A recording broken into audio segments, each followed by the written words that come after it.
Soul Harvest. Chapter 1.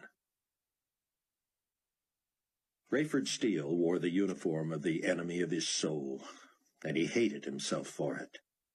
He strode through Iraqi sand toward Baghdad airport in his dress blues and was struck by the incongruity of it all.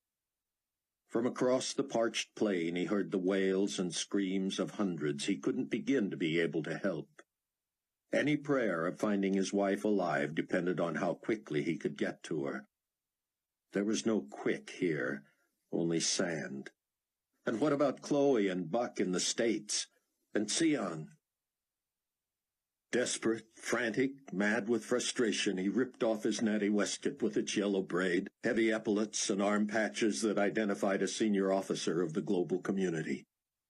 Rayford did not take the time to unfasten the solid gold buttons, but sent them popping across the desert floor. He let the tailored jacket slide from his shoulders and clutched the collar in his fists. 3, 4, 5 times he raised the garment over his head and slammed it to the ground. Dust billowed and sand kicked up over his patent leather shoes. Rayford considered abandoning all vestiges of his connection to Nikolai Carpathia's regime. But his attention was drawn again to the luxuriously appointed arm patches. He tore at them, intending to rip them free, as if busting himself from his own rank in the service of the Antichrist. But the craftsmanship allowed not even a fingernail between the stitches, and Rayford slammed the coat to the ground one more time. He stepped and booted it like an extra point, finally aware of what had made it heavier. His phone was in the pocket. As he knelt to retrieve his coat, Rayford's maddening logic returned. The practicality that made him who he was. Having no idea what he might find in the ruins of his condominium, he couldn't treat as dispensable what might constitute his only remaining set of clothes. Rayford jammed his arms into the sleeves like a little boy made to wear a jacket on a warm day. He hadn't bothered to shake the grit from it, so as he plunged on toward the skeletal remains of the airport, Rayford's lanky frame was less impressive than usual. He could have been the survivor of a crash, a pilot who'd lost his cap and seen the buttons stripped from his uniform. Rayford could not remember a chill before sundown in all the months he'd lived in Iraq. Yet something about the earthquake had changed not only the topography, but also the temperature. Rayford had been used to damp shirts and a sticky film on his skin. But now wind, that rare, mysterious draft, chilled him as he speed-dialed Mac McCullum and put the phone to his ear. At that instant he heard the chug and whir of Mac's chopper behind him. He wondered where they were going. "Mac here," came McCullum's gravelly voice. Rayford whirled and watched the copper eclipse the descending sun. "I can't believe this thing works," Rayford said. He had slammed it to the ground and kicked it, but he also assumed the earthquake would have taken out nearby cellular towers. "Soon as they get out of range, it won't, Ray," Mac said. "Everything's down, far as I can see. These units act like walkie-talkies when we're close. When you need a cellular boost, you won't find it. So, any chance of calling the States is out of the question," Mac said. "Ray, Potentate Carpathia wants to speak to you. But first, I don't want to talk to him, and you can tell him that. But before I give him to you," Mac continued, "I need to remind you that our meeting, yours and mine, is still on for tonight, right?" Rayford slowed and stared at the ground, running a hand through his hair. "What? What are you talking about?" "All right, then. Very good," Mac said. "We're still meeting tonight, then. Now, the Potentate—" "I understand you want to talk to me later, Mac, but don't put Carpathia on, or I swear I'll—" "Stand by for the Potentate." Rayford switched the phone to his right hand, ready to smash it on the ground. But he restrained himself. When avenues of communication reopened, he wanted to be able to check on his loved ones. "Captain Steele?" came the emotionless tone of Nikolai Carpathia. "I'm here," Rayford said, allowing his disgust to come through. He assumed God would forgive anything he said to the Antichrist, but he swallowed what he really wanted to say. Though we both know how I could respond to your egregious disrespect and insubordination, Carpathia said, I choose to forgive you. Rayford continued walking, clenching his teeth to keep from screaming at the man. I can tell you are at a loss for how to express your gratitude, Carpathia continued. Now, listen to me. I have a safe place and provisions where my international ambassadors and staff will join me. You and I both know we need each other, so I suggest— You don't need me, Rayford said, and I don't need your forgiveness. You have a perfectly capable pilot right next to you, so let me suggest that you forget me. Just be ready when he lands, Carpathia said, the first hint of frustration in his voice. The only place I would accept a ride to is the airport, Rayford said, and I'm almost there. Don't have Max set down any closer to this mess. Captain Steele, Carpathia began again condescendingly, I admire your irrational belief that you can somehow find your wife. But we both know that is not going to happen. Rayford said nothing.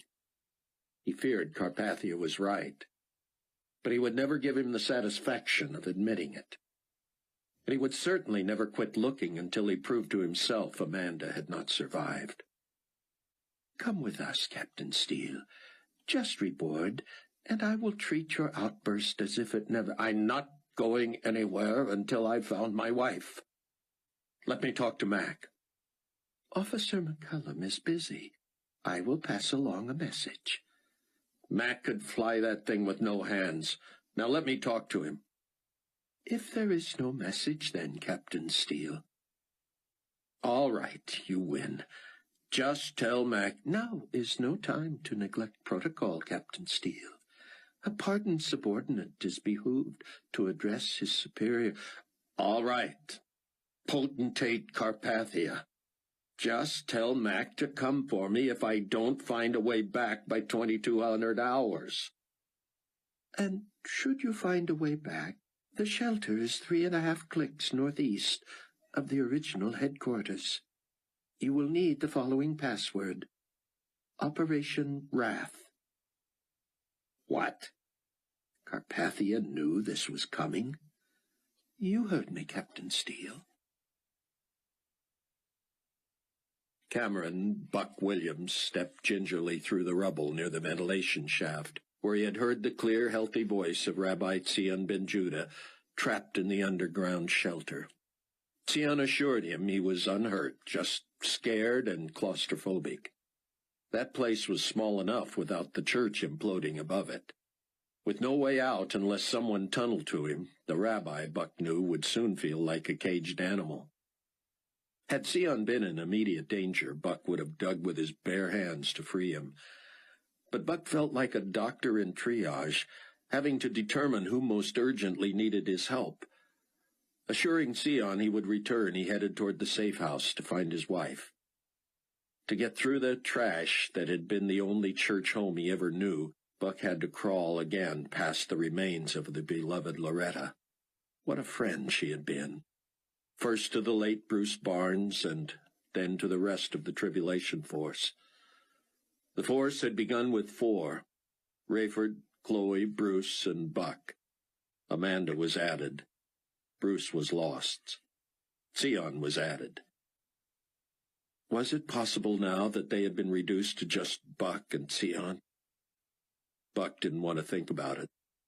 He found his watch, gunked up with mud, asphalt, and a tiny shard of windshield. He wiped the crystal across his pant leg and felt the crusty mixture tear his trousers and bite into his knee. It was 9 o'clock in the morning in Mount Prospect, and Buck heard an air raid siren, a tornado warning siren, emergency vehicle sirens, one close, 2 farther away, shouts, screams, sobbing, engines.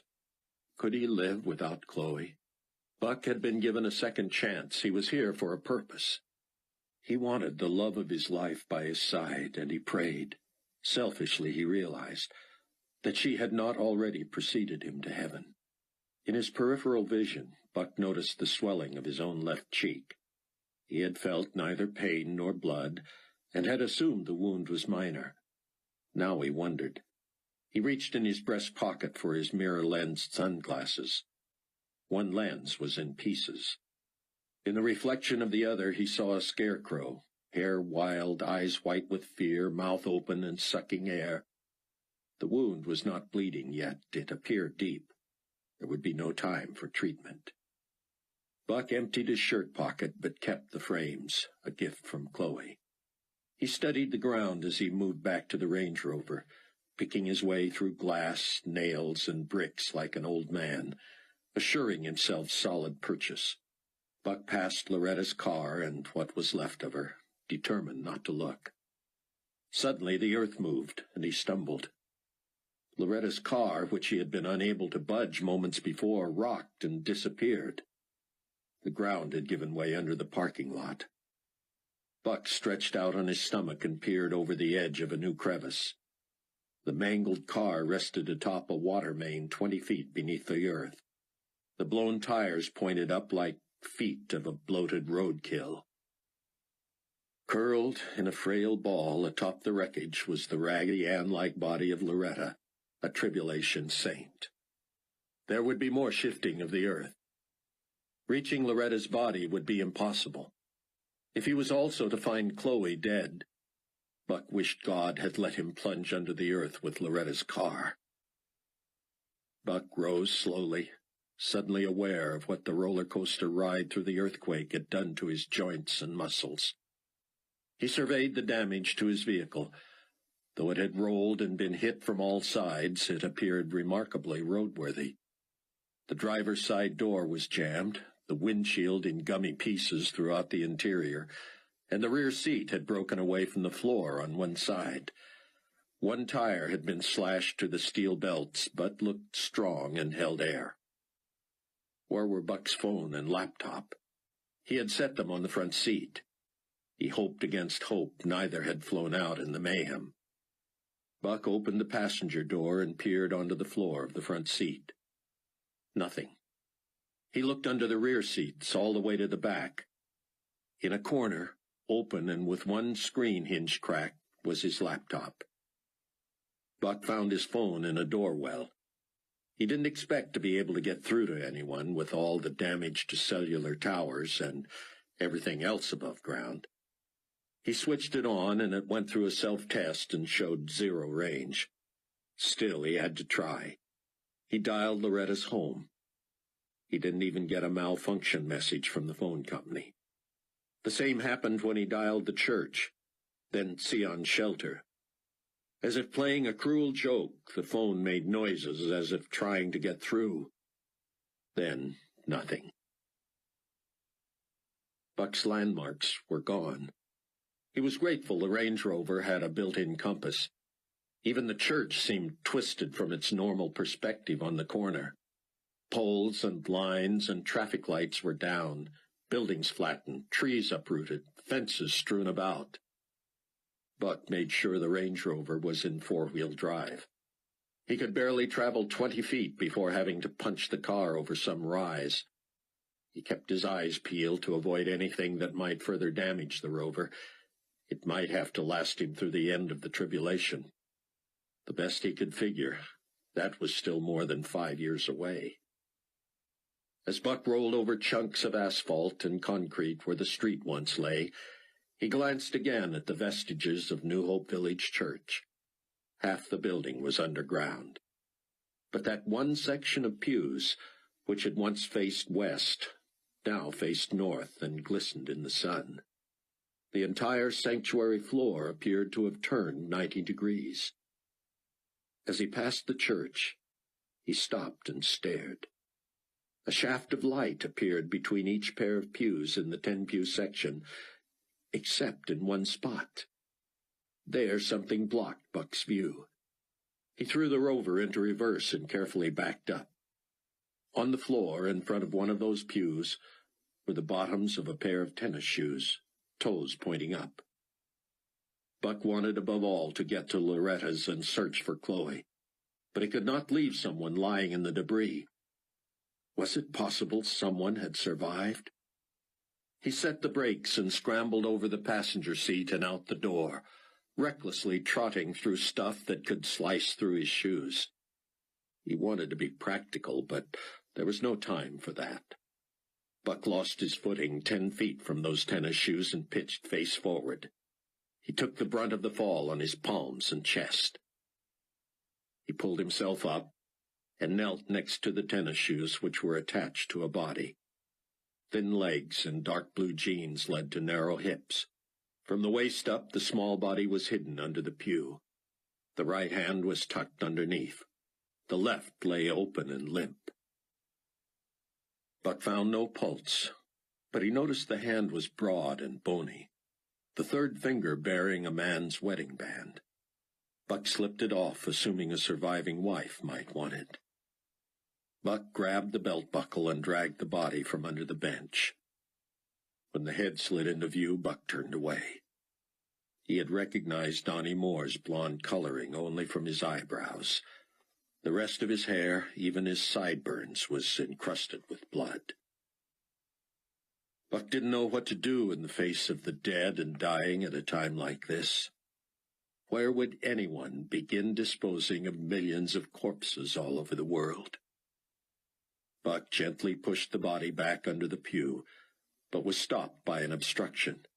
He reached underneath and found Donnie's beat-up, hard-sided briefcase. Buck tried the latches, but combination locks had been set. He lugged the briefcase back to the Range Rover and tried again to find his bearings. He was a scant 4 blocks from Loretta's, but could he even find the street?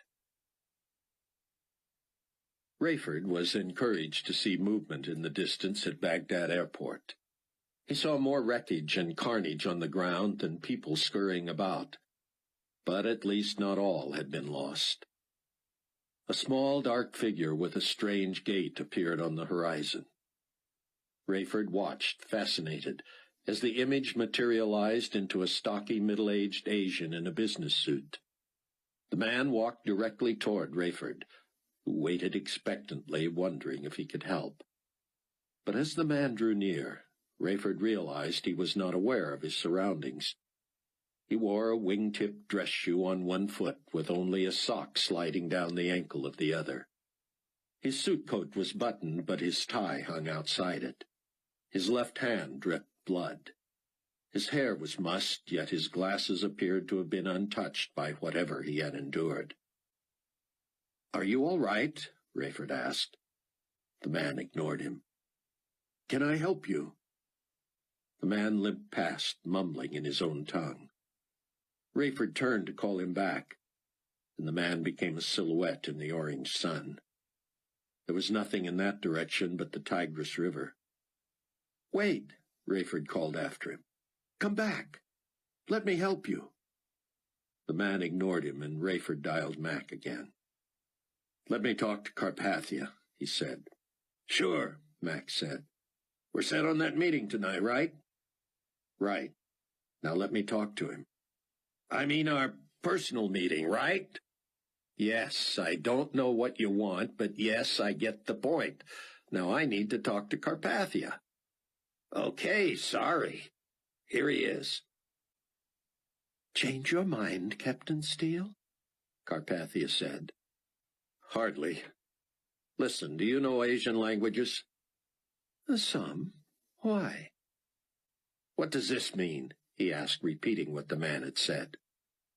"That is easy," Carpathia said. "It means, you cannot help me. Leave me alone." "Bring Mac back around, would you? This man is going to die of exposure." "I thought you were looking for your wife." "I can't leave a man to wander to his death." "Millions are dead and dying. You cannot save all of them." "So you're going to let this man die?" "I do not see him, Captain Steele. If you think you can save him, be my guest. I do not mean to be cold, but I have the whole world at heart just now." Rayford slapped his phone shut and hurried back to the lurching, mumbling man. As he drew near, Rayford was horrified to see why his gait was so strange and why he trailed a river of blood.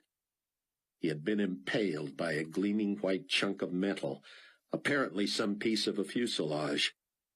Why he was still alive, how he survived or climbed out, Rayford couldn't imagine. The shard was embedded from his hip to the back of his head. It had to have missed vital organs by centimeters. Rayford touched the man's shoulder, causing him to wrench away. He sat heavily and, with a huge sigh, toppled slowly in the sand and breathed his last. Rayford checked for a pulse, not surprised to find none. Overcome, he turned his back and knelt in the dirt. Sobs racked his body. Rayford raised his hands to the sky. Why, God, why do I have to see this? Why send someone across my path I can't even help? Spare Chloe and Buck. Please keep Amanda alive for me. I know I don't deserve anything, but I can't go on without her. Usually, Buck drove 2 blocks south and 2 east from the church to Loretta's. But now there were no more blocks. No sidewalks, no streets, no intersections. For as far as Buck could see, every house in every neighborhood had been leveled. Could it have been this bad all over the world? Sion taught that 1/4 of the world's population would fall victim to the wrath of the Lamb. But Buck would be surprised if even 1/4 of the population of Mount Prospect was still alive. He lined up the Range Rover on a southeastern course. A few degrees above the horizon, the day was as beautiful as any Buck could remember. The sky, where not interrupted by smoke and dust, was baby blue. No clouds, bright sun. Geysers shot skyward where fire hydrants had ruptured. A woman crawled out from the wreckage of her home, a bloody stump at her shoulder where her arm had been. She screamed at Buck, "Kill me! Kill me!" He shouted, "No!" and leaped from the Rover as she bent and grabbed a chunk of glass from a broken window and dragged it across her neck. Buck continued to yell as he sprinted to her. He only hoped she was too weak to do anything but superficial damage to her neck, and he prayed she would miss her carotid artery. He was within a few feet of her when she stared, startled. The glass broke and tinkled to the ground. She stepped back and tripped, her head smacking loudly on a chunk of concrete. Immediately the blood stopped pumping from her exposed arteries. Her eyes were lifeless as Buck forced her jaw open and covered her mouth with his. Buck blew air into her throat, making her chest rise and her blood trickle, but it was futile. Buck looked around, wondering whether to try to cover her. Across the way, an elderly man stood at the edge of a crater and seemed to will himself to tumble into it. Buck could take no more. Was God preparing him for the likelihood that Chloe had not survived? He wearily climbed back into the Range Rover, deciding he absolutely could not stop and help anyone else who did not appear to really want it. Everywhere he looked, he saw devastation, fire, water, and blood. Against his better judgment, Rayford left the dead man in the desert sand. What would he do when he saw others in various states of demise? How could Carpathia ignore this? Had he not a shred of humanity? Mac would have stayed and helped. Rayford despaired of seeing Amanda alive again. And though he would search with all that was in him, he already wished he had arranged an earlier rendezvous with Mac. He'd seen awful things in his life, but the carnage at this airport was going to top them all.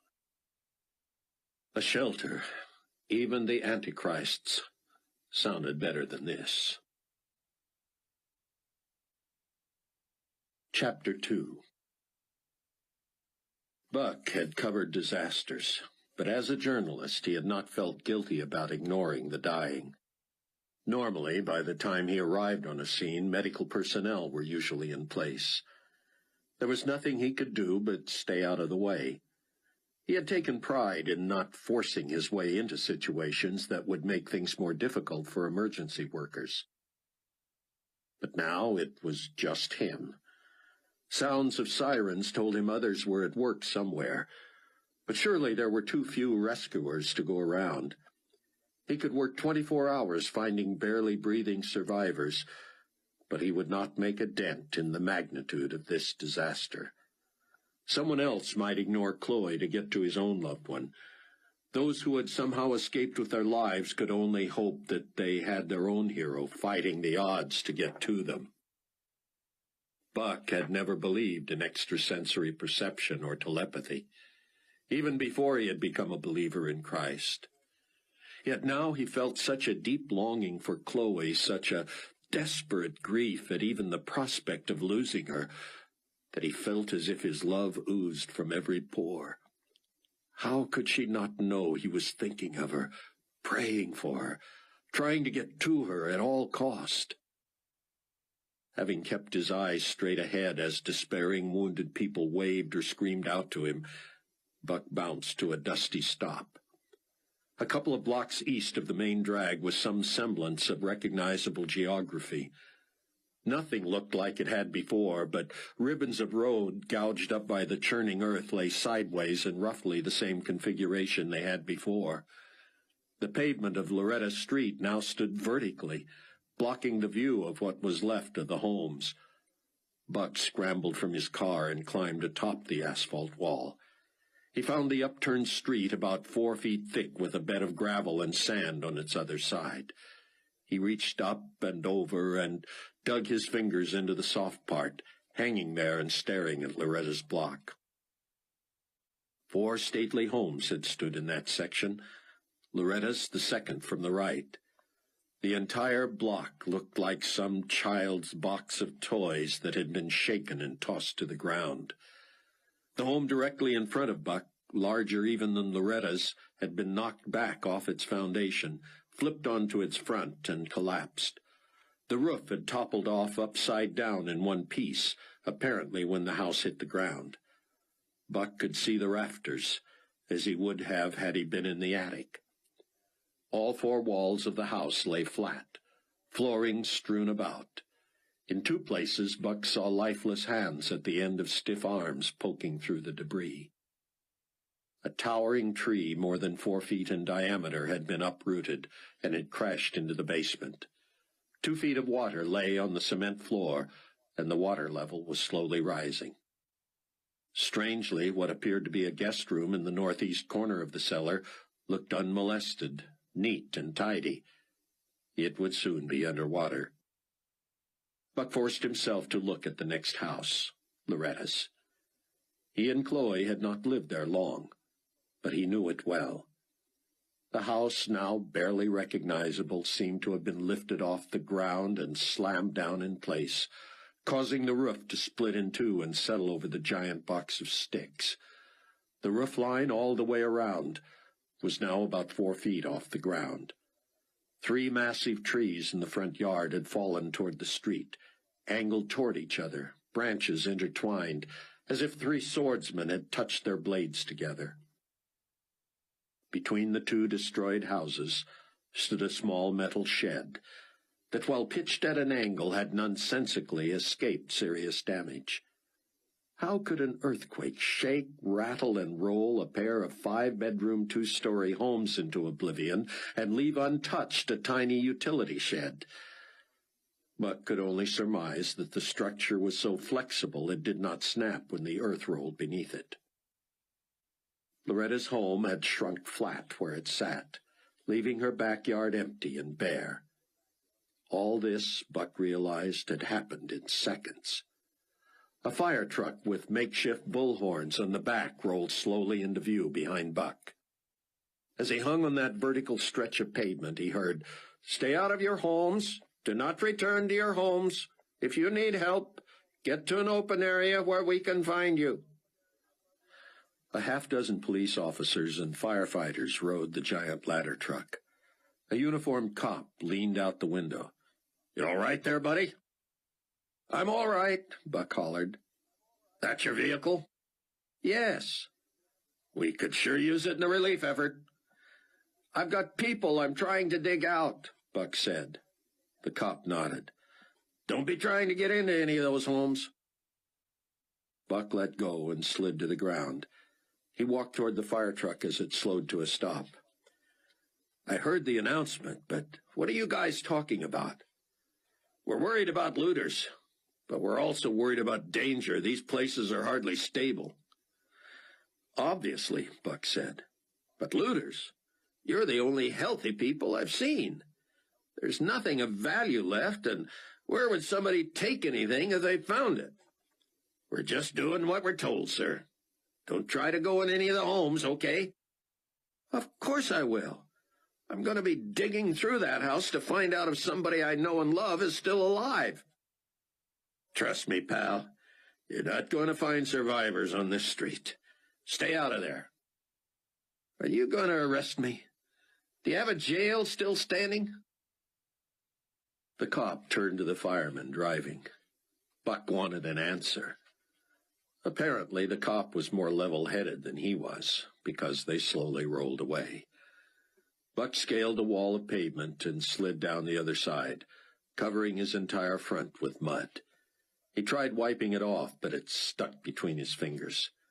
He slapped at his pants to get the bulk of it off his hands, then hurried between the fallen trees to the front of the fractured house. It seemed to Rayford that the closer he got to the Baghdad airport, the less he could see. Great fissures had swallowed every inch of runway in all directions, pushing mounds of dirt and sand several feet into the air, blocking a view of the terminal. As Rayford made his way through, he could barely breathe. Two jumbo jets, one a 747 and the other a DC-10, apparently fully loaded and in line for takeoff on an east-west runway, appeared to have been in tandem before the earthquake slammed them together and ripped them apart. The result was piles of lifeless bodies. He couldn't imagine the force of a collision that would kill so many without a fire. From a massive ditch on the far side of the terminal, at least a quarter-mile from where Rayford stood, a line of survivors clawed their way to the surface from another swallowed aircraft. Black smoke billowed from deep in the earth, and Rayford knew if he was close enough he could hear the screams of survivors not strong enough to climb out. Of those who emerged, some ran from the scene, while most, like the Asian, staggered trance-like through the desert. The terminal itself, formerly a structure of steel and wood and glass, had not only been knocked flat, but it had also been shaken as a prospector would sift sand through a screen. The pieces were spread so widely that none of the piles stood higher than 2 feet. Hundreds of bodies lay in various states of repose. Rayford felt as if he were in hell. He knew what he was looking for.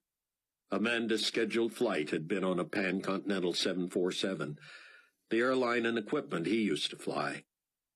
It would not have surprised him if she were on one of the very aircraft he had once piloted. It would have been scheduled to land south to north on the big runway. If the earthquake occurred with the plane in the air, the pilot would have tried to stay airborne until it was over, then looked for a flat patch of ground to put down. If it occurred at any time after landing, the plane could be anywhere on that strip, which was now fully underground and covered with sand. It was a huge, long runway, but surely if a plane was buried there, Rayford ought to be able to sight it before the sun went down.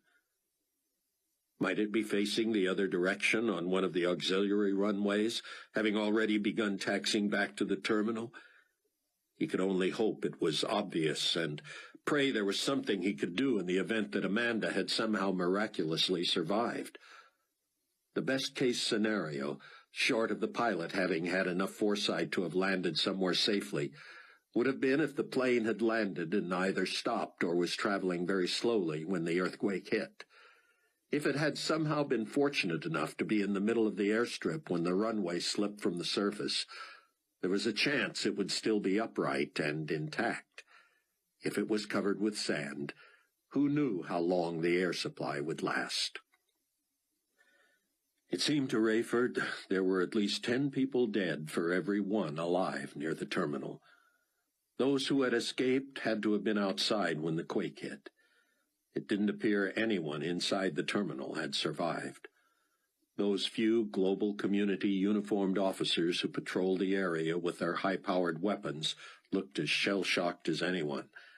Occasionally, one shot Rayford a double take as he moved past, but they backed off and didn't even ask to see identification when they noticed his uniform. With hanging threads where the butt should have been, he knew he looked like just another lucky survivor from the crew of some ill-fated plane. To get to the runway in question, Rayford had to cross paths with a zombied and bleeding queue of fortunates who staggered out of a crater. He was grateful none of them pleaded for help. Most appeared not to even see him, following one another as if trusting that someone somewhere near the front of the line had an idea where he might find help. From deep in that hole, Rayford heard a wailing and moaning he knew he would never be able to forget. If there was anything he could do, he would have done it. Finally, he reached the near end of the long runway. There, directly in the middle, lay the sand-blown but easily recognizable humpback fuselage of a 747. There might have been an hour's worth of sunlight left, but it was fading. As he hurried along the edge of the canyon, the sinking runway had gorged out of the sand. Rayford shook his head and squinted, shading his eyes as he tried to make sense of what he saw. As he came to within 100 feet of the back of the monstrous plane, it became clear what had happened. The plane had been near mid-runway when the pavement simply dropped at least 50 feet beneath it. The weight of that pavement pulled the sand in toward the plane, which now rested on both wingtips, its body hanging precariously over the chasm. Someone had had the presence of mind to get the doors open and the inflatable evacuation chutes deployed, but even the ends of those chutes hung several feet in the air over the collapsed runway. Had the walls of sand at the sides of the plane been any farther apart, no way could the wings have supported the weight of the cabin. The fuselage squeaked and groaned as the weight of the plane threatened to send it plummeting. The plane might be able to drop another 10 feet without seriously injuring anyone, and hundreds could be saved, Rayford believed, if only it could settle gradually. He prayed desperately that Amanda was safe, that she had been buckled in, that the plane had stopped before the runway gave way. The closer he got, the more obvious it was that the plane must have been moving at the time of the cave-in. The wings were buried several feet in the sand. That may have kept the craft from dropping, but it also would have provided a killing jolt for anyone not fastened in. Rayford's heart sank when he drew close enough to see that this was not a PanCon 747 at all, but a British Airways jet. He was struck with such conflicting emotions that he could barely sort them out. What kind of a cold, selfish person is so obsessed with the survival of his own wife that he would be disappointed that hundreds of people might have been saved on this plane? He had to face the ugly truth about himself that he cared mostly for Amanda. Where was her PanCon flight? He spun and scanned the horizon. What a cauldron of death!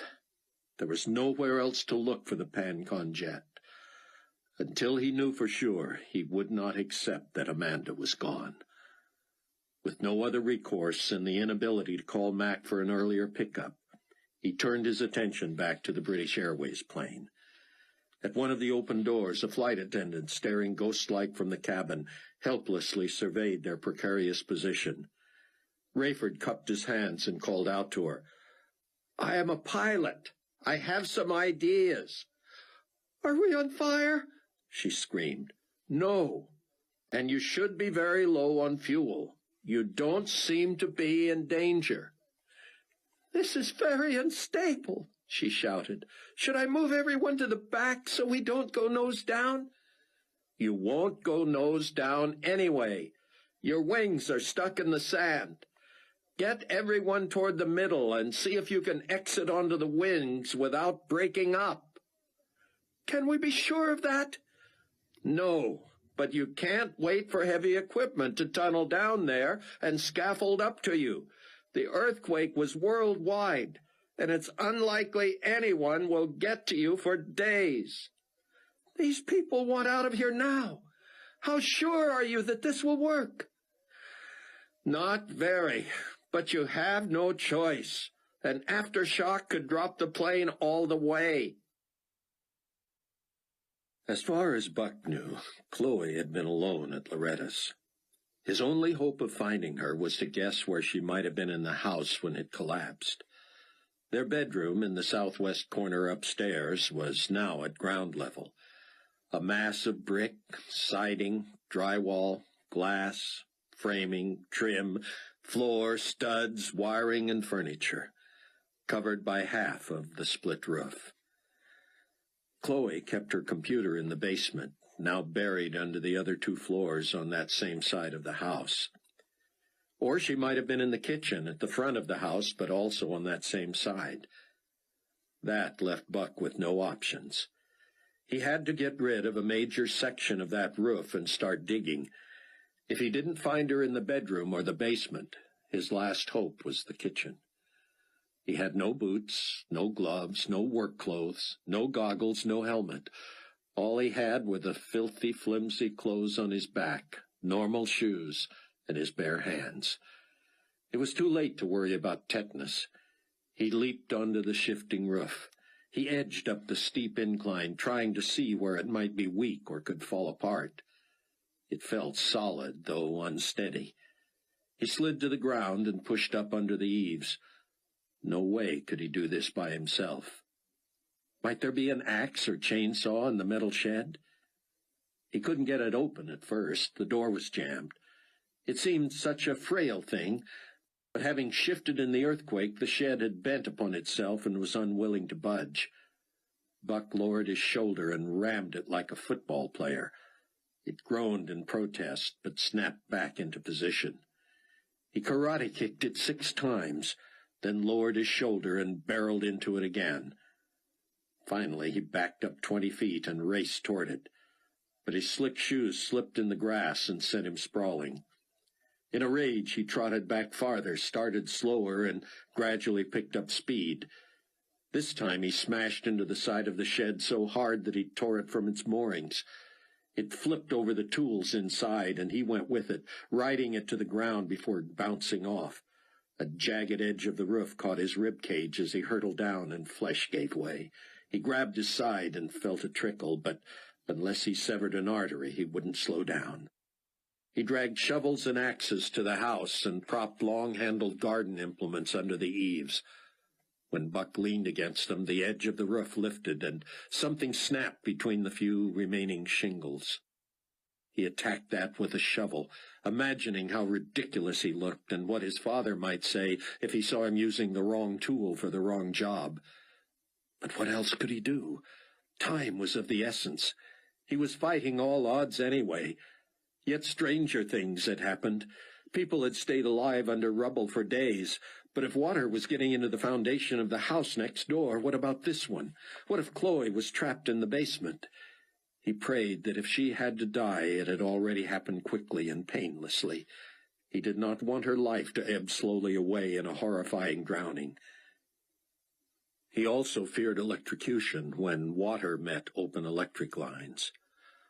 With a chunk of the roof gone, Buck shoveled debris away until he hit bigger pieces that had to be removed by hand. He was in decent shape, but this was beyond his routine. His muscles burned as he tossed aside heavy hunks of wall and flooring. He seemed to make little progress, huffing and puffing and sweating.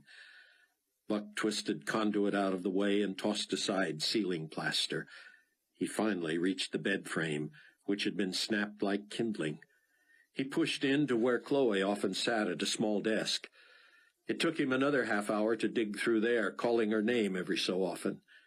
When he stopped to catch his breath, he fought to listen for the faintest noise. Would he be able to hear a moan, a cry, a sigh? If she made the smallest sound, he would find her. Buck began to despair. This was going too slowly. He hit huge chunks of floor too heavy to move. The distance between the floorboards of the upstairs bedroom and the concrete floor of the basement was simply not that great. Anyone caught between there had surely been smashed flat. But he could not quit.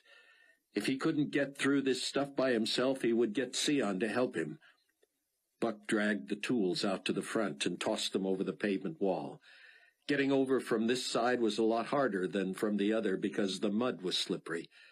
He looked up one way and down the other and couldn't see the end of where the road had been flipped vertical. He dug his feet into the mud and finally got to where he could reach the asphalt on the other side at the top. He pulled himself up and slid over, landing painfully on his elbow. He tossed the tools into the back of the rover and slid his muddy body behind the wheel. The sun was dropping in Iraq as several survivors of other crashes joined Rayford to watch the plight of the British Air 747. He stood helpless, hoping. The last thing he wanted was to be responsible for injury or death to anyone, but he was certain that exiting onto the wings was their only hope. He prayed they could then climb the steep banks of sand.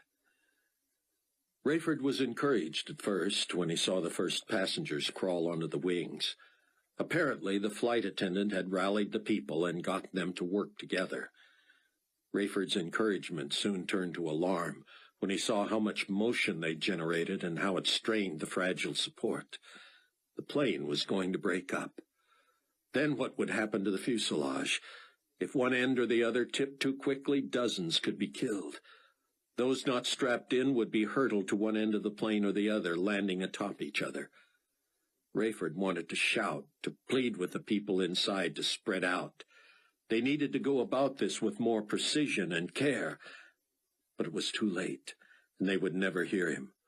The noise inside the plane had to be deafening. The two on the right wing leaped into the sand. The left wing gave way first, but was not totally sheared off. The fuselage rotated left, and it was clear passengers inside fell that way too.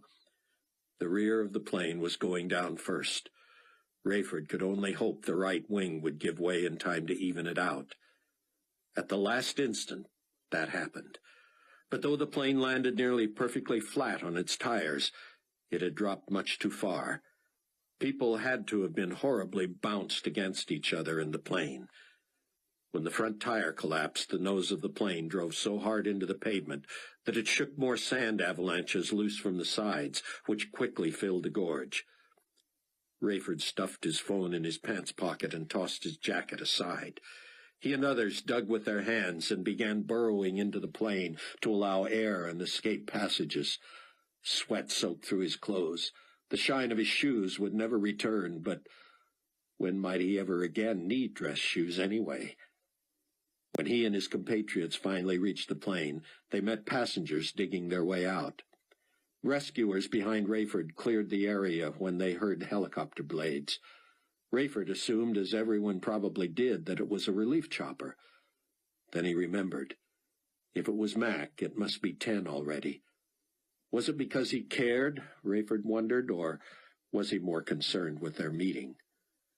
Rayford phoned Mac from deep in the gorge and told him he wanted to be sure no one had been killed on board the 747. Mac told him he'd be waiting on the other side of the terminal.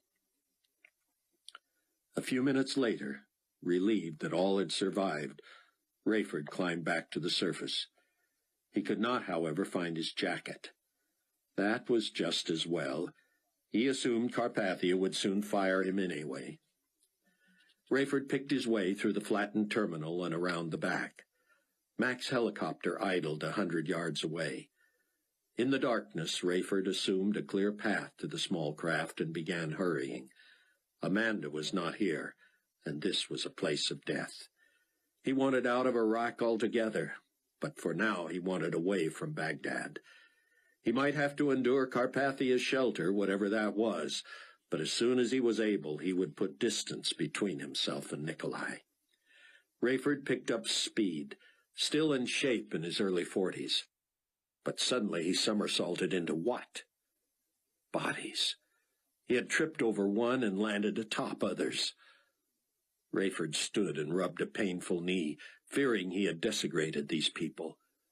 He slowed and walked to the chopper. "Let's go, Mac," he said as he climbed aboard. "I don't need to be told that twice," Mac said, throttling up. "I need to talk to you in a bad way." It was afternoon in the Central Standard Time Zone when Buck pulled within sight of the wreckage of the church. He was coming out the passenger door when an aftershock rumbled through. It lifted the truck and propelled Buck into the dirt on his rear. He turned to watch the remains of the church sift, shift, and toss about. The pews that had escaped the ravages of the quake now cracked and flipped. Buck could only imagine what had happened to poor Donnie Moore's body. Perhaps God himself had handled the burial. Buck worried about Sion. What might have broken loose and fallen in his underground shelter? Buck scrambled to the ventilation shaft which had provided Sion's only source of air. "Sion, are you all right?" He heard a faint, breathy voice. "Thank God you have returned, Cameron. I was lying here with my nose next to the vent when I heard the rumble and something clattering its way toward me. I rolled out of the way just in time. There are pieces of brick down here. Was it an aftershock?" "Yes." "Forgive me, Cameron, but I have been brave long enough. Get me out of here." It took Buck more than an hour of grueling digging to reach the entrance to the underground shelter. As soon as he began the tricky procedure to unlock and open the door, Sion began pushing it from the inside. Together they forced it open against the weight of cinder blocks and other trash. Sion squinted against the light and drank in the air. He embraced Buck tightly and asked, "What about Chloe?" "I need your help." "Let us go. Any word from the others?" "It could be days before communication opens to the Middle East. Amanda should be there with Rayford by now, but I've no idea about either of them." "One thing you can be sure of," Sion said in his thick Israeli accent, "is that if Rayford was near Nikolai, he is likely safe. The scriptures are clear that the Antichrist will not meet his demise until a little over a year from now." "I wouldn't mind having a hand in that," Buck said. "God will take care of that, but it is not the due time. Repulsive as it must be for Captain Steele to be in proximity to such evil, at least he should be safe." In the air, Mac McCullum radioed back to the safe shelter and told the radio operator, "We're involved in the rescue here, so we're going to be another hour or two. Over." "Roger that. I'll inform the potentate. Over." Rayford wondered what could be so important that Mac would risk lying to Nikolai Carpathia. Once Rayford's headset was in place, Mac said, "What the blazes is going on? What is Carpathia up to? What's all this about the wrath of the Lamb, and what in the world was I looking at earlier when I thought I was looking at the moon? I've seen a lot of natural disasters, and I've seen some strange atmospheric phenomena, but I swear on my mother's eyes I've never seen anything make a full moon look like it's turned to blood. Why would an earthquake do that?" Man, Rayford thought, this guy is ripe. But Rayford was also puzzled. "I'll tell you what I think, Mac. But first, tell me why you think I would know." "I can tell, that's all. I wouldn't dare cross Carpathia in a million years, even though I can tell he's up to no good. You don't seem to be intimidated by him at all. I about lost my lunch when I saw that red moon, and you acted like you knew it'd be there." Rayford nodded, but didn't expound. "I have a question for you, Mac. You knew why I went to the Baghdad airport. Why didn't you ask me what I found out about my wife or Hattie Durham?" "None of my business, that's all," Mac said. Don't give me that. Unless Carpathia knows more than I do, he would have wanted to know about Hattie's whereabouts as soon as either of us knew anything. No, Rayford, it's like this. See, I just knew. Everybody knows that it wasn't likely either your wife or Miss Durham would have survived a crash at that airport. Mac, you saw yourself that hundreds of people were going to get off that 747. Sure, 9 out of 10 people died in that place, but lots survived, too. Now, if you want answers from me, you'd better start giving me some. Mac nodded toward a clearing he had illuminated with a spotlight. We'll talk down there. Sion brought only his phone, his laptop, and a few changes of clothes that had been smuggled into him.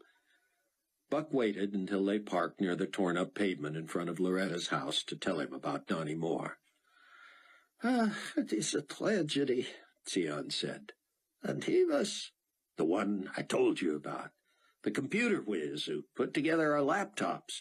One of those quiet geniuses. He'd gone to this church for years and was still embarrassed that he had this astronomical IQ and yet had been spiritually blind. He said he simply missed the essence of the gospel that whole time. He said he couldn't blame it on the staff or the teaching or anything or anyone but himself. His wife had hardly ever come with him in those days because she didn't see the point. They lost a baby in the rapture. And once Donnie became a believer, his wife soon followed. They became quite devout. Sion shook his head. How sad to die this way.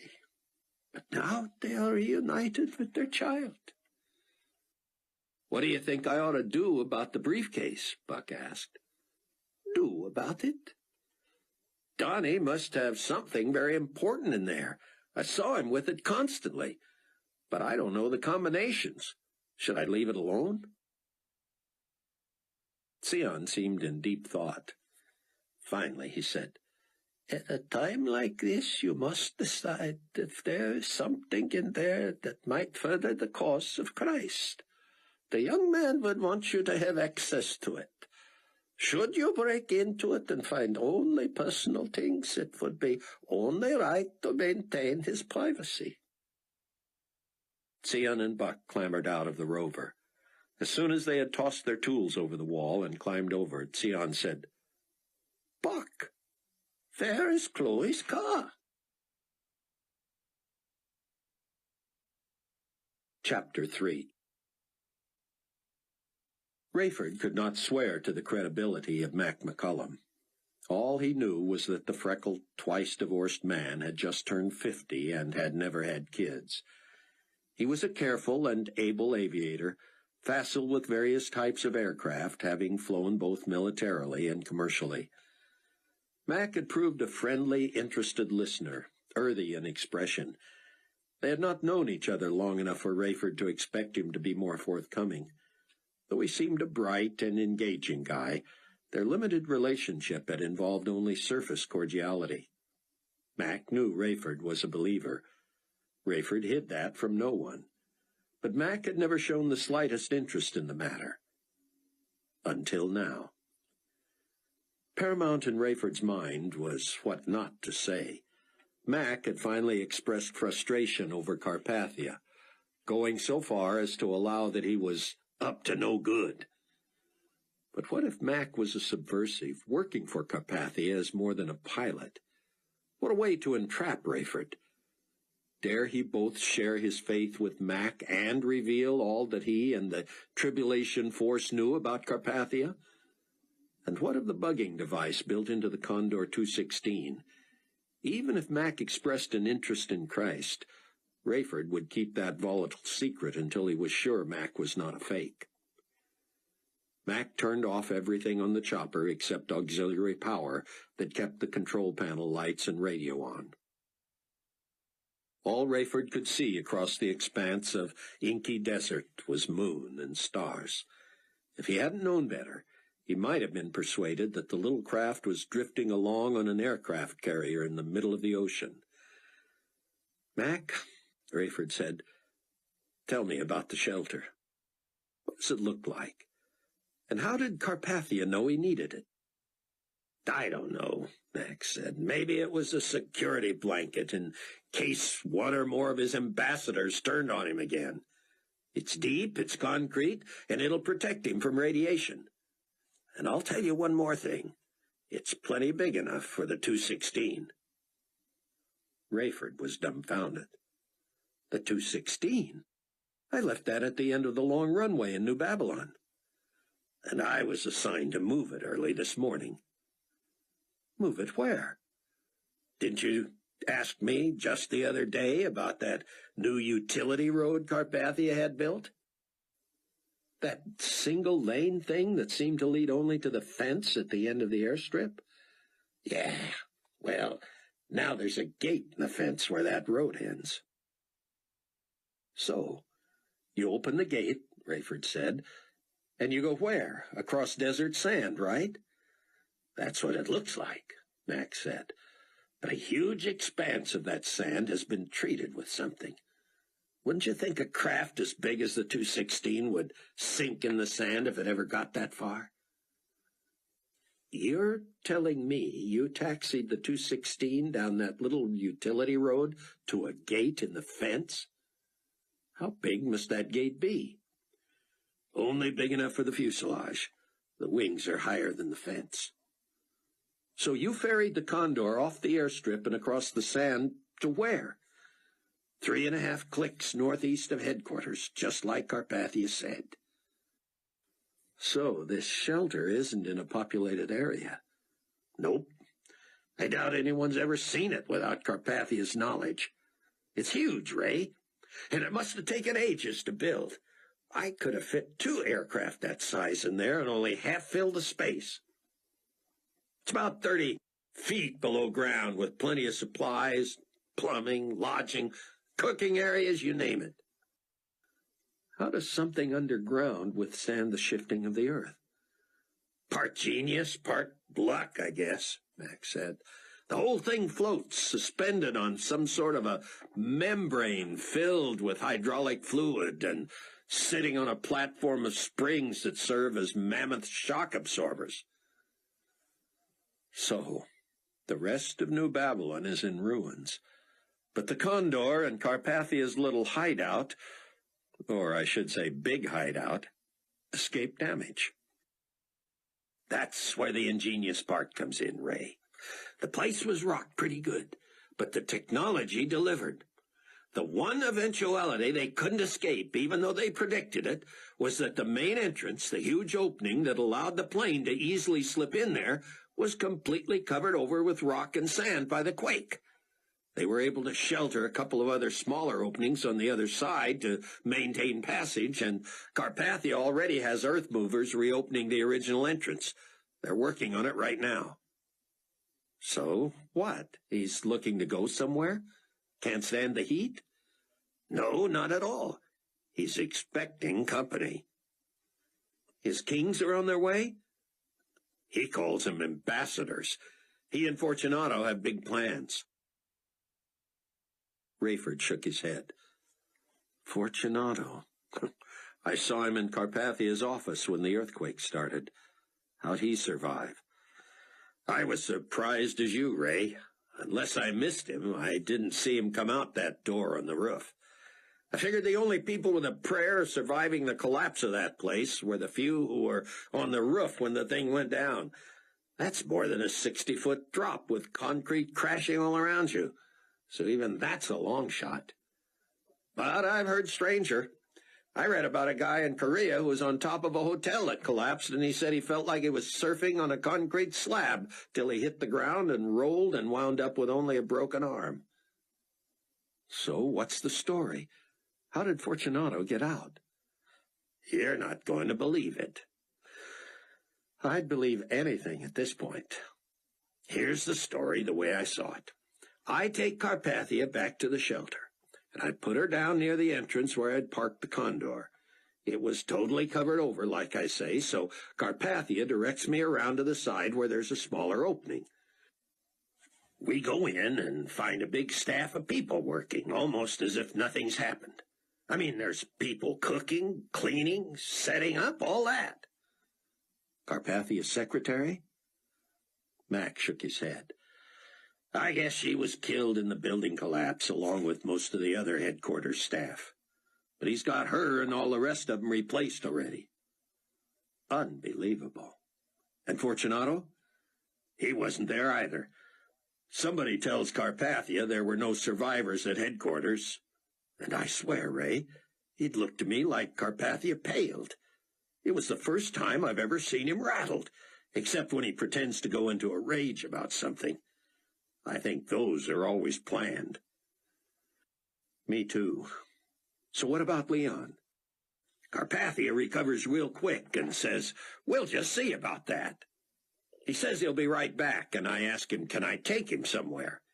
He says no and leaves. When was the last time you saw him go anywhere by himself? Never. Bingo. He's gone about half an hour, and the next thing you know, he's back, and he's got Fortunato with him. Fortunato was covered with dust from his head to his feet, and his suit was a mess. But his shirt was tucked in and his coat buttoned up, tie straightened and everything. There wasn't a scratch on him. What was his story? It gave me chills, Ray. A bunch of people gathered around, I'd say about 100. Fortunato, real emotional, calls for order. Then he claims he went crying and screaming down in the rubble along with everybody else. He said halfway down, he was wondering if it was possible to get lucky enough to be wedged in somewhere where he could breathe and stay alive till rescuers might find him. He said he felt himself free-falling and smacking into huge chunks of building. Then something caught his feet and flipped him so he was going straight down head first. When he hit, he said, it felt and sounded like he'd cracked his head open. Then it was like the whole weight of the building came down on him. He felt his bones breaking and his lungs bursting and everything went black. He said it was like somebody pulled the plug on his life. He believes he died. And yet, there he is, wearing a dusty suit and not a scratch on him. I saw him with my own eyes, Ray. He claims he was lying there dead, not conscious of anything. No out-of-body experience or anything like that, just black nothingness like the deepest sleep a person could ever have. He says he woke up, came back from the dead when he heard his name called. At first he thought he was dreaming, he says. He thought he was a little boy again, and his mother was softly calling his name, trying to rouse him. But then he says he heard Nikolai's loud call, "Leonardo, come forth." What? I'm telling you, Ray, it gave me the willies. I was never that religious, but I know that story from the Bible, and it sure sounded like Nikolai was pretending to be Jesus or something. You think the story's a lie? Rayford asked. You know, the Bible also says it's appointed unto man once to die. No second chances. I didn't know that. I didn't know what to think when he told that story. Carpathia bringing somebody back from the dead? You know, at first I loved Carpathia. Couldn't wait to work for him. There were times I thought he was a godly man, maybe some kind of deity himself. But it didn't add up. Him making me take off from the top of that building while people were hanging onto the struts and screaming for their lives. Him putting you down because you wanted to help that crash survivor in the desert. What kind of a god-man is that? He's no god-man, Rayford said. He's an anti-god-man. You think he's the Antichrist, like some say? So there it was. Mac had put the question to him. Rayford knew he had been reckless. Had he now sealed his own fate? Had he revealed himself completely to one of Carpathia's own henchmen? Or was Mac sincere? How could he ever know for sure? Buck spun in a circle. Where was Chloe's car? She always parked it in the driveway in front of the garage that contained Loretta's junk. Loretta's own car was usually in the other stall. It wouldn't have made sense for Chloe to move her car into Loretta's stall just because Loretta had driven to the church. It could have been tossed anywhere, Sion, Buck said. Yes, my friend, but not so far away that we could not see it. It could have been swallowed up. We should look, Cameron. If her car is here, we can assume she is here. Buck moved up and down the street, looking between wrecked houses and into great holes in the earth. Nothing resembling Chloe's car turned up anywhere. When he met Sion back at what used to be Loretta's garage, the rabbi was trembling. Though only in his middle 40s, Sion suddenly looked old to Buck. He moved with a shaky gait and stumbled, dropping to his knees. "Sion, are you all right?" "Have you ever seen anything like it?" Sion said, his voice just above a whisper. "I have seen devastation and waste, but this is overwhelming. Such widespread death and destruction." Buck put his hand on the man's shoulder and felt sobs rack his body. "Sion, we must not allow the enormity of all this to penetrate our minds. I have to somehow keep it separated from myself. I know it's not a dream. I know exactly what we're going through, but I can't dwell on it. I'm not equipped. If I allow it to overwhelm me, I'll be good to no one. We need each other. Let's be strong." Buck realized his own voice was weak as he pleaded with Sion to be strong. "Yes," Sion said tearfully, trying to collect himself. "Glory of the Lord must be our rear guard. We will rejoice in the Lord always, and he will lift us up." With that, Sion rose and grabbed a shovel. Before Buck could catch up, Sion began digging at the base of the garage. The helicopter's radio crackled to life, giving Rayford time to search himself, to think and silently pray that God would keep him from saying something stupid. He still didn't know whether Amanda was dead or alive. He didn't know whether Chloe or Buck or Sion were still on Earth or in heaven. Finding them, reuniting with him, was his top priority. Was he now risking everything? The dispatcher at the shelter requested Max 1020. Mac glanced ruefully at Rayford. "Better make it sound like we're in the air," he said, cranking the engines. The noise was deafening. "Still working rescue at Baghdad," he said. "Be at least another hour." "Roger that." Mac shut the chopper down. "Bought us some time," he said. Rayford covered his eyes briefly. "God," he prayed silently, "all I can do is trust you and follow my instincts. I believe this man is sincere. If he's not, keep me from saying anything I shouldn't. If he is sincere, I don't want to keep from telling him what he needs to know. You've been so overt, so clear with Buck and Sion. Couldn't you give me a sign? Anything that would assure me I'm doing the right thing?" Rayford looked uncertainly into Mac's eyes, dimly illuminated by the glow from the control panel. For the moment, God seemed silent. He had not made a habit of speaking directly to Rayford, though Rayford had enjoyed his share of answers to prayer. There was no turning back now. While he sensed no divine green light, neither did he sense a red or even a yellow. Knowing the outcome could be a result of his own foolishness, he realized he had nothing to lose. "Mac, I'm going to tell you my whole story, and everything I feel about what's happened, about Nikolai, and about what's to come. But before I do, I need you to tell me what Carpathia knows, if you know, about whether Hattie or Amanda were really expected in Baghdad tonight." Mac sighed and looked away, and Rayford's heart fell. Clearly he was about to hear something he'd rather not hear. "Well, Ray, the truth is, Carpathia knows Hattie's still in the States. She got as far as Boston, but his sources tell him she boarded a nonstop to Denver before the earthquake hit.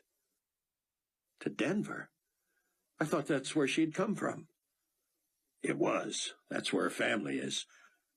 Nobody knows why she went back. Rayford's voice caught in his throat. And Amanda? Carpathia's people tell him she was on a Pancon Heavy out of Boston that should have been on the ground in Baghdad before the quake hit. It had lost a little time over the Atlantic for some reason, but the last he knew it was in Iraqi airspace. Rayford dropped his head and fought for composure. So it's underground somewhere, he said. Why wouldn't I have seen it at the airport?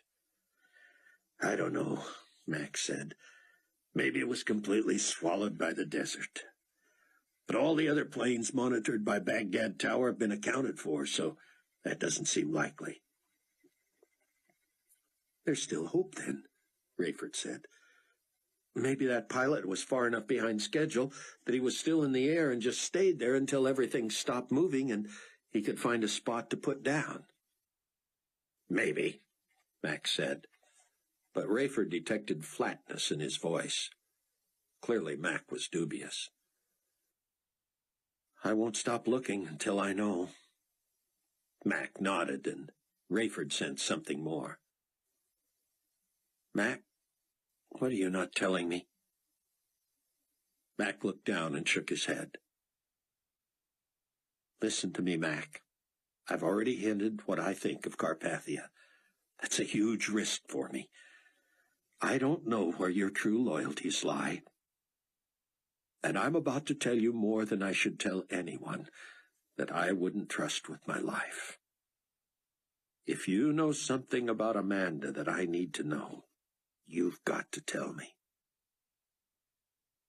Mac drew a hesitant breath. You really don't want to know. Trust me, you don't want to know. Is she dead? Probably, he said. I honestly don't know that, and I don't think Carpathia does either. But this is worse than that, Rayford. This is worse than her being dead. Getting into the garage at the wreckage of Loretta's home seemed impossible even for two grown men. It had been attached to the house and somehow appeared the least damaged. There was no basement under the garage area, thus not far for its cement slab and foundation to go.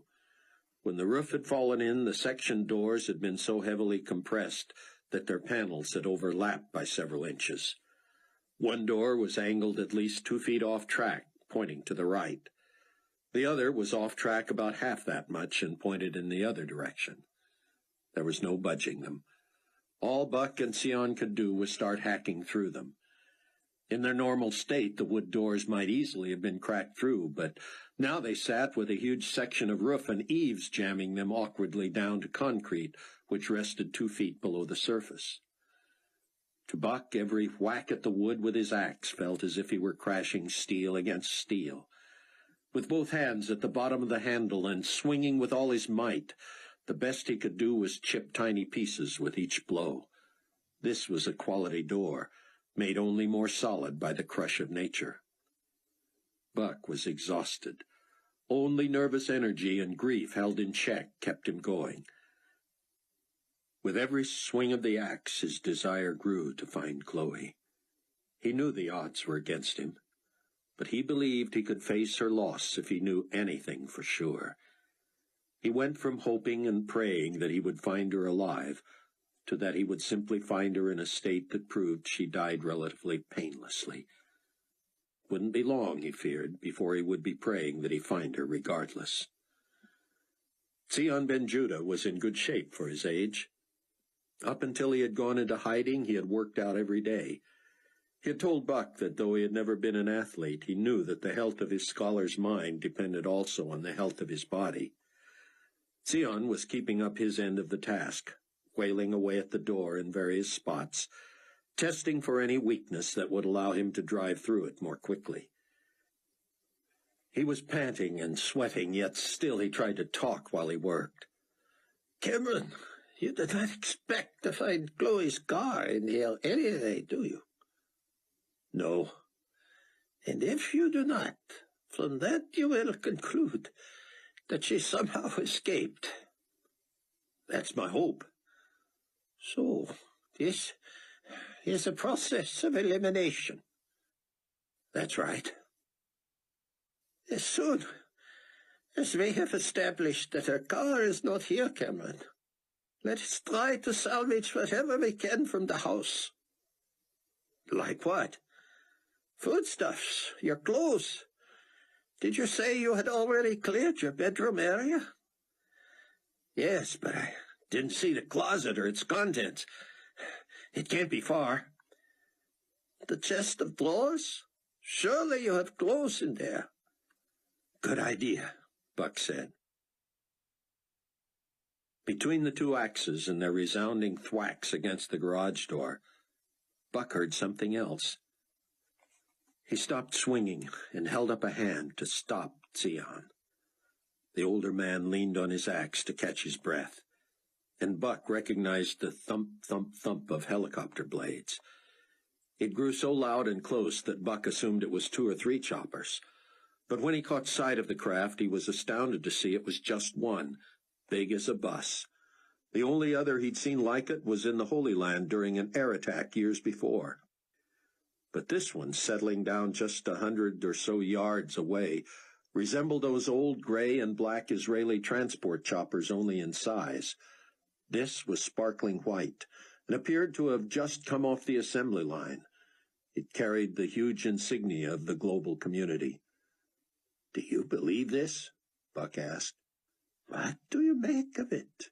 Sion said. "No idea. I just hope they're not looking for you." "Frankly, Cameron, I think I've become a very low priority to the GC all of a sudden, don't you?" "We'll find out soon enough. Come on." They dropped their axes and crept back to the upturned pavement that had served as Loretta's street not that many hours before. Through a gouge in that fortress, they saw the GC copter settle next to a toppled utility pole. A high-tension wire snapped and crackled on the ground, while at least a dozen GC emergency workers piled out of the aircraft. The leader communicated on a walkie-talkie, and within seconds power was cut to the area and the sparking line fell dead. The leader directed a wire cutter to snip the other lines that led to the power pole. 2 uniformed officers carried a large circular metal framework from the helicopter, and technicians quickly jury-rigged a connection that fastened it to one end of the now bare pole. Meanwhile, others used a massive earth drill to dig a new hole for the pole. A water tank and fast-setting concrete mixer dumped a solution in the hole, and a portable pulley was anchored on 4 sides by 2 officers, putting their entire weight on its metal feet at each corner. The rest maneuvered the quickly refashioned pole into position. It was drawn up to a 45-degree angle, and 3 officers bent low to slide its bottom end into the hole. The pulley tightened and straightened the pole, which dropped fast and deep, sending the excess concrete solution shooting up the sides of the pole. Within seconds, everything was reloaded into the helicopter, and the GC team lifted off. In fewer than 5 minutes, a utility pole that had borne both electrical power and telephone lines had been transformed. Buck turned to Sion. "Do you realize what we just saw?" "Unbelievable," Sion said. "It is now a cellular tower, is it not?" "It is. It's lower than it should be, but it'll do the trick. Somebody believes that keeping the cell areas functioning is more important than electricity or telephone wires." Buck pulled his phone from his pocket. It showed full power and full range, at least in the shadow of that new tower. "I wonder," he said, "how long it'll be before enough towers are up to allow us to call anywhere again." Sion had started back toward the garage. Buck caught up with him. "It cannot be long," Sion said. "Carpathia must have crews like this working around the clock all over the world." "We better get heading back soon," Max said. "Oh, sure," Rayford said. I'm going to let you take me back to Carpathia and his safe shelter before you tell me something about my own wife that I'll hate worse than knowing she's dead. Ray, please don't make me say any more. I said too much already. I can't corroborate any of this stuff, and I don't trust Carpathia. Just tell me, Rayford said. But if you respond the way I would, you won't want to talk about what I want to talk about. Rayford had nearly forgotten, and Mac was right. The prospect of bad news about his wife had made him obsess over it to the exclusion of anything else important enough to talk about. Mac, I give you my word. I'll answer any question you have and talk about anything you want. But you must tell me anything you know about Amanda. Mac still seemed reluctant. Well, for one thing, I do know that Pancon Heavy would not have had enough fuel to go looking for somewhere else to land. If the quake happened before they touched down and it became obvious to the pilot he couldn't land at Baghdad, he wouldn't have had a whole lot farther to go. So that's good news, Mac. Since I didn't find the plane at Baghdad, it has to be somewhere relatively close by. I'll keep looking. Meanwhile, tell me what you know. All right, Ray. I don't guess we're at any point in history where it makes sense to play games. If this doesn't convince you I'm not one of Carpathia's spies, nothing will. If it gets back that I quoted him to you, I'm a dead man. So regardless of what you think of this, or how you react to it, or what you might want to say to him about it, you can't ever let on. Understand? Yes. Now what? Mac took a breath, but maddeningly said nothing. Rayford was about to explode. I gotta get out of this cockpit, Mac said finally, unbuckling himself. Go on, Ray. Get out. Don't make me climb over you. Mac was out of his seat and standing between his and Rayford's, bent low to keep from knocking his head on the ceiling of the plexiglass bubble. Rayford unstrapped himself and popped the door open, hopping down onto the sand. He was through begging. He simply determined he would not let Mac back in that chopper until he told him whatever it was he needed to know. Mac stood there, hands thrust deep into his pants pockets. Light from the full moon highlighted the reddish-blonde hair, the craggy features, and the freckles on his weathered face. He looked like a man on his way to the gallows. Mac suddenly stepped forward and put both palms on the side of the chopper. His head hung low. Finally, he raised it and turned to face Rayford. All right, here it is. Don't forget you made me tell you. Carpathia talks about Amanda like he knows her. Rayford grimaced and held his hands out, palms up. He shrugged. He does know her, so what? No, I mean, he talks about her as if he really knows her. What's that supposed to mean? An affair? I know better than that. No, Ray. I'm saying he talks about her as if he's known her since before she knew you. Rayford nearly dropped in the sand. You're not saying... I'm telling you that behind closed doors, Carpathia makes comments about Amanda. She's a team player, he says. She's in the right place. She plays a role well, that kind of stuff. What am I supposed to make of that? Rayford could not speak. He didn't believe it. No, of course not. But the very idea, the gall of that man to make such an implication about the character of a woman Rayford knew so well. I hardly know your wife, Ray. I have no idea if it's possible. I'm just telling you, it's not possible, Rayford finally managed. I know you don't know her, but I do. I didn't expect you to believe it, Ray. I'm not even saying it makes me suspicious. You don't have to be suspicious. The man is a liar. He works for the father of lies. He'd say anything about anybody to further his own agenda. I don't know why he needs to besmirch your reputation, but, Ray, I told you, I'm not saying I think he's right or anything, but you have to admit he's getting information from somewhere.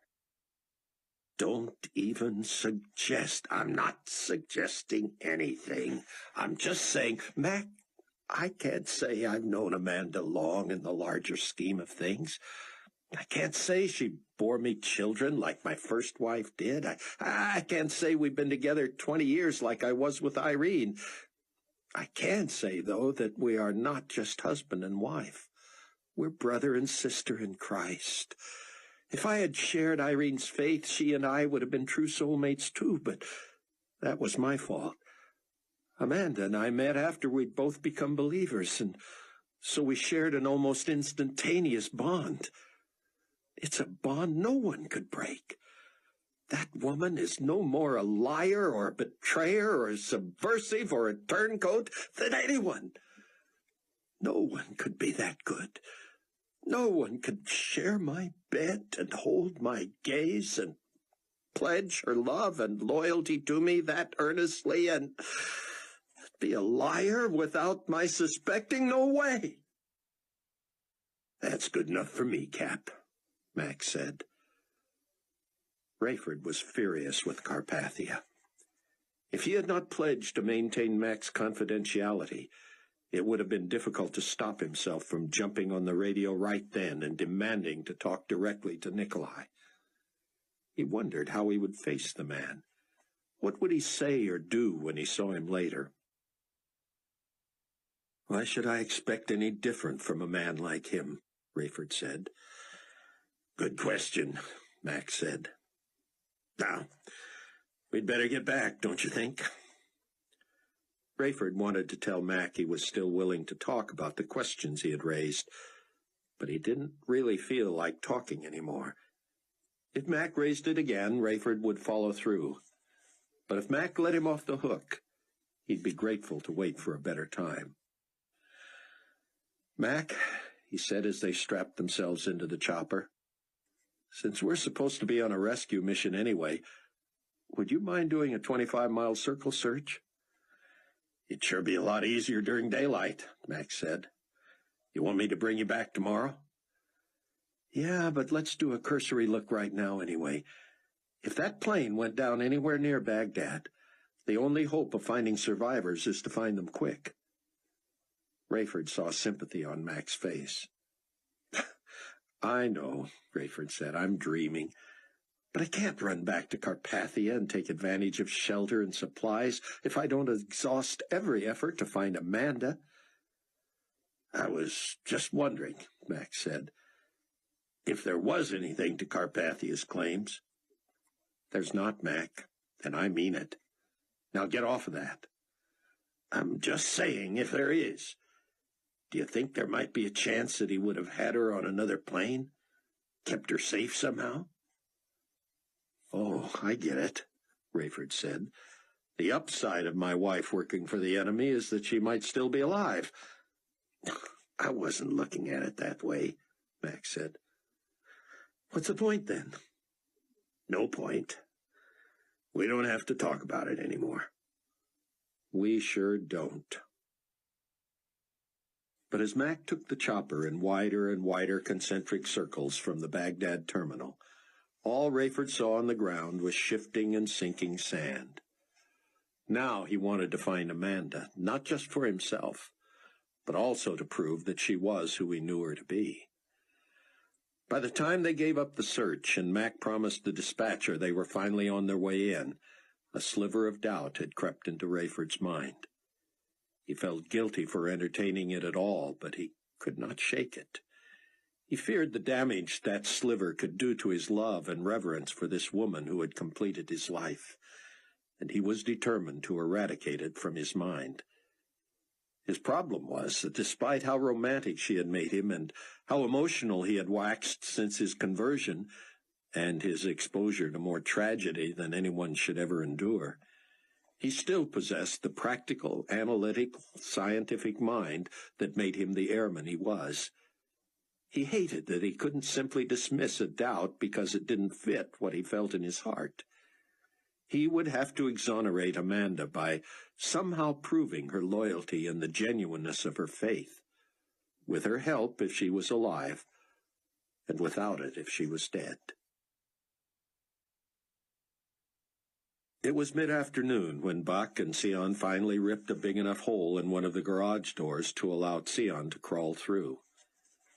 Sion's voice was so hoarse and faint that Buck had to turn his ear toward the opening.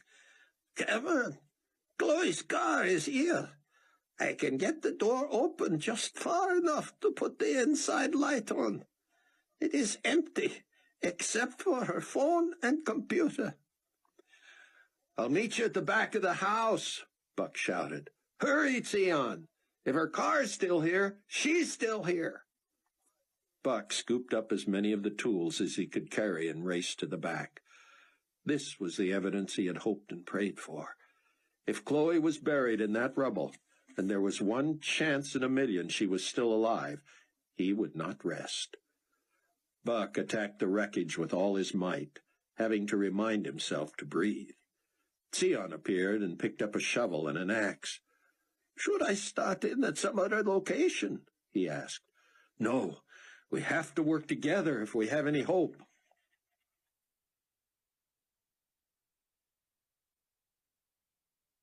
Chapter 4. "So what happened to the dusty clothes?" Rayford whispered as he and Mac were escorted into the auxiliary entrance of Carpathia's huge underground shelter.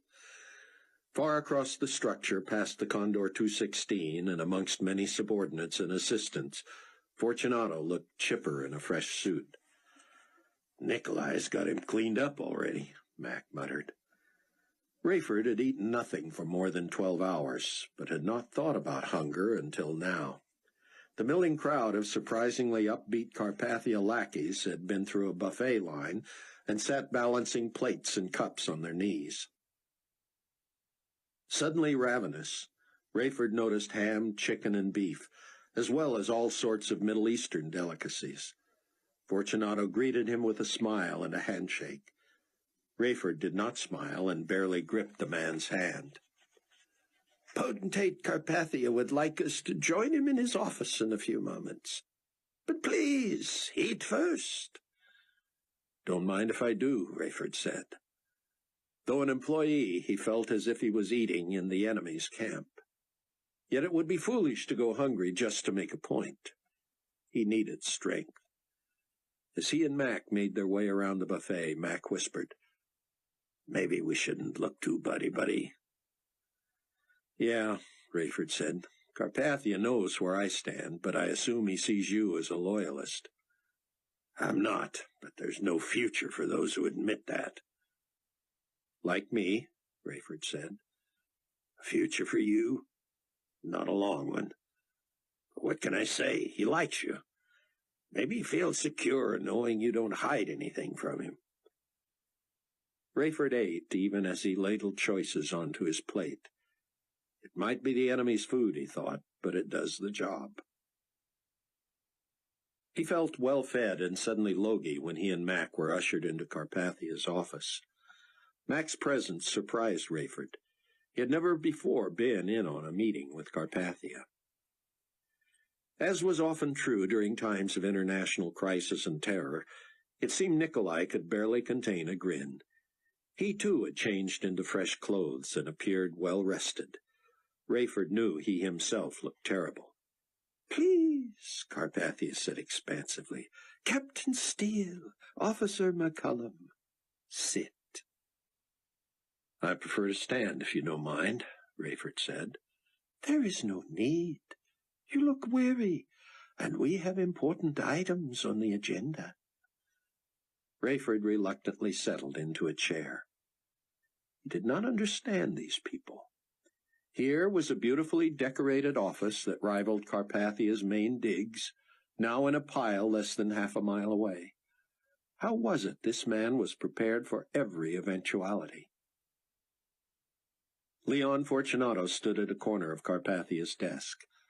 Carpathia sat on the front edge, staring down at Rayford, who decided to beat him to the punch. "Sir, my wife, Captain Steele, I have some bad news for you." "Oh, no." Rayford's mind immediately went on the defensive. It didn't feel as if Amanda was dead, and so she wasn't. He didn't care what this liar said, the same man who dared call her his compatriot. If Carpathia said Amanda was dead, Rayford didn't know if he could keep Mac's confidence and refrain from attacking him and making him retract the slander. "Your wife, God rest her soul, was—" Rayford gripped the chair so tight he thought his fingertips might burst. He clenched his teeth. The Antichrist himself bestowing a God rest her soul on his wife? Rayford trembled with rage. He prayed desperately that if it was true, if he had lost Amanda, that God would use him in the death of Nikolai Carpathia. That was not to come until 3.5 years into the tribulation, and the Bible foretold that Antichrist would then be resurrected and indwelt by Satan anyway. Still, Rayford pleaded with God for the privilege of killing this man. What satisfaction, what revenge he might exact from it, he did not know. It was all he could do to keep from executing the deed right then. "As you know, she was aboard a pan-continental 747 flight from Boston to Baghdad today. The earthquake hit moments before the plane was to touch down. The best our sources can tell is that the pilot apparently saw the chaos, realized he could not land near the airport, pulled up, and turned the plane around." Rayford knew what was coming if the story was true. The pilot would not have had power to regain altitude if he both pulled up and turned around that quickly. "PanCon officials tell me," Carpathia continued, "that the plane was simply not airworthy at that speed. Eyewitnesses say it cleared the banks of the Tigris, hit first nearly halfway across the river, flipped tail up, then plunged out of sight." Rayford's whole body pulsed with every heartbeat. He lowered his chin to his chest and fought for composure. He looked up at Carpathia, wanting details, but could not open his mouth, let alone utter a sound. "The current is swift there, Captain Steele. But PanCon tells me a plane like that would drop like a stone. Nothing has surfaced downriver. No bodies have been discovered. It will be days before we get equipment for a salvage operation. I am sorry." Rayford no more believed Carpathia was sorry than that Amanda was dead. He believed even less that she had ever acted in concert with Nikolai Carpathia. Buck worked like a madman, his fingers nicked and blistered. Chloe had to be in there somewhere. He didn't want to talk, he just wanted to dig. But Sion enjoyed hashing things over. "I do not understand, Cameron," he said. "Why Chloe's car would have been in the garage where Loretta's car usually sits." "I don't know," Buck said dismissively. "But it's there, and that means she's here somewhere." "Perhaps the earthquake plunged the car right into the garage," Sion suggested. "Unlikely," Buck said. "I don't really care. I'm still kicking myself for not noticing her car missing when I got here." "What would you have surmised?"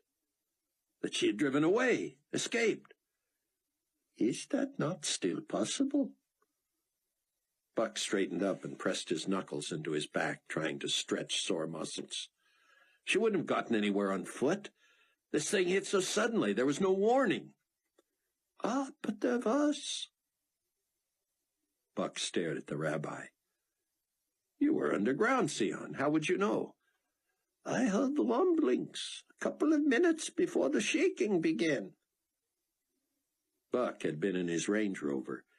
He had seen roadkill, dogs barking and running, and other animals not usually seen in the daytime. Before the sky turned black, he had noticed not a leaf moving.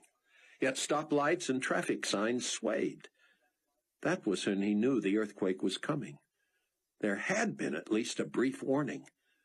Was it possible Chloe had had an inkling? What would she have done? Where would she have gone? Buck went back to digging. What did you say was in her car, Sion? Just a computer and her phone. Buck stopped digging. Could she be in the garage? I'm afraid not, Cameron. I looked carefully. If she was there when it all came down, Sion said, you would not want to find her anyway. I might not like it, Buck thought, but I have to know. Rayford's body went rigid when Carpathia touched his shoulder. He envisioned leaping from the chair and choking the life out of Carpathia. He sat seething, eyes closed, feeling as if he were about to explode. I can sympathize with your grief, Nikolai said. Perhaps you can understand my own feeling of loss over the many lives this calamity has cost. It was worldwide, every continent suffering severe damage. The only region spared was Israel. Rayford wrenched away from Carpathia's touch and regained his voice. And you don't believe this was the wrath of the Lamb? Rayford, Carpathia said, surely you do not lay at the feet of some supreme being an act so spiteful and capricious and deadly as this?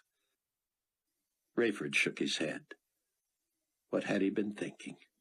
Was he actually trying to persuade the Antichrist he was wrong? Carpathia moved behind his desk to a high-backed leather chair. Let me tell you what I am going to tell the rest of the staff, so you can skip the meeting and find your quarters and get some rest. I don't mind hearing it along with the rest. Magnanimous, Captain Steele. However, there are as well things I need to say only to you. I hesitate to raise this while your loss is so fresh, but you do understand that I could have you imprisoned. I'm sure you could, Rayford said. But I choose not to do that. Should he feel grateful or disappointed? A stretch in prison didn't sound bad. If he knew his daughter and son-in-law and Sion were all right, he could endure that. Carpathia continued. I understand you better than you know. We will put behind us our encounter, and you will continue to serve me in the manner you have up till now. And if I resign? That is not an option. You will come through this nobly, as you have other crises. Otherwise, I will charge you with insubordination and have you imprisoned. That's putting the encounter behind us? You want someone working for you who would rather not? In time, I will win you over, Carpathia said. You are aware that your living quarters were destroyed? I can't say I'm surprised. Teams will try to salvage anything of use. Meanwhile, we have uniforms and necessities for you. You will find your quarters adequate, though not luxurious. Top priority for my administration is to rebuild New Babylon. It will become the new capital of the world. All banking, commerce, religion, and government will start and end right here. The greatest rebuilding challenge in the rest of the world is in communications. We've already begun rebuilding an international network that communications is more important than people. More than cleaning up areas that might otherwise become diseased? Clearing away bodies, reuniting families? In due time, Captain Steele. Such efforts depend on communications, too. Fortunately, the timing of my most ambitious project could not have been more propitious. global community recently secured sole ownership of all international satellite and cellular communications companies. We will have in place in a few months the first truly global communications network. It is cellular and it is solar-powered. I call it cellular solar. Once the cellular towers have been re-erected and satellites are maneuvered to geosynchronous orbit, anyone will be able to communicate with anyone else, anywhere, at any time. Carpathia appeared to have lost the ability to hide his glee. If this technology worked, it solidifies Carpathia's grip on the Earth. His takeover was complete.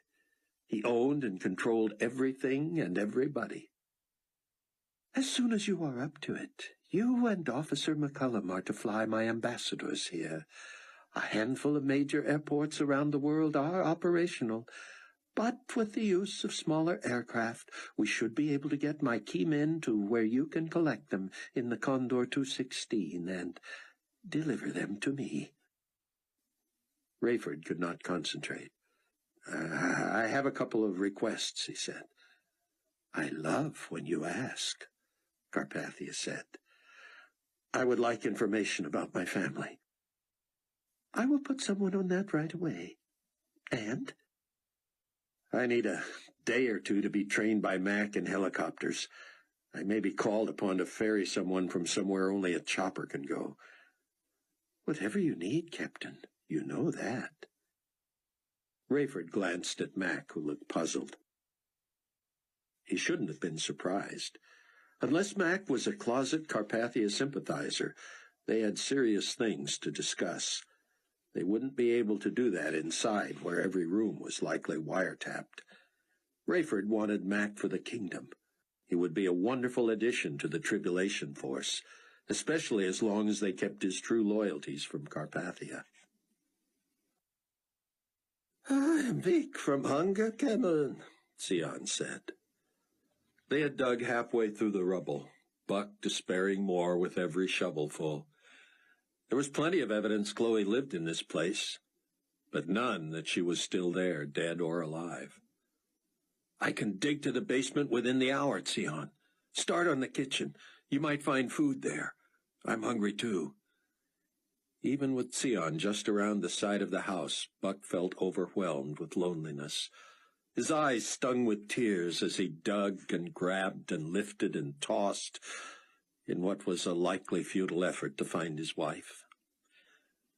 Early in the evening, Buck climbed wearily out of the basement at the back corner.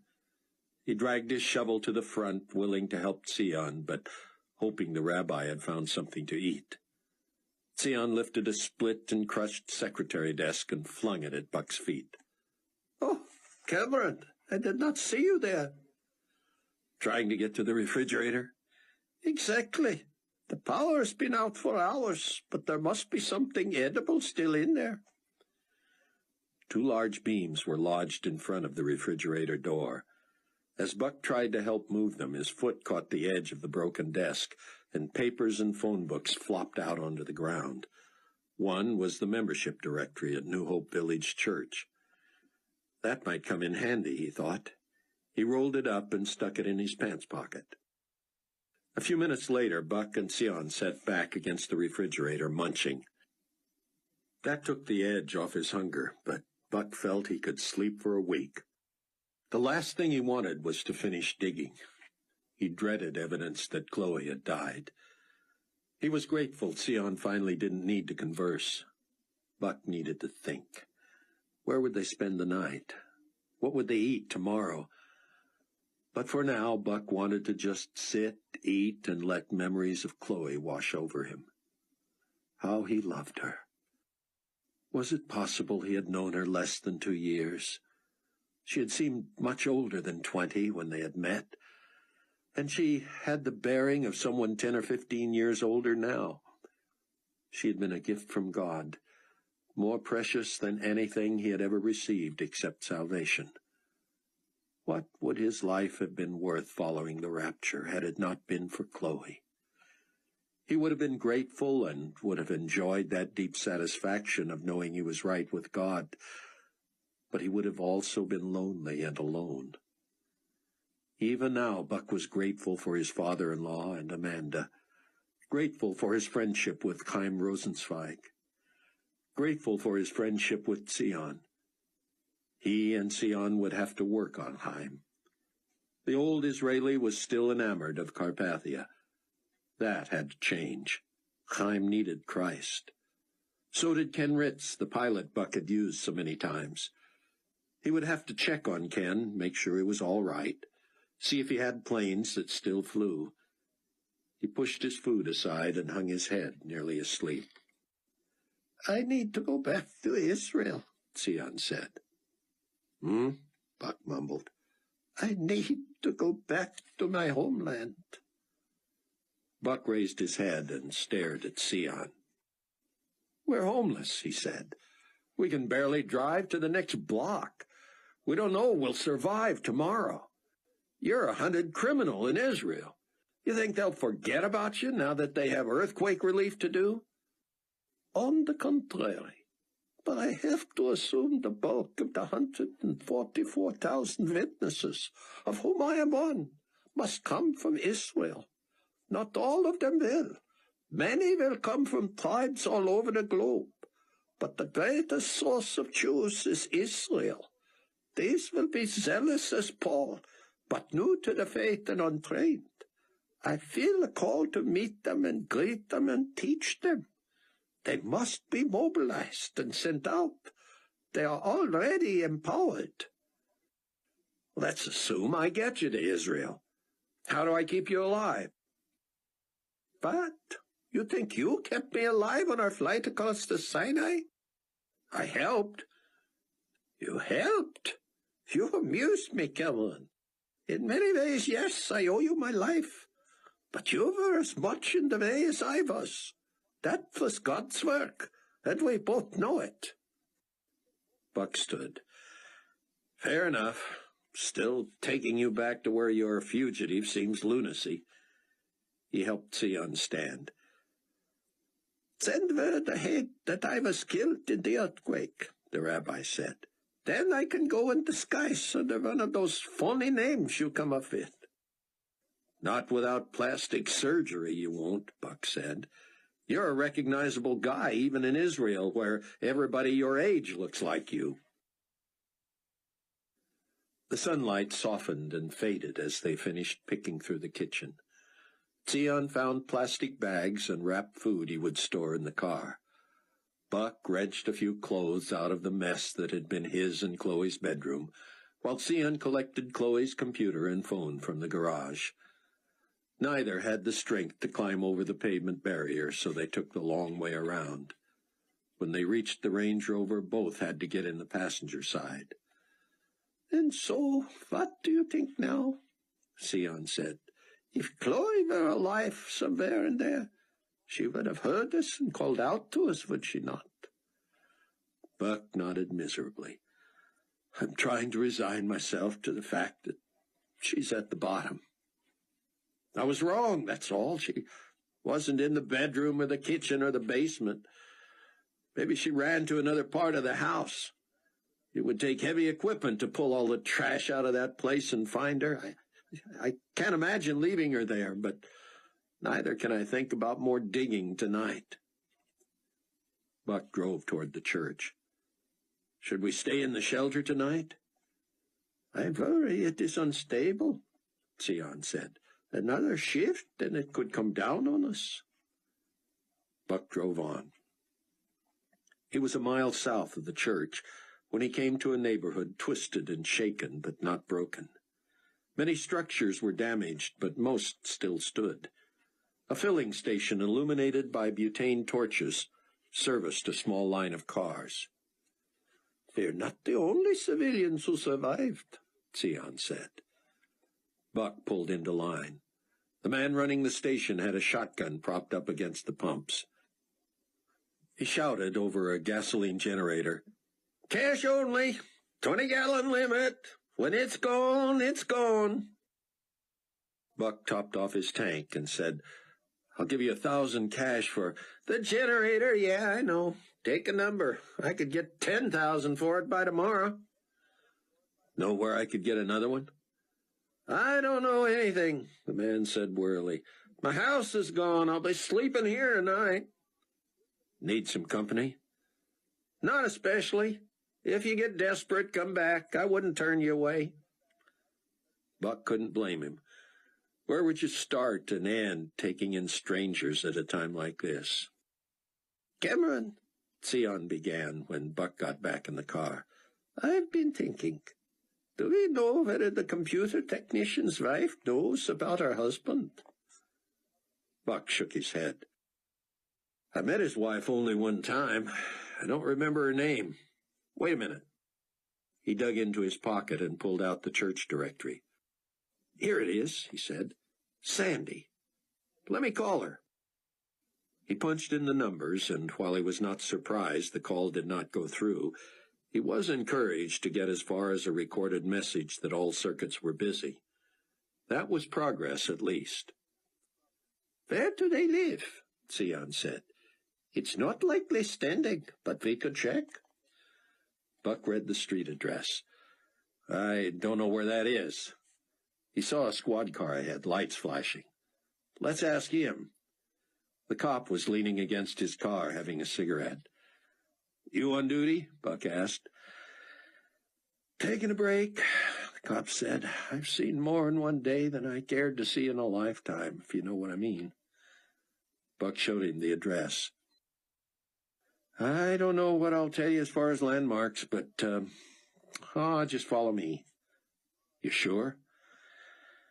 There's nothing more I can do for anybody tonight. In fact, I didn't do anybody any good today. Follow me, I'll point out the street you want, then I'm gone. A few minutes later, Buck flashed his lights in thanks and pulled up in front of a duplex. Sion opened the passenger door, but Buck put a hand on his arm. Let me see Chloe's phone. Sion crawled back and fished it from a pile he had wrapped in a blanket. Buck flipped it open and found it had been left on. He rummaged in the glove box and produced a cigarette lighter adapter that fit the phone and made it come to life. He touched a button that brought up the last dialed number. He sighed. It was his own. Sion nodded and they got out. Buck pulled a flashlight from his emergency toolbox. The left side of the duplex had broken windows all around and a foundational brick wall that had crumbled and left the front of the place sagging. Buck got into position where he could shine his light through the windows. Empty, he said. No furniture. Look, Sion said. A for rent sign lay in the grass. Buck looked again at the directory. Donnie and Sandy lived on the other side. The place looked remarkably intact. The drapes were open. Buck gripped the wrought iron railing on the steps and leaned over to flash his light into the living room. It looked lived in. Buck tried the front door and found it unlocked. As he and Sion tiptoed through the house, it became obvious something was amiss in the tiny breakfast nook at the back. Buck gaped, and Sion turned away and bent at the waist. Sandy Moore had been at the table with her newspaper and coffee when a huge oak tree crashed through the roof with such force that it flattened her and the heavy wood table. The dead girl's finger was still curled around the cup handle, and her cheek rested on the tempo section of the Chicago Tribune. Had not the rest of her body been compressed to inches, she might have appeared to be dozing. She and her husband must have died within seconds of each other, Sion said quietly. Miles apart. Buck nodded in the faint light. We should bury this girl. We will never get her out from under that tree, Sion said. We have to try. In the alley, Buck found planks, which they forced under the tree as levers.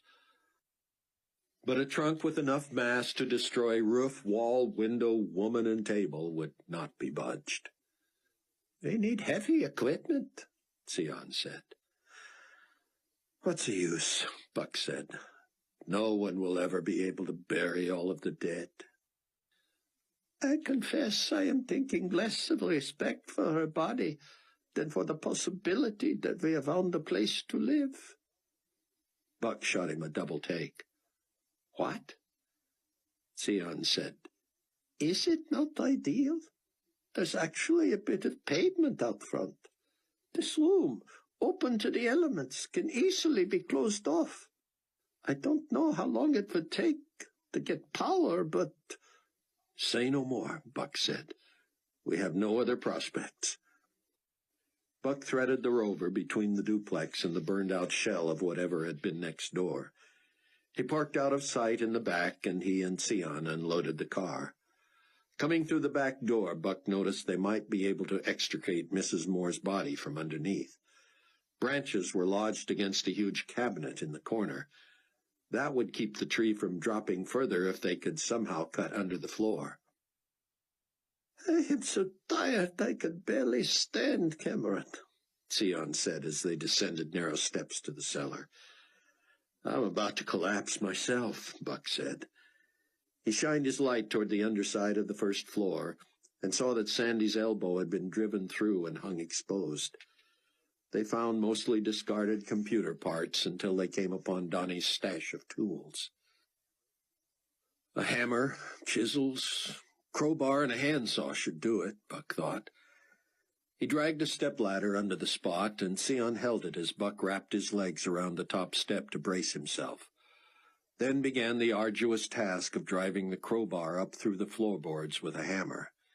His arms ached, but he stayed at it until he had punched out a few holes large enough to get the saw wedged in. He and Sion traded off sawing the hardwood, which seemed to take forever with the dull blade. They were careful not to touch Sandy Moore's body with the saw. Buck was struck that the shape of the cut looked like the pine boxes in which cowboys were buried in the Old West. When they had sawn to about her waist, the weight of her upper body made the boards beneath her give way, and she slowly dropped into Buck's arms. He gasped and held his breath, fighting to keep his balance. His shirt was covered with her sticky blood, and she felt light and fragile as a child. Sion guided him down. All Buck could think of as he carried her broken body out the back door was that this was what he had expected to do with Chloe at Loretta's. He lay her body gently in the dewy grass, and he and Sion quickly dug a shallow grave. The work was easy because the quake had loosened the topsoil. Before they lowered her into the hole, Buck pulled Donnie's wedding ring from deep in his pocket. He put it in her palm and closed her fingers around it. They covered her with the dirt. Sion knelt, and Buck followed suit. Sion had not known Donnie or his wife. He pronounced no eulogy. He merely quoted an old hymn, which made Buck cry so loudly he knew he could be heard down the block. But no one was around, and he could not stop the sobs. "I will love thee in life, I will love thee in death, and praise thee as long as thou lendest me breath. And say, when the death dew lies cold on my brow, if ever I loved thee, my Jesus, 'tis now." Buck and Sion found 2 tiny bedrooms upstairs, one with a double bed, the other with a single. "Take the bigger bed," Sion insisted. "I pray Chloe will join you soon." Buck took him up on it. Buck went into the bathroom and shed his mud and blood-caked clothes. With only his flashlight for illumination, he hand-dipped enough water out of the toilet tank for a sponge bath. He found a big towel to dry off with, then collapsed onto Donnie and Sandy Moore's bed. Buck slept the sleep of the morning, praying he would never have to wake up. Half a world away, Rayford Steele was awakened by a phone call from his first officer. It was 9 o'clock Tuesday morning in New Babylon, and he had to face another day, whether he wanted to or not. At the very least, he hoped he would get a chance to tell Mac about God.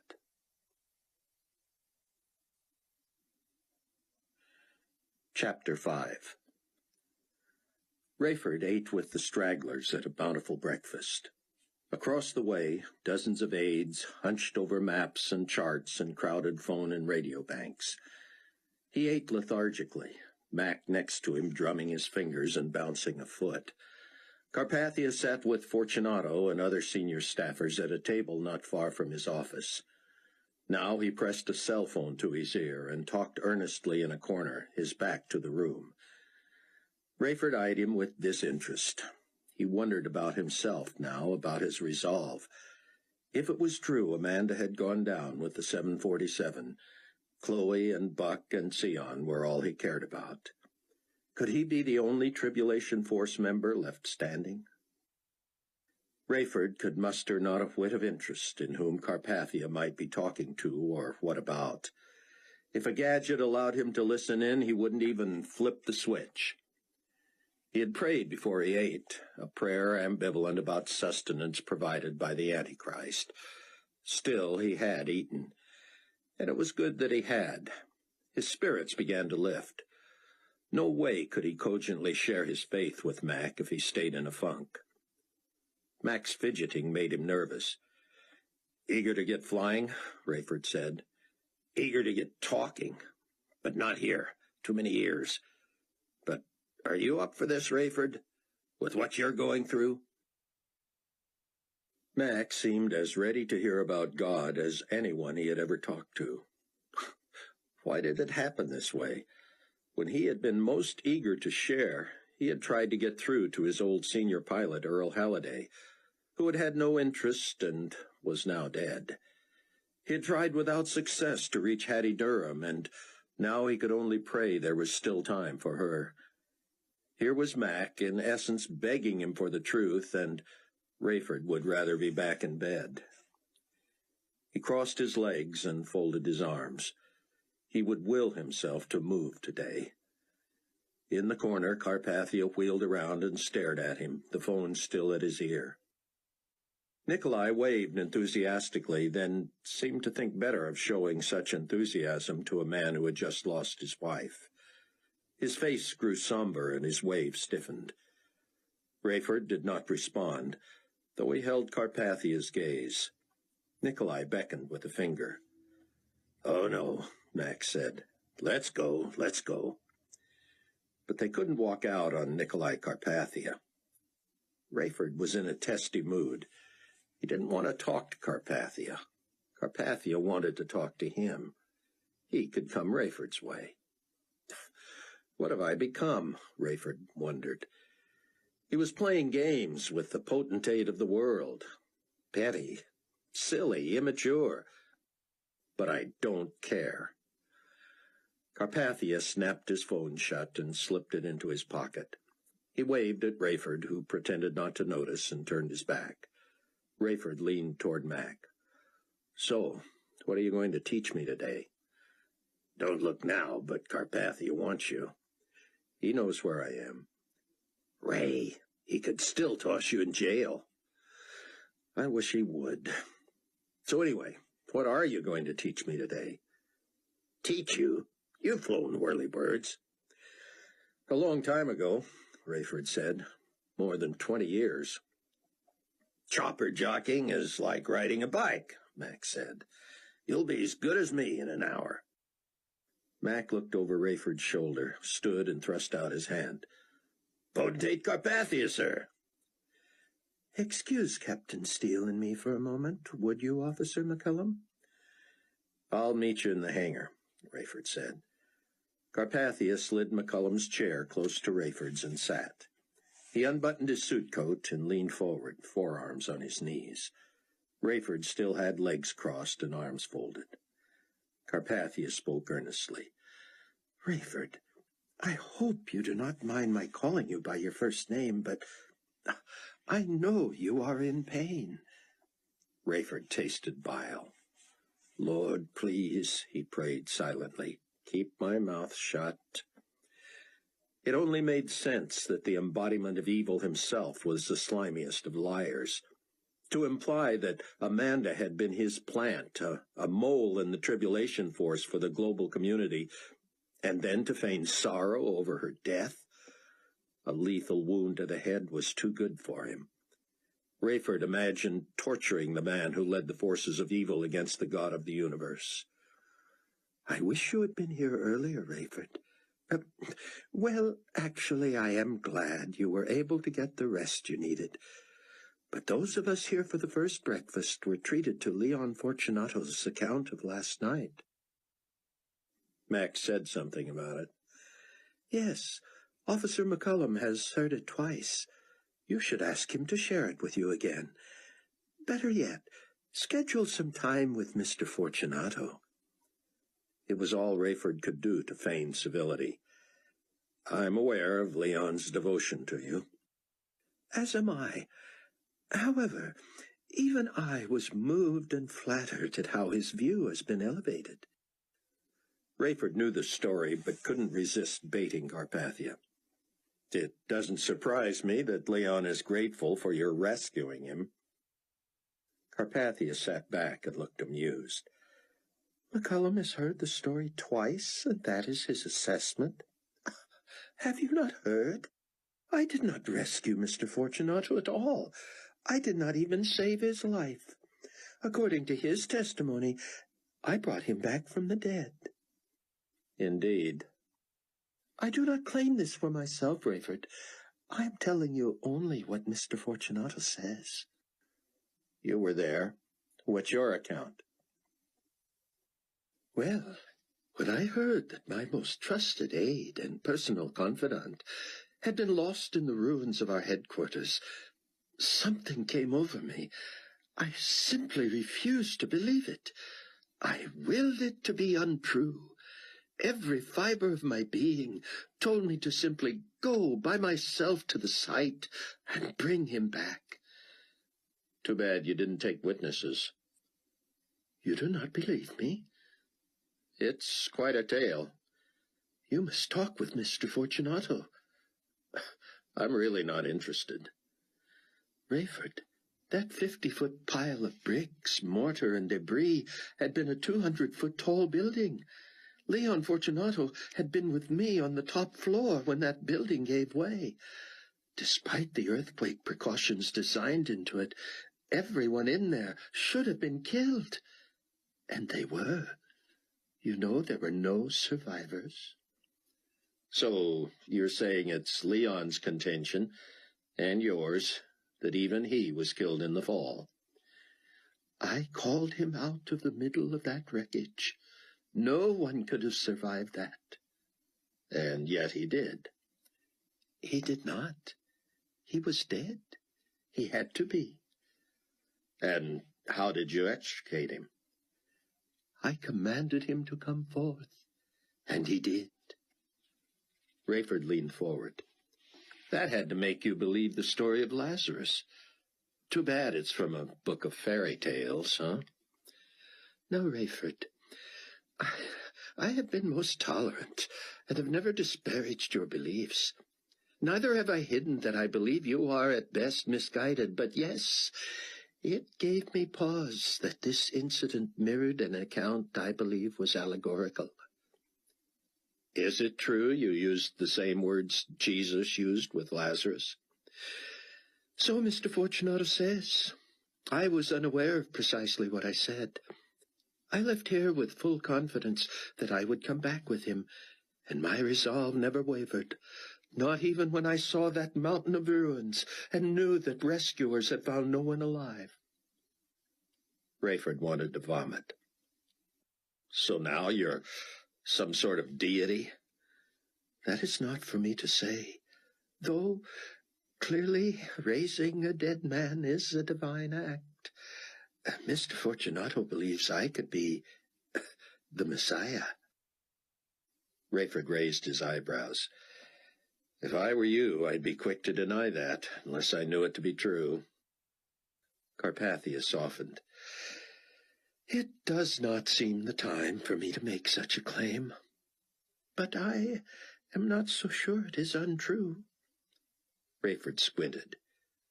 "You think you might be the Messiah?" "Let me just say, especially after what happened last night, I have not ruled out the possibility." Rayford thrust his hands in his pockets and looked away. Come now, Rayford, do not assume I do not see the irony. I am not blind. I know a faction out there, including many of your so-called tribulation saints, labels me an antichrist, or even the antichrist. I would delight in proving the opposite. Rayford leaned forward, pulled his hands from his pocket, and entwined his fingers. Let me get this straight. There's a possibility you are the Messiah, but you don't know for sure? Carpathia nodded solemnly. That makes no sense, Rayford said. Matters of faith are mysteries, Carpathia intoned. I urge you to spend time with Mr. Fortunato. See what you think after that. Rayford made no promises. He looked toward the exit. Why don't you need to go, Captain Steele? I just wanted to share with you the tremendous progress already made in my rebuilding initiative.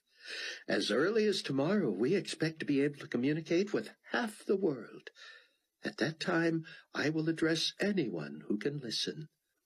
He pulled a sheet from his coat pocket. Meanwhile, I would like you and Mr. McCullum to load whatever equipment you need onto the 216 and chart a course to bring these international ambassadors to join those who are already here. Rayford scanned the list. It appeared he would fly more than 20,000 miles. Where are you on rebuilding runways? Global community forces are working around the clock in every country. Cellular Solar will network the entire world within weeks. Virtually anyone not on that project is rebuilding airstrips, roads, and centers of commerce. I have my assignment, Rayford said flatly. I would like to know your itinerary as soon as it is set. Did you notice the name on the back? Rayford turned the sheet over. Pontifex Maximus Peter Matthews, Enigma, Babylon, One World Faith. So, we bring him too? Though he is in Rome, pick him up first. I would like him on the plane when each of the other ambassadors boards. Rayford shrugged. He wasn't sure why God had put him in this position, but until he felt led to leave it, he would hang in. Oh, one more thing, Carpathia said. Mr. Fortunato will go with you and serve as host. Rayford shrugged again. Now, may I ask you something? Carpathia nodded, standing. Could you let me know when the dredging operation commences? The what? When they pull the Pancon 747 out of the Tigris, Rayford said evenly. Oh, yes, that. Now, Rayford, I have been advised it would be futile. There's a chance you won't do it? Most likely we will not. The airline informed us who was aboard, and we know there are no survivors. We are already at a loss for what to do with the bodies of so many victims of this disaster. I have been advised to consider the aircraft a sacred burial vault. Rayford felt his face flush, and he slumped. You're not going to prove to me my wife is dead, are you? Oh, Rayford, is there any doubt? As a matter of fact, there is. It doesn't feel like she's dead, if you know what... Well, of course you don't know what I mean. I know it is difficult for loved ones to let go, unless they see the body. But you are an intelligent man. Time heals. I want that plane dredged up. I want to know whether my wife is dead or alive. Carpathia stepped behind Rayford and placed a hand on each shoulder. Rayford closed his eyes, wishing he could melt away. Carpathia spoke soothingly. Next, you will be asking me to resurrect her. Rayford spoke through clenched teeth. If you are who you think you are, you ought to be able to pull that off for one of your most trusted employees. Buck had fallen asleep atop the bedspread. Now, well after midnight, He couldn't imagine he had slept more than 2 hours. Sitting up, gathering the covers around him, he didn't want to move. But what had awakened him? Had he seen lights flicker in the hallway? It had to have been a dream. Surely electricity would not be reconnected in Mount Prospect for days, maybe weeks. Buck held his breath. Now he did hear something from the other room, the low, whispering cadence of Tzion ben Judah. Had something awakened him, too? Tzion was praying in his own tongue. Buck wished he understood Hebrew. The prayer grew fainter, and Buck lay back down and rolled onto his side. As he lost consciousness, he reminded himself that in the morning he needed one last look around Loretta's neighborhood, one more desperate attempt to find Chloe. Rayford found Mac in the cockpit of the idle helicopter. He was reading. "Finally let you go, did he?" Mac said. Rayford always ignored obvious questions. He just shook his head. "I don't know how he does it," Mac said. "What's that?" Mac rattled his magazine. "The latest modern avionics. Where would Carpathia get this? And how would he know to stock it in the shelter?" "Who knows?" Rayford said. "Maybe he's the god he thinks he is." "I told you about Leon's diatribe last night." Carpathia told me again." "What, that he agrees with Leon about his own divinity?" "He's not going that far yet," Rayford said. "But he will. The Bible says he will." "Whoa," Max said. "You're going to have to start from the beginning." "Fair enough," Rayford said, unfolding Carpathia's passenger list. "First, let me show you this. After my training, I want you to plot our course to these countries. First, we pick up Matthews in Rome. Then let's go to the States and pick up all the other ambassadors on the way back." Max studied the sheet. Should be easy. Take me a half hour or so to plot it. Are there spots to land in all these places?" "We'll get close enough. We'll put the chopper and a fixed wing in the cargo hold just in case." "So, when do we get to talk?" "Our training session should take until about 5, don't you think?" "Nah, I told you, you'll be up to speed in no time." "We'll need a break for a late lunch somewhere," Rayford said. "And then we'll still have several hours to train, right?" "You're not following me, Ray. You don't need a whole day playing with this toy. You know what you're doing, and these things fly themselves." Rayford leaned close. "Who's not following whom?" he said. "You and I are away from the shelter today, training until 1700 hours. Is that understood?" Mac smiled sheepishly. "Oh, you learned the whirlybird by late lunch at around 1, and we're still on leave till 5. You catch on quick." Rayford took notes as Mac walked him through every button, every switch, every key. With the blades at top speed, Mac feathered the controls until the bird lifted off. He went through a series of maneuvers, turning this way and that, dipping and climbing. "It'll come back to you quick, Ray." "Let me ask you something first, Mac. You were stationed in this area, weren't you?" "For many years," Mac said, slowly flying south. "You know people, then?" "Locals, you mean?" "Yeah. I couldn't tell you if any of them survived the earthquake. What are you looking for?" "Scuba equipment." Mac glanced at Rayford, who did not return his gaze. "There's a new one for the middle of the desert. Where do you want to go diving, in the Tigris?" Mac grinned, but Rayford shot him a serious look, and he paled. "Oh, sure. Forgive me, Rayford. Man, you don't really want to do that, do you?" "I've never wanted anything more, Mac. Now, do you know somebody or not?" "Let 'em dredge the thing, Ray." "Carpathia says they're going to leave it alone." Mac shook his head. I don't know, Ray. You ever scuba dive in a river?" "I'm a good diver. But, no, never in a river." "Well, I have. and it's not the same, believe me. The current isn't much calmer at the bottom than the top. You'll spend half your time keeping from getting sucked downstream. You could wind up 300 miles southeast in the Persian Gulf. Rayford was not amused. What's the story, Mac? You got a source for me?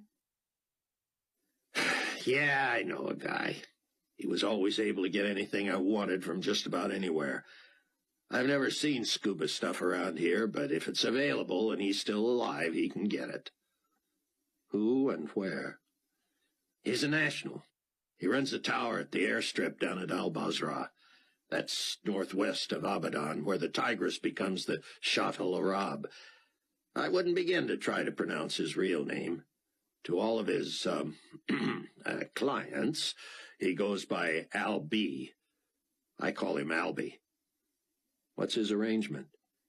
He takes all the risks. Charges you double retail, no questions asked.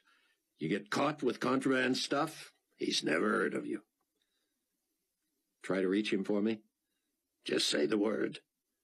That's what I'm asking, Mac. Quite a risk. Being honest with you is a risk, Mac. How do you know you can trust me? I don't. I have no choice. Thanks a lot. You'd feel the same way if the shoe was on the other foot. Yeah, true enough, Max said. Only time will prove I'm not a rat. Yeah, Rayford said, feeling as reckless as he had ever been. If you're not a friend, there's nothing I can do about it now. Uh-huh. But would a Fink make a dangerous dive with you? Rayford stared at him. I couldn't let you do that. You can't stop me. If my guy can get a suit and a tank for you, he can get them for me, too. Why would you do that? Well, not just to prove myself. I'd like to keep you around a while. You deserve to know if your wife's in the drink. But that dive's going to be dangerous enough for two, let alone solo. I'll have to think about that.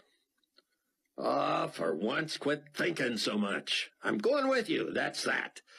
I gotta figure some way to keep you alive long enough to tell me what the devil has been going on since the disappearances. Put her down, Rayford said, and I'll tell you. Right here? Right now? Right now. Mac had flown a few miles to where Rayford could see the city of Al-Hilal. He banked left and headed for the desert, landing in the middle of nowhere. He shut the engine down quickly to avoid sand damage. Still, Rayford saw grains on the back of his hands and tasted them on his lips. "Let me get behind the controls," Rayford said, unstrapping himself. "Not on your life," Max said. "Next, you're going to try starting her up and lifting off. I know you can do it, and it's not that dangerous. But Lord knows nobody else around here can explain things to me. Now out with it. Let's go." Rayford hopped out and landed in the sand. Mac followed. They strolled half an hour in the sun, Rayford sweating through his clothes. Finally, Rayford led the way back to the helicopter where they leaned against the struts on the shade side. He told Mac his life story, starting with the kind of family he was raised in, decent, hard-working, but uneducated people. He had shown a proclivity for math and science and was fascinated by aviation. He did well in school, but his father could not afford to send him to college. A high school counselor told him he should be able to get scholarships, but that he needed something extra on his resume. "Like what?" Rayford had asked her. "Extracurricular activities, student government, things like that." "What about flying solo before I graduate?" "Now that would be impressive," she admitted. "I've done it." That helped him earn a college education that led to military training and commercial flying. All the while, he said, "I was a pretty good guy, good citizen, you know the drill. Drank a little, chased a little, never anything illegal. Never saw myself as a rascal. Patriotic, the whole bit. I was even a churchgoer." He told Mac he had been smitten with Irene from the beginning. She was a little too goody-goody for me, he admitted, but she was pretty and loving and selfless. She amazed me. I asked, she accepted, and though it turned out she was a lot more into church than I wasn't about to let her go.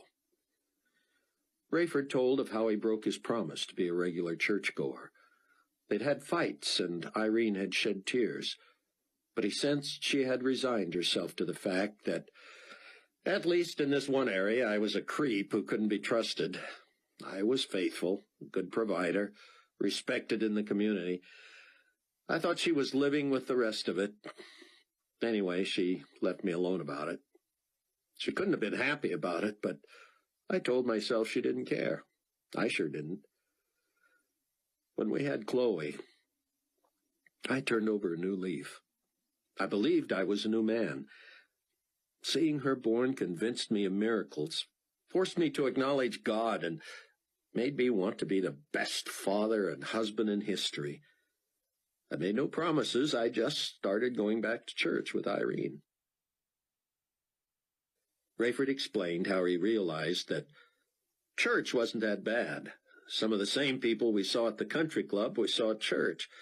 We showed up, gave our money, sang the songs, closed our eyes during the prayers, and listened to the homilies. Every once in a while a sermon or a part of one offended me, but I let it slide. Nobody was checking up on me. The same things offended most of our friends. We called it getting our toes stepped on, but it never happened twice in a row. Rayford said he had never stopped to think about heaven or hell. They didn't talk much about that. Well, never about hell. Any mention of heaven was that everybody winds up there eventually. I didn't want to be embarrassed in heaven by having done too many bad things. I compared myself with other guys and figured if they were going to make it, I was too. The thing is, Mac, I was happy. I know people say they feel some void in their lives, but I didn't. To me, this was life. Funny thing was, Irene talked about feeling empty. I argued with her, sometimes a lot. I reminded her I was back in church, and she hadn't even had to badger me about it. What more did she want? What Irene wanted, Rayford said, was something more, something deeper. She had friends who talked about a personal relationship with God, and it intrigued her. Scared me to death, Rayford said. I repeated the phrase so she could hear how wacky it sounded. Personal relationship with God? She said, of all things, yes, through his Son, Jesus Christ. Rayford shook his head. Well, I mean, you can imagine how that went down with me. Mac nodded. I know what I would have thought. Rayford said, I had just about enough religion to make me feel all right. Saying words like God or Jesus Christ out loud in front of people, that was for pastors and priests and theologians. I resonated with people who said religion was private. Anybody who tried to convince you of something from the Bible or shared his faith with you, well, those guys were right-wingers or zealots or fundamentalists or something. I stayed as far away from them as I could. I know what you mean, Max said. There was always somebody around trying to win souls for Jesus. Rayford nodded. Well, fast forward a whole bunch of years. Now we've got Rayford Jr. I had the same feeling when he was born as I had with Chloe, and I admit I'd always wanted a son. I figured God must be pretty pleased with me to bless me that way. And let me tell you something I've told precious few other people, Mac. I was almost unfaithful to Irene while she was pregnant with Ramey. I was drunk. It was at a company Christmas party, and it was stupid. I felt so guilty. Not because of God, I don't think, but because of Irene. She didn't deserve that. But she never suspected, and that made it worse. I knew she loved me. I convinced myself I was the scum of the earth, and I made all kinds of bargains with God. Somewhere I had this idea he might punish me. I told him if I could just put this behind me and never do it again, would he please not let our unborn baby die? If anything had been wrong with our baby, I don't know what I would have done. But the baby had been perfect, Rayford explained. He soon got a promotion and a raise. They moved to a beautiful home in the suburbs. He kept going to church, and he was soon satisfied with his life again. But, Max said, what happened then? Irene switched churches on me, Rayford said. You getting hungry? I'm sorry? Are you hungry? It's coming up on 1 o'clock. That's the storyteller you are, leaving me hanging so you can eat? You ran that all together like Irene's changing churches should make me hungry? Point me to a place to eat, Rayford said. I'll get us there. You'd better. Chapter 6. Rayford spent 20 minutes scaring the life out of himself and Mac. The skill of piloting a chopper may never leave, but with the advance of technology, this took some getting used to. He remembered bulky, sluggish heavicopters. This one darted like a dragonfly. The throttle was as responsive as a joystick, and he found himself overcompensating. He banked one way, too hard and too fast, then the other, straightening himself quickly, but then rolling the other way. I'm about to barf, Mac shouted. Not in my chopper, you're not, Rayford said. He put the helicopter down 4 times, the second time much too hard. That won't happen again, he promised. As he took off for the last time, he said, I've got it now. This should be easy to keep straight and steady. It is for me, Max said. You want to go all the way to Albies? You mean put down at an airport in front of people? A baptism of fire. Mac plotted their bearings. Keep her set right there, and we could snooze till we see the tower at El Basra. Line her up, let her go, and tell me about Irene's new church. Rayford spent the trip finishing his story. He told how Irene's frustration with finding nothing deep or meaty or personal at their church gave him an excuse to start going only sporadically himself. When she called him on it, he reminded her that she wasn't happy there either. When I pretty much stopped going altogether, she started church shopping. She met a couple of women she really liked at a church she didn't care so much for, but they invited her to a women's Bible study. That's where she heard something about God she'd never known was in the Bible. She found out where the speaker went to church, started going there, and eventually dragged me along. What was it she heard? I'm getting to it. Don't stall. Rayford checked the controls to make sure he had enough lift. I mean, don't stall your story, Max said. Well, I didn't understand the new message myself, Rayford said. In fact, I never really got it until after she was gone. Church was different, all right. Made me uncomfortable. When people didn't see me around, they had to figure I was working. When I did show up, people asked me about work, and I just kept smiling and telling them how wonderful life was. But even when I was home, I went only about half the time. My daughter Chloe was a teenager by then, and she picked up on that. If Dad didn't have to go, she didn't have to go. Irene, however, really loved the new church. She made me nervous when she started talking about sin and salvation and forgiveness and the blood of Christ and winning souls. She said she'd received Christ and been born again. She was pushing me, but I would have none of that. It sounded weird, like a cult. People seemed all right, but I was sure I was going to get pushed into knocking on doors and handing out literature or something. I found more reasons to not be in church. And one day, Irene was going off about how Pastor Billings was preaching on the end times and the return of Christ. He called it the rapture. She said something like, wouldn't it be great to not die but to meet Jesus in the air? I came back with something like, yeah, that would kill me. I offended her. She told me I shouldn't be so flippant if I didn't know where I was going. That made me mad. I told her I was glad she was sure. I told her I figured she'd fly to heaven and I'd go straight to hell. She didn't like that a bit. I can imagine, Mac said. The whole issue of church became so volatile that we just avoided it. Eventually, I started to get those old stirrings again, and I had my eye on my senior flight attendant.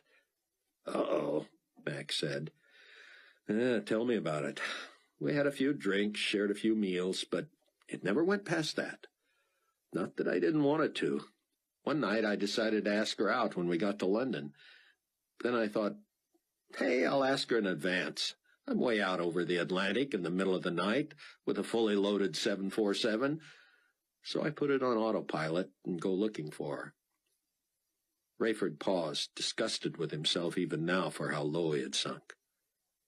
Mac looked at him. Yeah. Everybody remembers where they were when the disappearances happened. You're not saying, Mac said. I was looking for a date when all those people disappeared. Man. Rayford snorted. She wanted to know what was going on. Were we going to die?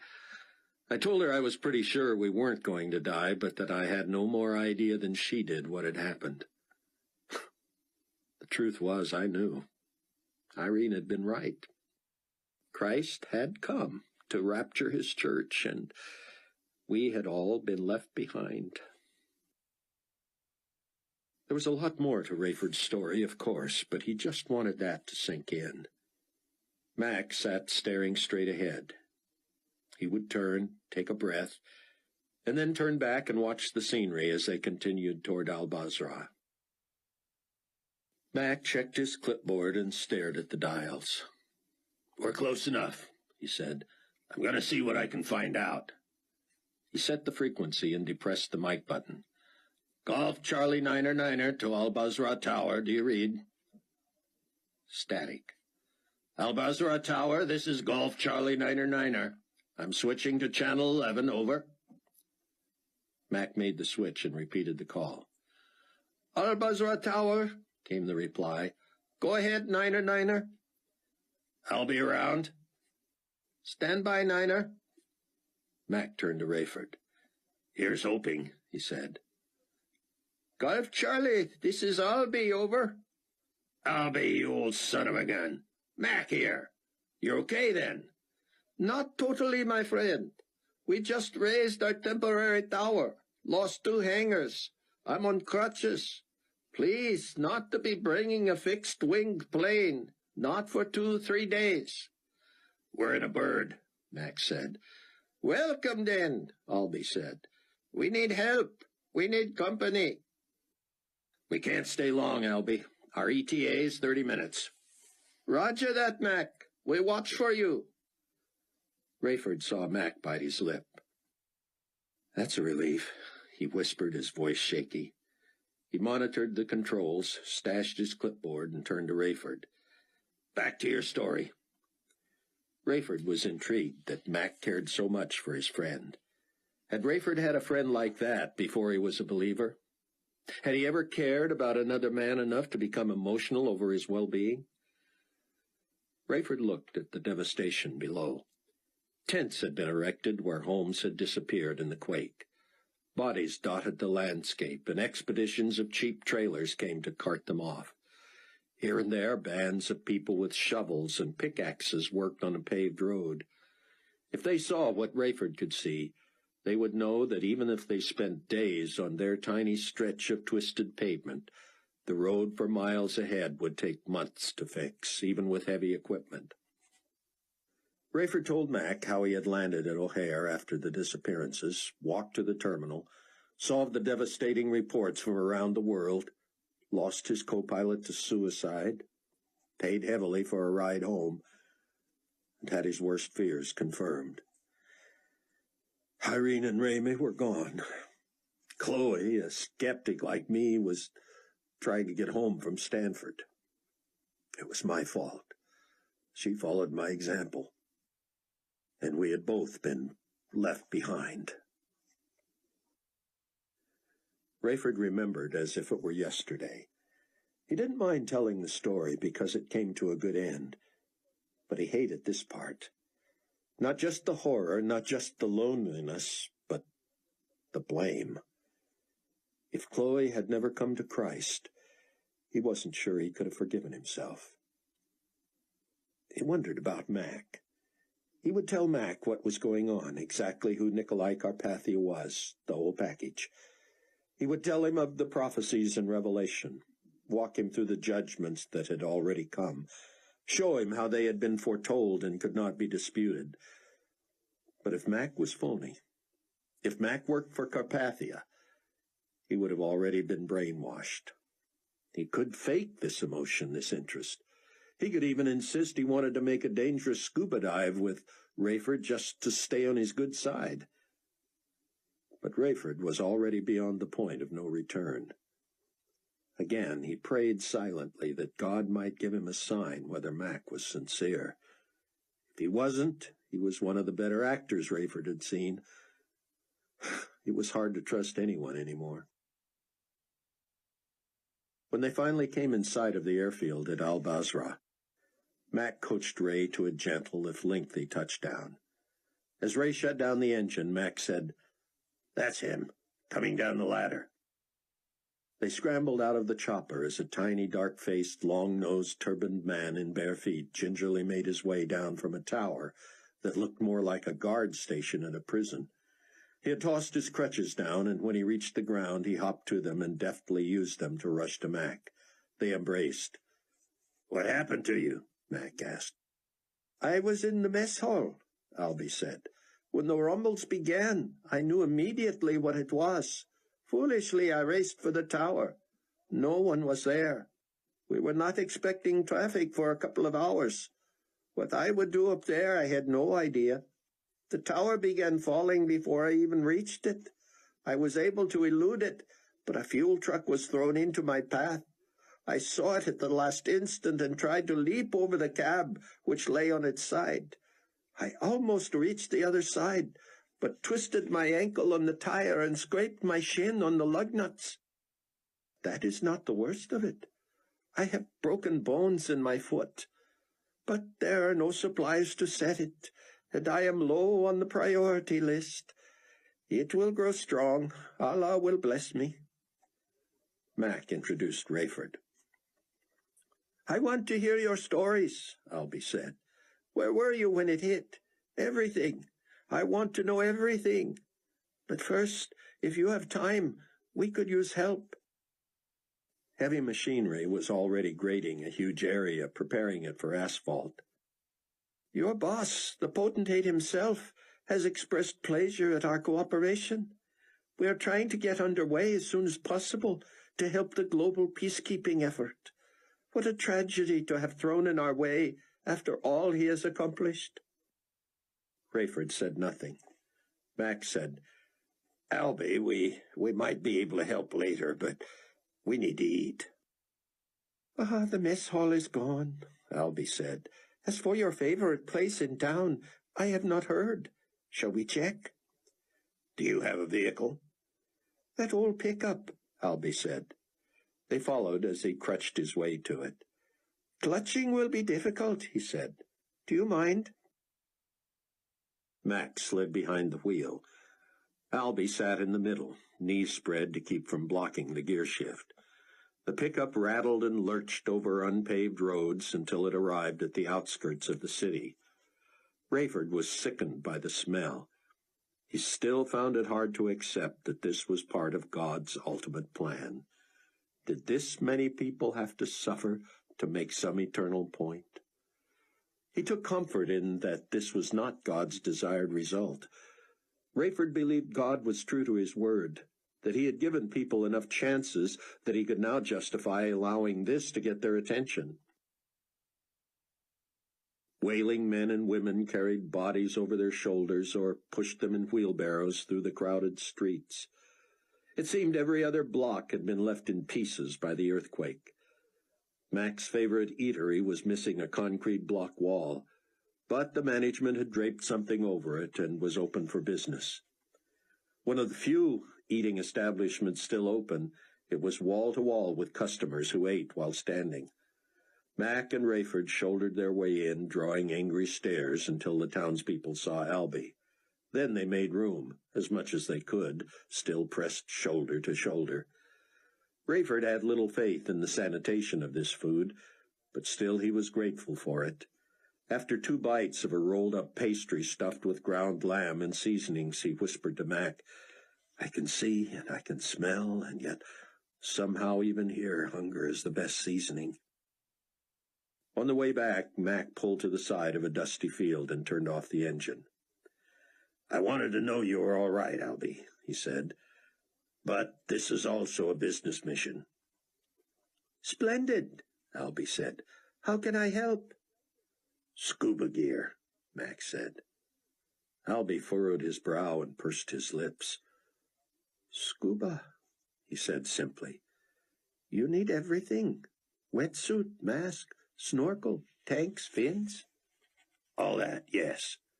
"Weights, ballast, lights?" "I suppose." "Cash?" "Of course." "I'll have to check," Albie said. "I have a source. I have not heard from him since the disaster. If the stuff is to be had, I can get it. Let's leave it this way. If you do not hear from me, return in 1 month, and it will be here." "I can't wait that long," Rayford said quickly. "I cannot guarantee any sooner. Even that long seems very fast to me at a time like this." Rayford couldn't argue with that. "I thought this was for you, Mac," Albie added. "We need 2 sets. "Are you going to make a career of diving?" "Hardly," Mac said. "Why? You think we should rent instead?" "Could we?" Rayford said. Albie and Mac looked at Rayford and burst into laughter. "No rental on the black market," Albie said. Rayford had to grin at his own naivete, but laughing seemed a distant pleasure. Back at the airport, Rayford and Mac each manned a shovel while a dump truck brought in a gravel base for the runway. Before they knew it, several hours had passed. They sent someone for Albie. "Can you get a message to New Babylon?" Mac said. "It will require a relay, but both Carr and Wasit have been on the air since this morning, so yes, it's possible." Mac wrote the instructions, asking that a dispatch go to Global Community Radio Base, informing them that Steele and McCullum were engaged in a cooperative volunteer airport rebuilding project and would return by nightfall. It was nearly 9:30 Tuesday morning, Central Standard Time, when Buck was jolted awake. The day was bright and sunny, yet he had slept soundly since that brief dream in the middle of the night. A constant sound had played at the edges of his consciousness. But for how long? As his eyes grew accustomed to the light, he realized the noise had been with him for some time.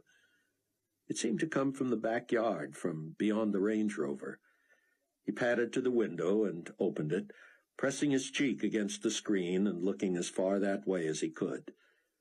Maybe it was the emergency workers, and he and Sion would have power sooner than they thought. What was that smell? Had a catering truck pulled up for the workmen?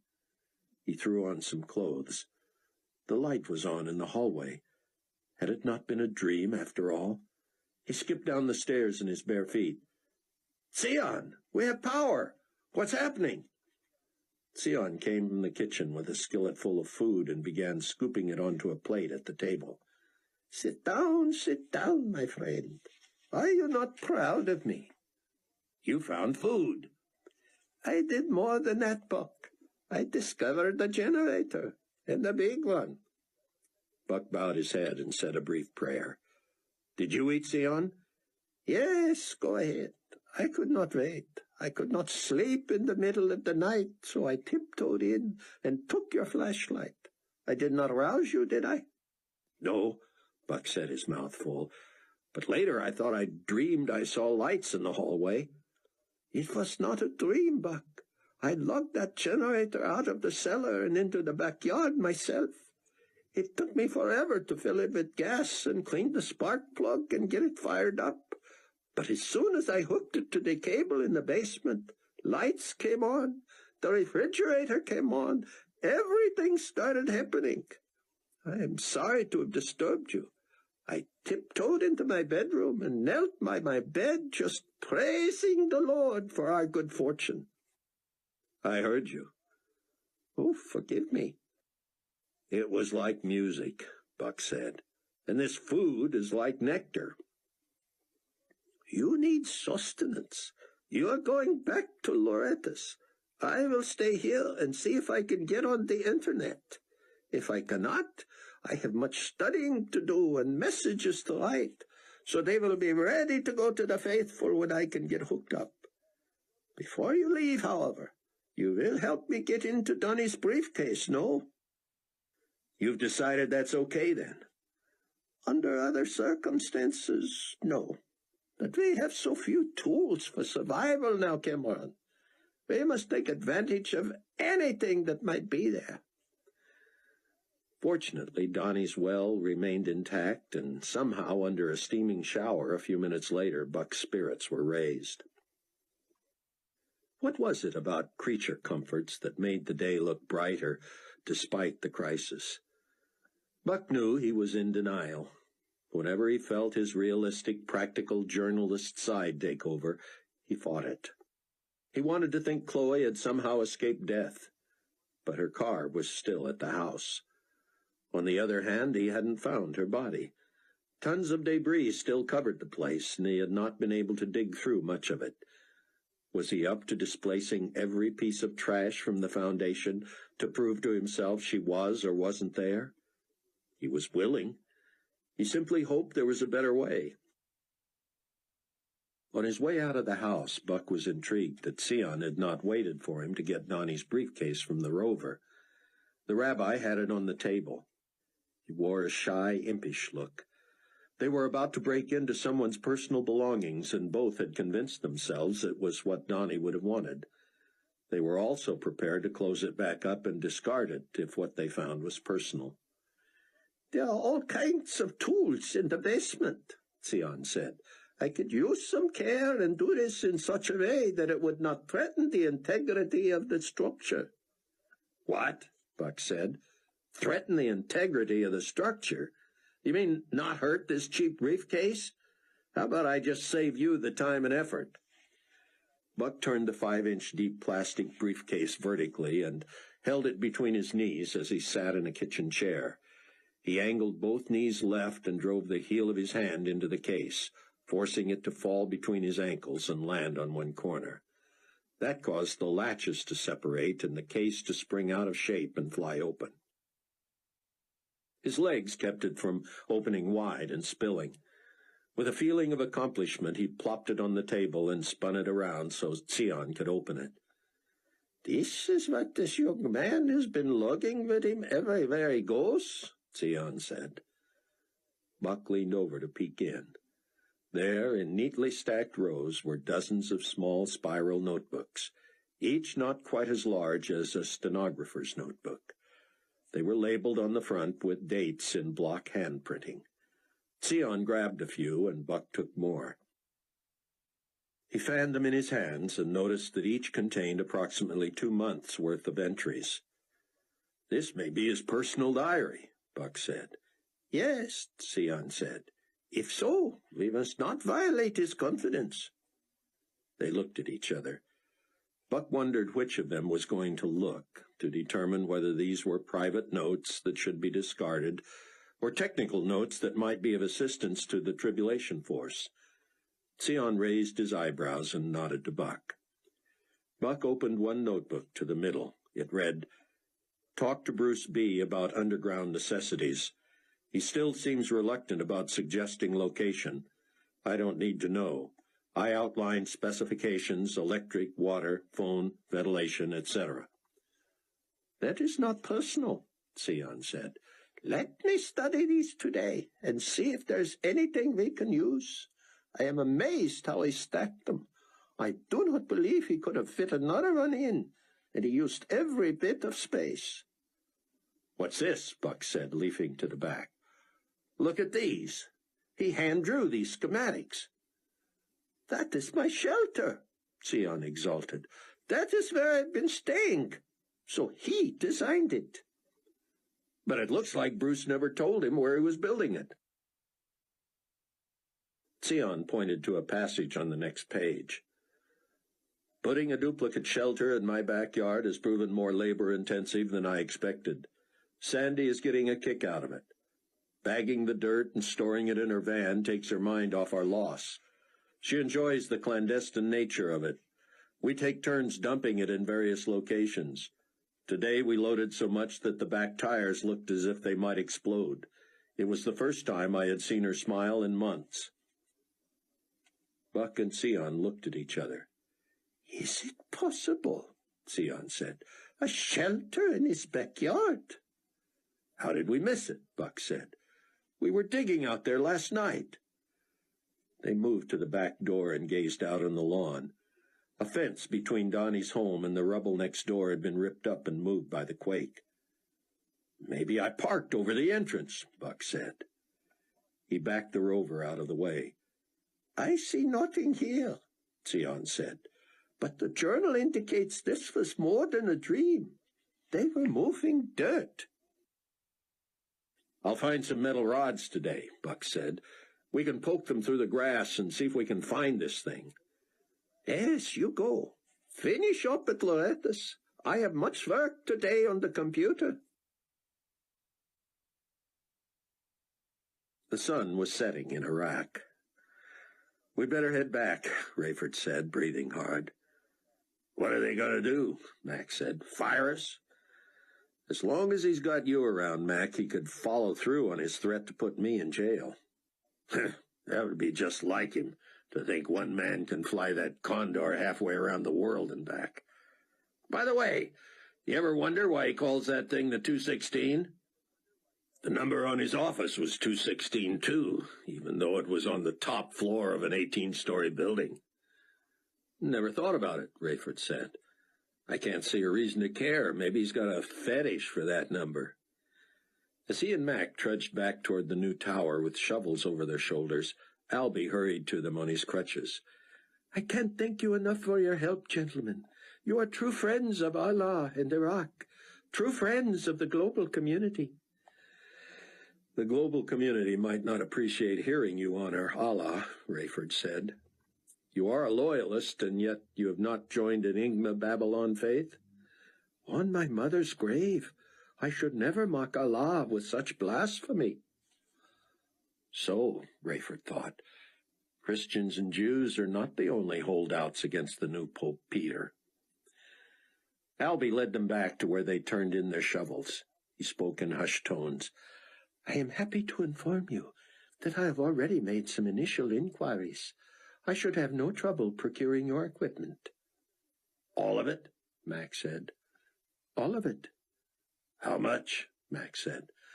"I have taken the liberty of writing that down," Albie said. He pulled a scrap of paper from his pocket and leaned on his crutches as he opened it in the fading light. "Oh, man," Rayford said. "That's 4 times what I would pay for 2 scuba outfits." Albie stuffed the paper back into his pocket. "It is exactly double retail, not a penny more. If you do not want the merchandise, tell me now." "That does look high," Mac said. "But you've never done me wrong. We will trust you." "Need a deposit?" Rayford said, hoping to assuage the man's feelings. "No," he said, eyes darting to Mac, but not at Rayford. "You trust me, I'll trust you." Rayford nodded. Albie thrust out his bony hand and gripped Rayford's fiercely. "I will see you in 30 days, then, unless you hear from me otherwise." Mac took the controls for the flight back. "Got enough energy to finish your story, Ray?" Buck stopped at the ruins of New Hope Village Church on his way to Loretta's and strolled past the crater where the old woman's car rested 20 feet below. Her body was there, too, but he could not bring himself to look. If animals had gotten to her, he didn't want to know. He also avoided the spot where he had found Donnie Moore. More movement of the earth had further entombed him. He carefully climbed to where the underground shelter lay. Clearly more debris had shifted. He slipped and nearly fell down the concrete stairs that led to the door.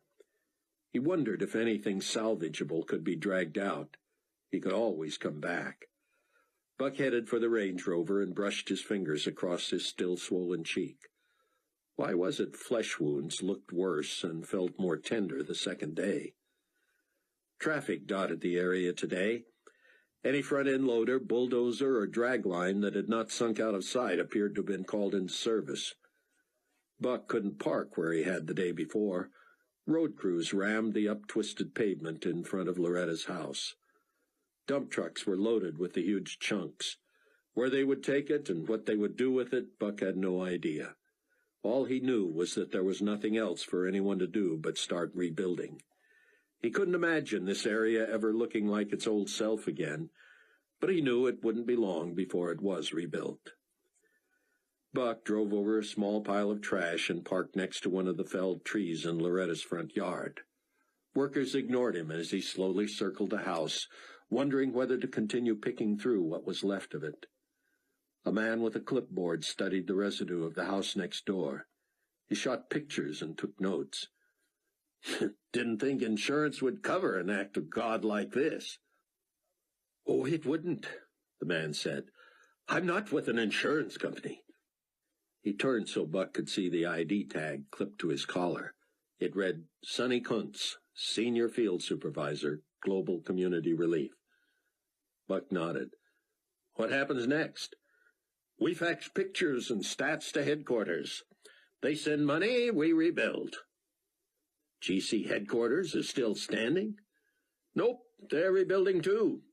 Whoever's left there is in an underground shelter with pretty sophisticated technology. You can communicate with New Babylon? Since this morning. My father-in-law works over there. You think I could get through? You ought to be able to. Kuntz glanced at his watch. It's not 9 p.m. there yet. I talked to somebody there about 4 hours ago. I wanted them to know we found at least one survivor from this area. You did? Who? I'm not at liberty to share that information, Mr. Oh, sorry. Buck reached for his own ID, identifying himself as also a GC employee. Ah, press, Kuntz said. He peeled up 2 pages from his clipboard. Name's Kavanaugh. Helen, age 70. She lived here? That's right. Said she ran to the basement when she felt the place rattling. Never heard of an earthquake in this area before, so she thought it was a tornado. She was just flat lucky. Last place you want to be in an earthquake is where everything can fall on you. She survived, though, huh? Kuntz pointed to the foundation about 20 feet east of Loretta's house. See those 2 openings? One up here, the other in back? Buck nodded. That's one long room in the basement. First she ran to the front. When the whole house shifted and the glass blew in from that window, she ran to the other end. The glass was already out of that window, so she just planted herself in the corner and waited it out. If she'd stayed up front, she'd never made it. Wound up in the only corner of the house where she wouldn't have been killed. She told you this? Yep. She didn't say whether she saw anybody next door, did she? Matter of fact, she did. Buck nearly lost his breath. What'd she say? Just as she saw a young woman running out of the house.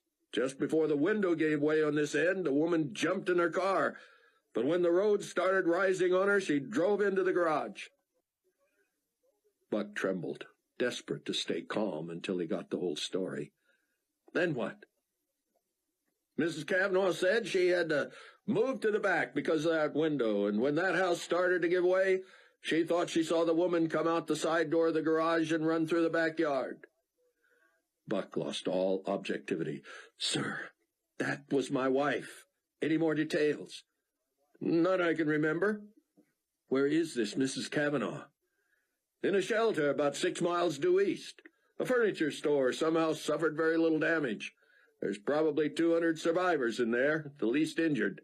More of a holding station than a hospital.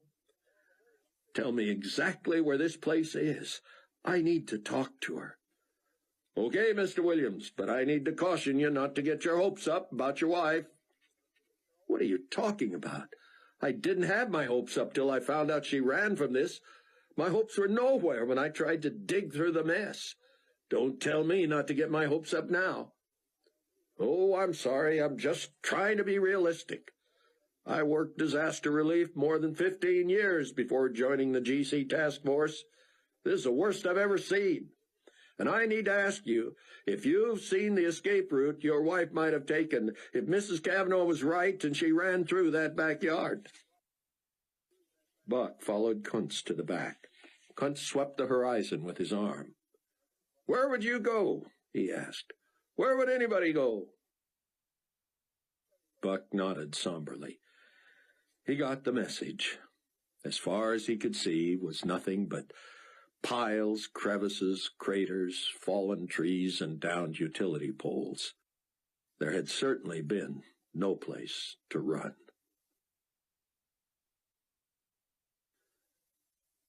Chapter 7. So, Mac said, your daughter was your real reason for finding out what happened to your wife and son. Right. Did you wonder about your motive? You mean guilt? Maybe, partly. But I was guilty, Mac. I had let down my daughter. I wasn't going to let that happen again. You couldn't force her to believe. No, and for a while I thought she wouldn't. She was tough, analytical, the way I'd been. Well, Ray, we flyboys are all alike. We get off the ground because of aerodynamics. No magic, no miracles. Nothing you can't see, feel, or hear. That was me all the way. So, what happened? What made the difference? The sun dipped below the horizon, and from the helicopter, Rayford and Mac saw the yellow ball flatten and melt in the distance. Rayford was into his story, earnestly trying to persuade Mac of the truth. He was suddenly warm. Though the Iraqi desert cooled quickly after sundown, he had to shed his jacket. No closets here, Ray. I just lay mine behind the seat. Once situated, Rayford continued. Ironically, everything that convinced me of the truth I should have known in time to go with Irene when Christ came back. I'd gone to church for years, and I had even heard the terms virgin birth and atonement and all that. But I never stopped to figure what they meant. I understood that one of the legends said Jesus was born to a woman who had never been with a man.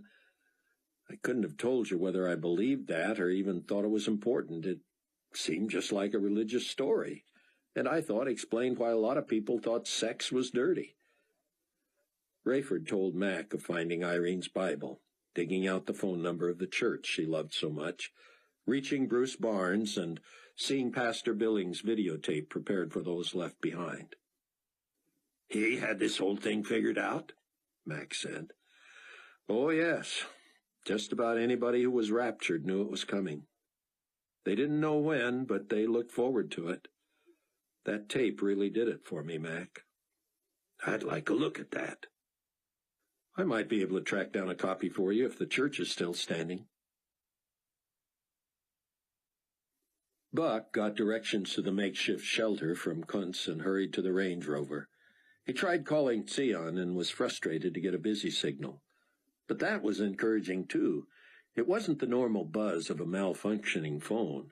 It sounded like a true busy signal, as if Sion's phone was engaged. Buck dialed Rayford's private number. If this worked through cellular technology and solar power, they should have been able to connect with each other anywhere on Earth. The problem was, Rayford was not on Earth. The roar of the engine, the thwack-thwack-thwack of the blades, and the static in his headset made a cacophony of chaos. He and Mac heard the phone at the same time. Mac slapped his pocket and yanked out his phone. Not mine, he said.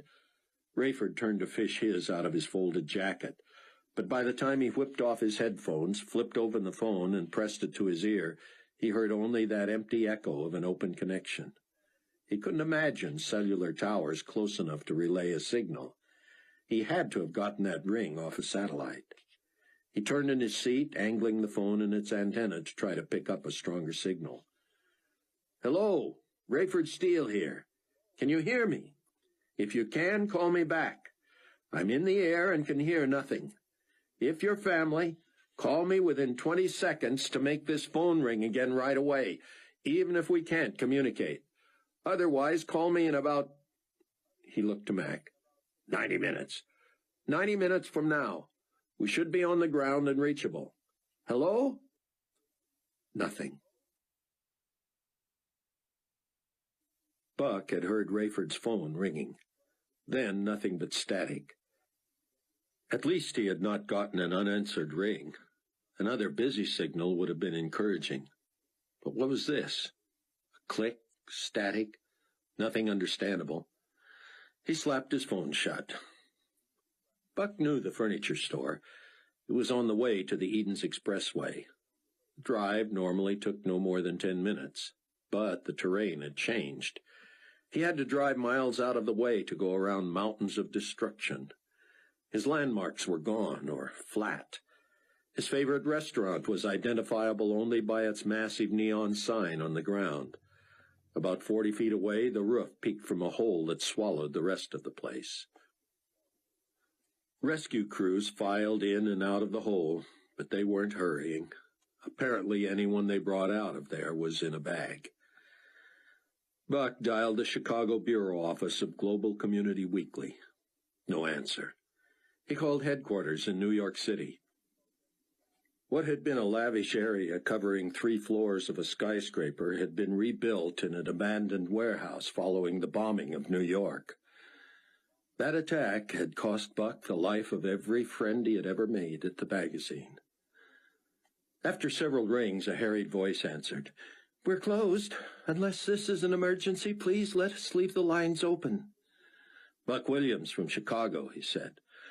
"Yes, Mr. Williams. You've gotten the word, then?" "I'm sorry?" "You've not been in touch with anyone in the Chicago office?" "Our phones just came back up. I got no answer." "You won't. The building is gone. Almost every staff member is confirmed dead." "Oh, no." "I'm sorry. A secretary and an intern survived and checked on the staff. They never reached you." "I was not reachable." "It's a relief you're okay. You are okay." "I'm looking for my wife, but I'm all right, yes." "The 2 survivors are cooperating with the Tribune and have a web page already. Punch in any name and whatever is known is flashed. Dead, alive, being treated, or no known whereabouts. I'm the only one on the phones here. We've been decimated, Mr. Williams. You know we're printed on, 10 or 12 different presses around the world?" 14. "Yes, well, as far as we know, one in Tennessee still has some printing capability and one in Southeast Asia. Who knows how long it'll be before we can go back to press?" "How about the North American staff?" "I'm online right now," she said. "We're about 50% confirmed dead and 40% unaccounted for. It's over, isn't it?" "For the Weekly, you mean?" "What else would I mean?" "Mankind, I thought you were saying." "It's pretty much over for mankind, too, wouldn't you say, Mr. Williams?" "It looks bleak," Buck said, "but it's far from over. Maybe we can talk about that sometime." Buck heard phones ringing in the background. "Maybe," she said.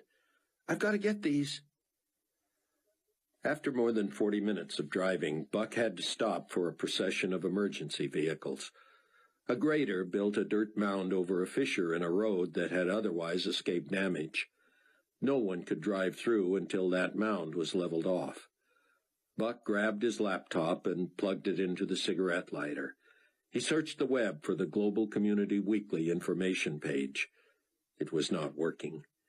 He called up the Tribune page. He ran a people search and found the listing the secretary had told him about. A warning stipulated that no one could vouch for the authenticity of the information, given that many reports of the dead could not be corroborated for days. Buck entered Chloe's name and was not surprised to find her in the no known whereabouts category. He found himself, Loretta, and even Donnie Moore and his wife in the same category. He updated each entry, but he chose not to include his private phone number.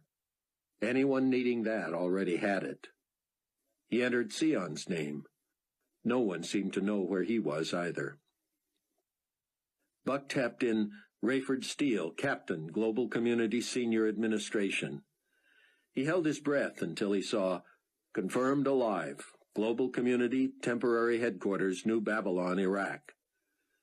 Buck let his head fall back and breathed a quivering sigh. "Thank you, God," he whispered. He straightened and checked the rearview mirror. Several cars were behind him, and he was fourth in line. It would be several more minutes. He entered Amanda White Steele. The computer ground on for a while and then noted with an asterisk, Check Domestic Airlines, Pan-Continental International. He entered that. Subject confirmed on Boston to New Babylon nonstop, reported crashed and submerged in Tigris River. No survivors. Poor Rayford, Buck thought. Buck had never gotten to know Amanda as well as he'd wanted to, but he knew her to be a sweet person and a true gift to Rayford. Now he wanted all the more to reach his father-in-law. Buck checked on Chaim Rosenzweig, who was confirmed alive and en route from Israel to New Babylon. Good, he thought. He listed his own father and brother, and they came up unaccounted for. No news, he decided, was good news for now. He entered Hattie Durham's name. The name was not recognized.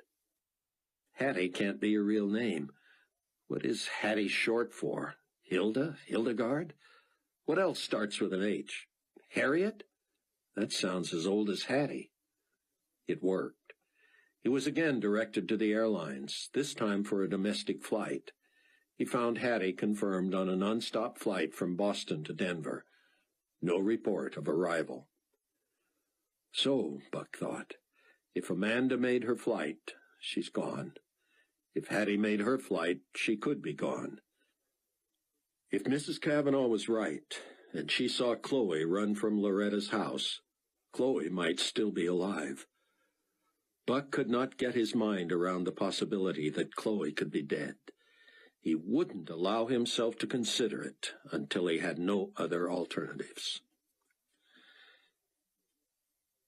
I have to admit, Mac, a lot of it was just plain logic, Rayford said.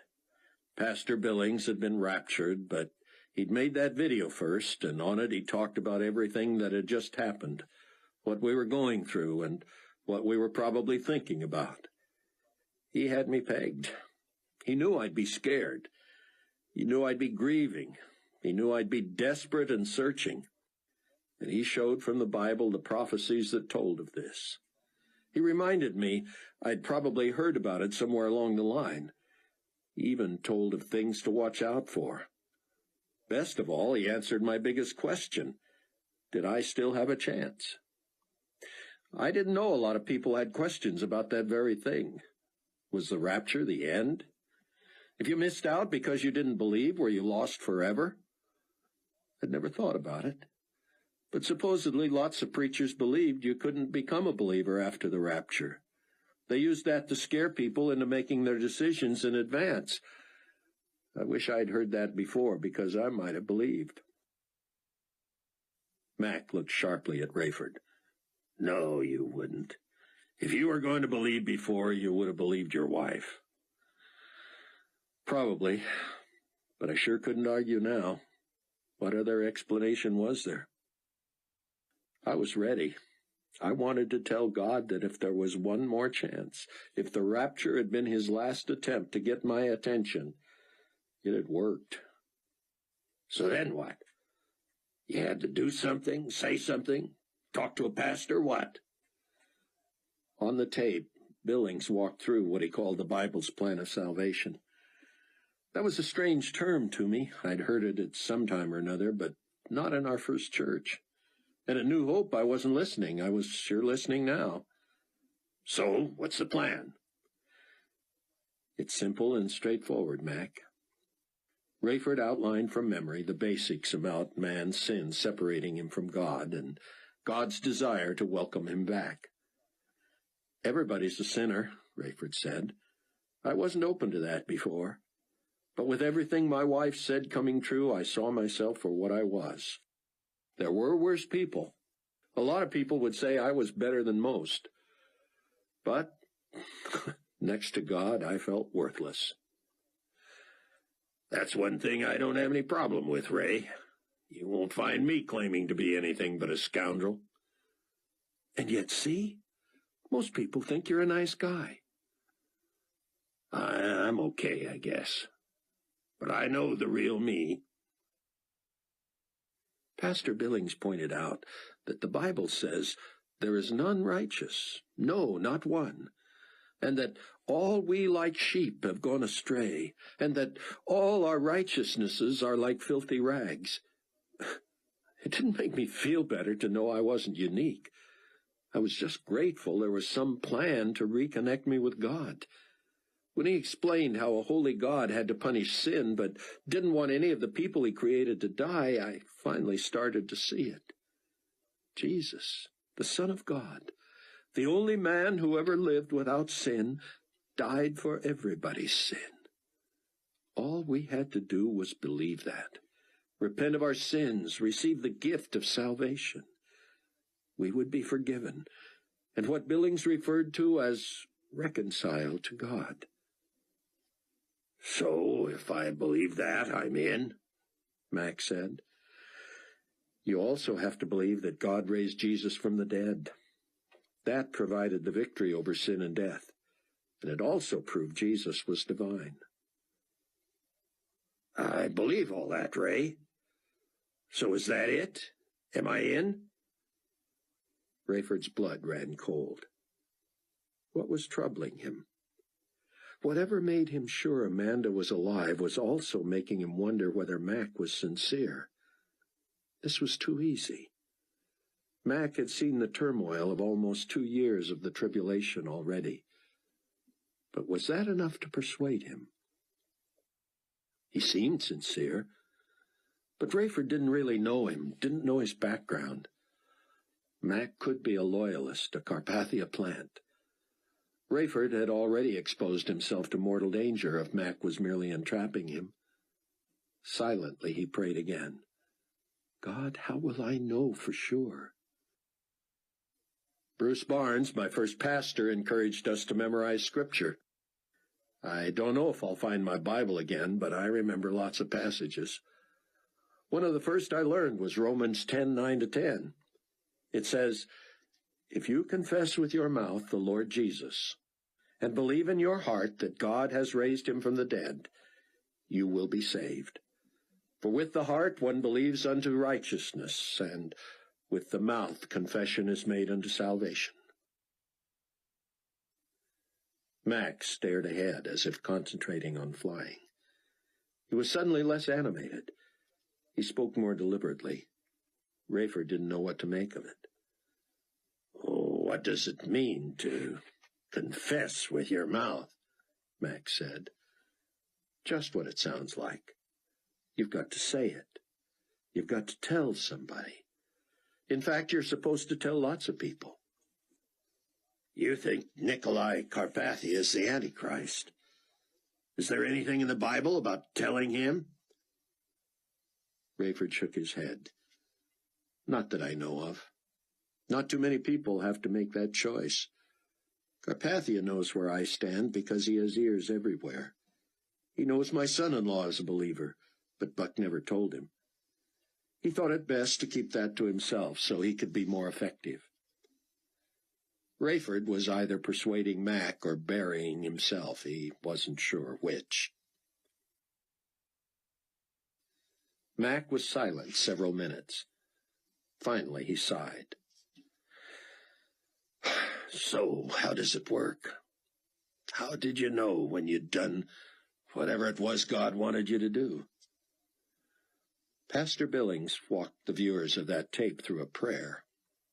We were to tell God we knew we were sinners and that we needed his forgiveness. We were to tell him we believed Jesus died for our sins and God raised him from the dead. Then we were to accept his gift of salvation and thank him for it. Seems too easy. Believe me, it might have been easier if I'd done it before. But this isn't what I call easy. For another long stretch, Mac said nothing. Every time that happened, Rayford felt gloomier. Was he handing himself to the enemy? Mac, this is something you can do on your own, or I could pray with you, or... No. This is definitely something a person should do on his own. You were alone, weren't you? I was, Rayford said. Mac seemed nervous, distracted. He didn't look at Rayford. Rayford didn't want to push, and yet he hadn't decided yet whether Mac was a live prospect or just playing him. If the former was true, he didn't want to let Mac off the hook by being too polite. So, what do you think, Mac? What are you going to do about this? Rayford's heart sank when Mac not only did not respond, but also looked the other way. Rayford wished he was clairvoyant. He would have liked to know whether he had come on too strong or had exposed Mac for the phony he was. Mac took a deep breath and held it. Finally he exhaled and shook his head. Ray, I appreciate your telling me this. Quite a story. Very impressive. I'm moved. I can see why you believe, and no doubt it works for you. So that was it, Rayford thought. Mac was going to blow it off by using the glad it works for you routine. But it's personal and private, isn't it? Mac continued. I want to be careful not to pretend or rush into it in an emotional moment. I understand, Rayford said, desperately wishing he knew Mac's heart. So you won't take it personally if I sleep on this? Not at all, Rayford said. I hope there's no aftershock or attack that might get you killed before you're assured of heaven, but I have to think God knows how close I am and wouldn't allow that. I don't claim to know the mind of God, Rayford said. Just let me say I wouldn't push my luck. Are you pressuring me? Sorry, you're right. No one can be badgered into it. Rayford feared he had offended Mac. That or Mac's attitude was a stalling technique. On the other hand, if Mac was a subversive, he wouldn't be above faking a salvation experience to ingratiate himself to Rayford. He wondered when he would ever be sure of Mac's credibility. When Buck finally reached the furniture store, he found jerry-built construction. No semblance of streets or roads existed, so emergency vehicles staked out their spots with no thought to conserving space or leaving paths open to the doors. Global community peacekeeping emergency forces traipsed in and out with supplies, as well as new patients. Buck got in only because of the security clearance level on his global community identification tag. He asked for Mrs. Kavanaugh, and was pointed to a row of a dozen wooden canvas cots lining a wall in one corner. They were so close, no one could walk between them. Buck smelled freshly cut wood, and was surprised to see new 2x4s nailed together for railings throughout. The rear of the building had sunk about 3 feet, causing the concrete floor to split in the middle. When he got to the crack, he had to hang on to the 2x4s because the pitch was so steep. Wood blocks anchored to the floor kept the cots from sliding. Emergency personnel took tiny steps, shoulders back, to keep from tumbling forward. Each cot had a strip of paper stapled to the foot end, with either a hand-printed or computer-generated name. When Buck walked through, most of the conscious patients rolled up on their elbows, as if to see if he was their loved one. They reclined again when they didn't recognize him. The paper on the third cot from the wall read, Kavanaugh, Helen. She was asleep. Men were on either side of her. One, who appeared homeless, sat with his back to the wall. He seemed to protect a paper bag full of clothes. He eyed Buck warily and pulled out a department store catalog, which he pretended to read with great interest. On Helen Cavanaugh's other side was a thin young man who appeared in his early 20s. His eyes darted, and he ran his hands through his hair. "I need a smoke," he said. "Got any cigarettes?" Buck shook his head. The man rolled onto his side, pulled his knees up to his chest, and lay rocking. Buck would not have been surprised to find the man's thumb in his mouth. Time was of the essence. But who knew what trauma Mrs. Cavanaugh was sleeping off? She had very nearly been killed, and she had no doubt seen the remains of her house when she was carted away. Buck grabbed a plastic chair and sat at the foot of her cot. He wouldn't wake her, but he would talk to her at the first sign of consciousness. Rayford wondered when he had become such a pessimist, and why hadn't it affected his bedrock belief that his wife was still alive? He didn't believe Carpathia's implication that she had been working for the global community. Or was that, too, just a story from Mac? Since he had become a believer, Rayford had begun to look on the brighter side, in spite of the chaos. But now, a deep, dark sense of foreboding came over him as Mac landed, still silent. They secured the helicopter and completed post-flight procedures. Before they passed security to enter the shelter, Mac said, "This is all complicated too, Captain, because you are my boss." That had not seemed to affect anything else that day. They had flown more as buddies than as boss and subordinate. Rayford would have no trouble maintaining decorum, but it sounded as if Mac might. Rayford wanted to leave their conversation concrete, but he didn't want to give Mac an ultimatum or tell him to report back. "I'll see you tomorrow," he said. Mac nodded, but as they headed for their own quarters, a uniformed orderly approached. "Captain Steele, Officer McCullum, you are requested in the Central Command area." He handed each a card. Rayford read silently. "My office, ASAP, Leonardo Fortunato." Since when had Leon been using his entire first name? Wonder what Leon wants at this time of the night. Mac peeked at Rayford's card. "Leon, I've got a meeting with Carpathia." He showed Rayford his card. Was that really a surprise to Mac, or was this all one big setup?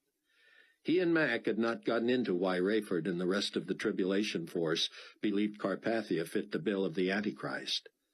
Still, Mac had enough information on Rayford to bury him, and apparently he had the right audience. Buck was fidgety. Mrs. Cavanaugh looked healthy, but she lay so still he was hardly able to detect the rise and fall of her chest. He was tempted to cross his legs and kick her cot in the process. But who knew how an old woman would respond to that? It might push her over the edge. Antsy, Buck dialed Sion.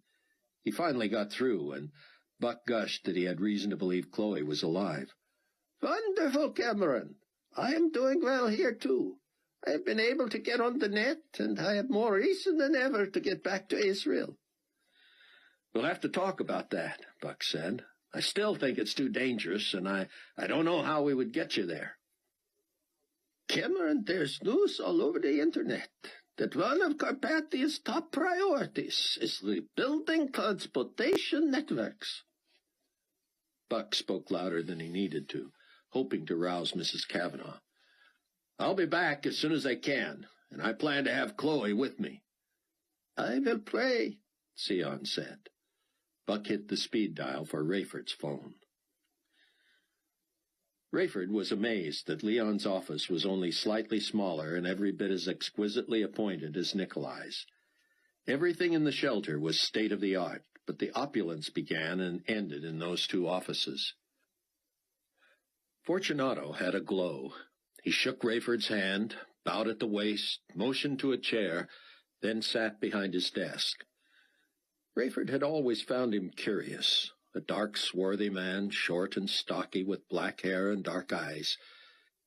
He didn't unbutton his suit jacket when he sat, so it bowed comically at the chest, spoiling whatever formality he was trying to engender. "Captain Steele," Fortunato began. But before he could say anything, Rayford's phone chirped. Fortunato raised a hand and let it fall, as if he couldn't believe Rayford would take a call at a time like this. "Excuse me, Leon, but this could be family." "You can't take calls in here," Leon said. "Well, I'm going to," Rayford said. "I have no information about my daughter and son-in-law." "I mean you're technically not able to receive phone calls in here," Leon said. All Rayford heard was static. "We're way underground and surrounded by concrete. Think, man!" Rayford knew the trunk lines from the center led to solar panels and satellite dishes on the surface. Of course his cell phone would not work here. Still, he was hopeful. Few people knew his number, and the ones who did he cared about most in the world. "You have my full attention, Leon." "Not willingly, I surmise." Rayford shrugged. "I have more than one reason for asking to see you," Leon said. Rayford wondered when these people slept. "We have information on your family, at least part of it." "You do," Rayford said, leaning forward. "What? Who? My daughter?" "No, I'm sorry. Your daughter is unaccounted for. However, your son-in-law has been spotted in a Chicago suburb." "Unharmed?" "To the best of our knowledge." "And what is the state of communications between here and there?" Fortunato smiled condescendingly. "I believe those lines are open," he said, "but of course not from down here, unless you use our equipment." Chalk went up for Fortunato, Rayford thought. "I'd like to call him as soon as possible to check on my daughter." "Of course. Just a few more items. Salvage teams are working around the clock in the compound where you lived. In the unlikely event they are able to find anything of value, you should submit a detailed inventory. Anything of value not pre-identified will be confiscated." "That makes no sense," Rayford said. "Nevertheless," Fortunato said dismissively. "Anything else?" Rayford said, as if he wanted to leave. "Yes," Fortunato said slowly. Rayford had the idea Fortunato was stalling to make him squirm before calling Buck. "One of His Excellency's most trusted international advisers has arrived from Israel. I'm sure you know of Dr. Chaim Rosenzweig." "Of course," Rayford said. "But His Excellency? At first I thought you were referring to Matthews." "Captain Steele, I've been meaning to talk to you about protocol. You inappropriately refer to me by my first name. Sometimes you even refer to the potentate by his first name. We are aware that you do not sympathize with the beliefs of Pontifex Maximus Peter. However, it is most disrespectful for you to refer to him only by his last name." "And yet you are using a title that has for generations been limited to religious leaders and royalty for Potentate Carpathia." "Yes, and I believe the time has come to refer to him in that manner. The potentate has contributed more to world unity than anyone who ever lived. He is beloved by citizens of every kingdom. And now that he has demonstrated supernatural power, excellency is hardly too lofty a title." "Demonstrated these powers to whom?" "He has asked me to share with you my own story." "I've heard the story." "From me?" "From others." "Then I won't bore you with the details, Captain Steele. Let me just say that regardless of the differences you and I have had, because of my experience, I am eager to reconcile. When a man is literally brought back from death, his perspectives change. You will feel a new sense of respect for me, whether you deserve it or not, and it will be genuine." "I can't wait. Now, what was it about No, Captain Steele, that was sarcastic, and I was being sincere. And there you go again. It's Dr. Rosenzweig to you. The man is one of the leading botanists in history. Okay, fine, Leon. I mean Dr. Fortunato. I am not a doctor. You should refer to me as Commander Fortunato. I'm not sure I'm going to be able to do that, Rayford said with a sigh. When did you get that title? Truth be known, my title has recently changed to Supreme Commander. It was bestowed upon me by His Excellency.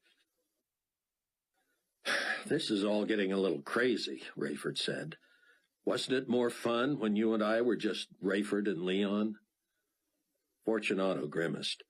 Apparently you are unable to take anything seriously. Well, I'm serious about whatever it is you have to tell me about Rosenzweig. Dr. Rosenzweig. Chapter 8. While he waited for Mrs. Cavanaugh, Buck thought about heading to the Range Rover so he could look up Ken Ritz's number on his computer. If Ken could get him and Sion to Israel, he was taking Chloe. He never wanted her out of his sight again. He was about to step out when Mrs. Cavanaugh finally stirred. He didn't want to startle her. He just watched her. When her eyes opened, he smiled. She looked puzzled, then sat up and pointed at him. You were gone, young man, weren't you? Gone? You and your wife. You lived with Loretta, didn't you? Yes, ma'am. But you weren't there yesterday morning. No. And your wife, I saw her. Is she all right? That's what I want to talk about, Mrs. Cavanaugh. Are you up to it? Oh, I'm all right. I just have nowhere to stay. I got the dickens scared out of me, and I don't care to see the remains of my house, but I'm all right. Want to take a walk? There's nothing I'd like more. But I'm not going anywhere with a man unless I know his name. Buck apologized and introduced himself. I knew that, she said. I never met you, but I saw you around, and Loretta told me about you. I met your wife, Corky. Chloe. Oh, of course. I should remember because I liked that name so much. Well, come on, help me up. Thumbsucker hadn't budged except to keep rocking. Homeless looked wary and held his bag tighter. Buck considered yanking one of their cots so he could get in and help Mrs. Cavanaugh off of hers. But he didn't want a scene. He just stood at the end of her cot and reached for her. As she stepped off the end of the flimsy thing, the other end went straight up. Buck saw it coming at him over her head. He blocked it with his hand, and it slammed back down with such a thunderous resound that Homeless cried out and Thumbsucker jumped 2 feet. He split the canvas cot when he came back down. It slowly separated, and he dropped out of sight. Homeless lowered his face into his sack, and Buck couldn't tell if he was laughing or crying. Thumbsucker reappeared, looking as if he thought Buck might have done that on purpose. Mrs. Cavanaugh, who missed it all, slipped her hand through Buck's elbow, and they walked to where they could talk with more privacy. I already told this to one young man with disaster relief or some such, but anyway, I thought all the racket was a tornado. Who ever heard of an earthquake in the Midwest? You hear about a little rattling and shaking downstate once in a while, but an honest-to-goodness earthquake that knocks over buildings and kills people? I thought I was smart, but I was a fool. I ran to the basement. Of course, ran is relative. It just means I didn't go a step at a time as usual. I went down those stairs like a little girl. The only pain now is in my knees. I went to the window to see if there was a funnel. It was bright and sunny, but the noise was getting louder and the house banged all around me, so I still figured I knew what it was. That's when I saw your wife. Where exactly? That window is too high for me to see out. All I could see was the sky and the trees. They were really moving. My late husband kept a stepladder down there. I climbed just high enough so I could see the ground. That's when your wife Chloe came running out. She was carrying something. Whatever it was more important than putting something on her feet. She was barefoot. And she ran where? To your car. It's stupid, but I hollered at her. She was holding her stuff in one arm and trying to unlock the car with the other, and I was yelling, "You don't want to be outside, girl!" I was hoping she'd put that stuff down and get in the car quick enough to outrun the funnel. But she wasn't even looking up. She finally got it open and started the car, and that's when everything broke loose. I swear one of my basement walls actually moved. I've never seen anything like that in my life. That car started to move, and the biggest tree in Loretta's yard tore itself right from the ground, roots and all. It took half Loretta's yard with it, and it sounded like a bomb dropping in the street, right in front of her car. She backed up, and the tree on the other side of Loretta's yard started to give way. I was still yelling at that girl like she could hear me inside the car. I was sure that second tree would land right on her. She jerked left, and the whole road twisted up right in front of her. If she had pulled onto that pavement a split second earlier, that street flipping up would have tipped her over. She must have been scared to death. One tree lying in front of her, one threatening to fall on her, and the street sticking straight up. She whipped around that first tree and raced right up the driveway into the garage. I was cheering for her. I hoped she'd have enough sense to get to the basement. I couldn't believe a tornado could do that much damage without me seeing it. When I heard everything crash to the floor, like the whole house was coming apart, well, of course it was. I finally got it into my thick head that this wasn't a tornado. When the other two trees in Loretta's yard came down, that window blew out, so I climbed down and ran to the other end of the basement. When my front room furniture crashed into where I'd just been, I stepped over the sump pump and pulled myself up on the concrete cutout to the window. I don't know what I was thinking. I was just hoping Chloe was where she could hear me. I screamed bloody murder out that window. She came out the side door white as a sheet, still barefooted, and now empty-handed, and she went running to the back as fast as she could go. That was the last I saw of her. The rest of my house fell in, and somehow the pipes deflected everything a little and left me a tiny space to wait till somebody found me. I'm glad you're all right. It was pretty exciting. I hope you find Chloe. Do you remember what she was wearing? Sure, that off-white dress, a shift. Thank you, Mrs. Cavanaugh.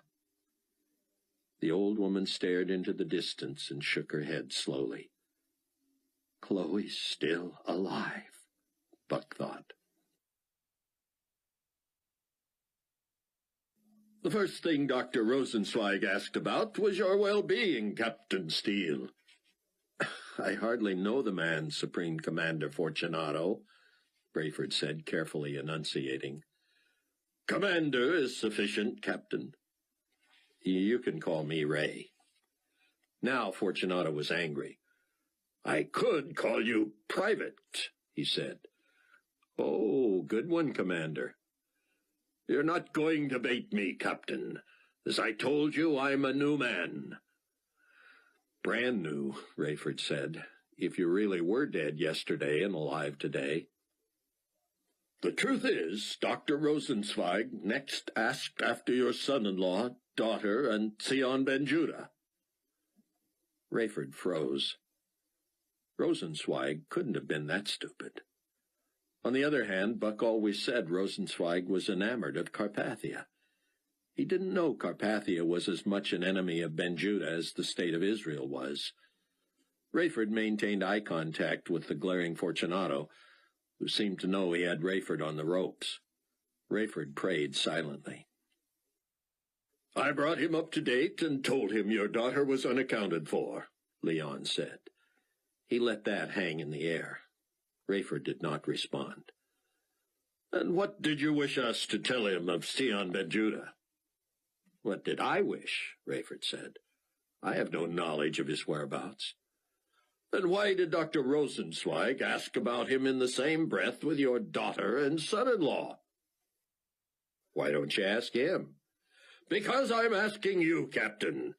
You think we weren't aware that Cameron Williams aided and abetted his escape from the state of Israel?" "Do you believe everything you hear?" "We know that to be fact," Fortunato said. "Then why do you need my input?" "We want to know where Sion Ben-Judah is. It is important to Dr. Rosenzweig that His Excellency come to Dr. Ben-Judah's aid." Rayford had listened in when that request was brought to Carpathia. Nikolai had laughed it off, suggesting his people make it appear he tried to help while actually informing Ben-Judah's enemies where they could find him. "If I knew the whereabouts of Sion Ben-Judah," Rayford said, "I would not tell you. I would ask him if he wanted you to know." Fortunato stood. Apparently the meeting was over. He walked Rayford to the door. "Captain Steele, your disloyalty has no future. I say again, you will find me most conciliatory. I would consider it a favor if you would not intimate to Dr. Rosenzweig that His Excellency is as eager to know the whereabouts of Dr. Ben-Judah as he is." "Why would I do you a favor?" Fortunato spread his hands and shook his head. "I rest my case," he said. His Excellency has more patience than I. You would not be my pilot." "That's correct, Supreme Commander. I will, however, be piloting this week when you pick up the rest of the global community boys." "I assume you're referring to the other world leaders?" "And Peter Matthews." "Pontifex Maximus, yes. But he's not actually GC." "He has a lot of power," Rayford said. "Yes, but more popular than diplomatic. He has no political authority."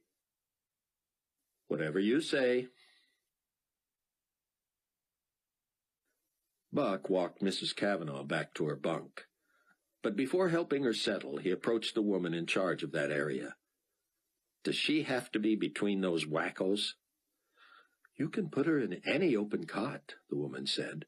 "Just make sure her name sticker goes with her." Buck guided Mrs. Cavanaugh to a cot near other people her age.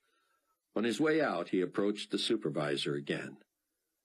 "What is anyone doing about missing persons?"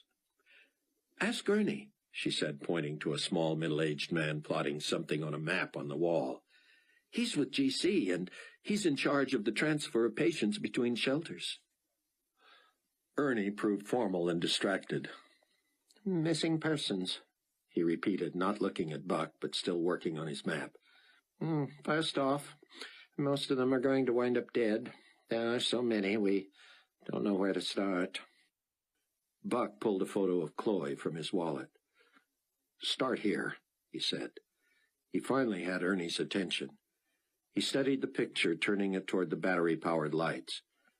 "Wow," he said. "Your daughter?" "She's 22. To be her dad, I'd have to be at least 40. "So?" "I'm 32, he said, astounded at his vanity at a time like this.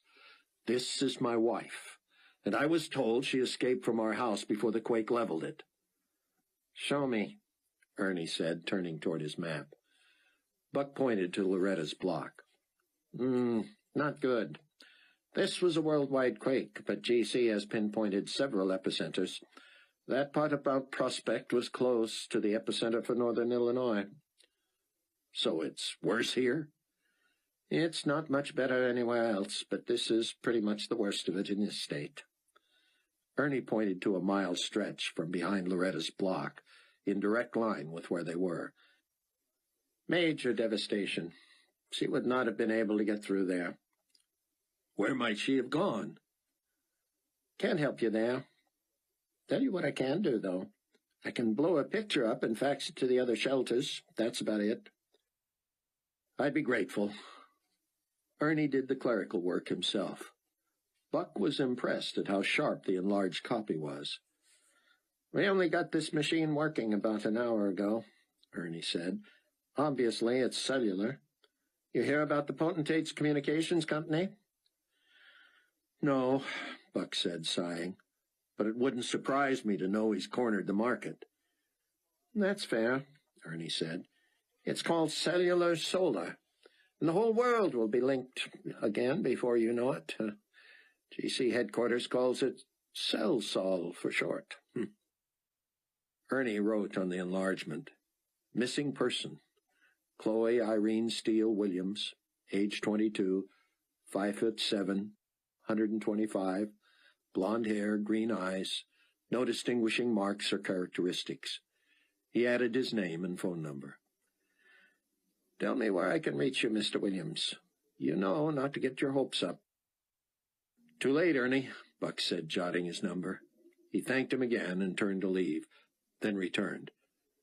You say they call the Potentate's communications network CellSol? Yeah, short for cellular solar, yeah.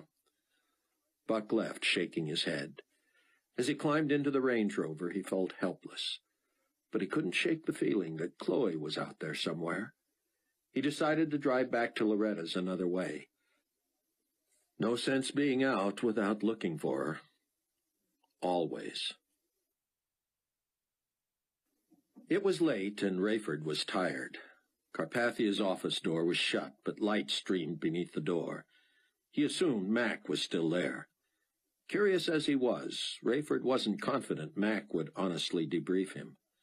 For all he knew, Mac was spilling his guts about everything Rayford had said that day. His top priority before sleep was to try to get through to Buck. At the communications command post, he was told he had to have permission from a superior to use a secure outside line. Rayford was surprised. "Look up my level of clearance," he said. "Sorry, sir. Those are my orders." "How long will you be here?" Rayford asked. "Another 20 minutes, sir." Rayford was tempted to interrupt Carpathia's meeting with Mac. He knew Nikolai would give him permission to use the phone, and by barging in he would show he was not afraid of His Excellency, the Potentate, meeting with his own subordinate. But he thought better of it when he saw Fortunato had turned the light off in his office and was locking his door. Rayford walked briskly to him. Without a trace of sarcasm, he said, "Commander Fortunato, sir, a request." "Certainly, Captain Steele." "I need permission from a superior to use an outside line." "And you're calling?" "My son-in-law in the States." Fortunato backed up against the wall, spread his feet, and crossed his arms. "This is interesting, Captain Steele. Let me ask you, would the Leonardo Fortunato of last week have acceded to this request?" "I don't know. Probably not." "Would my permitting it, despite how cavalierly you treated me this evening, prove to you I have changed?" "Well, it would show me something." "Feel free to use the phone, Captain. Take all the time you need, and best wishes on finding everything okay at home." "Thank you," Rayford said. Buck prayed for Chloe as he drove, imagining Chloe had found her way to safety and simply needed to hear from him. He called to give Tsian an update, but didn't stay on the phone long. Tsian seemed down, distracted. Something was on his mind, but Buck didn't want to pursue it while trying to keep the phone open. Buck flipped open his laptop and looked up Ken Ritz's number. A minute later, Ritz's answering machine said, "I'm either flying, eating, sleeping, or on the other line. Leave a message." Short beeps indicating messages Ritz already had waiting seemed to go on forever. Buck grew impatient, not wanting to tie up his phone. Finally, he heard the long beep. "Ken," he said. "Buck Williams. The two of us you flew out of Israel might need a return trip soon. Call me." Rayford couldn't believe Buck's phone was busy. He slammed the phone down and waited a few minutes before redialing. Busy again. Rayford smacked his hand on the table. The young communications supervisor said, "We've got a gadget that'll keep dialing that number and leave a message." "I can tell him to call me here and you'll wake me?"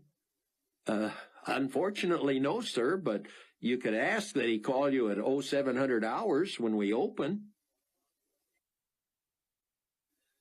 Buck wondered about Ritz's answering machine. How would anyone know if he had been killed in the earthquake? He lived alone, and that machine would just run until it filled. Buck was about half an hour from Donnie and Sandy Moore's house when his phone rang. "God, let it be Ernie," he pleaded. "This is Buck."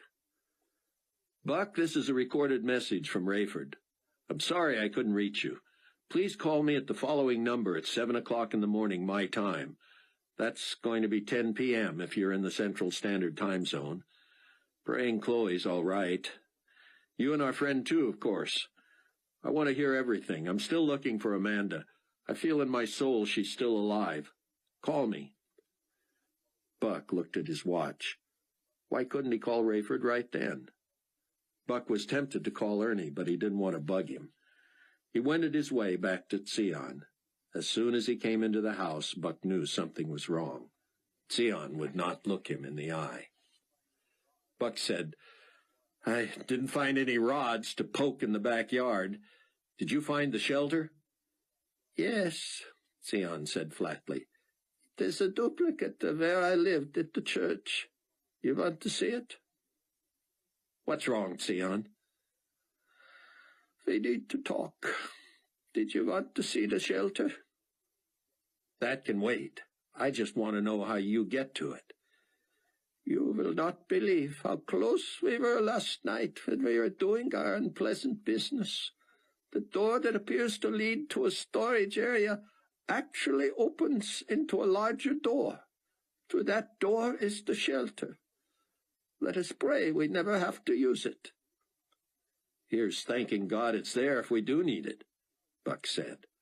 "Now what's up? We've been through too much for you to keep anything from me." "I am not keeping it from you for my sake," Sion said. "I would not want to hear if I were you." Buck slumped in a chair. "Sion, tell me you didn't get word about Chloe." No, I'm sorry, Cameron. It is not that. I am still praying for the best there. It is just that for all the treasures in Donnie's briefcase, the Germans also led me where I wish I had not gone." Sion sat too, and he looked as bad as he had when his family had been massacred. Buck laid a hand on the rabbi's forearm. "Sion, what is it?" Sion stood and looked out the window over the sink, then turned to face Buck. With his hands deep in his pockets, he moved to the doors that separated the kitchen from the breakfast nook. Buck hoped he wouldn't open them. He didn't need to be reminded of cutting Sandy Moore's body from under the tree. Sion opened the door and walked to the edge of the cutout. Buck was struck by the weirdness of where he was and what he was looking at. How had it come to this? He had been Ivy League educated, New York headquartered, at the top of his profession. Now here he sat in a tiny duplex in a Chicago suburb, having moved into the home of a dead couple he barely knew. In less than 2 years he had seen millions disappear from all over the globe, become a believer in Christ, met and worked for the Antichrist, fallen in love and married, befriended a great biblical scholar, and survived an earthquake. Sion slid the door shut and trudged back. He sat wearily, elbows on the table, his troubled face in his hands. Finally he spoke. "It should come as no surprise, Cameron, that Donnie Moore was a genius. I was intrigued by his journals. I have not had time to get through all of them, but after discovering his shelter, I went in to see it. Impressive. I spent a couple of hours putting the finishing touches on one of Bruce Barnes' studies that was quite ingenious. I added some linguistics that I humbly believe added some insight, and then I tried to connect to the internet. You will be happy to know I was successful. You kept your own email address invisible, I hope. You have taught me well. I posted the teaching on the central bulletin board. My hope and prayer is that many of the 144,000 witnesses will see it and benefit from it and respond to it. I'll check tomorrow. Much bad teaching is going out on the net, Cameron. I am jealous that believers not be swayed. Buck nodded. But I digress, Theon said. Finished with my work, I went back to Donnie's journals and started from the beginning. I'm only about a quarter of the way through. I want to finish, but I am heartsick. Why?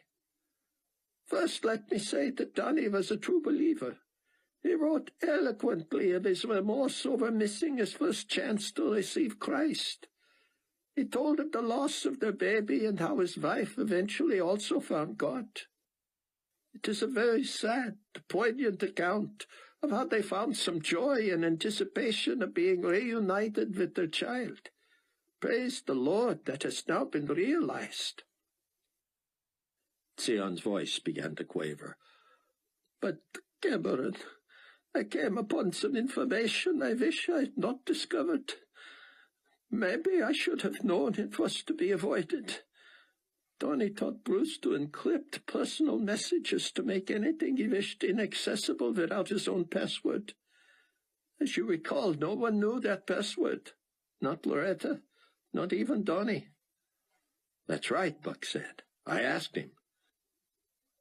Donnie must have been protecting Bruce's privacy when he told you that.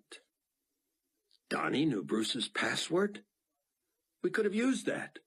There was a whole gigabyte or so of information we were never able to access off Bruce's computer.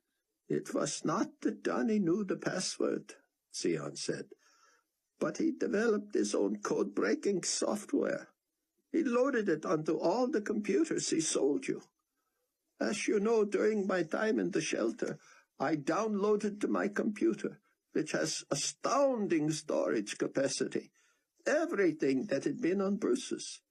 We also had those thousands and thousands of pages of printouts, helpful for when my eyes grew tired of peering at the screen. However, it simply seemed to make sense to also make an electronic backup for that material. You weren't the only one who did that, Buck said. I think that stuff is on Chloe's computer and maybe Amanda's. We did not, however, leave anything out. Even encrypted files were copied, because we didn't want to slow the process by being selective. But we never had access to those.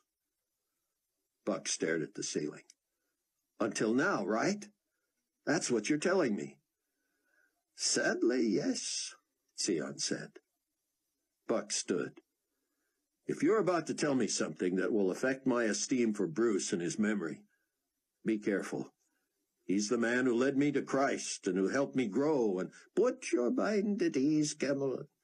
My esteem for Pastor Barnes was only elevated by what I found. I found the encryption-solving files on my own computer. I applied these to Bruce's files, and within a few minutes, everything encrypted glowed from my screen. The files were not locked. I confess I took a peek and noticed many that were merely personal, mostly memories of his wife and family. He wrote of his remorse over losing them, not being with them, that sort of thing. I felt guilty and did not read everything there. It must have been my old nature that attracted me to other private files. Cameron, I confess this excited me to no end. I believed I had found more riches from his personal study, but what I found I thought better to not risk printing. 'Tis on my computer in my bedroom. Painful as it will be, you must see it." Nothing would have kept Buck from it. But he mounted the stairs with the same reluctance he had felt digging through the rubble at Loretta's. Sion followed Buck into the bedroom and sat on the edge of the high, squeaky bed. A plastic folding chair sat in front of the dresser on which Sion's laptop rested. The screensaver bore the message, "I know that my Redeemer liveth." Buck sat and brushed the touchpad with his finger. The date of the file indicated it had been in Bruce's computer since 2 weeks after he had officiated the double wedding of Buck and Chloe and Rayford and Amanda. Buck spoke into the computer's microphone. "Open document." The screen read, "Personal Prayer Journal, 6:35 a.m. My question this morning, Father, is what would you have me do with this information? I don't know it to be true, but I cannot ignore it. I feel heavily my responsibility as shepherd and mentor to the tribulation force. If an interloper has compromised us, I must confront the issue. Is it possible? Could it be true? I don't claim special powers of discernment. However, I loved this woman and trusted her and believed in her from the day I met her. I thought her perfect for Rayford, and she seemed so spiritually attuned." Buck stood, his seat hitting the back of the chair and knocking it to the floor. He bent over the laptop, palms on the dresser. "Not Amanda," he thought. "Please, what damage might she have done?" Bruce's journal continued. "They are planning a visit soon. Buck and Chloe will come from New York and Rayford and Amanda from Washington. I will be returning from an international trip. I will have to get Rayford alone and show him what has come to me. In the meantime, I feel impotent, given their proximity to NC. Lord, I need wisdom." Buck's heart raced and he panted. "So where's the file in question?" he said. "What did he receive and from whom?" "It's attached to the previous day's journal entry," Sion said. "Whatever it is, I'm not going to believe it." "I feel the same, Cameron. I feel it deep in my heart, and yet here we are, despairing." Buck said, "Previous entry, open document." That day's entry. "God, I feel like David when you refused to respond to him. He pleaded with you not to turn away from him. That is my plea today. I feel so desolate. What am I to make of this?" "Open attached," Buck said. The message had been sent from Europe. It was to Bruce, but his last name had been misspelled, Barns. The sender was an interested friend. "Scroll down," Buck said, sick to his stomach. As the computer responded, the phone rang in his pocket. Chapter 9. He flipped his phone open. "This is Buck." "I'm trying to reach Cameron Williams of Global Weekly Magazine." "Speaking." "Lieutenant Ernest Covisco here. Met you earlier today." "Yes, Ernie. What have you got?" "First off, headquarters is looking for you." "Headquarters?" "The big man, or at least somebody close to him. I thought I'd widen the search for your wife, so I faxed that sheet to surrounding states. You never know. If she was hurt or got evacuated, she could be anywhere. Anyway, somebody recognized the name. Then a guy named Kuntz said he'd seen you earlier, too. Somehow your whereabouts gets into the database, and we get word headquarters is looking for you." "Thanks, I'll check in." "I know you don't report to me, and I have no jurisdiction, but since I'm the last one who saw you, I'm going to have to answer for it if you don't check in." "I said I would check in." "I'm not nagging you or anything. I'm just saying—" Buck was tired of military types covering their own tails. But this was a man he wanted to get back to him as soon as possible if Chloe turned up. "Ernie, I appreciate all you're doing for me. And you may rest assured that I will not only check in with headquarters, but I will also mention that I got the word from you. You want to spell that last name for me? Kavisto did. Now for the good news, sir. One of the Celsol guys got the fax in his truck. He wasn't happy about me broadcasting it everywhere. He said I shouldn't be tying up the whole GC network for a missing persons bulletin. Anyway, he said they saw a young woman who might fit that description being lifted into one of those ambuvans late yesterday. Where? I'm not sure exactly where, but for sure it was between that block you pointed out to me and where I am now. That's a pretty big area, Ernie. Can we narrow that at all? Sorry, wish I could. Can I talk to this guy? I doubt it. He said something about having been awake since the earthquake. I think he's bedding down in one of the shelters. I didn't see any ambulans at your shelter. We're taking in only the ambulatory. This woman wasn't? Apparently not. If she had serious ailments, she would have been taken to, just a minute here, Kenosha. A couple of hotels right next to each other just inside the city limits have been turned into hospitals. Ernie gave Buck the number for the medical center in Kenosha. Buck thanked him and asked, in case I have trouble getting through, what are the odds I can drive to Kenosha? Got a four-wheel drive? Yeah. You're going to need it. I-94 lost every overpass between here and Madison.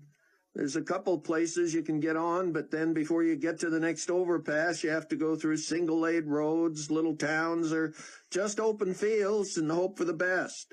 Thousands are trying it. It's a mess. I don't have a helicopter, so I have no choice. Call first. No sense trying a trip like that for nothing. Buck couldn't help feeling as if Chloe were within reach.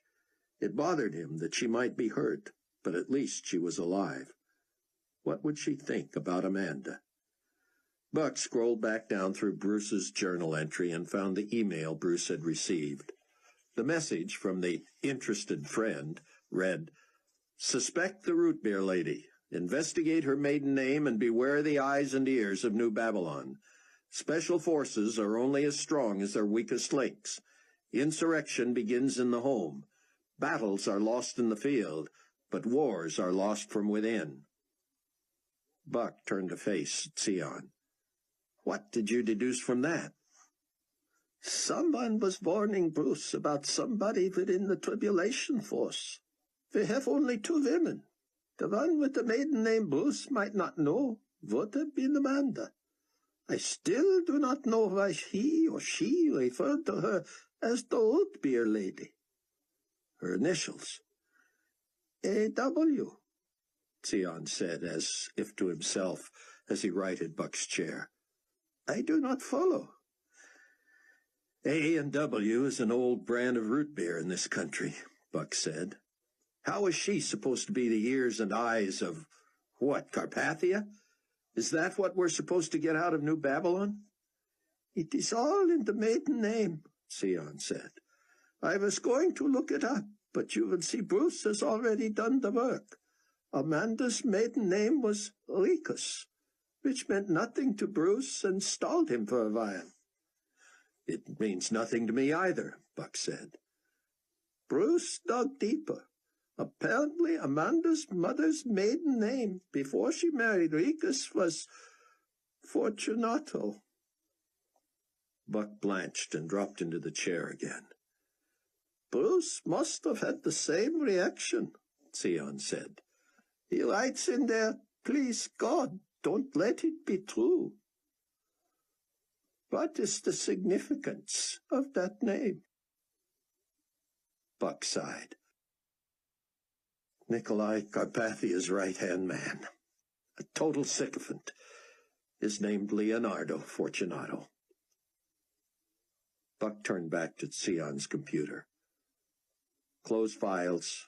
Re-encrypt. Open search engine. Find Chicago Tribune. Open name search. Ken or Kenneth Ritz, Illinois, USA. Our pilot, Sion said.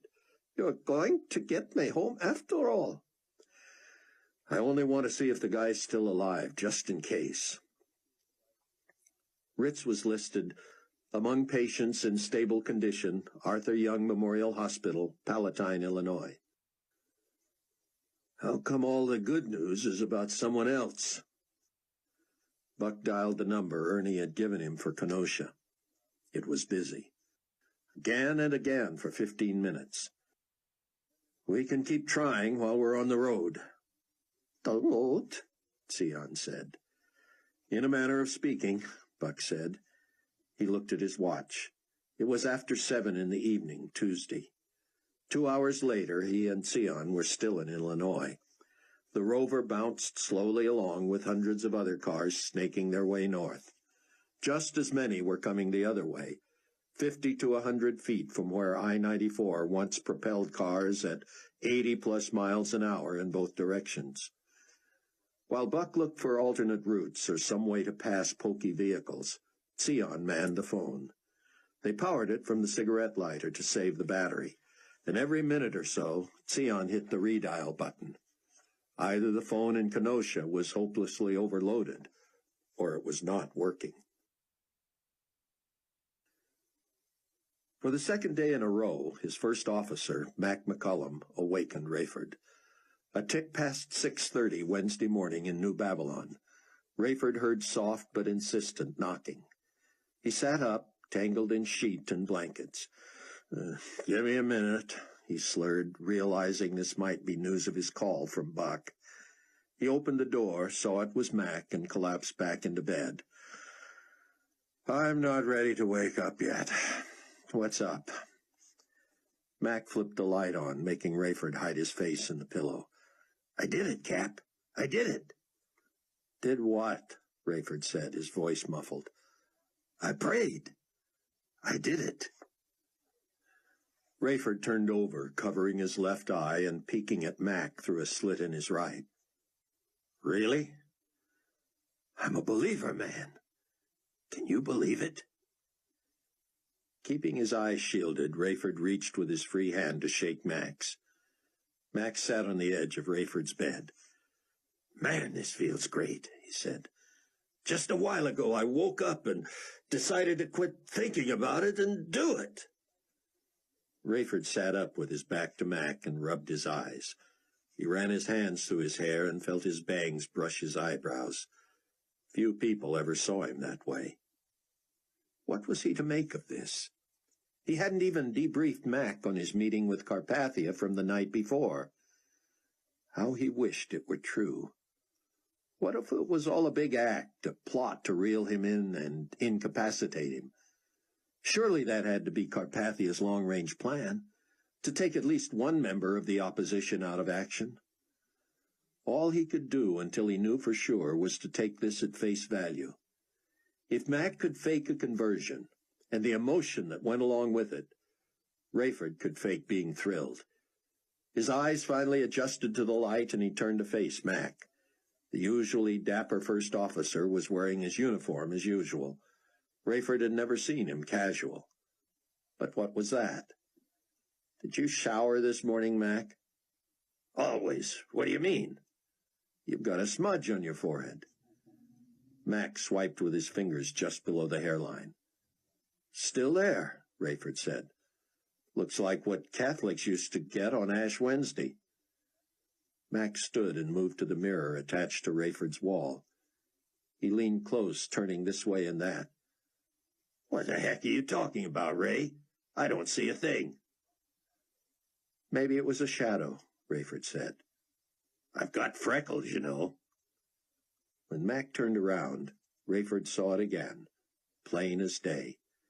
He felt foolish making such a big deal of it, but he knew Mac was fastidious about his appearance. You don't see that? Rayford said, standing, grabbing Mac by the shoulders and turning him back to face the mirror. Mac looked again and shook his head. Rayford pushed him closer and leaned in so their faces were side by side. Right there, he said, pointing at the mirror. Mac still had a blank stare. Rayford turned Mac's face toward him, put a finger directly on his forehead, and turned him back toward the mirror. Right there, that charcoal-looking smudge about the size of a thumbprint. Mac's shoulders slumped, and he shook his head. "Either you're seeing things or I'm blind," he said. "Wait just a doggone minute," Rayford said slowly. Chills ran up his spine. "Let me look at that again." Mac looked uncomfortable with Rayford staring at him, their noses inches apart. "What are you looking for?" "Shh!" Rayford held Mac by the shoulders. "Mac," he said solemnly, "you know those 3D images that look like a complicated pattern until you stare at it?" "Yeah, and you can make out some sort of a picture." "Yes, there it is. I can see it." "What?" "It's a cross. Oh, my word. It's a cross, Mac." Mac wrenched away and looked in the mirror again. He leaned to within inches of the glass and held his hair back from his forehead. "Why can't I see it?" Rayford leaned into the mirror and held his own hair away from his forehead. "Wait, do I have one too?" "Nope, I don't see one." Mac paled. "You do," he said. "Let me look at that." Rayford could barely breathe as Mac stared. "Unbelievable," Mac said. "It is a cross. I can see yours, and you can see mine, but we can't see our own." Buck's neck and shoulders were stiff and sore. "I don't suppose you've driven a vehicle like this one, Sion," he said. "No, brother, but I am willing." "No, I'm all right." He glanced at his watch. "Less than half an hour before I'm supposed to call Rayford." The caravan to nowhere finally crossed into Wisconsin, and the traffic weaved west of the expressway. Thousands began to blaze new trails. 30 to 35 miles an hour was top speed, but there were always nuts in all-terrain vehicles who took advantage of the fact that there were no rules anymore. When Buck got inside the city limits of Kenosha, he asked a member of the Global Community Peacekeeping Force for directions. "You're going to go east about 5 miles, the young woman said, "and it's not going to look like a hospital. It's 2 hotels, yeah, I heard." Traffic into Kenosha was lighter than that heading north, but that soon changed too. Buck could not get within a mile of the hospital. GC forces detoured vehicles until it became obvious that anyone getting to those hotels had to do it on foot. Buck parked the Range Rover, and they set off toward the east. By the time their destination came into view, it was time to call Rayford. "Mac," Rayford said, fighting tears, "I can hardly believe this. I prayed for a sign, and God answered. I needed a sign. How can I know who to trust these days?" "I wondered," Mac said. "I was hungry for God and knew you had what I needed, but I was afraid you'd be suspicious." "I was, but I'd already said way too much if you were working against me for Carpathia." Mac was gazing into the mirror, and Rayford was dressing, when he heard a brief knock and the door flew open. A young assistant from the communications center said, "Excuse me, sirs, but whichever one of you is Captain Steele has a phone call." "Be right there," Rayford said. "By the way, have I got a smudge on my forehead? Right here?" The young man looked. "No, sir, don't think so." Rayford caught Mac's eye. Then he tucked in his undershirt and slid off down the hall in his stocking feet. Somebody like Fortunato, or worse, Carpathia, could court-martial him for appearing in front of subordinates half-dressed. He knew he couldn't be in the employ of the Antichrist much longer anyway. Buck stood silently in the Wisconsin wasteland with the phone pressed to his ear. When Rayford finally came on, he said quickly, "Buck, just answer yes or no. Are you there?" "Yes." "This is not a secure phone, so tell me how everyone is without using names, please." "I'm fine," Buck said. "Mentor is safe and okay. She escaped, we believe. Close to reconnecting now." "Others?" "Secretary is gone. Computer techie and wife are gone. That hurts. Yeah, I know. You? They tell me Amanda went down with a Pan-Con flight into the Tigris, Rayford said. She's listed on the manifest, if you can believe what's on the internet. But you're not buying it? Not until I see her with my own eyes. I understand. Boy, it's good to hear your voice. Yours, too. Your own family? Unaccounted for, but that's true of most everyone. How are the buildings? Both gone. You have accommodations? Rayford asked. I'm fine, keeping a low profile. They agreed to email each other and disconnected. Buck turned to Sion. She couldn't be a double-crosser. He's too perceptive, too aware. He could have been blinded by love, Sion said. Buck looked sharply at him. Cameron, I no more want to believe this than you do, but it appears Bruce strongly suspected. Buck shook his head. You'd better stay out here in the shadows, Sion. Aye, I'm the least of anyone's worries here now. Maybe, but GC Communications makes this a small world.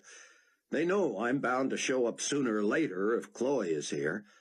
If they're still looking for you and Verna, Z broke our agreement and ratted on me to Carpathia, they might expect to find you with me. You have a creative mind, Buck. Paranoid, too. Maybe, but let's not take chances. If I'm being followed when I come out, hopefully with Chloe, keep your distance. I'll pick you up about 200 yards west of where I'm parked. Buck walked into chaos. Not only was the place a madhouse of equipment and patients and officials competing to prove who had authority, but there was also a lot of yelling. Things had to happen fast, and no one had time for cordiality. It took Buck a long time to get the attention of a woman at the front desk. She appeared to be doing the work of reception and admittance and also a bit of triage. After getting out of the way of 2 stretchers, each bearing bloody bodies Buck bet were dead, he pushed up to the counter. Excuse me, ma'am. I'm looking for this woman. He held up a copy of the fax Ernie had broadcast. If she looks like that, she wouldn't be here, the woman barked. Does she have a name? The name's on the picture, Buck said. You need me to read it to you? What I don't need is your sarcasm, pal. As a matter of fact, I do need you to read it to me. Buck did. I don't recognize the name, but I processed hundreds today. How many without names? About a quarter. We found most of these people in or under their homes, so we cross-checked addresses. Anybody away from home mostly carried ID. Well, let's say she was away from home, but had no ID, and she's not in a position to tell you who she is. Then your guess is as good as mine. We don't have a special ward for unidentifieds. Mind if I look around? What are you going to do, check every patient? If I have to. Not unless you're a GC employee, and I am, Buck said, flashing his ID. Make sure you stay out of the way. Buck traipsed through the first hotel, pausing at any bed that had a patient with no name card. He ignored several huge bodies and didn't waste time on people with gray or white hair. If anyone looked small or thin or feminine enough to be Chloe, he took a good look. He was on his way to the second hotel when a tall black man backed out of a room, locking the door. Buck nodded and kept moving, but the man apparently noticed his fax. Looking for someone? My wife. Buck held up the page. Haven't seen her, but you might want to check in here. More patients? This is our morgue, sir. You don't have to if you don't want to, but I got the key. Buck pursed his lips. Guess I'd better. Buck stepped behind the man as he unlocked the door. When he pushed, however, the door stuck a bit, and Buck bumped into him. Buck apologized, and the man turned and said, No problem. He stopped and stared at Buck's face. Are you all right, sir? I'm a doctor.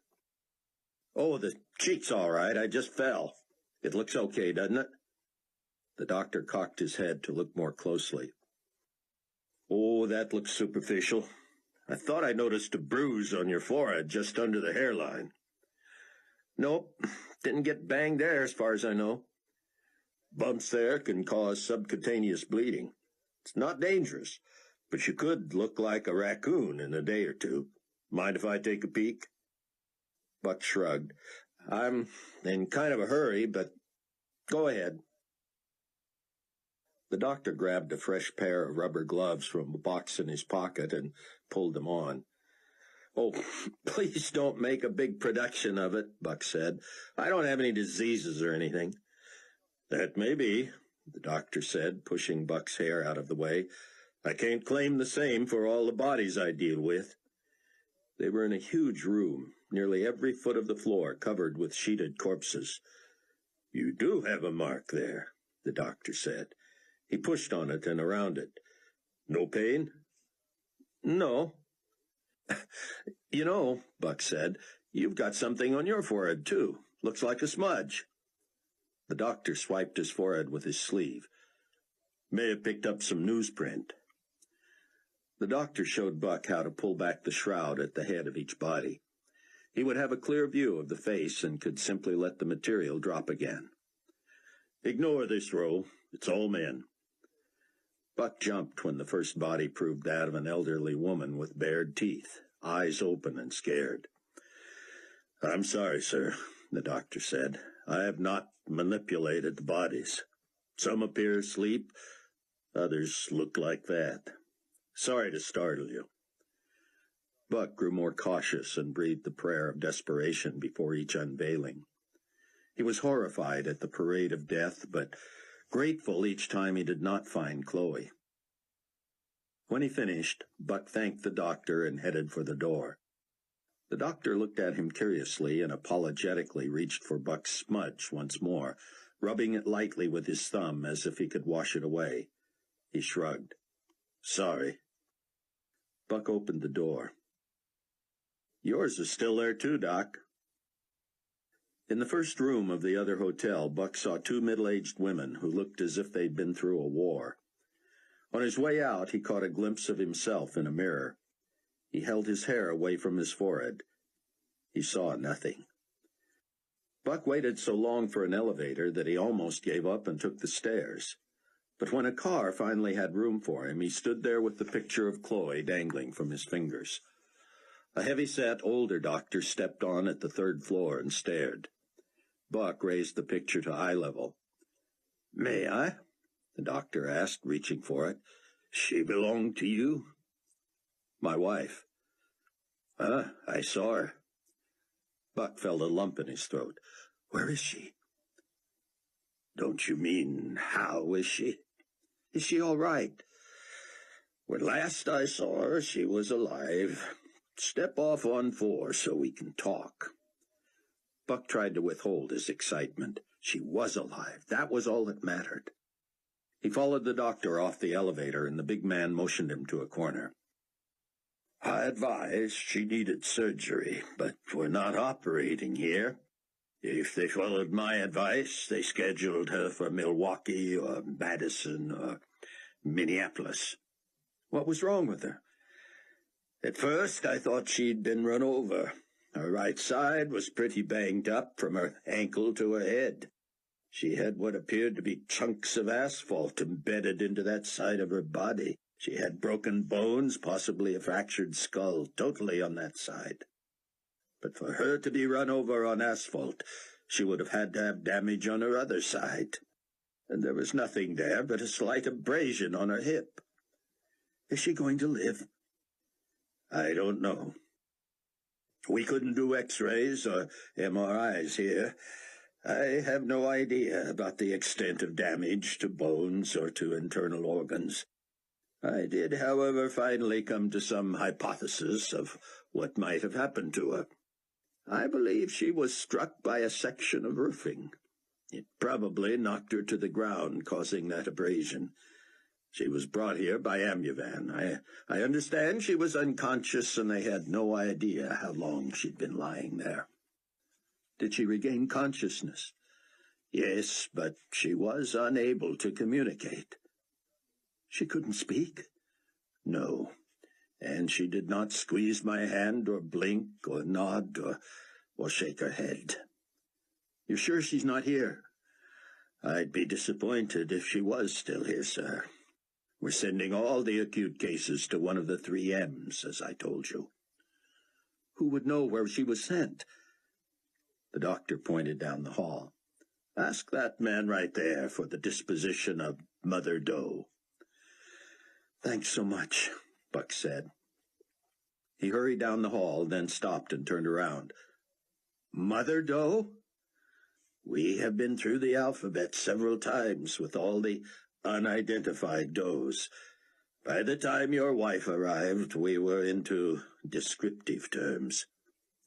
But she's not. Not what? A mother. Well, if she and the baby survive this, she will be in about 7 months. The doctor strode away. Buck nearly fainted.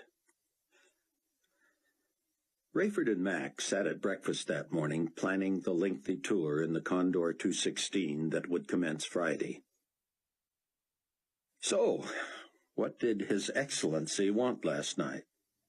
His Excellency? Haven't you been informed that that's what we're to call him from now on? Oh, brother. I got that straight from Leon, or should I say Supreme Commander Leonardo Fortunato. That's his new moniker? Rayford nodded. Mac shook his head. These guys get more like Keystone Cops all the time. All Carpathia wanted to know was how long I thought you'd be staying with him. I told him I thought that was up to him, and he said no, that he sensed you were getting restless. I told him he ought to let up on you over that little incident near the airport, and he said he already had. He said he could have really come down hard on you for that, and he hoped you'd stay with him longer since he hadn't. Who knows, Rayford said. Anything else? He wanted to know if I knew your son-in-law. I told him I knew who he was, but that I'd never met him. Why do you think he asked that? I don't know. He was trying to get in good with me for some reason. Maybe he's going to be checking up on you. He told me he thought it strange that he'd gotten an intelligent report that Mr. Williams, as he likes to call him, had survived but not checked in. He told me Mr. Williams was publisher of Global Community Weekly, as if I wouldn't know that. Buck called this morning. I'm sure they have that logged, probably even recorded. If they wanted to talk to him so bad, why didn't they break in and do it then? Maybe they're trying to let him hang himself. How long do you think Carpathia will trust a believer in a position like that? That honeymoon is already over. You have to do what you have to do, Mac. But if I were you, I wouldn't be quick to declare myself as a new believer. Obviously, nobody but fellow believers can see these marks. Yeah, but what about that verse about confessing with your mouth? I have no idea. Do the rules still stand at a time like this? Are you supposed to confess your faith to the Antichrist? I just don't know.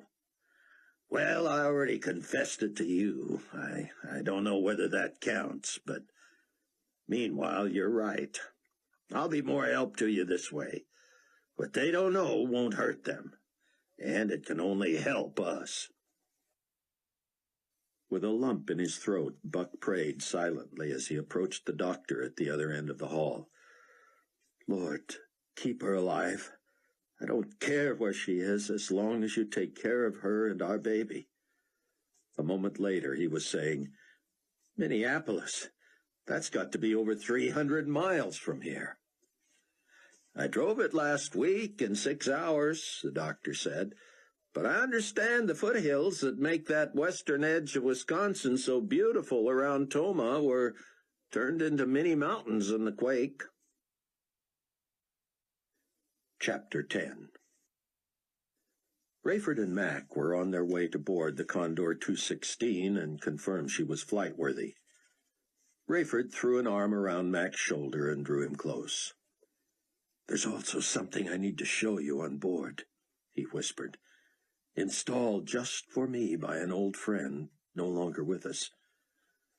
Rayford heard footsteps behind him. It was a uniformed young woman with a message. It read, "Captain Steele, please meet briefly with Dr. Chaim Rosenzweig of Israel and me in my office immediately. I shall not keep you long. Signed, Supreme Commander Leonardo Fortunato." "Thank you, officer," Rayford said. "Tell them I'm on my way." He turned back to Mac and shrugged. "Any chance I can drive to Minnesota?" Buck said. "Sure, but it'll take you forever," the doctor said. "What would be my chance of catching a ride with one of the medevac planes?" Out of the question." Buck showed him his ID. "I work for the global community." "Doesn't just about everybody?" "How do I find out if she made it up there?" "We'd know if she didn't. She's there. And if she took a turn for the worse, or if she, we're informed of that too, sir. It'll be on the computer so everyone is up to date." Buck ran down 4 flights of stairs and emerged at the far end of the second hotel. He looked across the parking lot and saw Ben Judah where he had left him. 2 uniformed GC officers were talking with him. Buck held his breath. Somehow the conversation did not look like a confrontation. It appeared friendly banter. Sion turned and began walking away, turning again after a few steps to proffer a shy wave. They both waved, and he kept walking. Buck wondered where he was going. Would he go straight to the Range Rover or to the prearranged meeting spot? Buck stayed in the shadows as Ben Judah steadily made his way past the front of the hotels and into a rocky area gouged by the earthquake. When he was nearly out of sight, the GC men began following. Buck sighed.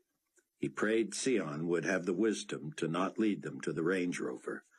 "Just go to the spot, friend," he thought, "and stay a couple of 100 yards ahead of these yokels."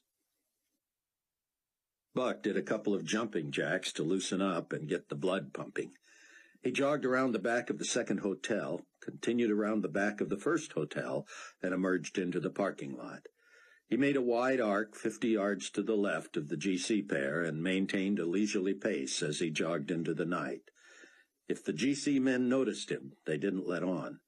They concentrated on the smaller, older man.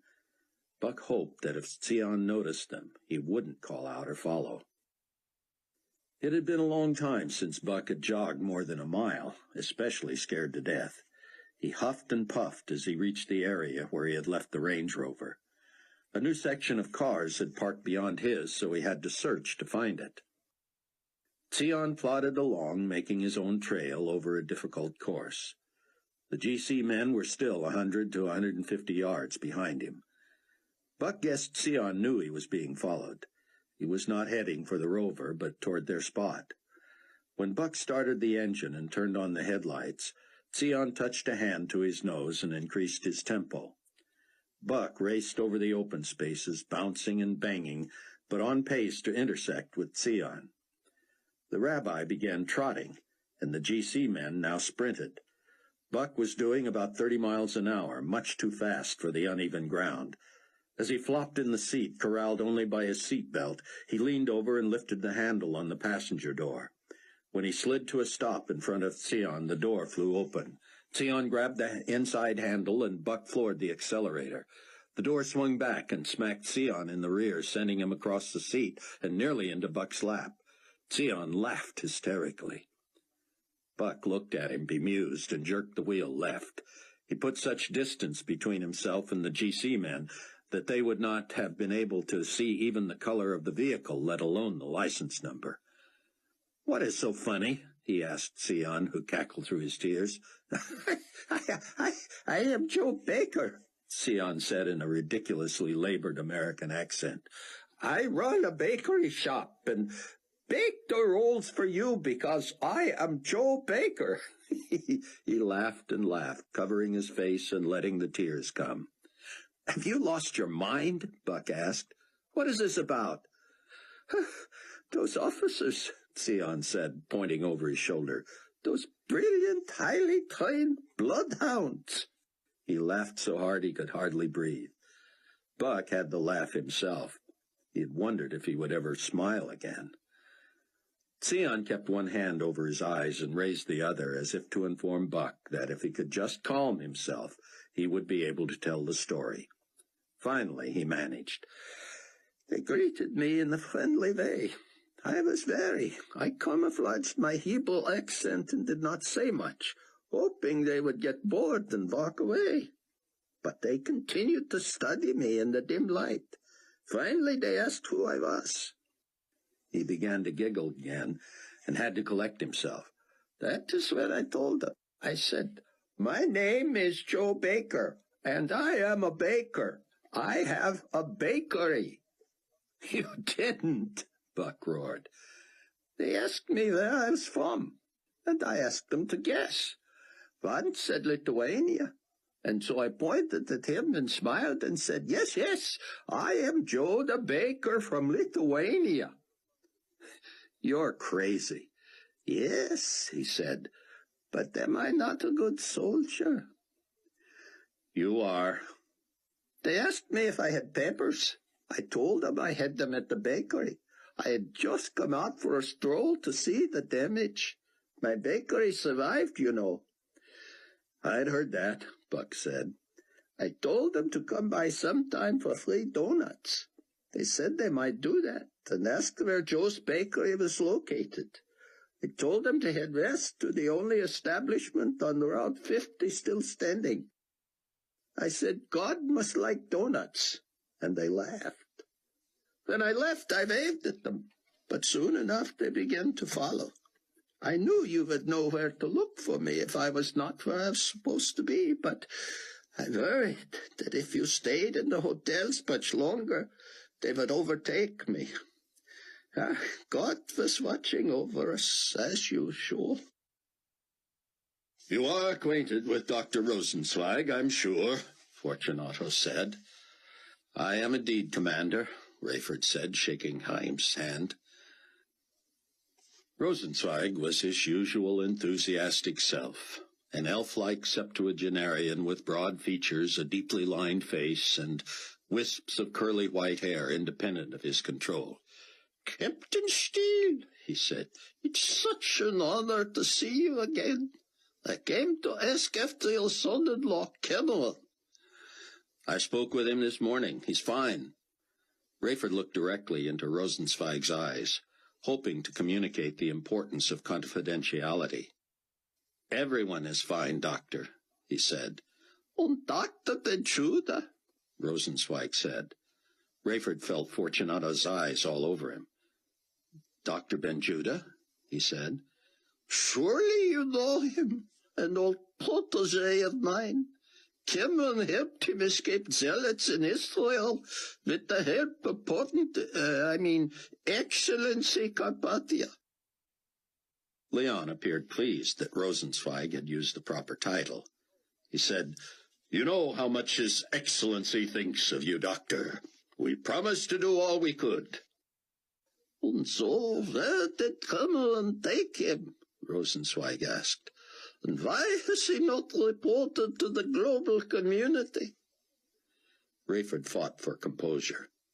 If what you say is true, Dr. Rosenzweig, it was done independent of my involvement. I followed the news of the rabbi's misfortune and escape, but I was here. Surely your own son-in-law would tell you. As I say, Doctor, I have no first-hand knowledge of the operation. I was unaware the global community was involved. So he didn't bring Zion back to the States? I am unaware of the rabbi's whereabouts. My son-in-law is in the States, but whether he's with Dr. Benjuda, I couldn't say. Rosenzweig slumped and crossed his arms. Oh, this is awful. I had so hoped to learn that he is safe. The global community could offer tremendous resistance in protecting him. Cameron was not sure of Excellency Carpathia's concern for Zion. But surely he proved himself by helping to find Zion and get him out of the country. What had Fortunato and Carpathia fed Dr. Rosenzweig? Fortunato spoke up. As I told you, Doctor, we provided manpower and equipment that escorted Mr. Williams and Rabbi Ben-Judah as far as the Israeli-Egyptian border. Past that they fled, apparently by plane, out of Al-Arish on the Mediterranean. Naturally, we hope to be brought up to speed, if for no other reason than that we expected some modicum of gratitude. If Mr. Williams feels Dr. Ben-Judah is safe, wherever he has hidden him, that's fine with us. We simply want to be of assistance until you feel it is no longer necessary. Rosenzweig leaned forward and gestured broadly. That is the point. I hate to leave it in Cameron's hands. He is a busy man, important to the global community. I know that when His Excellency pledges support, he follows through. And with the personal story you just told me, Commander Fortunato, well, there is clearly much, much more to my young friend Nikolai, oh, pardon the familiar reference, than meets the eye. It was after midnight in the Midwest. Buck had brought Sion up to speed on Chloe. Now he was on the phone to the Arthur Young Memorial Hospital in Palatine. I understand that, Buck said. Tell him it's his old friend, Buck. Sir, the patient is stable but sleeping. I will not be telling him anything tonight. It's urgent that I talk to him. You've said that, sir. Please try again tomorrow. Just listen. Click. Buck hardly noticed road construction ahead. He skidded to a stop. A traffic director approached. Sorry, sir, but I'm going to hold you here for a minute. We're filling in a fissure. Buck put the Rover in park and rested his head against the back of the seat. So, what do you think, Joe the baker? Should we let Ritz test his wings to Minneapolis before we let him take us back to Israel? Sion smiled at the mention of Joe the baker, but he suddenly sobered. What is it? Buck said. Just a minute, Sion said. Up ahead, a bulldozer turned, its lights shining through the Range Rover. I did not notice you had injured your forehead too, Sion said. Buck sat up quickly and looked in the rearview mirror. I don't see anything. You're the second person tonight who said he saw something on my forehead. He spread his hair. Now where? What? Look at me, Sion said. He pointed to Buck's forehead. Buck said, Well, look at yourself. There's something on yours, too. Sion pulled down the visor mirror. Nothing, he muttered. Now you are teasing me. All right, Buck said, frustrated. Let me look again. Okay, yours is still there. Is mine still there? Sion nodded. Yours looks like some kind of a 3D thing. What does mine look like? The same, like a shadow, a bruise, or what do you call it, a relief? Yes, Buck said.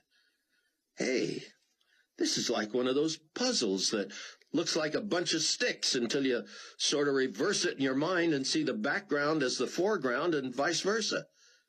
That's a cross on your forehead. Sion seemed to stare desperately at Buck. Suddenly he said, Yes, Kevin, we have the seal, visible to only other believers. What are you talking about? The 7th chapter of Revelation tells of the servants of our God being sealed on their foreheads. That has to be what this is. Buck didn't notice the flagman waving him through. The man approached the car. What's up with you two? Let's go. Buck and Sion looked at each other, grinning stupidly. They laughed, and Buck drove on. Suddenly he slammed on the brakes. What? Sion said. I met another believer back there. There, at the hospital. A black doctor in charge of the morgue had the same sign. He saw mine and I saw his, but neither of us knew what we were looking at. I've got to call him. Sion dug out the number. He will be most encouraged, Cameron. If I can get through, I may have to drive back and find him. No! What if those GC men figured out who I was? Even if they think I'm Joe the baker, they're going to want to know why I ran away. It's ringing. GC Hospital, Kenosha. Hello. Yes, I need the doctor in charge of the morgue. He has his own cell phone, sir. Here's that number. Buck wrote it down and punched it in. Morgue, this is Floyd Charles. Dr. Charles, are you the one who let me into the morgue to look for my wife tonight? Yes, any luck? Yes, I think I know where she is, but... Wonderful. I'm happy for... But that's not why I'm calling. Remember that mark on my forehead? Yes, Dr. Charles said slowly. That's the sign of the sealed servants of God. You have one too, so I know you're a believer, right? Praise God, the doctor said. I am, but I don't think I have the mark. We can't see our own, only others. Wow. Oh, hey, listen. Your wife isn't Mother Doe, is she? Buck recoiled. Yes, why? Then I know who you are, too, and so do they. You're driving to Minneapolis. That gives them time to get your wife out of there. Why do they want to do that? Because you've got something or somebody they want. Are you still there, sir? I'm here. Listen, brother to brother, tell me what you know. When will they move her, and where would they take her? I don't know, but I heard something about flying someone out of Glenview Naval Air Station. You know, the old shut-down base that I know. Late tomorrow. Are you sure? That's what I heard. Let me give you my private number, Doctor. If you hear any more, please let me know. And if you ever, and I mean ever, need anything, you let me know. Thank you, Mr. Doe. Rayford showed Mac McCullum the bugging device that connected the pilot's headphone to the cabin. McCullum whistled through his teeth. Ray, when they discover this and put you away for the rest of your life, I'm going to deny any knowledge. It's a deal, but in case anything happens to me before they find out, you know where it is. No, I don't, Mac said, smiling.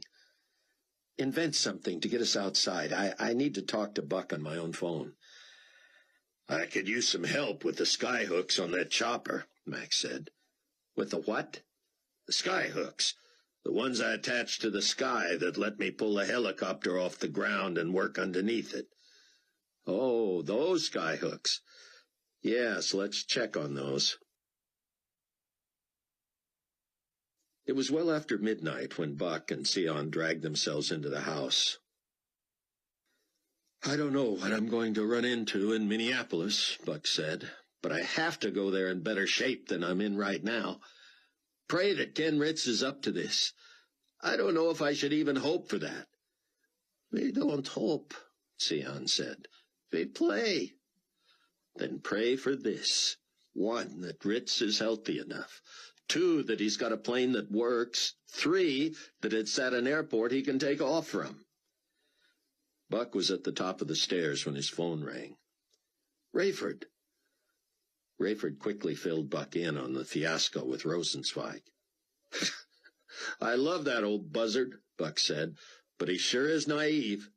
I told him not to trust Carpathia. He loves the guy. He more than loves him, Buck. He believes he's divine. Oh, no. Rayford and Buck debriefed each other on everything that had happened that day.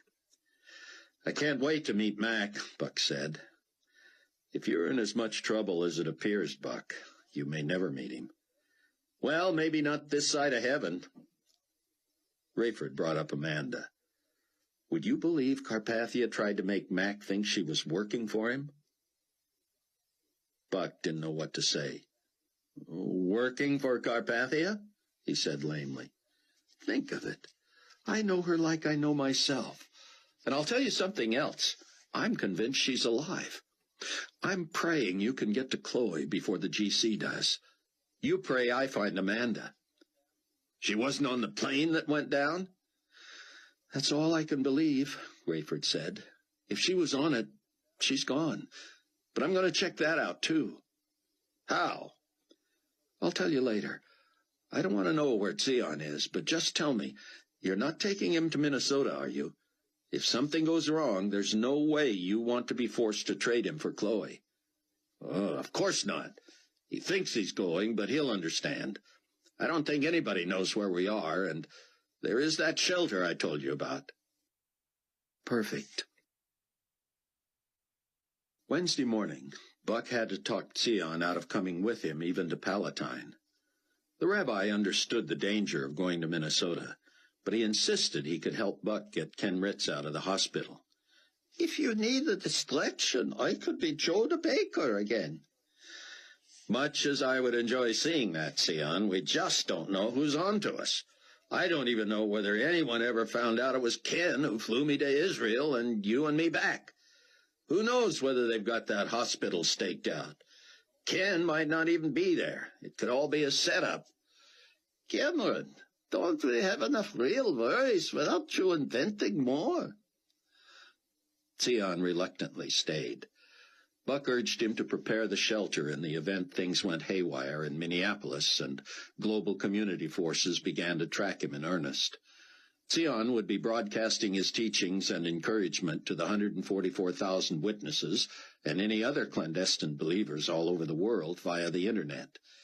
That would irritate Carpathia, not to mention Peter Matthews, and no one knew when the technology might be advanced enough to trace such messages. The normally short jaunt from Mount Prospect to Palatine was now an arduous 2-hour journey. Arthur Young Memorial Hospital had somehow escaped serious damage, though with only a few exceptions the rest of Palatine had been wasted. It looked nearly as bad as Mount Prospect. Buck parked near fallen trees about 50 yards from the entrance. Seeing nothing suspicious, he walked straight in. The hospital was full and busy, and with auxiliary power and the fact that the place was not just a retrofitted hotel like the ones the night before, it seemed to run much more efficiently. "I'm here to see Ken Ritz," he said. "And you are?" a candy striper said. Buck hesitated. Herb Katz," he said, using an alias Ken Ritz would recognize. "May I see some identification?" "No, you may not." "I'm sorry." "My identification was lost with my house in Mount Prospect, which is now earthquake residue, okay?" "Mount Prospect? I lost a sister and brother-in-law there. I understand it was the hardest hit." "Palatine doesn't look much better." "We're short-staffed, but several of us were lucky, knock on wood." "So, how about it? Can I see Ken?" "I'll try, but my supervisor's tougher than me. She hasn't let anyone in without ID, but I'll tell her your situation." The girl left the desk and poked her head through a door behind her. Buck was tempted to just head into the main hospital and find Ritz, especially when he overheard the conversation. "Absolutely not. You know the rules." "But he lost his home and his ID, and—" "If you can't tell him no, I'll have to." The candy striper turned and shrugged apologetically. She sat as her supervisor, a striking dark-haired woman in her late 20s, stepped into view. Buck saw the mark on her forehead and smiled, wondering if she was aware of it yet. She smiled shyly, quickly growing serious when the girl turned to look. "Who was it you wanted to see, sir?" "Ken Ritz." "Tiffany, please show this gentleman to Ken Ritz's room." She held Buck's gaze, then turned and went back into her office. Tiffany shook her head. "She's always had a thing for blondes." She walked Buck to the ward. "I have to make sure the patient wants visitors," she said. Buck waited in the hall as Tiffany knocked and entered Ken's room. "Mr. Ritz, are you up to a visitor?" "Not really," came the gravelly but weak voice Buck recognized. "Who is it?" "A Herb Katz." Herb Katz. Ritz seemed to turn the name over in his mind. Herb Katz. Send him in. Shut the door. When they were alone, Ken winced as he sat up. He thrust out an entubed hand and shook Buck's weakly. Herb Katz, how in the world are you? That's what I was going to ask you. You look terrible. Thanks for nothing. I got hurt in the stupidest possible way. But please tell me you got a job for me. I need to get out of this place and get busy.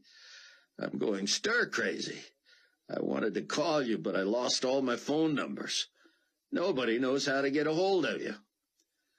I've got a couple of jobs for you, Ken. But are you up to them? I'll be good as new by tomorrow, he said. I just got banged on the head with one of my own little fixed wingers. What? The danged earthquake hit while I was in the air. I circled and circled, waiting for the thing to stop. Almost crashed when the sun went down, and finally put down over here at Palwaki. I didn't see the crater. In fact, I don't think it was there until after I hit the ground. Anyway, I was almost stopped, just rolling a couple miles an hour, and the plane fell right down into that thing. Worst of it is, I was okay, but the plane wasn't anchored like I thought it was. I jumped out worrying about fuel and everything, and wanting to see how my other aircraft were and how everybody else was, so I hopped up top and ran down the wing to jump out of the hole. Just before I took my last step, my weight flipped that little piper right over, and the other wing conked me on the back of the head. I was hanging there on the edge of the hole trying to get all the way up, and I knew I'd been sliced pretty deep. I reached back there with one hand and feel this big flap of scalp hanging down, and then I start getting dizzy. Lost my grip, slid down underneath that plane. I was scared I was going to make it fall on me again, so I just stayed put till somebody pulled me out. Dang near bled to death. You look a little pale. Aren't you full of encouragement today? Sorry. You want to see it? See it? My wound. Sure, I guess. Ritz turned so Buck could see the back of his head. Buck grimaced. It was as ugly an injury as he had seen. The huge flap that had been stitched into place had been shaved, along with an extra 1-inch border around the area. No brain damage, they tell me, so I still got no excuse for being crazy.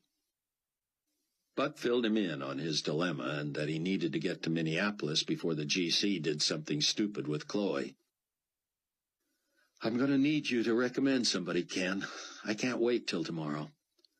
The heck I'll recommend somebody else, Ken said. He unhooked the IV and yanked the tape off. Slow down, Ken. I can't let you do this. You've got to get a clean bill of health before... Forget me, will you? I may have to go slow, but we both know if there's no brain trauma, there's little danger I'm going to hurt myself worse. I'll be a little uncomfortable, that's all.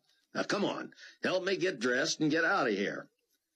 I appreciate this, but really, Williams, if you don't let me do this, I'm going to hate you for the rest of my life. I sure wouldn't want to be responsible for that. There was no way to sneak out. Buck put his arm around Ken and tucked his hand in Ken's armpit.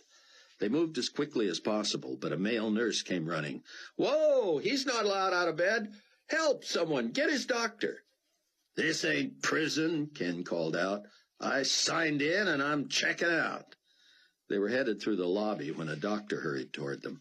The girl at the desk summoned her supervisor. Buck pleaded with his eyes. The supervisor glared at him but stepped directly in front of the doctor, and he stumbled trying to avoid her. I'll handle this, she said. The doctor left with a suspicious look, and the candy striper was sent to the pharmacy to get Ken's prescriptions. The supervisor whispered, Being a believer doesn't guarantee you're not stupid. I'm making this happen, but it had better be necessary. Buck nodded his thanks.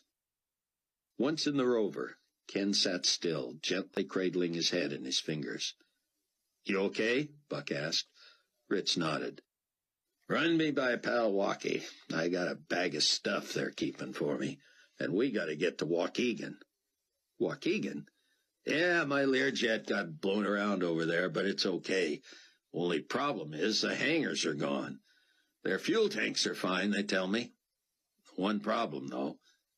I'll bite. Runways. What about them? Apparently they don't exist anymore. Buck was cruising as quickly as he could manage. One advantage of no roads was that he could drive from one place to another as the crow flies. Can you take off in a Learjet without pavement beneath you? Never had to worry about it before. We'll find out, though, won't we? Ritz, you're crazier than I am. That'll be the day. Every time I'm with you, I'm sure you're going to get me killed. Ritz fell silent for a moment. Then, speaking of getting killed, you know I wasn't just calling you because I needed work. No? I read your article, that Wrath of the Lamb thing in your magazine. What did you think? Wrong question. It isn't what I thought when I read it, which frankly wasn't much. I mean, I've always been impressed with your writing. I didn't know that. So sue me. I didn't want you to get the big head. Anyway, I didn't like any of the theories you came up with. And no, I didn't believe we were going to suffer the wrath of the Lamb. But what you ought to be asking is, what do I think about it now? All right, shoot. Well, a guy would have to be a fool to think the first worldwide earthquake in the history of mankind was a coincidence after you predicted it in your article. Hey, I didn't predict it. I was totally objective. I know. But you and I talked about this stuff before, so I knew where you were coming from. You made it look like all those Bible scholar guys were just giving more opinions to stack up against the space aliens and the conspiracy nuts. Then, wham, bang, my head split open, and all of a sudden, the only guy I know crazier than me is the one that had the thing figured out. So, you wanted to get hold of me. Here I am. Good. 'Cause I figure if what the globe just went through was the wrath of the Lamb, I better make friends with that lamb. Buck always thought Ritz was too smart to miss all the signs. I can help you there, he said. I kind of thought you might. It was close to noon by the time Buck came out of the ditch where Green Bay Road used to be and drove slowly over the flattened fence and around the crumpled landing lights at the Waukegan airport. The runways had not just sunk or twisted. They lay in huge chunks from end to end. There, in one of the few open spaces, was Ken Ritz's Learjet, apparently none the worse for wear. Ritz moved slowly, but he was able to gingerly taxi the thing between hazards to the fuel pump. She'll take us to Minneapolis and back more than once with a full tank, he said. The question is how fast, Buck said. Less than an hour. Buck looked at his watch. Where are you going to take off from? It's sloped, but from the cockpit I saw one patch across Wadsworth on the golf course that looks like our best bet. How are you going to get across the road and through those thickets? Oh, we'll do it, but it's going to take longer than flying to Minneapolis. You're going to be doing most of the work. I'll steer the jet, and you'll clear the way. It's not going to be easy. I'll hack my way to Minneapolis if I have to, Buck said. Chapter 11. Rayford was learning joy in the midst of sorrow. His heart told him Amanda was alive. His mind told him she was dead. As for her betrayal of him, of the tribulation force, and ultimately of God himself, neither Rayford's head nor heart accepted that. Yet with his conflicting emotions and turmoil of spirit, Rayford was as grateful for Mac's conversion as he had been for his own, for Chloe's, and for Buck's. And the timing of God's choosing to put his mark on his own, Rayford would be eager to get Sion Ben Judah's input on that. It was late Wednesday evening in New Babylon. Rayford and Mac had been working side by side all day. Rayford had told him the whole story of the Tribulation Force, and each of their accounts of their own conversions. Mac seemed especially intrigued that God had provided them a pastor, teacher, mentor from the beginning in Bruce Barnes. And then following Bruce's death, God sent a new spiritual leader with even more biblical expertise. God has proven personal to us, Mac, Rayford said. He doesn't always answer our prayers the way we think he will, but we've learned he knows best, and we have to be careful not to think that everything we feel deeply is necessarily true. I don't follow, Mac said. For instance, I can't shake the feeling that Amanda is still alive, but I can't swear that's from God. Rayford hesitated, suddenly overcome. I want to be sure that if it turns out I'm wrong, I don't hold it against God. Mac nodded. I can't imagine holding anything against God, but I see what you mean. Rayford was thrilled by Mac's hunger to learn. Rayford showed him where to search on the internet for Zion's teachings, his sermons, his commentaries on Bruce Barnes's messages, and especially his end times chart that plotted where he believed the church was in the sequence of the 7-year tribulation. Mac was fascinated by evidence that pointed to Nicolae Carpathia as the Antichrist. But this wrath of the Lamb and the moon turning to blood, man, if nothing else convinced me, that sure did. Once their route plans were finished, Rayford emailed Buck his itinerary. After picking up Peter Matthews in Rome, he and Mac were to fly him and Leon to Dallas to pick up a former Texas senator. He was the newly installed ambassador to the global community from the United States of North America. You have to wonder, Mac, whether this guy ever dreamed when he got into politics that he would one day be one of the 10 kings foretold of in the Bible. A little more than half the Dallas-Fort Worth airport was still operational, and the rest was quickly being rebuilt. To Rayford, reconstruction around the world already clipped along at a staggering pace. It was as if Carpathia had been a student of prophecy, and though he insisted that events were not as they seemed, he seemed to have been prepared to begin rebuilding immediately. Rayford knew Carpathia was mortal. Still, he wondered if the man ever slept. He saw Nicolae around the compound at all hours, always in suit and tie, shoes polished, face shaved, hair trimmed. He was amazing. Despite the hours he kept, he was short-tempered only when it served his purpose. Normally he was gregarious, smiling, confident. When appropriate, he feigned grief and empathy. Handsome and charming, it was easy to see how he could deceive so many. Earlier that evening, Carpathia had broadcast a live global television and radio address. He told the masses, "Brothers and sisters in the global community, I address you from New Babylon. Like you, I lost many loved ones, dear friends, and loyal associates in the tragedy. Please accept my deepest and most sincere sympathy for your losses on behalf of the administration of the global community."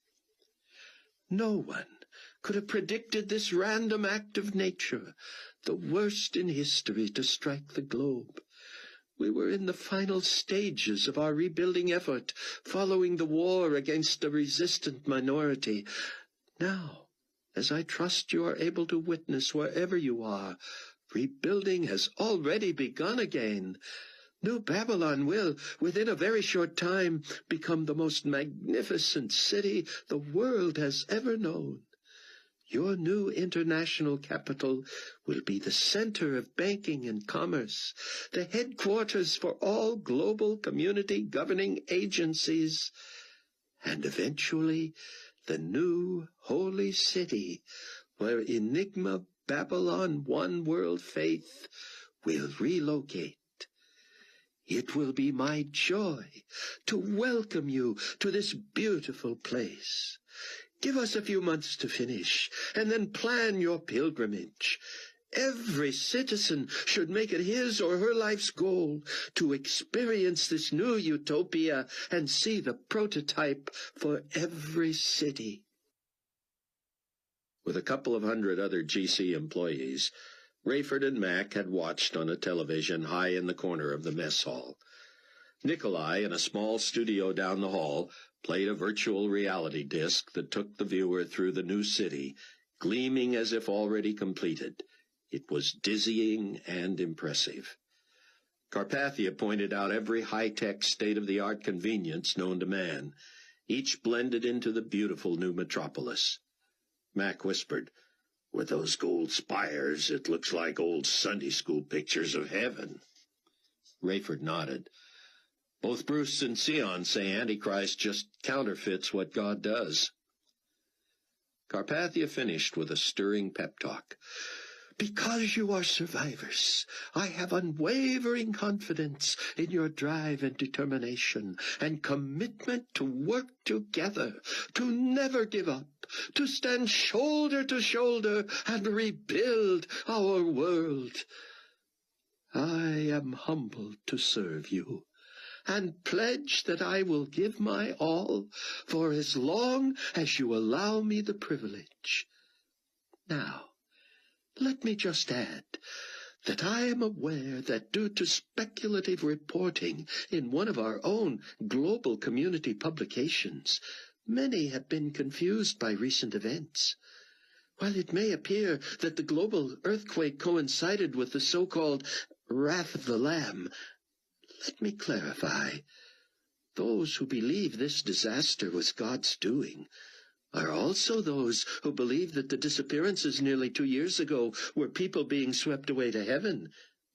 Of course, every citizen of the global community is free to believe as he or she wants and to exercise that faith in any way that does not infringe upon the same freedom for others. The point of Enigma Babylon One World Faith is religious freedom and tolerance. For that reason, I am loath to criticize the beliefs of others. However, I plead for common sense. I do not begrudge anyone the right to believe in a personal God. However, I do not understand how a God they describe as just and loving would capriciously decide who is or who is not worthy of heaven, and effect that decision in what they refer to as the twinkling of an eye. Has this same loving God come back 2 years later to rub it in? He expresses his anger to those unfortunates he left behind by laying waste their world and killing off a huge percentage of them. Carpathia smiled condescendingly. I humbly ask devout believers in such a supreme being to forgive me if I have mischaracterized your God. But any thinking citizen realizes that this picture simply does not add up. So, my brothers and sisters, do not blame God for what we are enduring. See it simply as one of life's crucibles, a test of our spirit and will, an opportunity to look within ourselves and draw on that deep wellspring of goodness we were born with. Let us work together to make our world a global phoenix, rising from the ashes of tragedy to become the greatest society ever known. I bid you goodbye and goodwill, until next I speak with you. When the global community employees in the mess hall leaped to their feet, cheering and clapping, Rayford and Mac stood only to keep from appearing conspicuous. Rayford noticed Mac staring off to the left. "What?" Rayford said. "Just a minute," Mac said. Rayford was about to leave when everyone sat back down, still glued to the TV. "I noticed someone else slow to stand," Mac whispered. "A young guy. Works in communications, I think." Everyone had sat back down because a message on the screen read, "Please stand by for Supreme Commander Leonardo Fortunato." Fortunato did not cut as impressive a figure as Carpathia, but he had a dynamic television visage. He came across friendly and approachable, humble yet direct, seeming to look the viewer in the eye. He told the story of his death in the earthquake and subsequent resurrection by Nikolai. "My only regret," he added, "was that there were no witnesses. But I know what I experienced, and believe with all my heart that this gift our supreme potentate possesses will be used in public in the future. A man bestowed with his power is worthy of a new title. I am suggesting that he hereafter be referred to as His Excellency Nikolai Carpathia. I have already instituted this policy within the global community government, and urge all citizens who respect and love our leader to follow suit. As you may know, His Excellency would never require or even request such a title. Though reluctantly thrust into leadership, he has expressed a willingness to give his life for his fellow citizens. Though he will never insist upon appropriate deference, I urge it on your part. I have not consulted His Excellency on what I am about to tell you, and I only hope he accepts it in the spirit in which I offer it, and is not embarrassed. Most of you could not know that he is going through intense personal pain." "I do not believe where this is going," Rayford muttered. "Our leader and his fiancée, the love of his life, joyfully anticipate the birth of their child within the next several months. But the soon-to-be Mrs. Carpathia is currently unaccounted for. She was about to return from the United States of North America after a visit to her family when the earthquake made international travel impossible. If anyone knows the whereabouts of Miss Hattie Durham, please forward that information to your local global community representative as soon as possible. Thank you." Mac made a beeline to the young man he had been watching. Rayford headed back toward the Condor 216, and was near the steps when Mac caught up with him. "Rayford, that kid had the mark on his forehead. When I said I knew he was a believer, he turned white. I showed him my mark, told him about you and me, and he almost cried. His name is David Hasid. He's a Jew from Eastern Europe who joined GC because he was impressed with Carpathia. He's been surfing the net for 6 months, and get this, he considers Zion Ben Judah his spiritual mentor." "When did he become a believer?" "Just a few weeks ago, but he's not ready to make it known. He was convinced he was the only one here.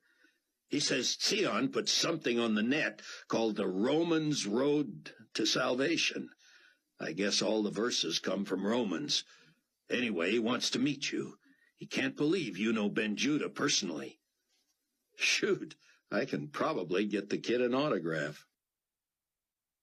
Getting Ken Ritz's Learjet across the ravaged Waukegan Airport to the mess formerly known as Wadsworth Road was easy. Buck rode next to Ken as he slowly taxied until a pile of rubbish or chunk of concrete or gouge in the earth had to be moved, broken up, or filled in. The tools Buck had found were not intended for what he was doing, but his aching muscles and calloused hands told him he was making progress. The tricky part was getting across Wadsworth Road to the golf course. First there was the ditch. "It's not the best thing to do to a Lear," Ken said, "but I think I can roll in there and up and out. It's going to take just the right momentum, and I have to stop within a few feet."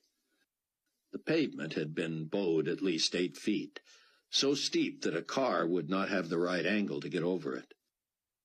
"Where do we go from there?" Buck asked. "Every action has a reaction, right?" Ritz said cryptically. "Where there's a bow, there's got to be a dip somewhere. How far east do we have to go till we can cross?" Buck jogged about 200 yards before seeing a huge split in the pavement.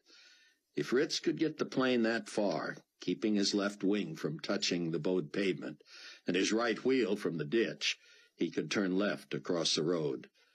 After guiding Ken in and out of the ditch on that side, Buck would have to clear a fence and shrubbery that blocked the golf course.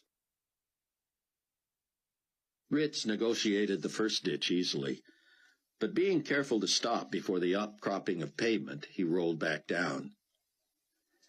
At the nadir of the ditch, he couldn't back out and had a trickier time going forward. He finally made it, but jumped out to find he had bent the front landing gear.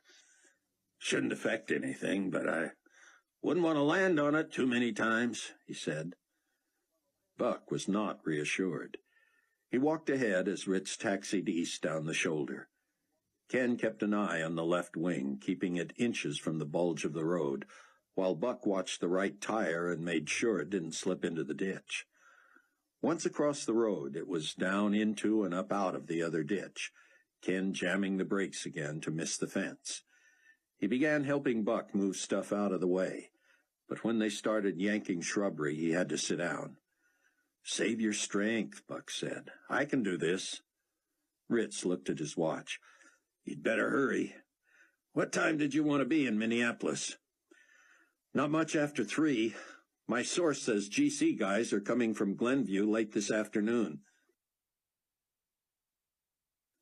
When Rayford and Mac finished in the Condor, Rayford said, "Let me leave first. You and I shouldn't constantly be seen together. You need credibility with the brass."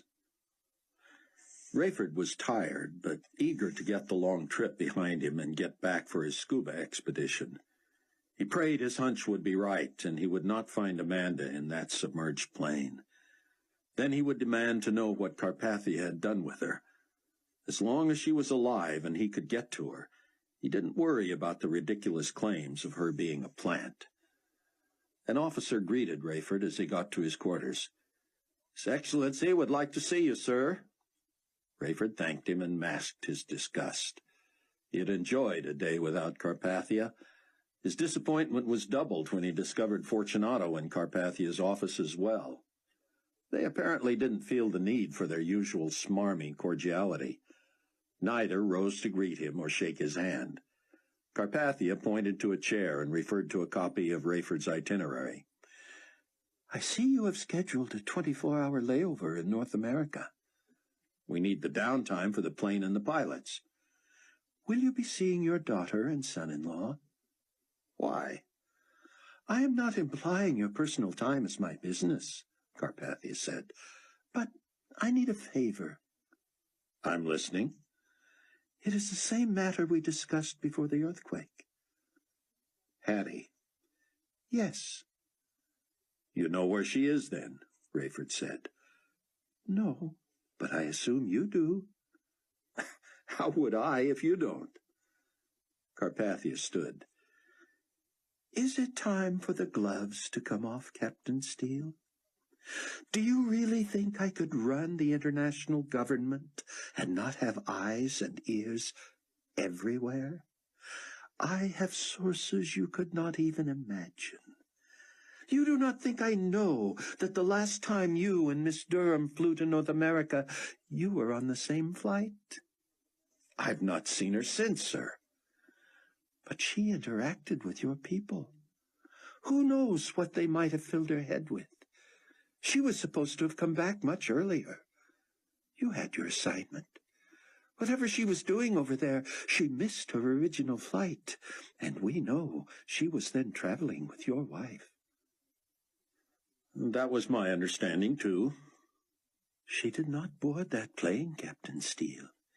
If she had, as you know, she would no longer be a problem." "She's a problem again?" Carpathia did not respond. Rayford continued. "I saw your broadcast. I was under the impression you were despairing over your fiancée." "I did not say that." "I did," Fortunato said. "I was on my own there."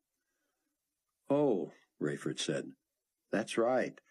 His Excellency had no idea you were going to confer divinity upon him and then overstate his turmoil over the missing fiancée." "Do not be naive, Captain Steele," Carpathia said. "All I want to know is that you will have the talk with Miss Durham. The talk in which I tell her she can keep the ring, live in New Babylon, and then, what was it about the baby? I'm going to assume she's already made the right decision there, and you may assure her that I will cover all expenses. For the child throughout its life? That is not the decision I was referring to, Carpathia said. Just so I'm clear, then, you will pay for the murder of the child. Do not be maudlin, Rayford. It is a safe, simple procedure. Just pass along my message. She will understand. Believe it or not, I don't know where she is. But if I do pass along your message, I can't guarantee she'll make the choice you want. What if she chooses to bear the child? Carpathia shook his head. I must end this relationship. But it will not go over well if there is a child. I understand, Rayford said. We agree, then. I didn't say that. I said I understood. You will talk to her, then? I have no idea of her whereabouts or well-being. Could she have been lost in the earthquake? Carpathia said, his eyes brightening. Wouldn't that be the best solution? Rayford suggested with disgust. Actually, yes, Carpathia said. But my contacts believe she is hiding. And you think I know where? She is not the only person in exile with whom you have a connection, Captain Steele. Such leverage is keeping you out of prison. Rayford was amused. Carpathia had overestimated him. If Rayford had thought harboring Hattie and Sion would give him the upper hand, he might have done it on purpose.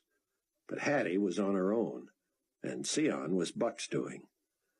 Nonetheless, he left Carpathia's office that night with a temporary advantage, according to the enemy himself.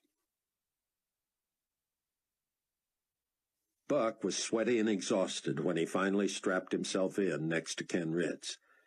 The plane sat at the south end of the golf course, which itself had been snapped and rolled by the earthquake. Before them lay a long stretch of rolling, grassy turf.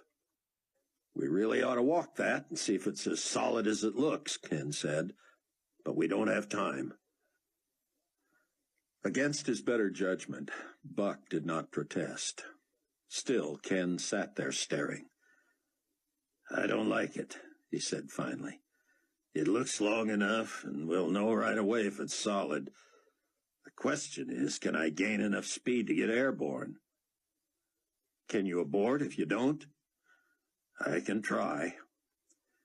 Ken Ritz trying was better than anyone else promising. Buck said, Let's do it. Ritz throttled up and gradually increased the speed.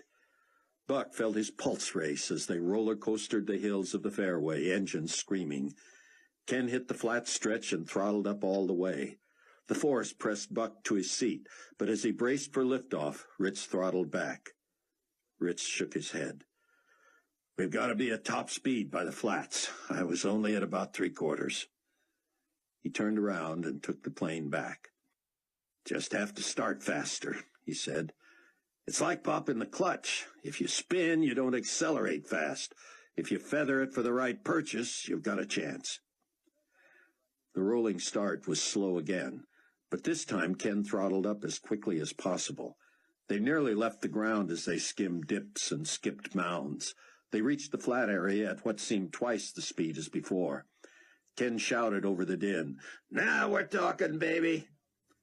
The Learjet took off like a shot, and Ken maneuvered it so it felt as if they were going straight up. Buck was plastered against the back of his seat, unable to move. He could barely catch his breath, but when he did, he let out a yelp, and Ritz laughed. If I don't die of this headache, I'm going to get you to the church on time. Buck's phone was chirping. He had to will his hand to pull it out, so strong were the G-forces. This is Buck, he hollered. It was Sion. You're still on the plane, he said. Just took off, but we're going to make good time. Buck told Sion about Ken's injury and getting him out of the hospital. "He is amazing," Sion said. "Listen, Cameron, I just received an email from Rayford. He and his co-pilot have discovered that one of the Jewish witnesses works right there at the shelter. A young man. I will be emailing him personally. I have just put onto a central bulletin board the result of several days of study and writing. Check it when you get the chance. I call it the Coming Soul Harvest, and it concerns the 144,000 witnesses. They're winning many millions to Christ, the visible seal, and what we can expect in the way of judgments over the next year or so." "What can we expect?" "Read it on the net when you get back. And please talk to Ken about getting us to Israel." "That seems impossible now," Buck said. "Didn't Rayford tell you Carpathia's people are claiming to have helped you escape so they can be reunited with you?" "Cameron, God will not let anything happen to me for a while. I feel a huge responsibility to the rest of the witnesses. Get me to Israel and leave my safety in the Lord's hands." "You have more faith than I do, Sion," Buck said. "Then start working on yours, my brother." "Pray for Chloe," Buck said. "Constantly," Sion said.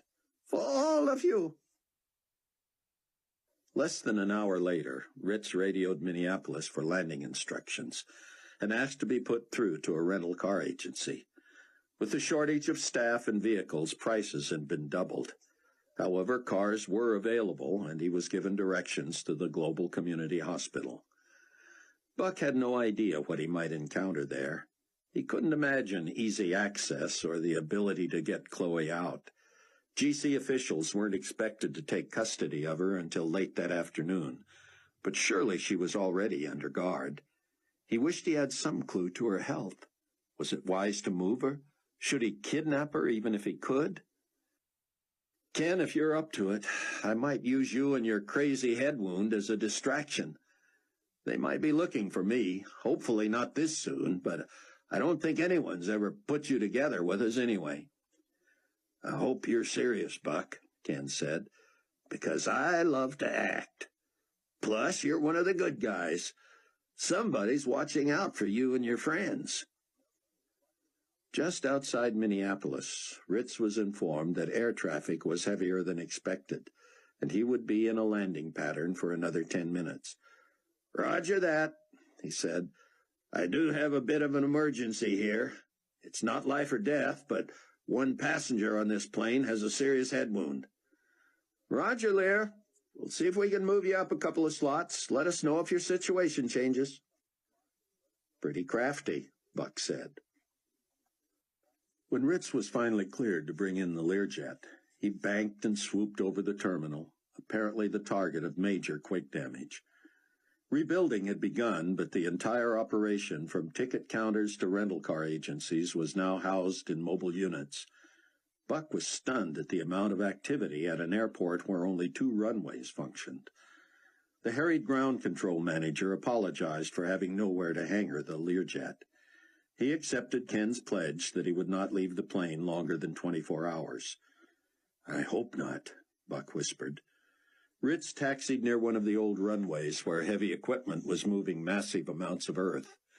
He parked the Lear in line with everything from single-engine Piper Cubs to Boeing 727s. They couldn't have stopped farther from the car rental agencies and still have been on airport property. Ken, wincing, gasping, and moving slowly, urged Buck to hurry ahead. But Buck was afraid Ken might collapse. "Don't go into your wounded old coot act yet," Buck teased. "At least wait till we get to the hospital." "If you know me," Ritz said, "you know this is no act." "I don't believe this," Buck said when they finally reached the car rental area and found themselves at the end of a long line. "Looks like they're sending people to the other side of the parking lot for cars." Ken, several inches taller than Buck, stood on tiptoes and peered into the distance. "You're right," he said. And you may have to get the car and come get me. I'm not up to walking anymore now. As they neared the head of the line, Buck told Ritz to rent the car on his credit card, and Buck would reimburse him. I don't want my name all over the state in case the GC thinks to check around. Ritz slapped his card on the counter. A young woman studied it. We're down to subcompacts. Will that be acceptable? What if I say no, honey? He said. She made a face. That's all we have. Then what difference does it make whether it's acceptable? You want it then? I don't have any choice. Just how subcompact is this rig? She slid a glossy card across the counter and pointed to the smallest car pictured. My word, Ritz said. There's barely room in there for me, let alone my son here. Buck fought a smile. The young woman, already clearly weary of Ritz and his banter, began filling out the paperwork. That thing even have a back seat? Not really. There's a little space behind the seats, though. You can put your luggage there. Ritz looked at Buck, and Buck knew what he was thinking. The two of them were going to get to know each other better than they cared to in that car. Adding a grown woman in fragile condition took more imagination than Buck possessed. Do you have a color preference? The girl asked. I get to choose, Ritz said. You've got only one model left, but it comes in different colors? Usually, she said. We're down to just the red ones now. But I get to choose. If you choose red. Okay, then, give me a second. You know what I think I'd like? You got any red ones? Yes. I'll take a red one. Wait a minute. Son, red okay with you? Buck just closed his eyes and shook his head. As soon as he had the keys, he ran for the car. He tossed his and Ritz's bags behind the seats, pushed both seats back as far as they would go, jammed himself behind the wheel, and raced back to the exit road where Ritz waited. Buck had been gone only a few minutes, but apparently standing there had become too much for Ken. He sat with his knees pulled up, hands clasped in front of him. Ritz struggled to his feet and appeared woozy, covering his eyes. Buck whipped open his door, but Ken said, Stay there. I'm all right. He squeezed himself in, knees pushing against the dashboard and his head pressing against the roof. He chuckled. Buddy boy, I have to duck to see out. There's not much to see, Buck said. Try to relax. Ritz snorted. You must have never been hit in the back of the head with an airplane. Can't say I have, Buck said, pulling onto the shoulder and passing several cars. Relaxing isn't the point. Surviving is. Why did you let me out of that hospital anyway? I needed another day or two of shut-eye. Don't put that on me. I tried to talk you out of leaving. I know. Just help me find my dope, would you? Where's my bag? The Twin Cities expressways were in relatively decent shape compared to the Chicago area. By snaking between lane closures and detours, Buck moved at a steady pace. With his eyes on the road and one hand on the wheel, he reached behind Ken and grabbed his big leather bag. He strained, pulling it over the back of Ken's seat, and in the process dragged it hard across the back of Ken's head, causing him to screech. Oh, Ken, I'm so sorry. Are you all right? Ken sat with the bag in his lap. Tears streamed, and he grimaced so hard his teeth showed. If I thought you did that on purpose, he rasped, I'd kill you. Chapter 12. Rayford Steele enjoyed a hunger for the Word of God from the day he had received Christ. He found, however, that as the world slowly began to get back to speed following the disappearances, he became busier than ever. It became increasingly difficult to spend the time he wanted to in the Bible. His first pastor, the late Bruce Barnes, had impressed upon the Tribulation Force how important it was that they search the Scriptures daily. Rayford tried to get himself in that groove, but for weeks he was frustrated. He tried getting up earlier, but found himself involved in so many late-night discussions and activities that it wasn't practical.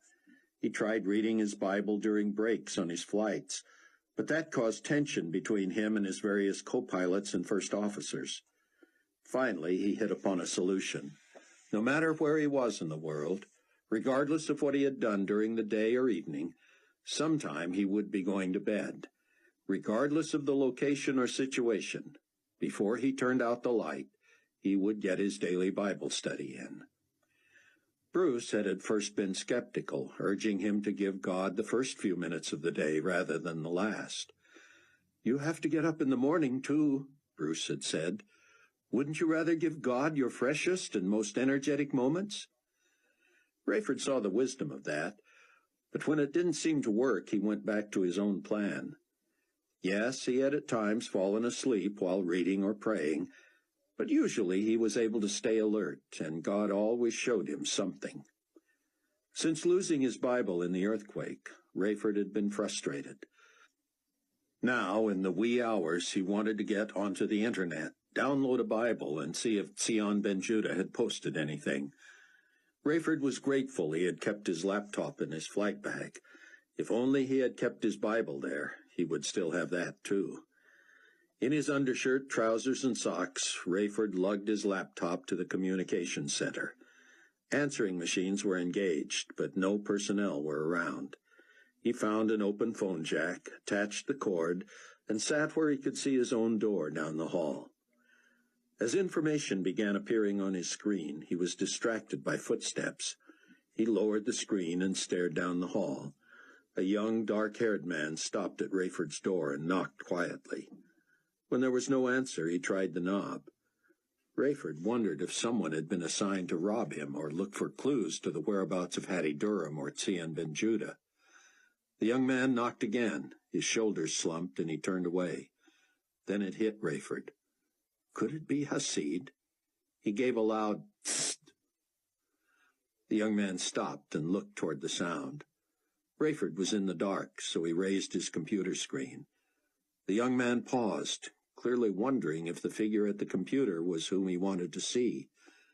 Rayford imagined his concocting a story in case he encountered a superior officer. Rayford signaled him, and the young man approached. His nameplate read David Hasid. "May I see your mark?" Hasid whispered. Rayford put his face near the screen and pulled his hair back.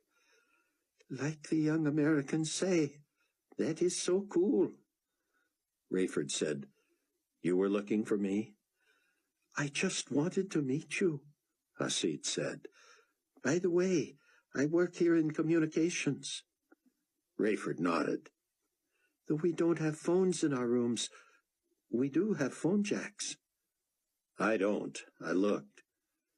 "They are covered with stainless steel plates." "I did see that," Rayford said. "So you don't need to risk getting caught out here, Captain Steele." "That's good to know. It wouldn't surprise me if they could tell where I've been on the web through here." "They could. They can trace it through the lines in your room, too. But what will they find?" "I'm just trying to find out what my friend Zion Ben Judah is saying these days." "I could tell you by heart," Hasid said. "He is my spiritual father." "Mine, too." "He led you to Christ?"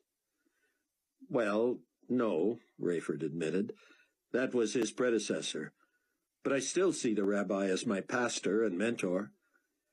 "Let me write down for you the address of the central bulletin board where I found his message for today. It's a long one, but it's so good. He and a brother of his discovered their marks yesterday, too. It's so exciting. Do you know that I am probably one of the 144,000 witnesses?" "Well, that would be right, wouldn't it?" Rayford said. "I can't wait to find out my assignment. I feel so new to this, so ignorant of the truth. I know the gospel, but it seems I need to know so much more if I'm going to be a bold evangelist, preaching like the Apostle Paul." "We're all new at this, David, if you think about it." "But I'm newer than most. Wait till you see all the messages on the bulletin board. Thousands and thousands of believers have already responded. I don't know how Dr. Ben Judah will have time to read them all. They're pleading with him to come to their countries and to teach them and train them face to face. I would give everything I own for that privilege. You know, of course, that Dr. Benjuda is a fugitive. Yes, but he believes he is one of the 144,000 as well. He's teaching that we are sealed, at least for a time, and that the forces of evil cannot come against us. Really? Yes, that protection is not for everyone who has the mark, apparently, but it is for the converted Jewish evangelists. In other words, I could be in danger, but you couldn't, at least for a while. That seems to be what he is teaching. I'll be eager to hear your response. I can't wait to plug in. Rayford unplugged his machine, and the two strolled down the corridor, whispering. Rayford discovered Hasid was just 22 years old, a college graduate who had aspired to military service in Poland. But I was so enamored of Carpathia, I immediately applied for service to the global community. It wasn't long before I discovered the truth on the internet. Now I am enlisted behind enemy lines, but I didn't plan it that way. Rayford advised the young man that he was wise in not declaring himself until the time was right.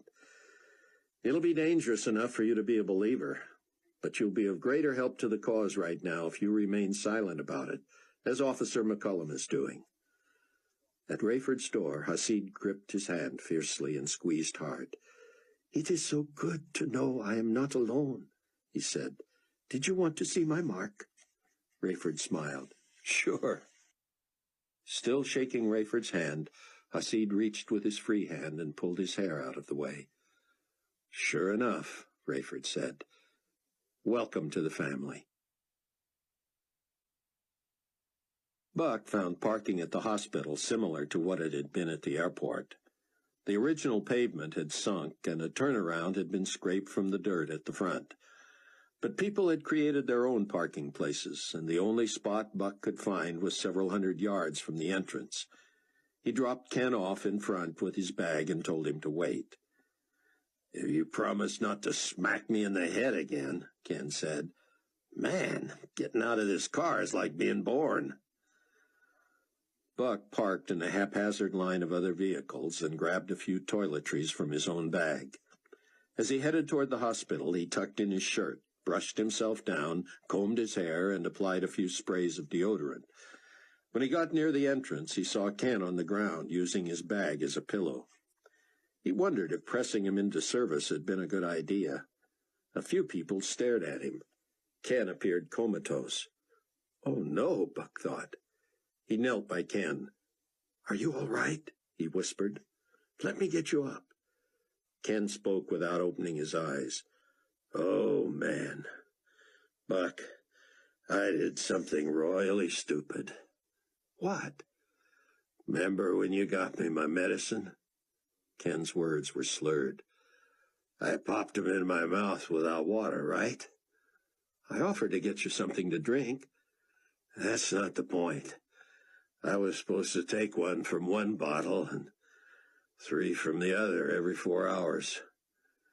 I missed my last dose, so I took 2 of one and 6 of the other." "Yeah?" "But I mixed up the bottles." "What are they?" Rich shrugged, and his breathing became deep and regular.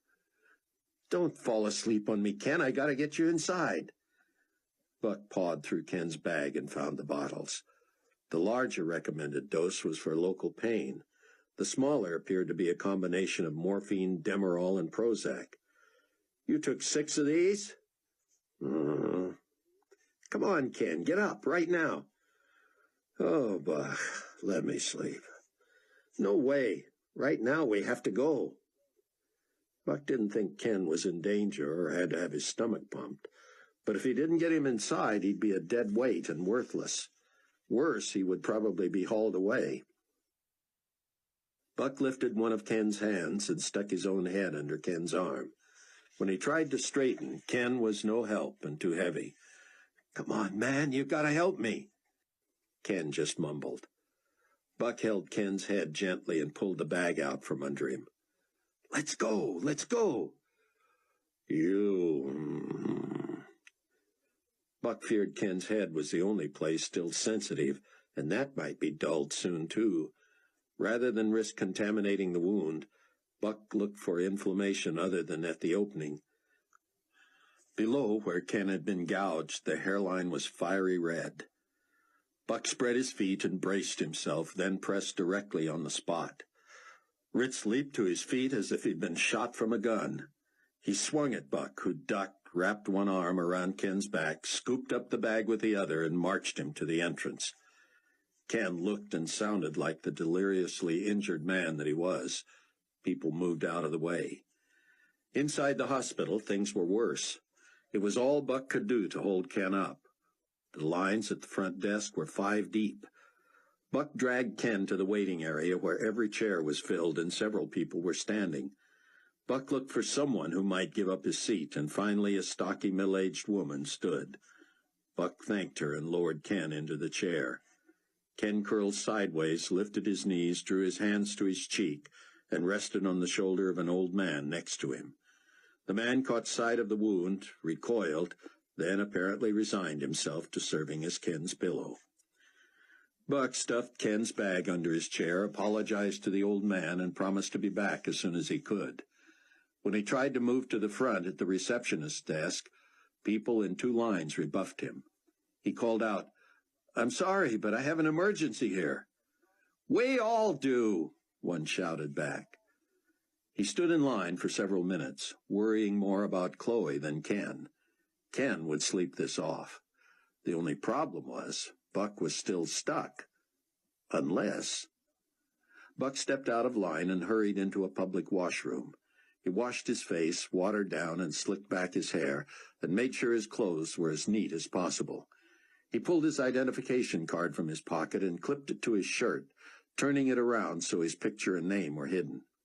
He popped the remaining lens out of his broken sunglasses, but the frames looked so phony that he pulled them up into his hair. He looked in the mirror and affected a grim expression, telling himself, "You are a doctor. A no-nonsense, big-ego, all-action doctor." He burst from the bathroom as if he knew where he was going. He needed a pigeon. The first 2 doctors he passed looked too old and mature for his ruse. But here came a thin young doctor, looking wide-eyed and out of place. Buck stepped in front of him. "Doctor, did I not tell you to check on that trauma and emergency too?" The young physician was speechless. "Well?" Buck demanded. No, doctor. That must have been someone else." "All right, then. Listen, I need a stethoscope. A sterile one this time. A large, freshly laundered smock and the chart on Mother Doe. You got that?" The intern closed his eyes and repeated, "Stethoscope, smock, chart." Buck continued barking. "Sterile, big, Mother Doe." "Right away, doctor." "I'll be at the elevators." "Yes, sir." The intern turned and walked away. Buck called after him, "Sometime today, doctor."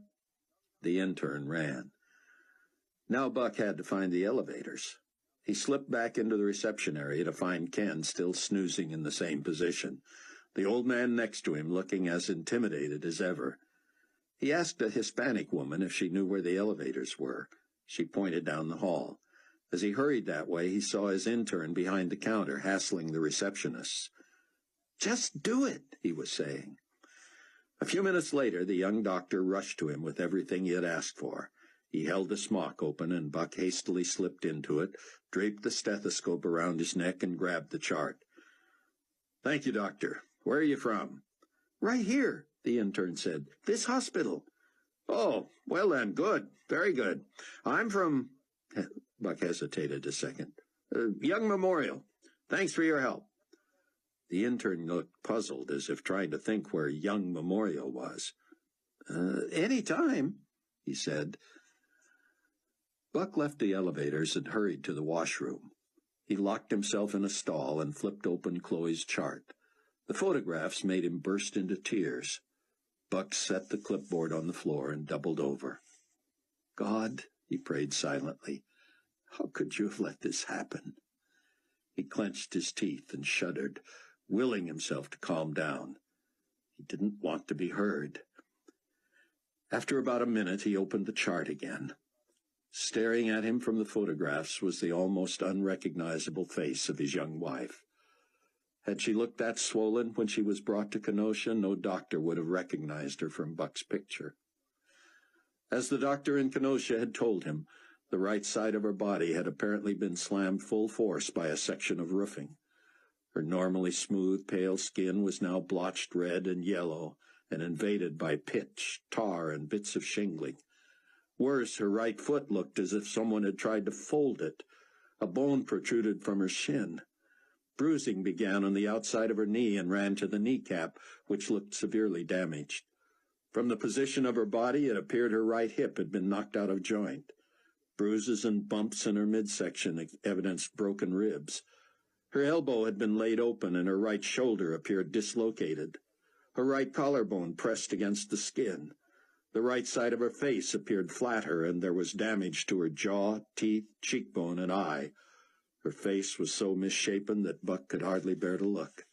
The eye was swollen huge and shut. The only abrasion on her left side was a raspberry near her hip, so the doctor had probably correctly deduced that she had been knocked off her feet by a blow to her right side. Buck determined he would not recoil when he saw her in person. Of course he wanted her to survive. But was that best for her? Could she communicate? Would she recognize him?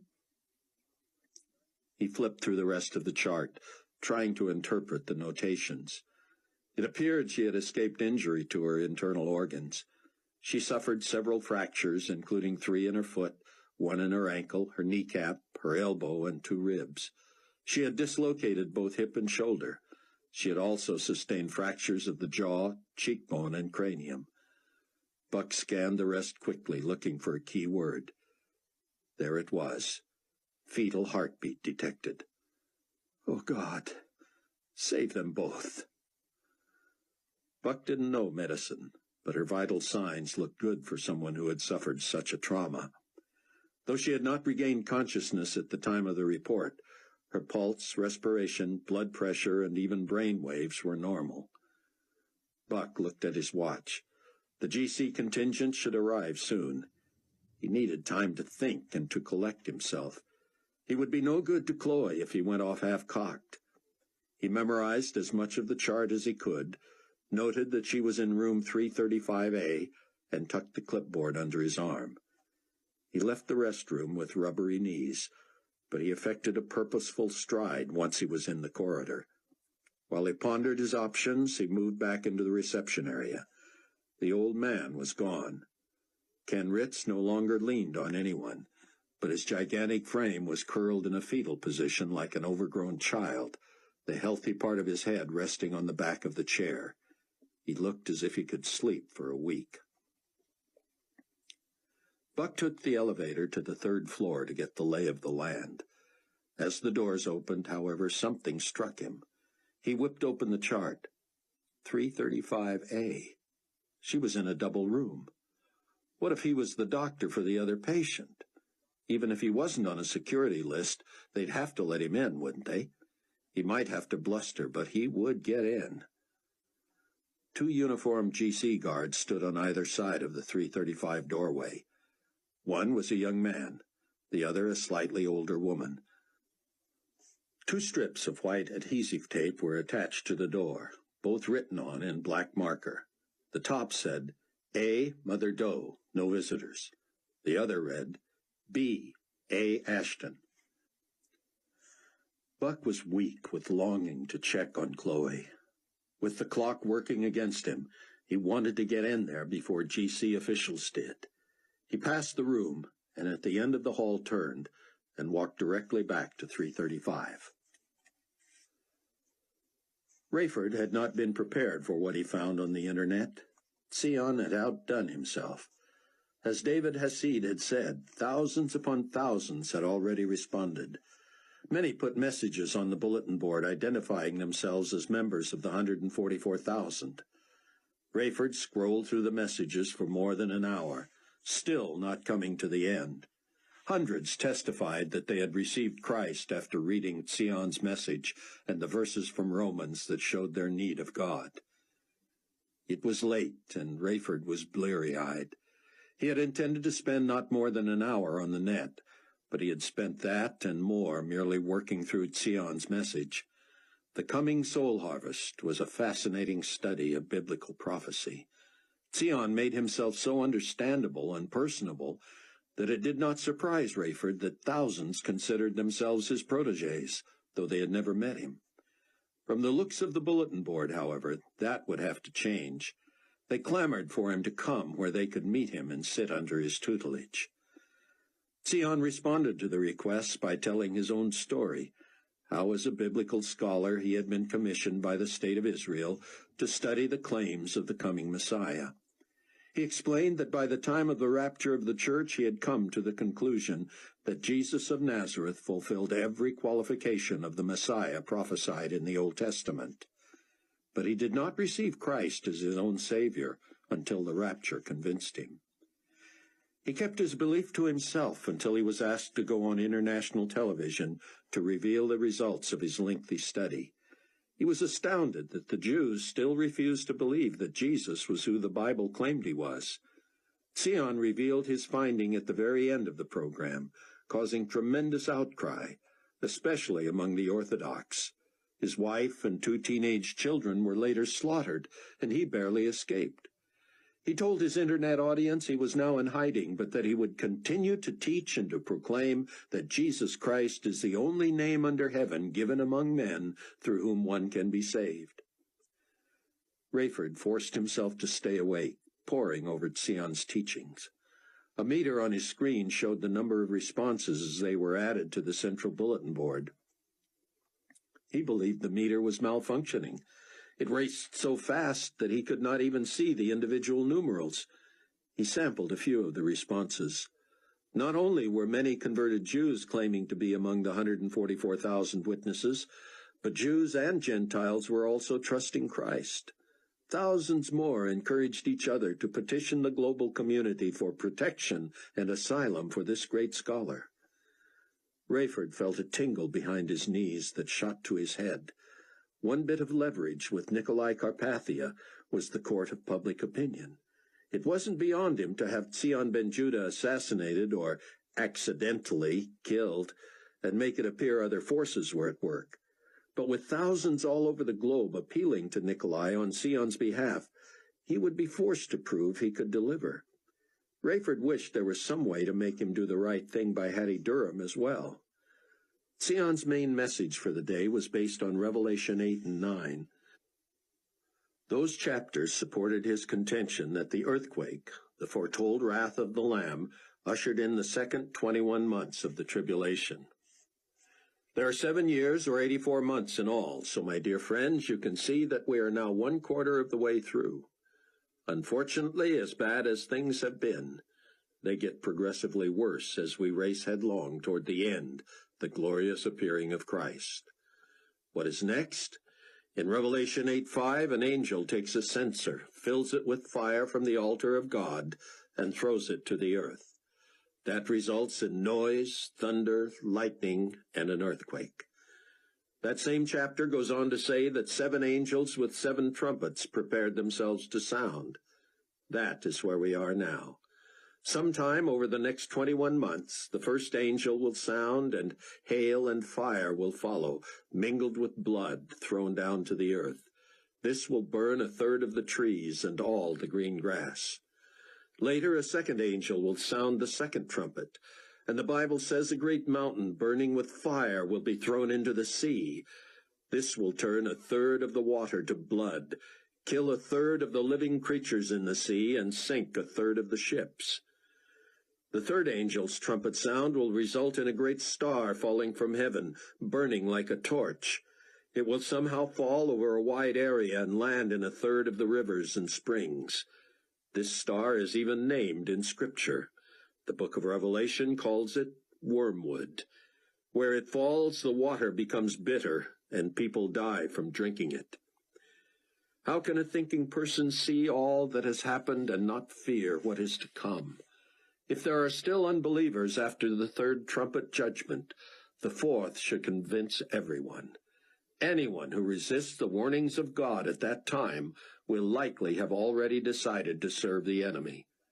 The fourth trumpet judgment is a striking of the sun, the moon, and the stars, so that a third of the sun, a third of the moon, and a third of the stars are darkened. We will never again see sunshine as bright as we have before. The brightest summer day with the sun high in the sky will only be 2/3 as bright as it ever was. How will this be explained away? In the middle of this, the writer of the Revelation says he looked and heard an angel flying through the midst of heaven.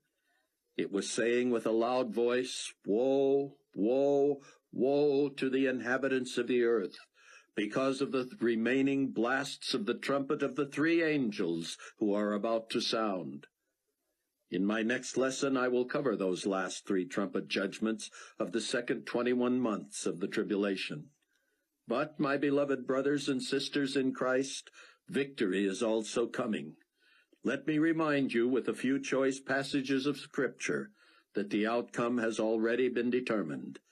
We win. But we must share the truth and expose the darkness and bring as many as possible to Christ in these last days. I want to show you why I believe there is a great soul harvest coming. But first, consider these statements and promises. In the Old Testament book of Joel 2:28-32, God is speaking. He says, "And it shall come to pass afterward that I will pour out my Spirit on all flesh. Your sons and your daughters shall prophesy, your old men shall dream dreams, your young men shall see visions. And also on my menservants and on my maidservants I will pour out my Spirit in those days. And I will show wonders in the heavens and in the earth, blood and fire and pillars of smoke. The sun shall be turned into darkness and the moon into blood before the coming of the great and awesome day of the Lord. And it shall come to pass that whoever calls on the name of the Lord shall be saved. For in Mount Zion and in Jerusalem there shall be deliverance, as the Lord has said, among the remnant whom the Lord calls." Is that not a wonderful and most blessed promise? Revelation 7 indicates that the trumpet judgments I just mentioned will not come until the servants of God have been sealed on their foreheads. There will be no longer any question who the true believers are. Those first 4 angels, to whom it was granted to carry out the first 4 trumpet judgments, were instructed, "Do not harm the earth, the sea, or the trees, till we have sealed the servants of our God on their foreheads." Thus it is clear that this sealing comes first. Just within the last several hours, it has become clear to me and to other brothers and sisters in Christ that the seal on the forehead of the true believer is already visible, but apparently only to other believers. This was a thrilling discovery, and I look forward to hearing from many of you who detect it on each other. The word servants, from the Greek word doulos, is the same word the apostles Paul and James used when they referred to themselves as the bond slaves of Jesus Christ. The chief function of a servant of Christ is to communicate the gospel of the grace of God. We will be inspired by the fact that we can understand the book of Revelation, which was given by God, according to the first verse of the first chapter, to show his servants things which must shortly take place. The 3rd verse says, "Blessed is he who reads and those who hear the words of this prophecy, and keep those things which are written in it, for the time is near." Although we will go through great persecution, we can comfort ourselves that during the tribulation we look forward to astounding events outlined in Revelation, the last book in God's revealed plan for man. Now, indulge me for one more verse from Revelation 7, and I will conclude with why I anticipate this great harvest of souls. Revelation 7:9 quotes John the Revelator, "After these things I looked, and behold, a great multitude, which no one could number, of all nations, tribes, peoples, and tongues, standing before the throne and before the Lamb, clothed with white robes, with palm branches in their hands. These are the tribulation saints. Now, follow me carefully. In a later verse, Revelation 9:16, the writer numbers the army of horsemen in a battle at 200 million. If such a vast army can be numbered, what might the Scriptures mean when they refer to the tribulation saints, those who come to Christ during this period, as a great multitude which no one could number? Do you see why I believe we are justified in trusting God for more than 1 billion souls during this period? Let us pray for that great harvest. All who name Christ as their Redeemer can have a part in this, the greatest task ever assigned to mankind. I look forward to interacting with you again soon. With love, in the matchless name of the Lord Jesus Christ, our Savior, Zion ben Judah. Rayford could barely keep his eyes open, but he was thrilled with Zion's boundless enthusiasm and insightful teaching. He returned to the bulletin board and blinked. The number at the top of the screen was in the tens of thousands and rising. Rayford wanted to add to the avalanche, but he was exhausted. Nikolai Carpathia had addressed the globe on radio and television. No doubt the response would be monumental. But would it rival the reaction to this converted rabbi, communicating from exile to a new growing family? Buck reminded himself that for the moment he was not just a doctor, but also an egomaniac. He strode to room 335 without so much as a nod to the 2 global community guards. As he pushed open the door, they stepped into his path. "Excuse me," he said with disgust. "Miss Ashton's alarm rang, so unless you want to be responsible for the death of my patient, you will let me pass." The guards looked at each other, appearing uncertain. The woman reached for Buck's ID tag. He pushed her hand away and entered the room, locking the door. He hesitated before turning around, prepared to respond if they began banging. They didn't. Draperies hid both patients. Buck pulled back the first to reveal his wife. He held his breath as his eyes traveled over the sheet from feet to neck. It felt as if his heart was literally breaking. Poor, sweet Chloe had no idea what she was getting into when she agreed to marry him. He bit his lip hard. There was no time to emote. He was grateful she seemed to be sleeping peacefully. Her right arm was in a cast from wrist to shoulder. Her left arm lay motionless at her side, an IV needle in the back of her hand. Buck set the clipboard on the bed and slipped his hand under hers. The baby-soft skin he cherished made him long to gather her in his arms, to soothe her, to take her pain. He bent and brushed her finger with his lips, his tears falling between them. He jumped when he felt a weak grip and looked at her. She stared at him. "I'm here," he whispered desperately. He moved to where he could caress her cheek. "Chloe, sweetheart, it's Buck." He leaned close. Her gaze followed him. He forced himself not to look at her shattered right side. She was his sweet, innocent wife on one side, and a monster on the other. He took her hand again. "Can you hear me? Chloe, squeeze my hand again." No response. Buck hurried to the other side and pulled back the drape to peek through to the other bed. A. Ashton was in her late 50s and appeared to be in a coma. Buck returned, grabbed his clipboard, and studied Chloe's face. Her look still followed him.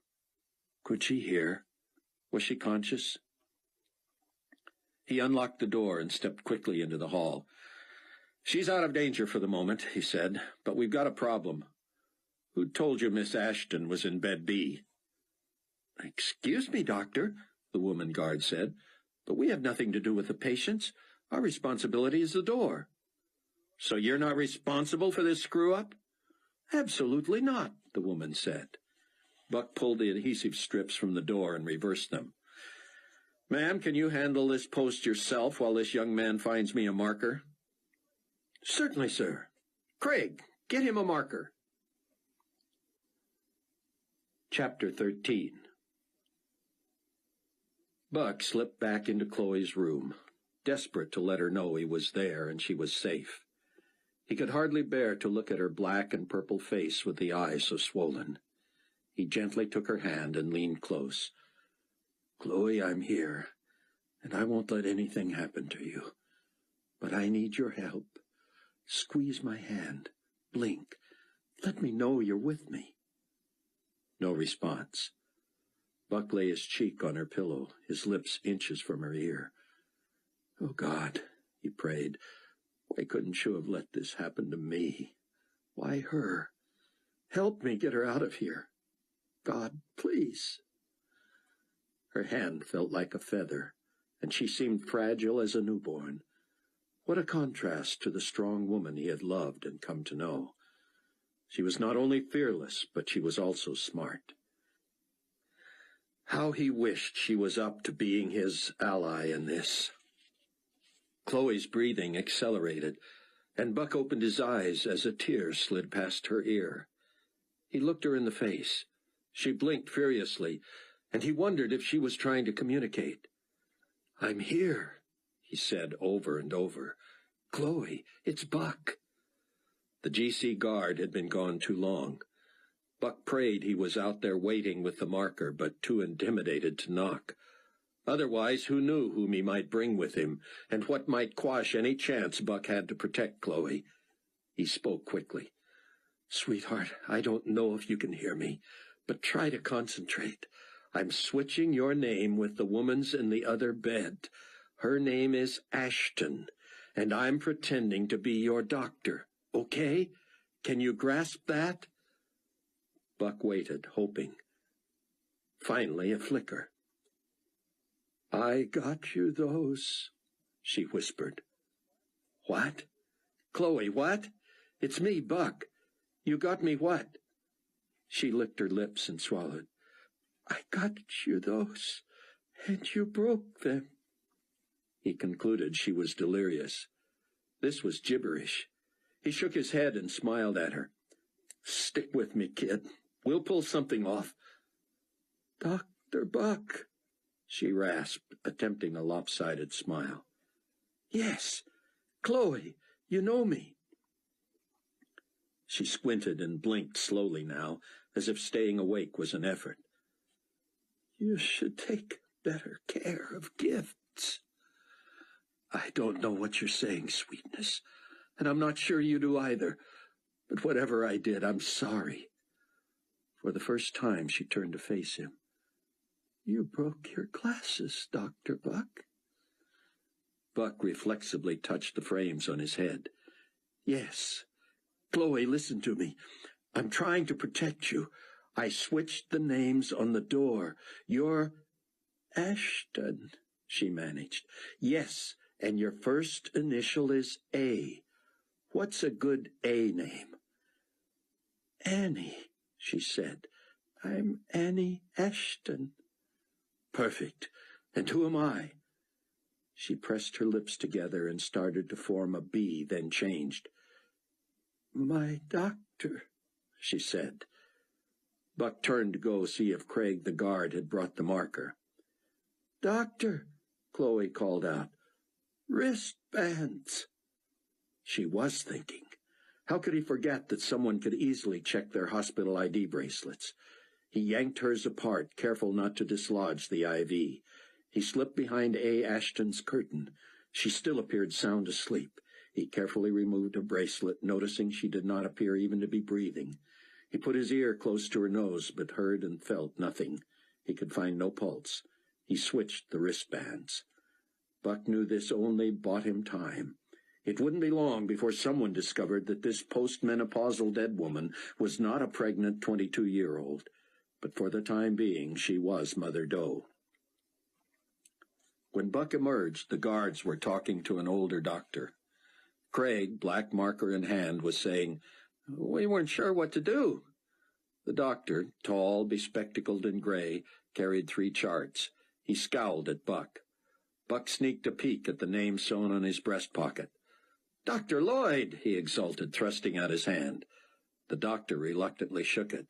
Do I? Why, I haven't seen you since that The symposium? Right, the one at the Bemidji? Yeah, you were brilliant. The doctor looked flustered, as if trying to remember Buck, yet the praise had not been lost on him. Well, and one of your kids was up to something. What was it? Oh, I may have mentioned my son, who just got his internship. Right. How's he doing, anyway? Wonderfully. We're very proud of him. Now, Doctor, Buck interrupted, I'll bet you are. Listen, he said, pulling Ken Ritz's pill bottles from his pocket.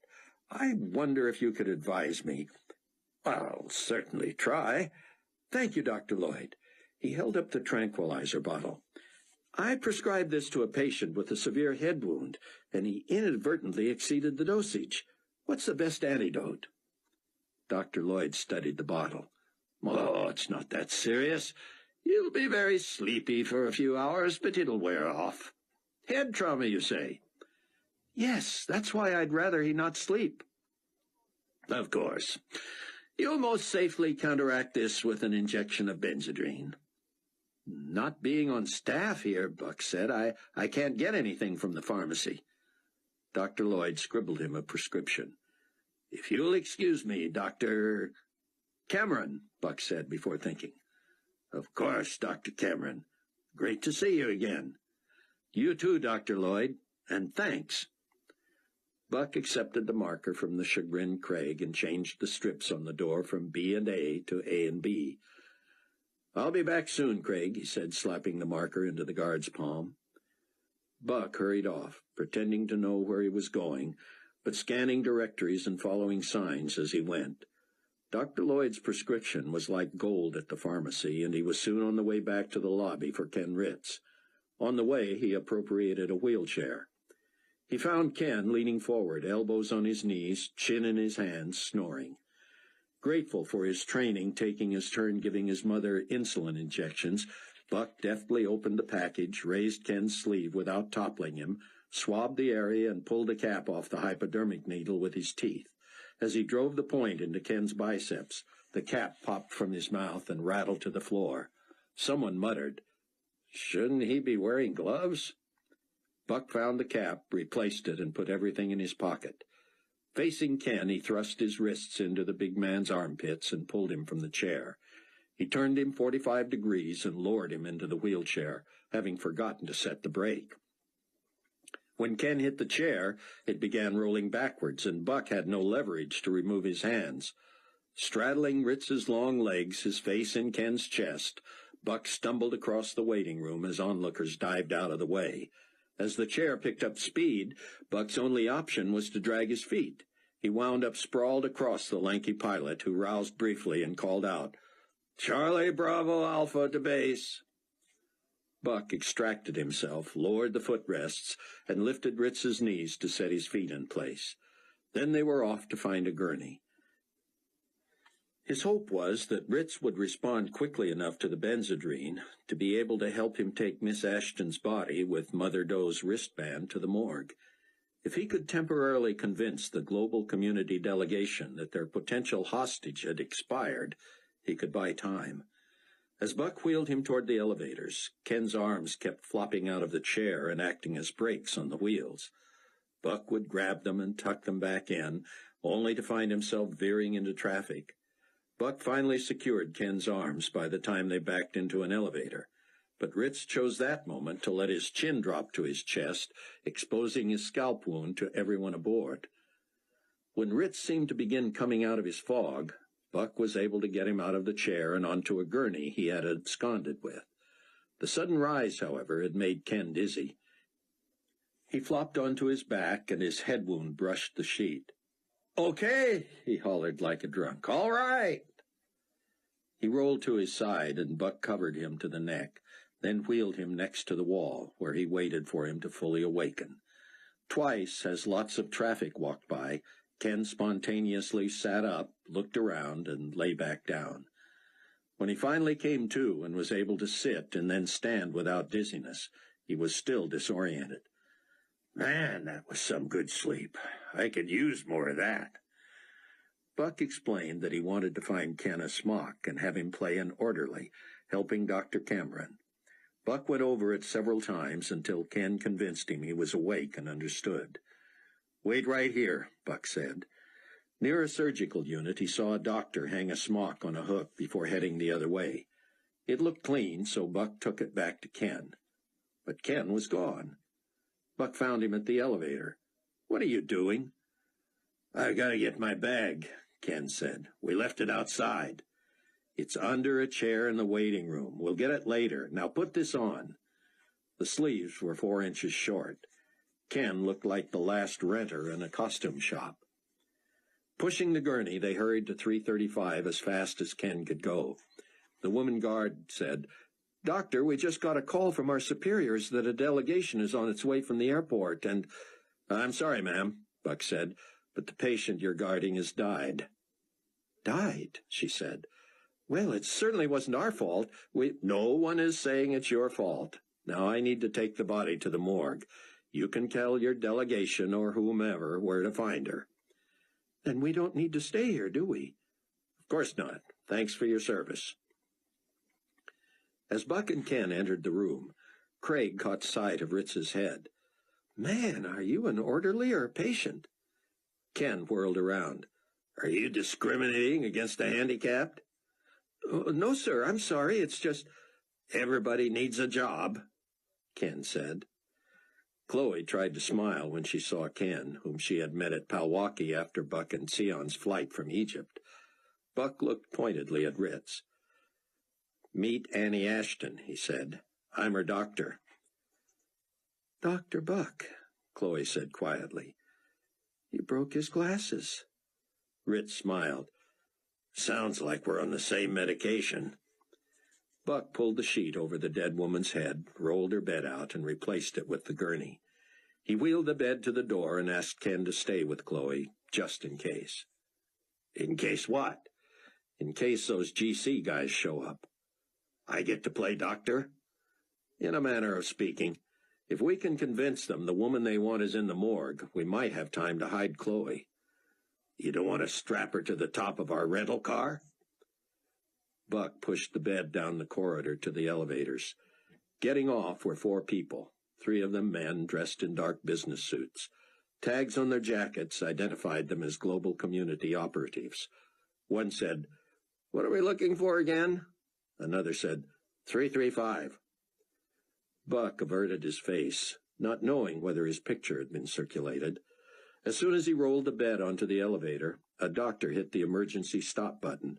A half-dozen people were in the car with Buck and the body. "Sorry, ladies and gentlemen," the doctor said. "Just a moment, please." He whispered in Buck's ear. "You're not a resident here, are you?" "No. There's strict rules about transporting corpses on other than the service elevators." "Oh, I didn't know." The doctor turned to the others. "I'm sorry, but you're going to need to take another elevator." "Gladly," somebody said. The doctor turned the elevator back on, and everyone else got off. He hit the button for the sub-basement. "First time in this hospital?" "Yes." "Left and all the way to the end." At the morgue, Buck thought about leaving the body outside the door and hoping it would be misidentified temporarily as Mother Doe. But he was seen by a man behind the desk who said, "You're not supposed to bring beds in here. We can't be responsible for that. You'll have to take it back with you." "I'm on a tight schedule." "That's your problem. We're not answering for a room bed being down here." 2 orderlies lifted the body to a gurney, and the man said, "Papers?" "I'm sorry?" "Papers, death certificate, doctor's sign-off." Buck said, "Wristband says Mother Doe. I was told to bring her down here. That's all I know." "Who's her doctor?" "I have no idea." "What room?" 335. "We'll look it up. Now get this bed out of here." Buck hurried back to the elevator, praying the ruse had worked and that the GC contingent was on its way to the morgue to make sure about Mother Doe. He did not cross paths with them, however, on the way back. He was almost at room 335 when they emerged. He looked the other way and kept walking. One said, "Where's Charles, anyway?" The woman said, "We should have waited. He was parking the car. How's he supposed to find us now?" He can't be far. When he gets here, we'll get to the bottom of this." When they were out of sight, Buck pushed the bed back into 335. "It's just me," he said as he passed Chloe's curtain. He found Chloe even paler and now trembling. Ken sat next to the bed, hands resting lightly atop his head. "Are you cold, hon?" Buck asked. Chloe shook her head.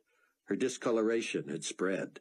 The ugly streaks caused by bleeding under the skin nearly reached her temple. "She's a little shook, that's all," Ritz said. "Me too, though I deserve an Oscar." "Dr. Airplane," Chloe said, and Ritz laughed. "That's what she said. That's all they could get out of her except her name." "Annie Ashton," she whispered. "Screwed up those guys' heads something awful. They come in complaining, especially the woman, about having no guards assigned like they asked." "We didn't ask," Ken said, mimicking her voice. "It was a directive." Chloe nodded. Ken continued. "They shuffled past, snagging the end of our drape, talking about how she's in bed B, all proud of themselves because they can read an adhesive strip on the door. I call out, 2 visitors at a time, please, and I'd appreciate you keeping it down. I have a toxic patient here." I meant infectious, but it means the same, doesn't it? Of course, they saw right away there was just an empty gurney over there. One of the guys pokes his head in here, and I raise way up on my tiptoes, doctor-like, and say, "If you don't want typhoid fever, you better pull your face out of here." Typhoid fever? It sounded good to me, and it did the trick. That scared them off? Well, almost. He shut the curtain and said from behind it, "Doctor, may we speak to you in private, please?" I said, "I can't leave my patient, and I'd have to scrub before I talk to anybody. I'm immune, but I can carry the disease." Buck raised his eyebrows. "They bought this?" Chloe shook her head, appearing amused. Ken said, "Hey, I was good. They asked who my patient was. I could have told them Annie Ashton, but I thought it was more realistic if I acted insulted by the question. I said, her name's not as important as her prognosis. Anyway, her name's on the door." I heard them going, and one said, "Is she conscious?" I said, "If you're not a doctor, it's none of your business." The woman said something about their having a doctor who hadn't caught up to them yet, and I said, "You can ask me whatever you need to know." One of them says, "We know what it says on the door, but we were told Mother Doe was in that bed." I said, "I'm not going to stand here and argue. My patient is not Mother Doe." One of the guys says, "You mind if we ask her what her name is?" I say, "As a matter of fact, I do mind. She needs to concentrate on getting better." The guy says, "Ma'am, if you can hear me, tell me your name." I nod to Chloe so she'll tell him, but I'm stomping toward the curtain like I'm mad. She hesitates, not sure what I'm up to, but finally she says, acting real weak-like, "Annie Ashton." Chloe raised her hand. "Not acting," she said. "Why'd they name me Mother Doe?" "You don't know?" Buck said, reaching for her hand. She shook her head. "Let me finish my story," Ritz said. "I think they're coming back. I whipped that curtain open and stared 'em down. I don't guess they expected me to be so big. I said, 'There, satisfied?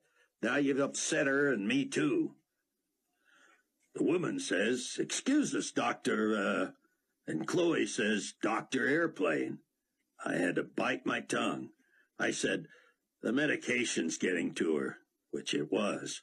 I said, 'I'm Dr. Lelane, but we better not shake hands, all things considered.' The rest of 'em are all crowded around the door, and the woman peeks through the curtain and says, 'Do you have any idea what happened to Mother Doe?'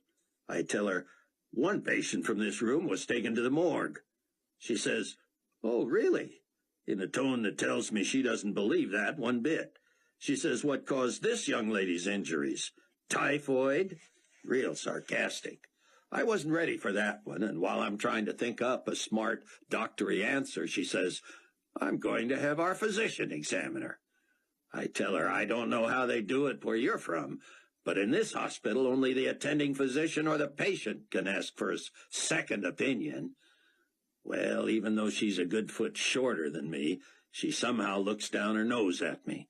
She says, "We are from the global community, here under orders from His Excellency himself, so be prepared to give ground." I say, "Who the heck is His Excellency?" She says, "Where have you been, under a rock?" Well, I couldn't tell her that was just about right, and that because I'd OD'd on tranks, I wasn't too sure where I was now. So I said, "Serving mankind, trying to save lives, ma'am." She huffed out, and a couple of minutes later you walked in. You're up to date. "And they're bringing in a doctor," Buck said. "Terrific. We'd better hide her someplace and see if we can get her lost in the system." "Answer me," Chloe whispered. "What?" "Buck, am I pregnant?" "Yes." "Is the baby okay?" "So far." "How about me?" "You're pretty banged up, but you're not in danger." "Your typhoid fever's almost gone," Ritz said. Chloe frowned. "Dr. Airplane," she scolded. "Buck, I have to get better fast. What do these people want?" "It's a long story. Basically, they want to trade you for either Sion or Hattie or both." "No," she said, her voice stronger. "Don't worry," Buck said. "But we'd better get going. We're not going to fool a real doctor for long, despite Joe Thespian here." "That's Dr. Airplane to you," Ken said. Buck heard people at the door. He dropped to the floor and crawled under two curtains squatting in the area already crowded with both bed and gurney. "Dr. Lillane," one of the men said. "This is our physician from Kenosha. We would appreciate it if you would let him examine this patient." "I don't understand," Ritz said. "Of course you don't," the doctor said. "But I helped treat an unidentified patient yesterday who matched this description. That's why I was invited." Buck shut his eyes. The voice sounded familiar. If it was the last doctor he'd talked to in Kenosha, the one who'd taken pictures of Chloe, all hope was gone. Even if Buck surprised him and came out swinging, there was no way he could get Chloe out of that place. Ritz said, "I've already told these people who this patient is." "And we've already proven your story false, Doctor," the woman said. "We asked for Mother Doe in the morgue. It didn't take long to determine that that was the real Miss Ashton." Buck heard an envelope being opened, something being pulled out. "Look at these pictures," the woman said. "She may not be a dead ringer, but she's close. I think that's her." "There's only one way to be sure," the doctor said. "My patient had 3 small scars on her left knee from arthroscopic surgery when she was a teenager, and also an appendectomy scar." Buck was reeling. Neither was true of Chloe. What was going on? Buck heard the rustle of blanket sheet and gown. "You know, this doesn't really surprise me," the doctor said. "I thought the face was a little too round and the bruising more extensive on this girl." "Well," the woman said, "even if this isn't who we're looking for, it isn't Annie Ashton, and she certainly doesn't have typhoid fever." "Nobody in this hospital has typhoid fever," Ken said. "I say that to keep people's noses out of my patient's business." "I want this man brought up on charges," the woman said. "Why wouldn't he know the name of his own patient?" "There are too many patients right now," Ken said. "Anyway, I was told this was Annie Ashton. That's what it says on the door." "I'll talk to the chief of staff here about Dr. Lillane," the doctor said. "I suggest the rest of you check admissions again for Mother Doe." "Doctor," Chloe said in a tiny voice, "you have something on your forehead." "I do," he said. "I don't see anything," the woman said. "This girl is doped up." "No, I'm not," Chloe said. "You do have something there, Doctor." "Well," he said pleasantly but dismissively, "you're probably going to have something on your forehead, too, once you recover." "Let's get going," one of the men said. "I'll find you after I've talked to the chief of staff," the doctor said. The others left. As soon as the door shut, the doctor said, "I know who she is. Who are you?" "I'm doctor." "We both know you're no doctor." Yes, he is, Chloe slurred. He's Dr. Airplane. Buck emerged from behind the curtain. Dr. Charles, meet my pilot, Ken Ritz. Have you ever been an answer to prayer before? It wasn't easy getting assigned to this, Floyd Charles said, but I thought I might come in handy. I don't know how I can ever thank you, Buck said. Keep in touch, the doctor said. I may need you someday. I suggest we transfer your wife out of here. They'll come look more closely when they don't find Mother Doe. Can you arrange transportation to the airport and everything we'll need to take care of her? Buck asked. Sure. As soon as I get Dr. Airplane's medical license suspended. Ken whipped off his smock. I've had enough of doctoring anyway, he said. I'm going back to sky jockeying. Will I be able to take care of her at home? Buck asked. She'll be in a lot of pain for a long time and may never feel like she used to. But there's nothing life-threatening here. The baby's fine, too, as far as we know. I didn't know until today, Chloe said. I suspected, but I didn't know. You almost gave me away with that forehead remark, Dr. Charles said. Yeah, Ken said. What was that all about? I'll tell you both on the plane, Buck said. Early Thursday morning in New Babylon, Nikolai Carpathia and Leon Fortunato met with Rayford. We have communicated your itinerary to the dignitaries, Carpathia said. They have arranged for appropriate accommodations for the Supreme Commander, but you and your first officer should make your own arrangements. Rayford nodded. This meeting, as with so many, was unnecessary. Now, on a personal note, Carpathia added, while I understand your position, it has been decided not to dredge the wreckage of the Pan-Con flight from the Tigris. I am sorry, but it has been confirmed your wife was on board. We should consider that her final resting place, along with the other passengers. Rayford believed in his gut Carpathia was lying. Amanda was alive, and she was certainly no traitor to the cause of Christ. He and Mac had scuba deer coming, and while he had no idea where Amanda was, he would start by proving she was not on board that submerged 747. 2 hours before flight time Friday, Mac told Rayford he had replaced the fixed-wing aircraft in the cargo hold.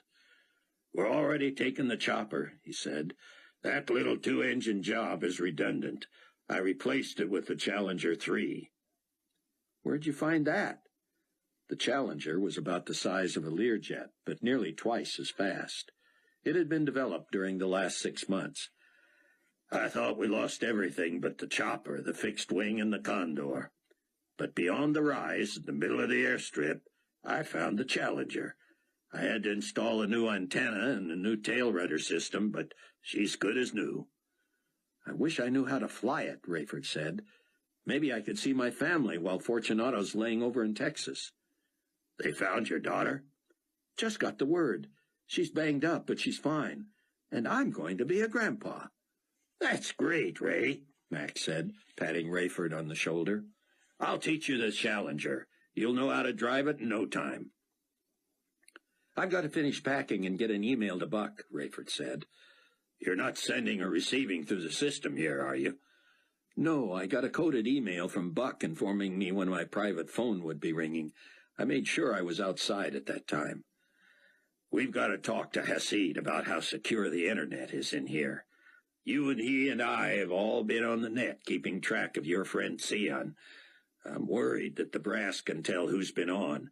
Carpathia's got to be furious about Sion. We could all be in trouble. David told me that if we stay with the bulletin boards, we're not traceable. He'd like to be going with us, you know, Max said. David? I know, but we need him right where he is. Chapter 14. The flight to Waukegan had been difficult for Chloe. The drive from Waukegan to Palatine to drop off Ken Ritz, and then on to Mount Prospect, was worse. She had slept in Buck's arms during virtually the entire flight, but the Range Rover had been torture.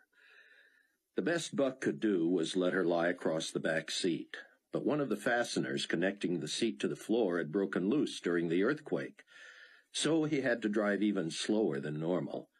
Still, Chloe seemed to bounce the whole way. Finally, Ken knelt, facing the back, and tried to brace the seat with his hands. When they got to Palwaukee Airport, Buck walked Ken to the Quonset hut where he had been given a corner to move into. "Always an adventure," Ken said wearily. "One of these days you're going to get me killed." "It was stupid to ask you to fly so soon after surgery, Ken. But you were a lifesaver. I'll send you a check." "You always do. But I also want to know more about where all you guys are. You know, with your beliefs and everything." "Ken, we've been through this before. It's becoming pretty clear now, wouldn't you say? This whole period of history, this is it. Just a little more than 5 more years, and it's all over. I can see why people might not have understood what was happening before the rapture. I was one of them. But it's come to one giant countdown. The whole deal now is which side you're on. You're either serving God or you're serving the Antichrist. You've been a supplier for the good guys. It's time you joined our team." "I know, Buck. I have never seen anything like how you people take care of each other. It'd be good for me if I could see it all one more time in black and white, you know, like on one sheet of paper, pros and cons. That's how I am. Figure it out, make my decision." "I can get you a Bible." "Oh, I've got a Bible somewhere. Are there like 1 or 2 pages that have the whole deal spelled out?" "Read John, and then Romans. You'll see the stuff we've talked about. We're sinners. We're separated from God.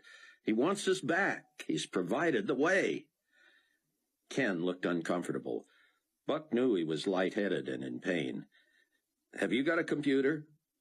"Yeah, even an email address." "Let me have it. I'll write down a news group for you. The guy you brought back from Egypt with me is the hottest thing on the internet. Talk about putting everything on one page for you. He does it." "So, once I join up, I get the secret mark on my forehead?" "You sure do." Buck reclined the front passenger seat and moved Chloe there. But it wasn't flat enough, and she soon retreated again to the back. When Buck finally pulled into the backyard at Donnie's, Sion rushed out to greet Chloe. As soon as he saw her, he burst into tears. "Oh, you poor child. Welcome to your new home. You are safe." Sion helped Buck remove her from the back seat and opened the door, so Buck could carry her inside. Buck headed for the stairs, but Sion stopped him. "Right here, Cameron. See?" Sion had brought down his bed for her. "She cannot use the stairs yet." Buck shook his head. "I suppose next comes the chicken soup." Sion smiled and pushed a button on the microwave. "Give me 60 seconds." But Chloe did not eat. She slept through the night and off and on the next day. "You need a goal," Sion told her. "Where would you like to go on your first day out?" "I want to see the church and Loretta's house." "Will not that be—" "It will be painful, but Buck says if I hadn't run, I never would have survived. I need to see why, and I want to see where Loretta and Donnie died." When she hobbled to the kitchen table and sat by herself, she asked only for her computer. It pained Buck to watch her peck away with one hand. When he tried to help, she rebuffed him. He must have looked hurt. "Honey, I know you want to help," she said. "You searched for me until you found me, and nobody can ask for more than that. But please, don't do anything for me unless I ask." "You never ask." "I'm not a dependent person, Buck. I don't want to be waited on. This is war, and there aren't enough days left to waste. As soon as I get this hand working, I'm going to take some of the load off Sion. He's on the computer day and night." Buck got his own laptop and wrote to Ken Ritz about the possibility of going to Israel. He couldn't imagine it ever being safe for Sion there, but Xian was so determined to go, Buck was afraid there would be no choice. His ulterior motive with Ken, of course, was to see if he had come to a spiritual decision. As he was transmitting the message, Chloe called out from the kitchen, "Oh, my word! Buck, you've got to see this." He hurried to peer over her shoulder. The message on the screen was several days old. It was from Hattie Durham. Rayford was afraid Leon Fortunato would be bored on the trip to Rome and might pester him and Mac in the cockpit. But every time Rayford clicked on the secret intercom to monitor the cabin, Leon was whistling, humming, singing, talking on the phone, or noisily moving about. Once Rayford had Mac take over while he found an excuse to wander into the cabin. Leon was arranging the mahogany table where he and Pontifex Maximus Peter Matthews and the 10 Kings would meet prior to seeing Carpathia. Leon looked excited enough to burst. "You will remain in the cockpit as soon as our guests join us, will you not?" "Sure," Rayford said. It was clear Leon needed no company. Rayford didn't expect any secrets listening in on Leon and Matthews, but he loved the entertainment possibilities. Fortunato was such a Carpathia groupie, and Matthews so condescending and independent that the two were like oil and water. Matthews was used to being treated like royalty. Fortunato treated Carpathia like the king of the world that he was, but was slow to serve anyone else and often curt with those who served him. When Matthews boarded in Rome, he immediately treated Fortunato as one of his valets, and he already had 2. A young man and woman carried his things aboard and stood chatting with him. As Rayford listened in, he was exposed again to Matthews' gall. Every time Fortunato suggested it was time to get underway, Matthews interrupted. "Could I get a cold drink, Leon?" Matthews said. There was a long pause. "Certainly," Fortunato said flatly. Then with sarcasm, "And your staff?" "Yes, something for them as well." "Fine, Pontiff Matthews. And then I think we should really be—" "And something to munch." "Thank you, Leon."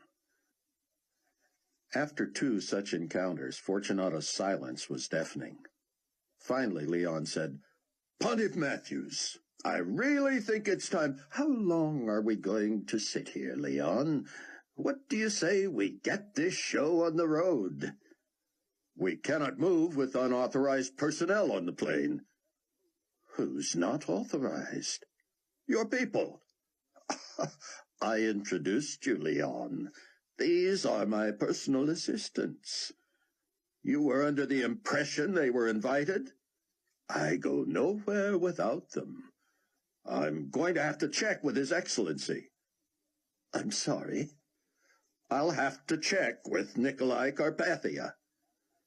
"You said His Excellency." "I plan to talk that over with you en route." "Talk to me now, Leon." "Pontiff, I would appreciate your addressing me by my title. Is that too much to ask?" "Titles are what we're talking about.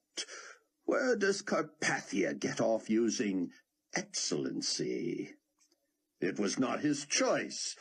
Yes, and I suppose Potentate wasn't his choice either. Secretary-General just never did it for him, did it?"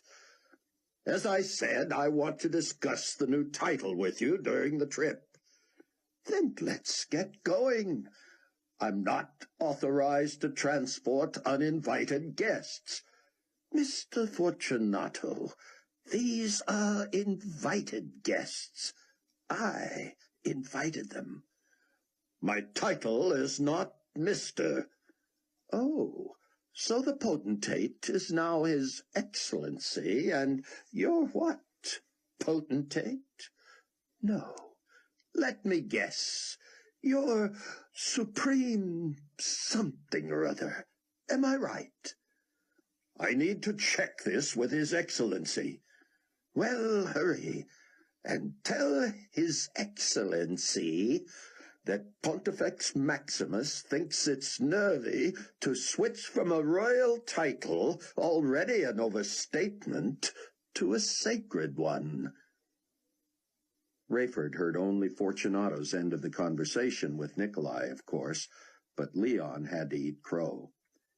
"Pontiff," he said finally, "His Excellency has asked me to express his welcome and his assurance that anyone you feel necessary to make your flight comfortable is an honor for him to have on board." "Really?"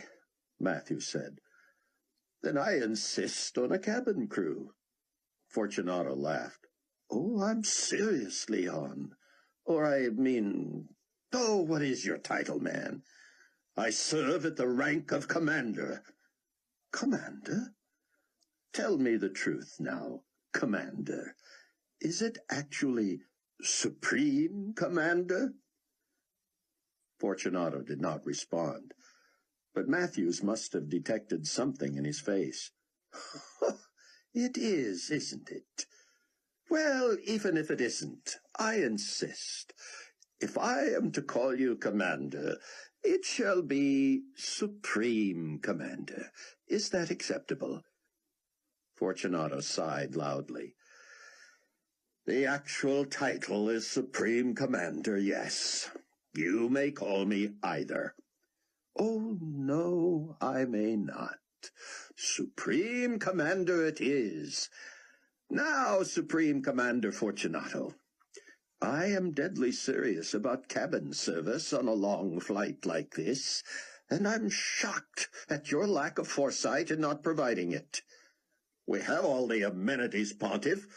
We've felt it more necessary to have a full complement of service personnel when the regional ambassadors begin to join us."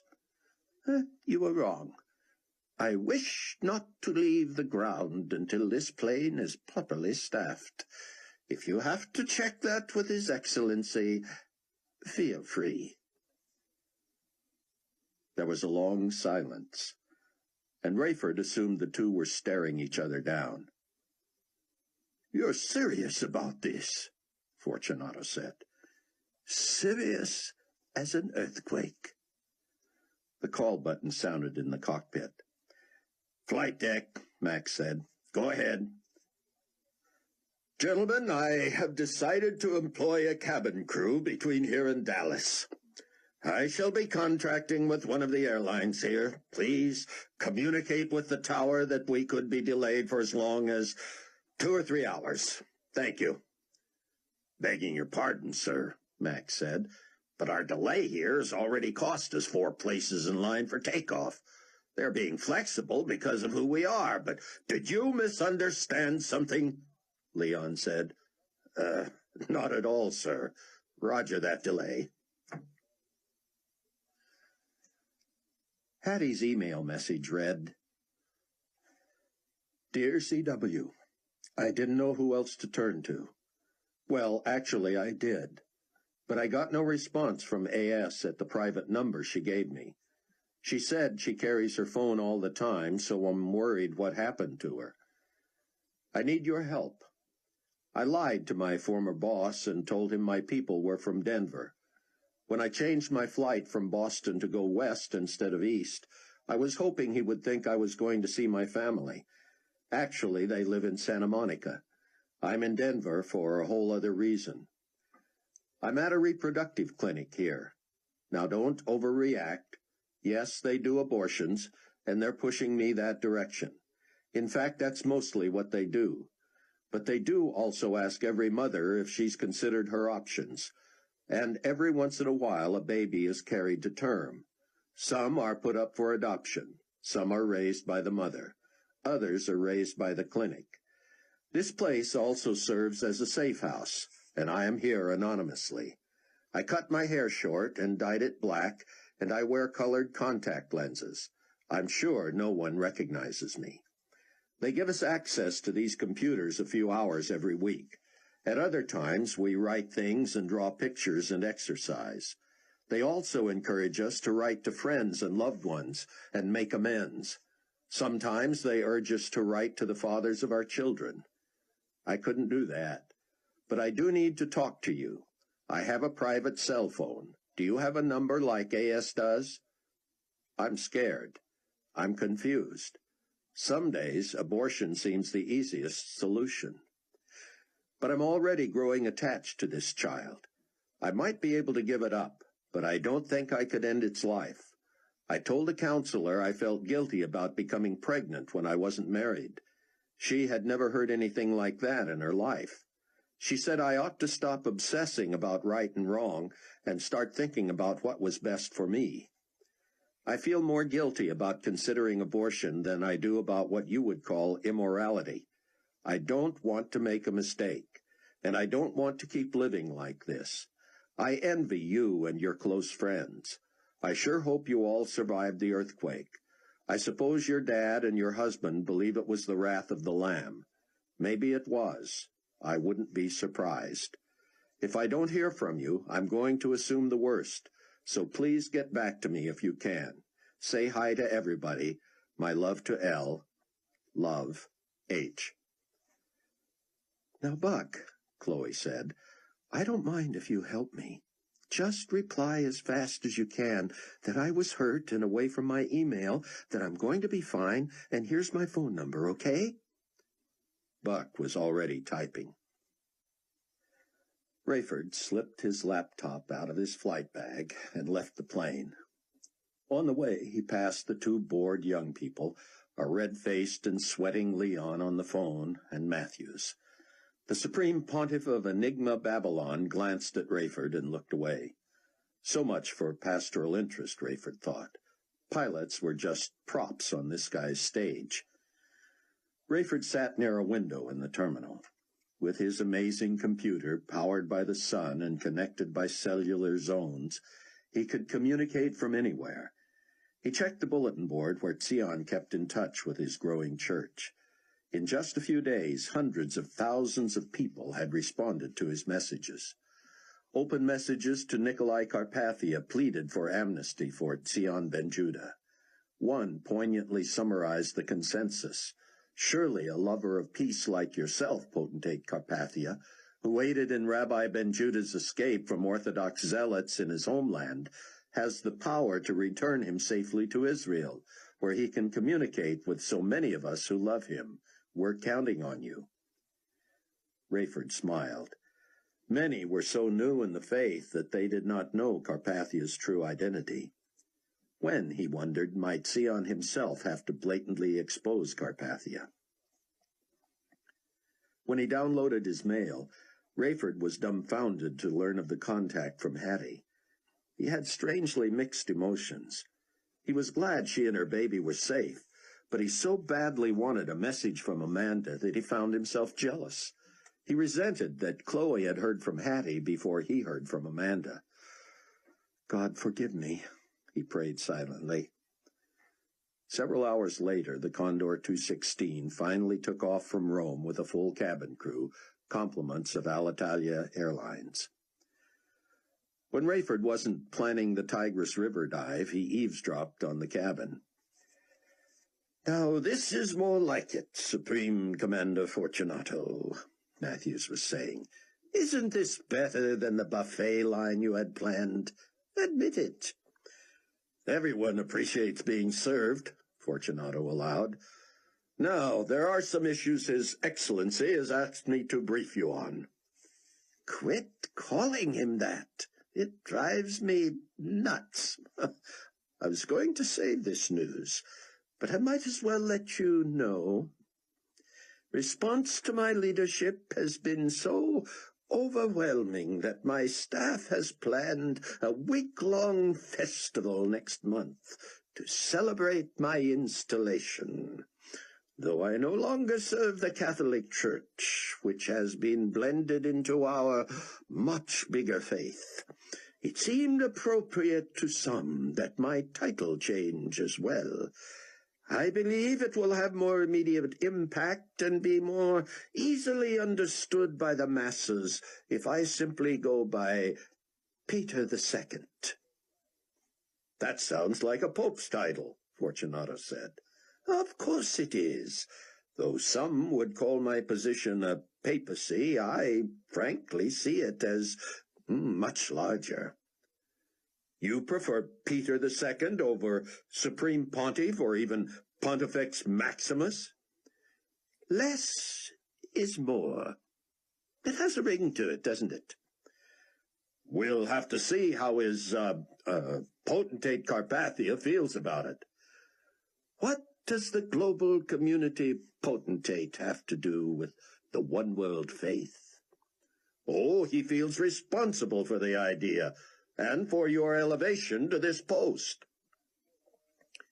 He needs to remember that democracy wasn't all bad. At least they had separation between church and state. Pontiff, you asked what His Excellency has to do with you. I must ask, where would Enigma Babylon be without financing from the global community? I could ask the reverse. People need something to believe in. They need faith. They need tolerance. We need to stand together and rid the world of the hate-mongers. The vanishings took care of narrow-minded fundamentalists and intolerant zealots. Have you seen what's happening on the internet?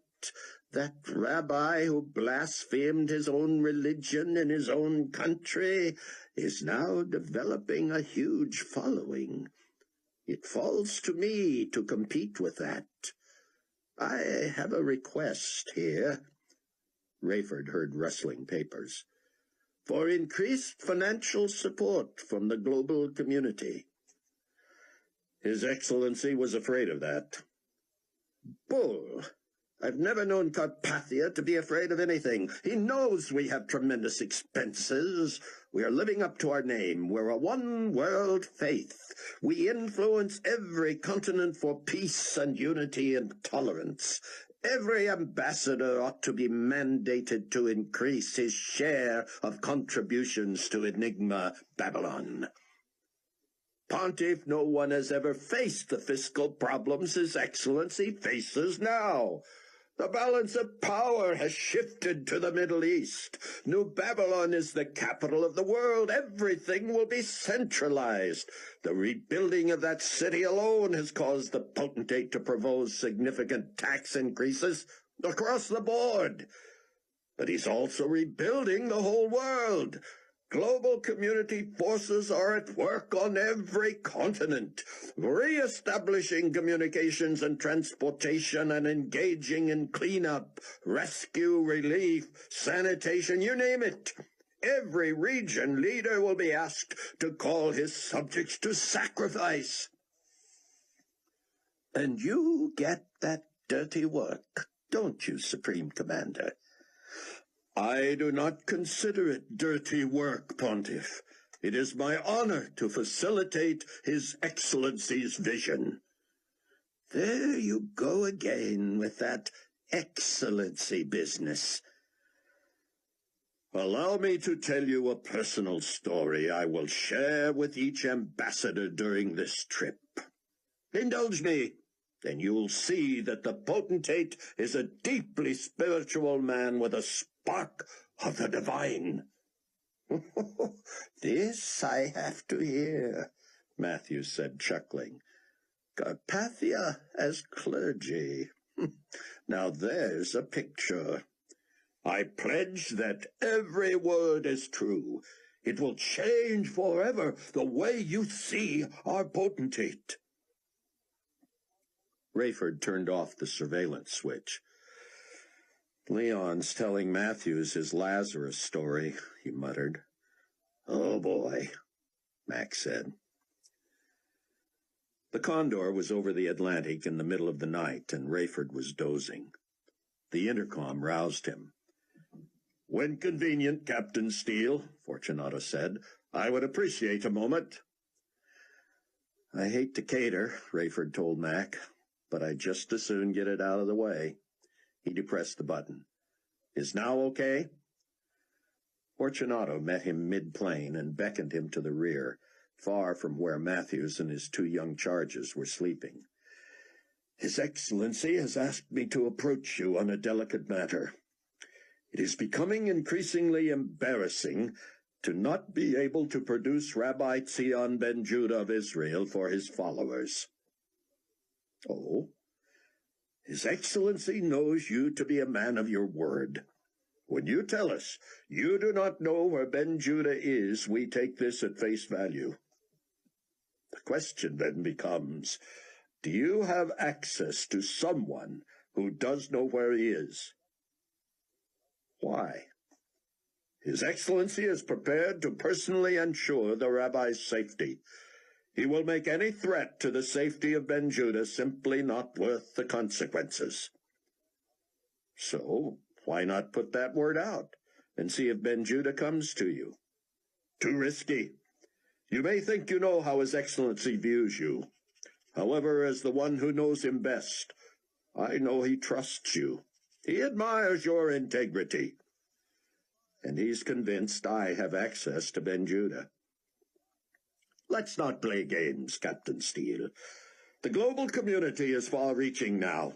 We know from more sources than just the talkative Dr. Rosenzweig that your son-in-law helped the rabbi escape. Rosenzweig is one of Carpathia's greatest admirers, more loyal than Nikolai deserves. Didn't Chaim seek Carpathia's help in the Ben Judah matter back when Nikolai first became prominent? We did all we could. That is not true. If you expect me to be a man of my word, don't insult my intelligence. If my own son-in-law aided in Ben Judah's flight from Israel, wouldn't I have an idea whether he had assistance from the global community? Fortunato did not respond. Rayford was careful not to reveal anything he had heard solely through the bugging device. He would never forget when Fortunato had passed on Rosenzweig's plea for help for his beleaguered friend. Ben Judah's family had been massacred, and he was in hiding. Yet Carpathia had laughed it off, and said in so many words that he might turn Ben Judah over to the zealots. Those close to the situation know the truth, Leon. Carpathia's claim to credit for the well-being of Zion ben Judah is bogus. I have no doubt he could protect the rabbi, and he would have been able to then, but he did not. You may be right, Captain Steele. I do not have personal knowledge of that situation. Leon, you know every detail of everything that goes on. It appeared Leon enjoyed hearing that. He didn't argue it. Regardless, it would be counterproductive from a public relations standpoint for us to adjust our position now. We are believed to have helped him escape, and we would lose credibility to admit we had nothing to do with that. But since I know, Rayford said, am I not allowed some skepticism? Leon sat back and steepled his fingers. He exhaled. All right, he said. His Excellency has authorized me to ask what you require in order to grant him this favor. And the favor is the delivery of Zion ben Judah to Israel. What Rayford wanted was his wife's name cleared, but he could not betray Mac's confidence. So, I'm asked my price now, rather than being required to trade my own daughter. It didn't seem to surprise Fortunato that Rayford had heard about the fiasco in Minneapolis. That was a mistake in communications, he said. You have His Excellency's personal word that he intended that the wife of one of his employees be reunited with her husband and given the best care. Rayford wanted to laugh aloud or spit in Fortunato's face. He couldn't decide which. Let me think about it, he said. How long do you need? There is pressure on His Excellency to do something about Ben Judah. We will be in the States tomorrow. Can we not make some arrangement? You want me to ferry him back on the Condor with all the ambassadors? Of course not. But as long as we're going to be in that region, it only makes sense that we take care of it now. assuming Sion Ben Judah is there. We believe that if we can locate Cameron Williams, we will have located Sion Ben Judah. Then you know more than I do. Rayford began to stand, but Fortunato held up a hand. There is one more thing. Let me guess. Are her initials H.D.? Yes. It is important to His Excellency that the relationship be gracefully severed. Despite what he said to the world? Actually, I said it. He did not sanction it. I don't believe that. Believe what you wish. You are aware of the exigencies of public perception. His Excellency is determined not to be embarrassed by Miss Durham. You recall they were introduced by your son-in-law, whom I had not even met yet, Rayford said. Granted, the disappearance was a nuisance. It made His Excellency appear incapable of controlling his own household. The earthquake provided a logical explanation for their separation. It is crucial that while out on her own, Miss Durham not do or say anything embarrassing. And so you want me to do what? Tell her to behave? Frankly, Captain, you would not be overstating it to inform her that accidents happen. She cannot remain invisible long. If it becomes necessary to eliminate the risk, we have the ability to effect this with expediency, and in a manner that would not reflect on His Excellency, but would allow him to gain sympathy. May I tell you what I just heard you say, so we're clear? Certainly. You want me to tell Hattie Durham to keep her mouth shut, or you'll kill her and deny it. Fortunato appeared stricken. Then he softened and stared at the ceiling. We are communicating, he said. Rest assured that if I make contact with Miss Durham, I will pass along your threat. I assume you will remind her that repeating that message would constitute cause. Oh, I got it. It's a blanket threat. You'll handle both assignments, then? You don't see the irony? I'm to pass along a death threat to Miss Durham, yet trust you with protecting Sion Ben Judah? Right. Well, it may be correct, but it's not right. Rayford trudged to the cockpit, where he was met with Mac's knowing look. You hear that? I heard, Mac said. I wish I'd taped it. Who would you play it for? Fellow believers. You'd be preaching to the choir. In the old days, you could take a tape like that to the authorities. But these are the authorities. What's your price going to be, Ray? What do you mean? Ben Judah belongs in Israel, and Carpathia has to ensure his safety, doesn't he? You heard Fortunato. They can cause an accident and wind up with sympathy. But if he pledges a personal guarantee, Ray, he'll keep Sion safe. Don't forget what Sion wants to do in Israel. He's not just going to chat with the two witnesses or look up old friends.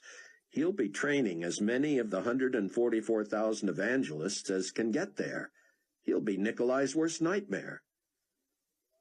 Like I said, what's your price? What's the difference? You expect the Antichrist to stand by a deal? I wouldn't give a nickel for Hattie Durham's future, whether she toes the line or not. Maybe if I string this out long enough, I can learn something from Fortunato about Amanda. I'm telling you, Mac, she's alive somewhere. If she's alive, Ray, why no contact? I don't want to offend you, but is it possible she's what they say she is? Chapter 15. Buck was awakened a little after midnight by the chirping of Chloe's phone downstairs. Though she kept it within arm's length, it kept ringing. Buck sat up, wondering. He decided her medication must have kicked in, so he hurried down. Only people most crucial to the tribulation force knew the members' private cell phone numbers. Every incoming call was potentially momentous. Buck couldn't see the phone in the darkness, and he didn't want to turn on the light. He followed the sound to the ledge above Chloe. He put a knee carefully on the mattress, trying not to wake her, grabbed the phone, and settled in a chair next to her bed. "Chloe's phone," he whispered. All he heard was crying. "Hattie?" he tried. "Buck," she said. "Chloe slept through the ring, Hattie. I hate to wake her." "Please don't," she said through sobs. "I'm sorry to call so late." "She really wanted to talk to you, Hattie. Is there anything I can do?" "Oh, Buck," she said, and lost control again. "Hattie, I know you don't know where we are, but it's not close enough to help if you're in danger. Do you need me to call someone?" "No." "Don't rush then. I can wait.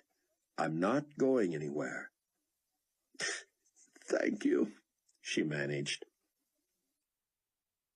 As Buck waited, his eyes grew accustomed to the darkness.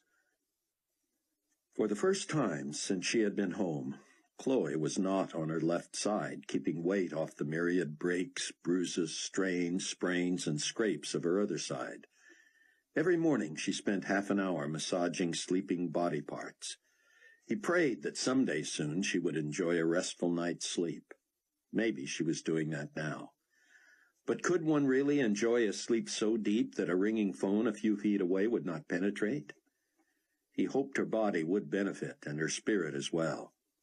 Chloe lay still, flat on her back, her left arm by her side, her mangled right foot pigeon-toed to the left, her casted arm resting on her stomach. "Bear with me," Hattie managed. "No rush," Buck said, scratching his head and stretching. He was struck by Chloe in repose. What a gift of God she was, and how grateful he was that she had survived. Her top sheet and blanket were bunched. She often fell asleep uncovered and curled under blankets later. Buck pressed the back of his hand to her cheek. She felt cool. Still listening for Hattie, Buck pulled the sheet and blanket up to Chloe's neck, worrying that he might have dragged it across her foot, her most sensitive injury. But she did not move. "Hattie, are you there?" "Buck, I got word tonight that I lost my mother and my sisters in the earthquake." "Oh, Hattie, I'm so sorry." "It's such a waste," she said. "When L.A. and San Francisco were bombed, Nikolai and I were still close. He warned me they should leave the area and swore me to secrecy. His intelligence people feared a militia attack, and he was right." Buck said nothing. Rayford had told him he had heard Carpathia himself through the Condor 216's bugging device give the order for the bombing of San Francisco and Los Angeles. "Hattie, where are you calling from?" "I told you in the email," she said. "I know, but you're not using their phones, are you?" "No, that's why I'm calling so late. I had to wait until I could sneak outside." "And the news about your family? How did that get to you?" "I had to let the authorities in Santa Monica know where they could reach me. I gave them my private number and the number of the clinic here." "I'm sorry to say this at such a difficult time for you, Hattie, but that was not a good idea." "I didn't have a choice. It took a long time to get through to Santa Monica, and when I finally did, my family was unaccounted for. I had to leave numbers. I've been worried sick." "You've probably led the GC right to you." "I don't care anymore." "Don't say that." "I don't want to go back to Nikolai, but I want him to take responsibility for our child. I have no job, no income, and now no family." "We care about you and love you, Hattie. Don't forget that." She broke down again. "Hattie, have you considered that the news about your family may be untrue?" What? I wouldn't put it past the GC. Once they knew where you were, they may have just wanted to give you a reason to stay there. If you think your family is gone, there's no reason for you to go to California. But I told Nikolai my family had moved here after the bombings out there. It wouldn't have taken him long to discover that was untrue. Why would he want me to stay here? Maybe he assumes that the longer you're there, the more likely you are to have an abortion. That's true. Don't say that. I don't see any options, Buck. I can't raise a child in a world like this with my prospects. I don't want to make you feel worse, Hattie, but I don't think you're safe there. What are you saying? Buck wished Chloe would rouse and help him talk to Hattie. He had an idea, but he'd rather consult her first. Hattie, I know these people. They would much rather have you out of the picture than deal with you. I'm nobody from nowhere. I can't hurt him. Something happening to you could engender tremendous sympathy for him. More than anything, he wants attention, and he doesn't care whether that comes as fear, respect, admiration, or pity. I'll tell you one thing. I'll have an abortion before I'll let him hurt me or my child. You're not making sense. You would kill your child so he can't? You sound like Rayford now. We happen to agree on this, Buck said. Please don't do that. At the very least, get somewhere where you're not in danger and can think this through. I have nowhere to go. If I came and got you, would you come here with us? Silence. Chloe needs you. We could use help with her. And she could be good for you during your pregnancy. She's pregnant, too. Really? Oh, Buck, I couldn't burden you. I'd feel so obliged, so in the way. Hey, this was my idea. I don't see how it would work. Hattie, tell me where you are. I'll come and get you by noon tomorrow. You mean noon today? Buck looked at the clock. I guess I do. Shouldn't you run this by Chloe? I don't dare bother her. If there's a problem, I'll get back to you. Otherwise, be ready to go. No response. Hattie? Oh, I'm still here, Buck. I was just thinking. Remember when we met? Of course. It was a rather momentous day. On Rayford 747, the night of the disappearances. The rapture, Buck said. If you say so. Look what we've been through since then. I'll call you when we're within an hour of you, Buck said. I'll never be able to repay you. Who said anything about that? Buck put the phone away, straightened Chloe's covers, and knelt to kiss her. She still seemed cold. He went to get her a blanket, but stopped mid-stride. Was she too still? Was she breathing? He rushed back and put his ear to her nose. He couldn't tell. He ran his thumb and forefinger under her jaw to check her pulse. Before he could detect anything, she pulled away. She was alive. He slipped to his knees. Oh, thank you, God. Chloe mumbled something. He took her hand in both of his. What, sweetie? What do you need? She appeared to be trying to open her eyes. Buck, she said. It's me. What's wrong? I just got off the phone with Hattie. Go back to sleep. I'm cold.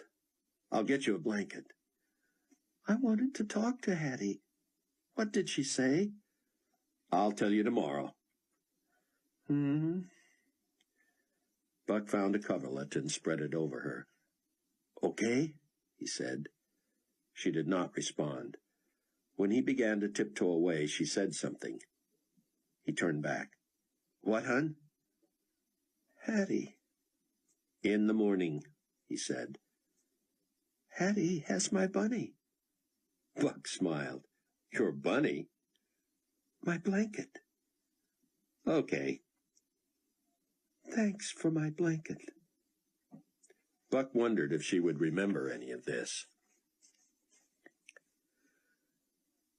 Mac was in the cockpit and Rayford asleep in his quarters when his personal phone rang. It was Buck. Rayford sat up. What time is it where you are? If I tell you that, anyone listening will know what time zone I'm in. Donnie assured us these phones were secure. That was last month, Buck said. These phones are almost obsolete already. They filled in each other on the latest. You're right about getting Hattie away from there. After what I told you Leon said, don't you agree she's in danger? No question, Buck said. And is Sion willing to go to Israel? Willing? I have to sit on him to keep him from starting to walk there now. He's going to be suspicious, though, if the big man wants to take credit for getting him there. I don't see how he could go otherwise, Buck. His life would be worthless.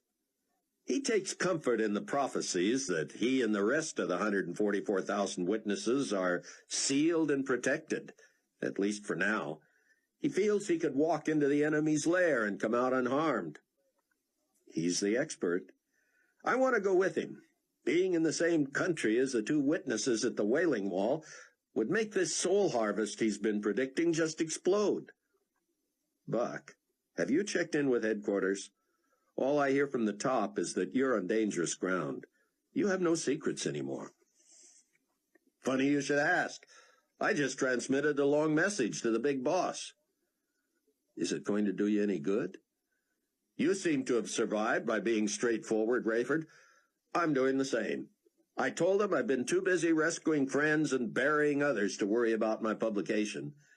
Besides, 90% of the staff is gone and virtually all the production capabilities. I'm proposing continuing the magazine on the net until Carpathia decides whether to rebuild printing plants and all that. Ingenious. Yeah, well, the fact is there might be 2 simultaneous magazines coming out on the internet at the same time, if you know what I mean. There are already dozens. I mean, there might be 2 coming out simultaneously, edited by the same guy. But only one of them financed and sanctioned by the king of the world. Right. The other wouldn't be funded at all. It would tell the truth, and no one would know where it's coming from. I like your mind, Buck. I'm glad you're part of my family. It hasn't been dull, I can say that. So, what should I tell Leon I'll do about Hattie and Sion? Tell him you'll get the message to the lady. As for Sion, negotiate whatever you want. We'll get him to Israel inside a month. You think there's that kind of patience in the East? It's important to stretch it out. Make it a huge event. Keep control of the timing. That'll drive Sion crazy, too, but it will give us time to rally everyone on the internet so they can show up. Like I said, I like your mind. You ought to be a magazine publisher. Before long, we'll all be just fugitives. Buck was right. In the morning, Chloe recalled nothing from the night before. I woke up toasty and knew somebody had brought me a blanket, she said. It doesn't surprise me it was one of the guys upstairs. She grabbed her phone and used a cane to get to the table. She punched the buttons with her bloated right hand. I'm going to call her right now, she said. I'm going to tell her I can't wait to have some female companionship around here. Chloe sat with the phone to her ear for several moments. No answer, Buck said. You'd better hang up, hon. If she's where she can't talk, she probably turned it off at the first ring. You can try her later, but don't jeopardize her. A chortle came from Sion upstairs. You two are not going to believe this, he hollered, and Buck heard his footsteps overhead. Chloe closed her phone and looked up expectantly. He's so easily entertained, she said. What a joy. I learn something from him every day. Buck nodded, and Sion emerged from the stairs. He sat at the table, eagerness on his face. I'm reading to some of the thousands of messages left for me on the bulletin board. I do not know how many I miss for every few I read. I'm guessing. I have seen only about 10% of the total, because the total keeps growing. I feel bad I cannot answer them individually, but you see the impossibility. Anyway, I got an anonymous message this morning from one who knows. Of course, I cannot be sure he actually is one who knows, but he may be. Who can know? It is an interesting conundrum, is it not? Anonymous correspondence could be phony. Someone could claim to be me and engage in false teaching. I must come up with something that proves my authenticity, no? Zion, Chloe said, what did one who knows write that amused you so? Oh, yes, that is why I came down here, right? Forgive me. I printed it out. He looked at the table, then patted his shirt pocket. Oh, he said, checking his pants pockets, it is still in my printer. Do not go away. Zion, Chloe called after him, I just wanted to tell you I'll be here when you get back. He looked puzzled. Oh, well, yes, of course.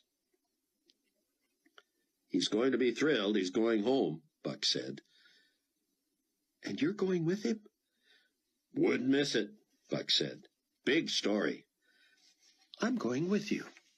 Oh, no, you're not, Buck said. But Zion was back. He spread the sheet on the table and read, Rabbi, it is only fair to tell you that one person who has been assigned to carefully monitor all your transmissions is the top military advisor for the global community. That may not mean much to you, but he is particularly interested in your interpretation of the prophecies about things falling to the earth and causing great damage in the upcoming months. The fact that you take these prophecies literally has him working on nuclear defenses against such catastrophes. Signed, One Who Knows. Zion looked up, bright-eyed. It is so funny, because it must be true. Carpathia, who continually tries to explain as natural phenomenon anything that supports biblical prophecy, has his senior military advisor planning to, what? Shoot the burning mountain from the sky? This is like a gnat shaking his tiny fist in the elephant's eye. Anyway, is this not a private admission on his part that there may be something to these prophecies? Buck wondered if One Who Knows was Rayford's and Mac's new brother inside GC headquarters. Intriguing, Buck said. Now, are you ready for some good news? Zion put a hand on Chloe's shoulder. The daily improvement in this precious little one is good news enough for me. Unless you are talking about Israel. Chloe said, I'll forgive that condescending remark, Zion, because I'm sure no insult was intended. Zion looked puzzled. Forgive her, Buck said. She's going through a 22-year-old's bout with political correctness. Chloe leveled her eyes at Buck. Excuse me for saying this in front of Zion, Cameron, but that truly offended me. Okay, Buck said quickly. Guilty. I'm sorry. But I'm about to tell Zion he's going to get his wish.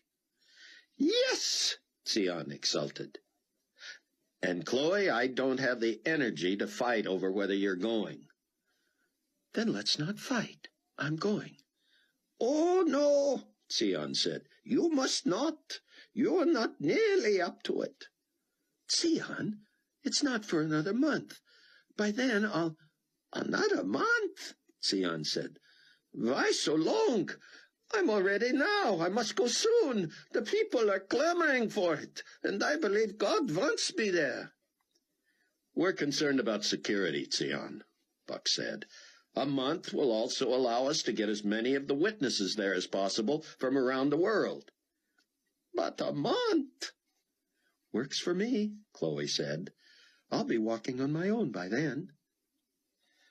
Buck shook his head. Zion was already in his own world. You do not need to worry about security, Cameron. God will protect me. He will protect the witnesses. I do not know about other believers. I know they are sealed, but I do not know yet if they are also supernaturally protected during this time of harvest. If God can protect you, Chloe said, he can protect me. Buck said, Chloe, you know I have your best interest at heart. I'd love for you to go. I'd never miss you more than when I'm away from you in Jerusalem. Then tell me why I can't go. I would never forgive myself if something happened to you. I can't risk it. I'm just as vulnerable here, Buck. Every day is a risk. Why are we allowed to risk your life and not mine? Buck had no answer. He scrambled for one. Hattie will be that much closer to her delivery date. She'll need you. And what about our child? I won't even be showing by then, Buck. I'll be 3 months along. You're going to need me. Who's going to handle logistics? I'll be communicating with thousands of people on the internet, arranging these meetings. It only makes sense that I show up. You haven't answered the Hattie question. Hattie's more independent than I am. She would want me to go. She can take care of herself. Buck was losing, and he knew it. He looked away, unwilling to give in so soon. Yes, he was being protective. It's just that I so recently nearly lost you. Listen to yourself, Buck. I knew enough to get out of that house before it crushed me. You can't blame that flying roof on me. We'll see how healthy you are in a few weeks. I'll start packing. Don't jump to conclusions. Don't parent me, Buck. Seriously, I don't have a problem submitting to you because I know how much you love me. I'm willing to obey you even when you're wrong, but don't be unreasonable, and don't be wrong if you don't have to be. You know I'm going to do what you say, and I'll even get over it if you make me miss out on one of the greatest events in history. But don't do it out of some old-fashioned, macho sense of protecting the little woman. I'll take this pity and help for just so long, and then I want back in the game full time. I thought that was one of the things you liked about me. It was. Pride kept him from agreeing right then. He'd give it a day or two and then tell her he'd come to a decision. Her eyes were boring into his. It was clear she was eager to win this one. He tried to stare her down and lost. He glanced at Sion. Listen to her, Sion said. You keep out of it, Buck said, smiling. I don't need to be ganged up on. I thought you were on my side. I thought you would agree that this was no place for... For what? Chloe said. A girl? The little woman? An injured pregnant woman? Am I still a member of the Tribulation Force? Or have I been demoted to mascot now? Buck had interviewed heads of state easier than this. You can't defend this one, Buck, she added. You want to just pin me while I'm down, Buck said. I won't say another word, she said. Buck chuckled. That'll be the day. If you two chauvinists will excuse me, I want to try Hattie again. We're going to have a telephone meeting of the Weak Sister Club. Buck flinched. Hey, you weren't going to say another word. Well, then get out of here so you don't have to listen. I need to call Ritz anyway. When you reach Hattie, be sure and find out what name she was admitted under there.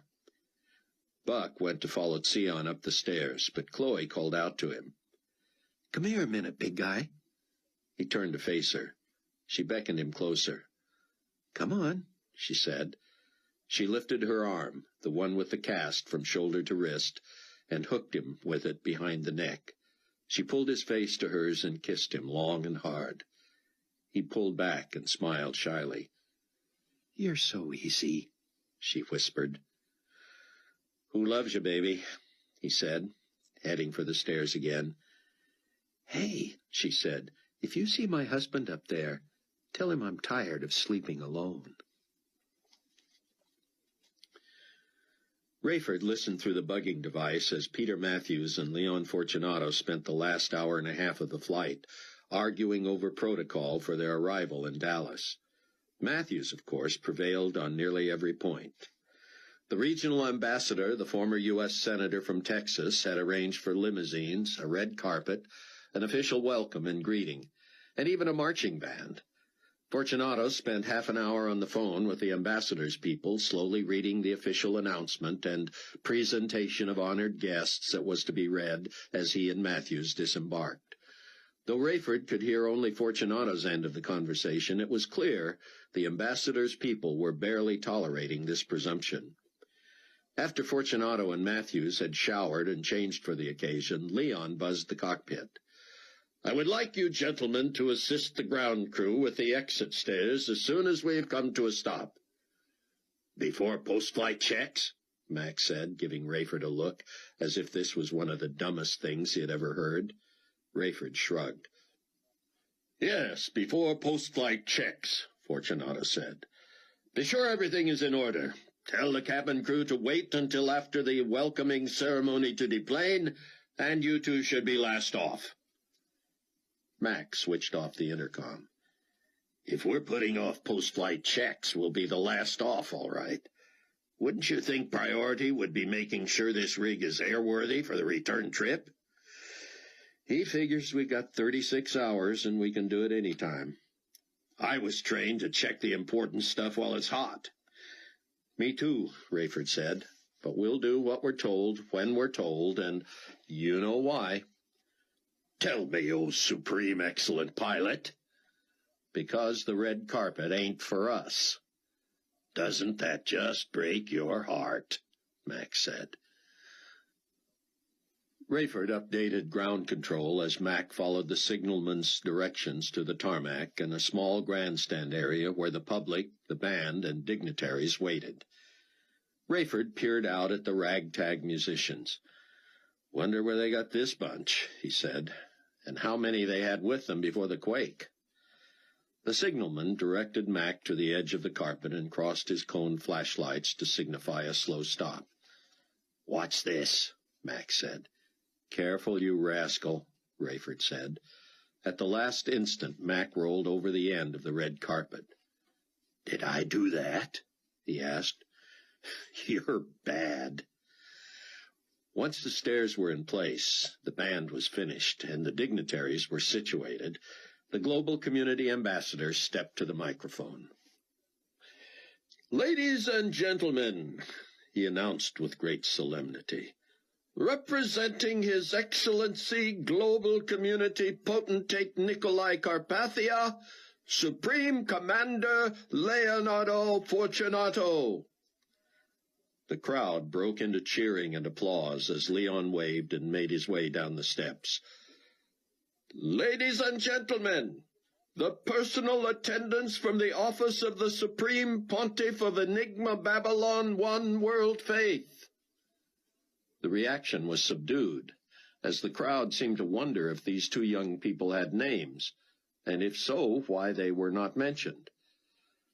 After a pause long enough to make people wonder if anyone else was aboard, Matthews stepped near the door but stayed out of sight. Rayford stood by the cockpit, waiting to start the post-flight check when the falderall was over. "I'm waiting," Matthews sing-songed to himself. "I'm not stepping out until I'm announced." Rayford was tempted to poke his head out and say, "Announce Pete." He restrained himself. Finally, Fortunato trotted back up the steps. He didn't come far enough to see Matthews just beyond the edge of the door. He stopped when he saw Rayford and mouthed, "Is he ready?" Rayford nodded. Leon skipped back down the steps and whispered to the ambassador.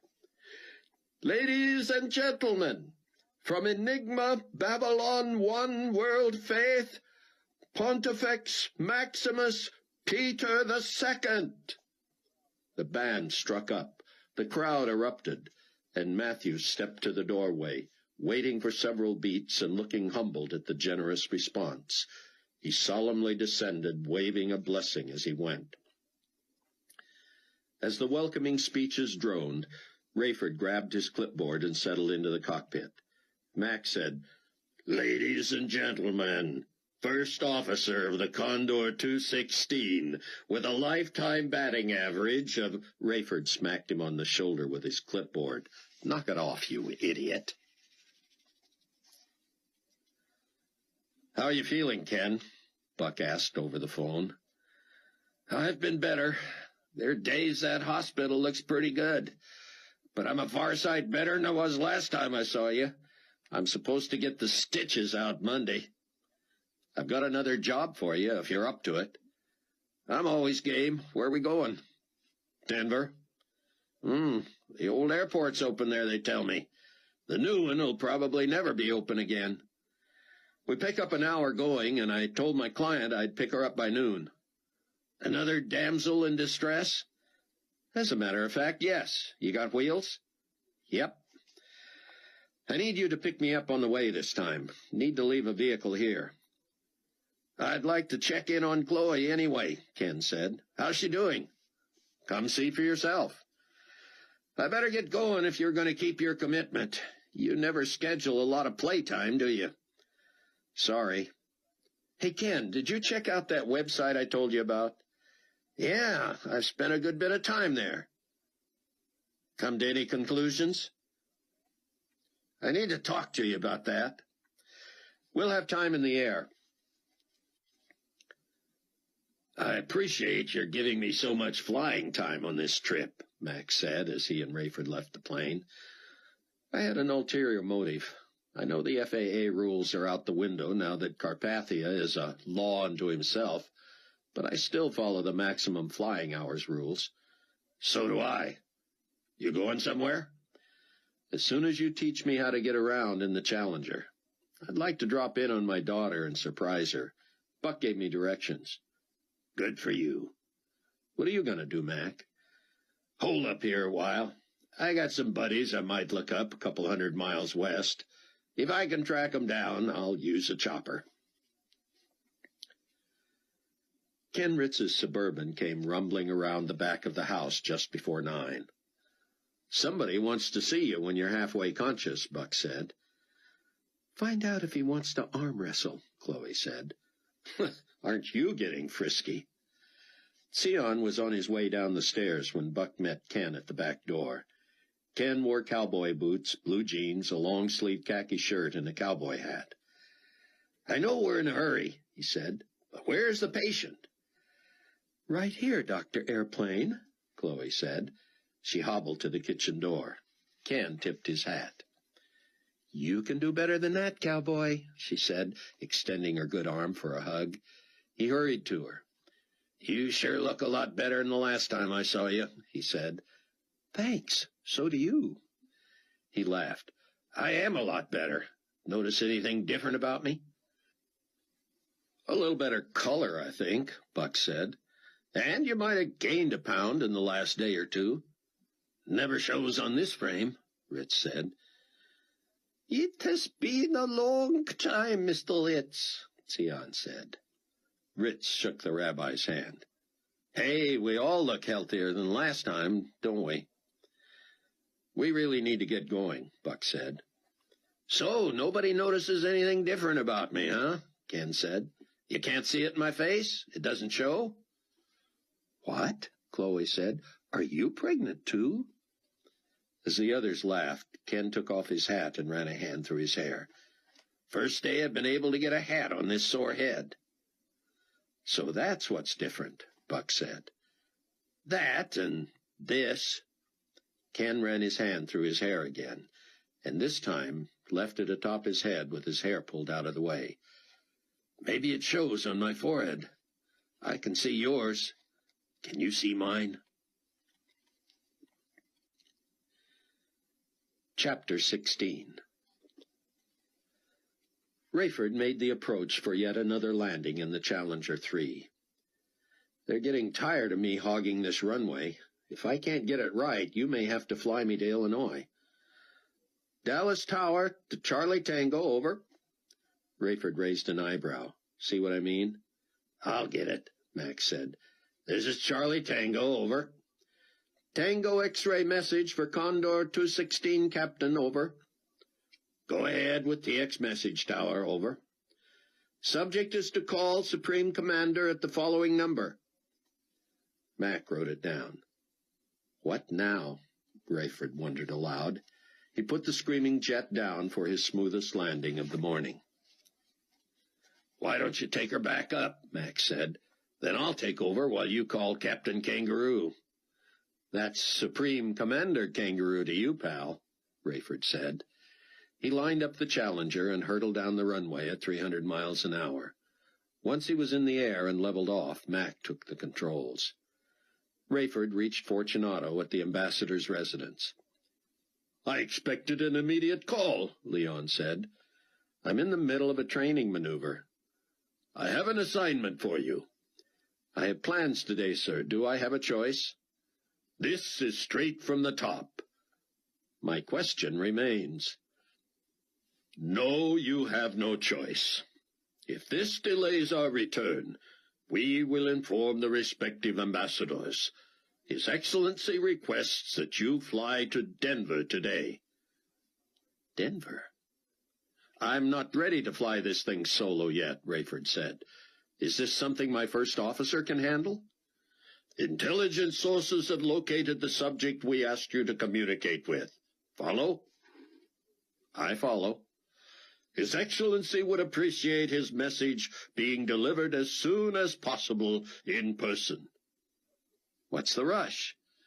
The subject is at a global community facility that can assist in determining the consequences of the response. She's at an abortion clinic? Captain Steele, this is an unsecured transmission. I may have to fly commercial. Just get there today. GC personnel are stalling the subject. Before you go, Cameron, Sion said, we must thank the Lord for our new brother. Buck, Chloe, Sion, and Ken huddled in the kitchen. Sion put a hand on Ken's back and looked up. Lord God Almighty, your word tells us the angels rejoice with us over Kenlets. We believe the prophecy of a great soul harvest, and we thank you that Ken is merely one of the first of many millions who will be swept into your kingdom over the next few years. We know many will suffer and die at the hands of Antichrist, but their eternal fate is sealed.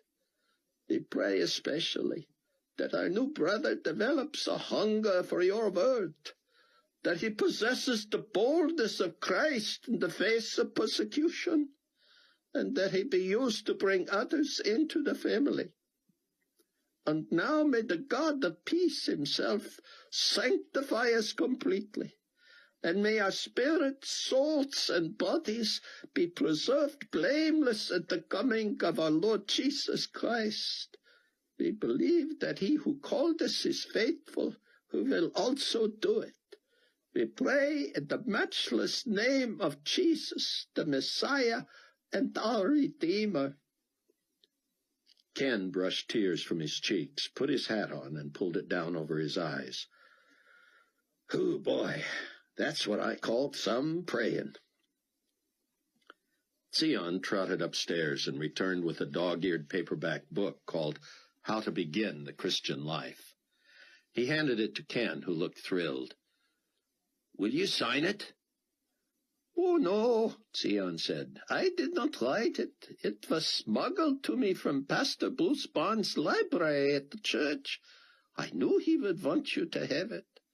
I must clarify that the scriptures do not refer to us who become believers after the rapture as Christians. We are referred to as tribulation saints, but the truths of this book still apply. Ken held it in both hands as if it were a treasure. Sion, nearly a foot shorter than Ken, put an arm around his waist. As the new elder of this little band, allow me to welcome you to the Tribulation Force. We now number 6, and 1/3 of us are pilots. Ritz went out to start the Suburban. Sion wished Buck Godspeed and headed back upstairs. Buck drew Chloe to him and enveloped her like a fragile china doll. "Did you ever get a hold of Hattie? Do we know her alias?" "No, I'll keep trying." "Keep following Dr. Sion's orders, too. You hear?" She nodded. "I know you're coming right back, Buck, but I don't like saying goodbye. Last time you left me, I woke up in Minnesota."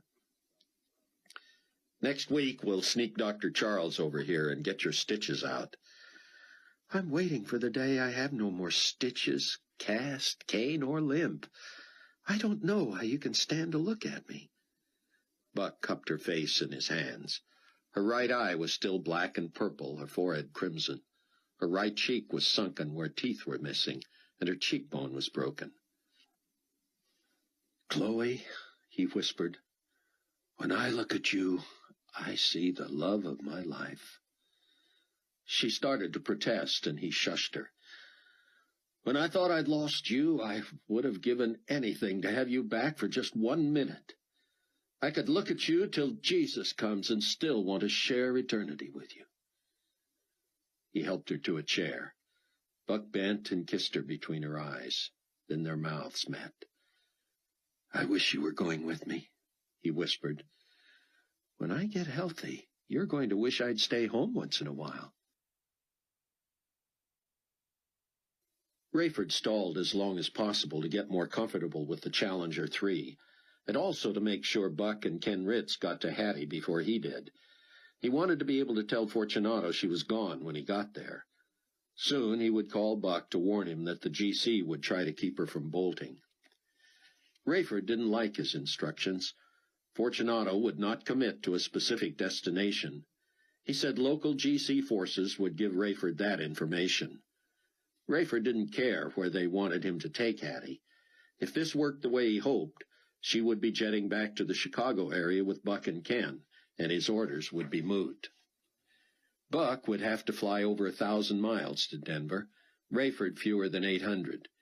He throttled back, reaching nowhere near the potential of the powerful jet. An hour later, Rayford was on the phone with Buck. While they talked, a couple of calls came over his radio, but not hearing his call letters or name, he ignored them. "Our ETA is noon at Stapleton," Buck said. "Ken tells me I was too ambitious, promising we'd see her that early. She still has to tell us how to get there, and we haven't been able to reach her. I don't even know her alias." Rayford told him his own predicament. "I don't like it," Buck said. "I don't trust any of them with her. The whole thing's squirrely." "Albie to Scuba, over." The radio crackled. Rayford ignored it. "I'm way behind you, Buck. I'll make sure I don't get there till around 2. "Albie to Scuba, over," the radio repeated. "That'll make it logical for Leon," Rayford continued. "He can't expect me to get there faster than that." "Albie to Scuba, do you read me? Over." It finally sank in. "Hold on a minute, Buck." Rayford felt gooseflesh on his arms as he grabbed the mic. "This is Scuba. Go ahead, Albie." "Need your 1020, Scuba, over." "Stand by." "Buck, I'm going to have to call you back. Something's up with Mac." Rayford checked his instruments. "Wichita Falls, Albie, over." "Put out at Liberal. Over and out." "Albie, wait. Stay put, and I'll find you. Albie, over and out." Why had Mac had to use code names? He set a course for Liberal, Kansas, and radioed the tower there for landing coordinates. Surely Mac wasn't flying to Liberal on the Condor, but the chopper would take hours. He got back on the radio. "Scuba to Albie, over." "Standing by, Scuba." "Just wondering if I could head back and meet you on your way, over." "Negative, Scuba. Over and out." Rayford phoned Buck and updated him. "Strange," Buck said. "Keep me posted." "Roger." "Want some good news?" "Gladly. Ken Ritz is the newest member of the Tribulation Force." Just before noon, Mountain Time, Ritz landed the Learjet at Stapleton Airport, Denver. Buck had still not heard from Chloe. He called her. "Nothing, Buck. Sorry. I'll keep trying. I called several reproductive centers there, but the ones I reached said they did only same-day surgery, no residence. I asked if they also delivered babies. They said no. I don't know where to go from here, Buck. You and me both. Keep trying her number. Rayford pacified suspicious tower personnel at the tiny Liberal airport by topping off his fuel tank. They were surprised how little he needed. He set his laptop near the cockpit window and sat on the tarmac surfing the internet. He found Sion's bulletin board, which had become the talk of the globe. Hundreds of thousands of responses were added every day. Sion continued to direct the attention of his growing flock to God himself. He added to his personal daily message a fairly deep Bible study aimed at the 144,000 witnesses. It warmed Rayford's heart to read it, and he was impressed that a scholar was so sensitive to his audience. Besides the witnesses, his readers were the curious, the scared, the seekers, and the new believers. Sion had something for everyone, but most impressive was his ability, as Bruce Barnes used to say, to put the cookies on the lower shelf. Sion's writing read the way he sounded to Rayford in person when the Tribulation Force sat with him and discussed what Sion called the unsearchable riches of Christ Jesus. Sion's ability with the Scriptures, Rayford knew, had to do with more than just his facility with the languages and texts. He was anointed of God, gifted to teach and evangelize. That morning he had put the following call to arms on the Internet. Good day to you, my dear brother or sister in the Lord. I come to you with a heart both heavy with sorrow and yet full of joy. I sorrow personally over the loss of my precious wife and teenagers. I mourn for so many who have died since the coming of Christ to rapture his church. I mourn for mothers all over the globe who lost their children, and I weep for a world that has lost an entire generation. How strange to not see the smiling faces or hear the laughter of children. As much as we enjoyed them, we could not have known how much they taught us and how much they added to our lives until they were gone.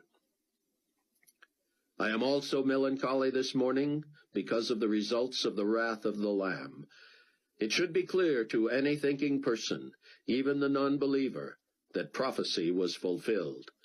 The great earthquake appears to have snuffed out 25% of the remaining population. For generations, people have called natural disasters acts of God. This has been a misnomer.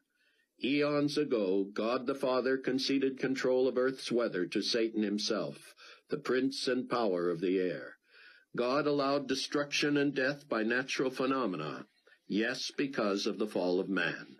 And no doubt God at times intervened against such actions by the evil one because of the fervent prayers of his people. But this recent earthquake was indeed an act of God.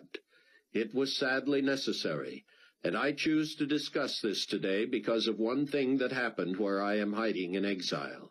A most bizarre and impressive occurrence that can be credited to the incredible organizational, motivational, and industrial capabilities of the global community.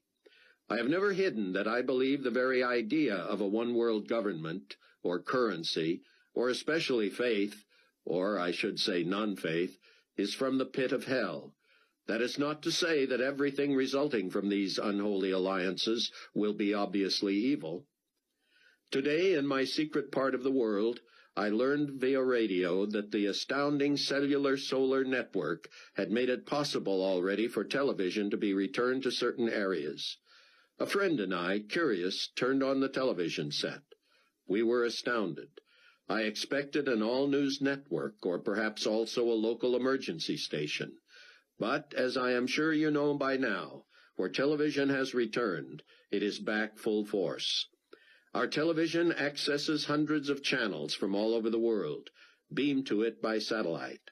Every picture on every channel representing every station and network available is transmitted into our homes in images so crisp and clear you feel you could reach inside the screen and touch them. What a marvel of technology. But this does not thrill me. I admit I was never an avid TV watcher. I bored others with my insistence on watching educational or news programs, and otherwise criticizing what was offered. I expressed fresh shock every month or so at how much worse television had become. I shall no longer apologize for my horror at what has become of this entertainment medium. Today, as my friend and I sampled the hundreds of stations, I was unable to even pause at most offerings, they were so overtly evil. Stopping even to criticize them would have subjected my brain to poison. I concede that approximately 5% was something as inoffensive as the news. Of course, even the news is owned and controlled by the global community and carries its unique spin. But at least I was not subjected to vile language or lascivious images. On virtually every other channel, however, I saw, in that split second before the signal changed, final proof that society has reached rock bottom. I am neither naive nor prudish, but I saw things today I never thought I would see. All restraint, all boundaries, all limits have been eradicated. It was a microcosm of the reason for the wrath of the Lamb. Sexuality and sensuality and nudity have been part of the industry for many years. But even those who used to justify these on the basis of freedom of expression or a stand against censorship at the very least made them available only to people who knew what they were choosing. Perhaps it is the very loss of the children that has caused us not to forget God, but to acknowledge him in the worst possible way, by sticking out our tongues, raising our fists, and spitting in his face. To see not just simulated perversion, but actual portrayals of every deadly sin listed in the Scriptures left us feeling unclean. My friend left the room. I wept. It is no surprise to me that many have turned against God. But to be exposed to the depths of the result of this abandonment of the Creator is a depressing and sorrowful thing. Real violence, actual tortures and murders is proudly advertised as available 24 hours a day on some channels. Sorcery, black magic, clairvoyance, fortune-telling, witchcraft, seances, and spell-casting are offered as simple alternatives to anything normal, let alone positive. Is this balanced? Is there one station that carries stories, comedies, variety shows, musical entertainment, education, anything religious other than Enigma Babylon One World Faith? For all the trumpeting by the global community that freedom of expression has arrived, the same has been denied those of us who know and believe the truth of God. Ask yourself if the message I write today would be allowed on even one of the hundreds of stations broadcast to every TV around the world. Of course not. I fear the day the technology will allow the global community to silence even this form of expression, which no doubt soon will be considered a crime against the state. Our message flies in the face of a one-world faith that denies belief in the one true God, a God of justice and judgment. And so I am a dissenter, as are you if you count yourself part of this kingdom family. Belief in Jesus Christ as the only begotten Son of the Father, maker of heaven and earth, trust in the one who offered his life as a sacrifice for the sin of the world is ultimately antithetical to everything taught by Enigma Babylon. Those who pride themselves on tolerance and call us exclusivists, judgmental, unloving, and shrill are illogical to the point of absurdity.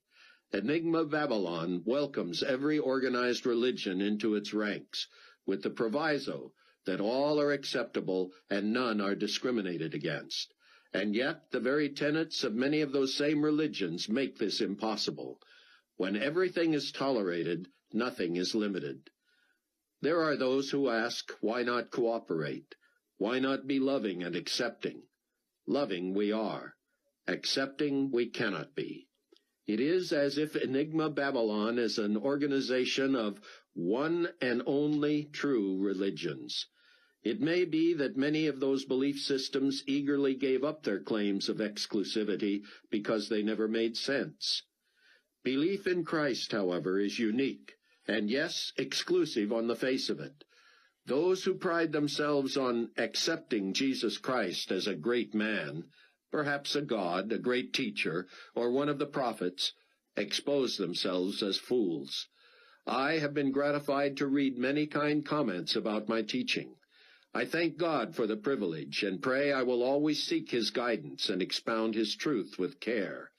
But imagine if I announced to you that not only am I a believer, but that I am also God himself. Would that not negate every positive thing I have ever taught? It may be true that we should love everyone and live in peace. Be kind to our neighbors. Do unto others as we would have them do unto us. The principles are sound. But is the teacher still admirable and acceptable if he also claims to be God? Jesus was a man who was also God. Well, you say, that is where we differ. You consider him simply a man. If that is all he was an egomaniac, or he was deranged, or he was a liar. Can you say aloud, without hearing the vapidness of it, that Jesus was a great teacher, except for that business about claiming to be the Son of God, the only way to the Father? One argument against a deep, sincere commitment to faith used to be that various religious beliefs were so similar that it did not seem to make much difference which somebody chose. Living a moral, spiritual life was assumed to entail doing the best you could, treating other people nicely, and hoping your good deeds outweighed your bad. Indeed, those tenets are common to many of the religions that came together to form the one-world faith. As cooperating members, they have cast aside all other distinctions and enjoy the harmony of tolerance. Frankly, this clarifies the matter. I no longer must compare faith in Christ to every other belief system. They are all one now, and the difference between Enigma Babylon and the way, the truth, and the life is so clear that the choosing, if not the choice, has become easy. Enigma Babylon, sanctioned by the global community itself, does not believe in the one true God. It believes in any God, or no God, or God as a concept. There is no right or wrong. There is only relativism. The self is the center of this man-made religion, and devoting one's life to the glory of God stands in stark relief. My challenge to you today is to choose up sides. Join a team. If one side is right, the other is wrong. We cannot both be right. Go to the page that walks you through those scriptures that clarify man's condition. Discover that you are a sinner, separated from God, but that you can be reconciled to him by accepting the gift of salvation he offers. As I have pointed out before, the Bible foretells of an army of horsemen that numbers 200 million, but a crowd of tribulation saints, those who become believers during this period, that cannot be numbered. Though that clearly indicates there will be hundreds of millions of us, I call you not to a life of ease. During the next 5 years before the glorious return of Christ to set up his kingdom on earth, 3/4 of the population that was left after the rapture will die. In the meantime, we should invest our lives in the cause. A great missionary martyr of the 20th century named Jim Elliot is credited with one of the most poignant summaries of commitment to Christ ever penned. He is no fool who gives up what he cannot keep, this temporal life, to gain what he cannot lose, eternal life with Christ. And now a word to my fellow converted Jews from each of the 12 tribes. Plan on rallying in Jerusalem a month from today for fellowship and teaching and unction to evangelize with the fervor of the Apostle Paul and reap the great soul harvest that is ours to gather. And now unto him who is able to keep you from falling, to Christ, that great shepherd of the sheep, be power and dominion and glory, now and forevermore, world without end. Amen. Your servant, Sion ben Judah. Rayford and Amanda had loved reading such missives from Bruce Barnes and then Sion. Was it possible she was in hiding somewhere, able to access this very thing? Could it be they were reading it at the same time? Would a message from Amanda someday appear on Rayford's screen? Each day with no news made it harder for him to believe she was still alive, and yet he could not accept that she was gone. He would not stop looking. He couldn't wait to get back to the equipment that would allow him to dive and prove Amanda was not on that plane. "Albie to Scuba, over." "This is Scuba, go," Rayford said. "ETA 3 minutes. Sit tight. Over and out." Buck and Chloe agreed that he would keep trying Hattie's number while she continued to call medical facilities in Denver. Buck got a taste of Chloe's frustration when he began hitting the redial button for Hattie's phone every minute or so. Even a busy signal would have been encouraging. "I can't stand just sitting here," Buck said.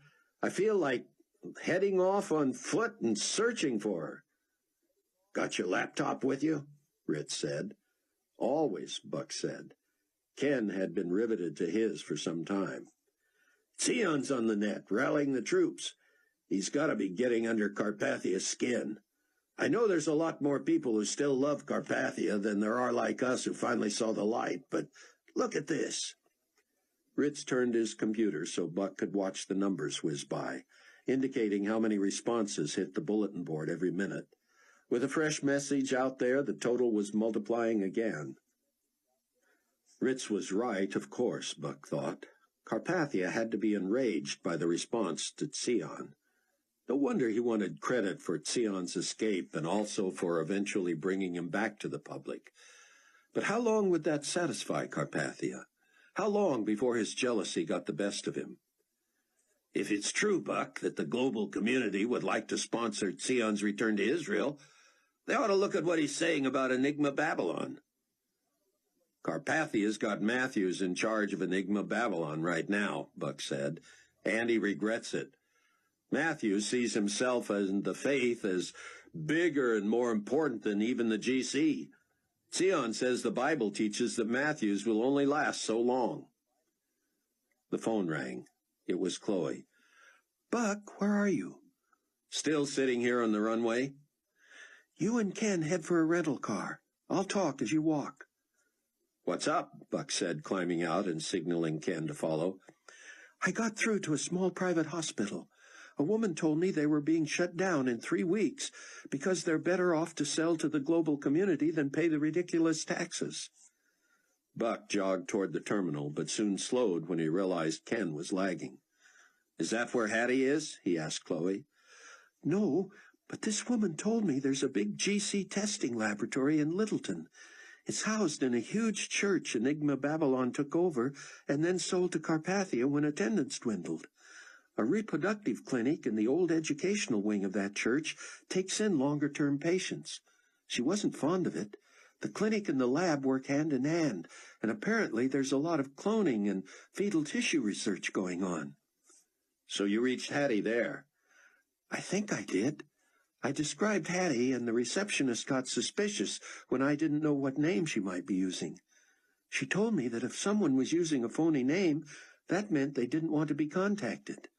I told her it was important, but she didn't buy it. I asked if she would just tell every patient that one of them had a message to call CW, but I'm sure she ignored it. I called a little later and disguised my voice. I said my uncle was the janitor, and could somebody get him to come to the phone? Pretty soon this guy came on, and I told him I had a friend in there who forgot to give me her alias. I told him my husband was on the way there with a gift, but he would have to know whom to ask for to be able to get in. He wasn't sure he ought to help until I told him my husband would give him $100. He was so excited, he gave me his name before he gave me the names of the 4 women staying there right now." Buck reached the rental car desk, and Ken, knowing the drill, slapped his driver's license and credit card on the counter. "You're going to owe me a ton," he said. "Let's hope they've got a decent-sized car." "Give me the names, hon," Buck said, pulling out a pen. "I'll give you all 4 just in case," Chloe said, "but you're going to know right away which is hers." "Don't tell me she called herself something like Derby Bull." "Nothing so creative. It's just with the makeup of the women represented we got lucky. Conchita Fernandez, Susie Yang, Mary Johnson, and Lee Yamamoto." "Give me the address and have Uncle Janitor tell Mary we're on our way." Max set the chopper down close to the Challenger and jumped aboard with Rayford. I don't know what all's going down, Ray, but I wouldn't stall you like that without a reason. It gives me chills to think I almost missed this. But after you dropped me off, I taxied the Condor into that south hangar like you said.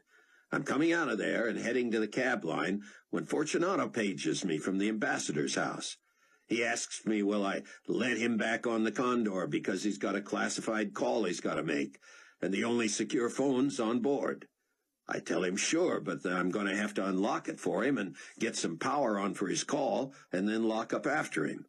He tells me that's okay as long as I stay in the pilot's quarters, or in the cockpit, and give him privacy. I told him I had stuff to do in the cockpit. Check this out, Ray. Mac pulled a dictation machine from his pocket.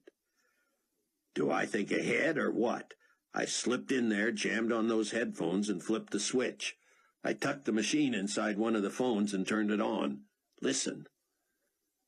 Rayford heard dialing, then Fortunato saying, Okay, Your Excellency, I'm on the Condor, so this is secure. Yes, I'm alone. Officer McCullum let me in. In the cockpit, no problem. On his way to Denver. They're going to do it right there? It's as good a place as any. It's going to change our trip back, though. One pilot simply can't physically do this whole trip. I wouldn't feel safe. Yes, start telling the ambassadors we'll need more time to get back. Did you want me to try to hire a pilot from here in Dallas? I see. I'll check in with you later. What do you make of that, Mac? It's pretty clear, Ray.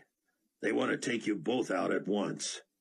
What got to me is when he rushed to the cockpit and knocked quickly. He looked flushed and shaken. He asked if I would come back and join him and to please sit down. He looks nervous, wiping his mouth and looking away. Totally unlike him, you know. He says, I just heard from Captain Steele and there's a chance he'll be delayed. I would like you to plot our return and work in enough rest time for yourself in case you have to do all the flying. I say, all the flying? The whole way back and all the stops en route? He says I should make the schedule easy on myself, and that with enough rest they have full confidence I can do it. He adds, you will find His Excellency much in your debt. Rayford was not amused. So, he recruited you to be the new captain? Just about. And I'm going to be delayed. Well, isn't that a nice way to say I'm going to be toast? Chapter 17. By the time Buck and Ken got their car, with more room than they needed, and were informed of shortcuts around destruction, it took nearly 45 minutes to get to Littleton. Finding a church that had been retrofitted into a testing laboratory and reproductive clinic was easy. It was on the only navigable street in a 15-mile radius. Every vehicle they saw was dusty and mud-caked. Buck went in alone to see if he could sneak Hattie from the place. Ken waited out front with the engine idling and monitored Buck's phone. Buck approached the receptionist. Hi, he said breezily. I'm here to see Mary. Mary? Johnson. She's expecting me. And who may I say is asking for her? Just tell her it's B. Are you related? We soon will be, I think. I hope. One moment. Buck sat and found a magazine as if he had all the time in the world. The receptionist picked up the phone. Miss Johnson, were you expecting a visitor? No. A young man who calls himself B. I'll check. The receptionist motioned to Buck. She would like to ask where you know her from. Buck smiled as if exasperated. Reminder we met on an airplane. He says you met on an airplane. Very well. The receptionist hung up. I'm sorry, sir, but she believes you may have her confused with someone else. Can you tell me if she's alone? Why? That may be the reason she's not admitting she knows me. She may need some assistance and doesn't know how to tell me. Sir, she is recovering from a medical procedure. I'm quite sure she's alone and well taken care of. Without her permission, I am not at liberty to share anything more with you. In his peripheral vision, Buck saw a small, dark figure shuffle past in a long robe. The tiny, long-haired, severe-looking Asian woman peered curiously at Buck, then quickly looked away and disappeared down the hallway. The receptionist's phone rang. She whispered, "Yes, Mary. You don't recognize him at all? Thank you." "So, Mac, am I paranoid, or does it sound like they're using Hattie as bait to get the two of us together?" "Sounds that way to me," Mac said, "and neither of you are going to walk away." Rayford grabbed his phone. "I'd better let Buck know what he's getting into before I decide what to do about it." It sounded to Buck as if the receptionist was calling security. It would do no good to be ushered out by security, or worse, detained by them. His first thought was to bolt. But still there was a chance to bluff his way past the receptionist. Maybe Ken could distract her. Or maybe Buck could convince her he didn't know what name his friend used and had only been guessing. The receptionist stunned him, however, when she suddenly hung up and said, "You don't happen to work for the global community, do you?" How she knew that was as puzzling as Hattie using an ethnic alias, while an Asian girl was either named Mary Johnson or had selected that as her pseudonym. If Buck denied working for the global community, he might never find out why she asked. Yeah, as a matter of fact, I do," he said. The front door swung open behind him. Ken was on the run, Buck's phone in hand. The receptionist said, "And does your name happen to be Rayford Steele?" Ken shouted, "Sir, is that your car out there with the lights on?" Buck could tell he should not hesitate. He spun, calling over his shoulder, "I'll be back." "But, sir, Captain Steele." Buck and Ken bounded down the steps to the car. "They thought I was Rayford. I was almost in." "You don't want in there, Buck. Rayford's been set up. He's sure he would have walked into an ambush." Ken tried to shift into drive, but it wouldn't budge. "I thought I left this thing running." The keys were gone. A uniformed GC security officer materialized at his window. "Here, sir," he said, handing Ken the keys. "Which of you is Captain Steele?" Buck could tell Ken was tempted to race off. He leaned across Ken's lap and said, "That would be me. Were you expecting me?" "Yes, we were. When your driver left the car, I thought I'd shut it off and bring him the keys. Captain Steele, we have your cargo inside, if you'll join us." Turning to Ken, he said, "Are you also with the GC?" "Me? No, I work for the rental company. Captain here wasn't sure he'd be bringing the car back, so I drove him. He still pays for a round trip, of course." "Of course. And if there's nothing you need from the car then, Captain, you may follow me." To Ken, "And we will provide transportation, so you may take the car." "Let me settle up with him," Buck said, "and I'll be right with you." Ken closed his window. "Say the word, Buck, and they'll never catch us. You go in there as Rayford Steele, and neither you nor Hattie will come out." Buck made a show of taking out a few bills for Ken. "I have to go in," he said. "If they think I'm Rayford and that I smelled a rat and slipped away, Hattie's life is worthless. She's carrying a child, and she's not a believer yet. I'm not about to hand her over to the GC." Buck glanced at the guard on the sidewalk. "I gotta go." "I'll stay close," Ritz said. "If you aren't out of there soon, I'm coming in." I'm tempted to fly straight to Baghdad and prove to myself Amanda isn't buried in the Tigris. What's Carpathia going to do when I show up? Take credit for my resurrection? "You know where your daughter is, right? If they've found a place to hide, that's the place to go.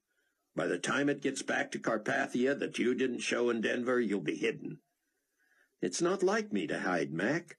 I knew this gig with Carpathia was temporary, but it's strange to be a target.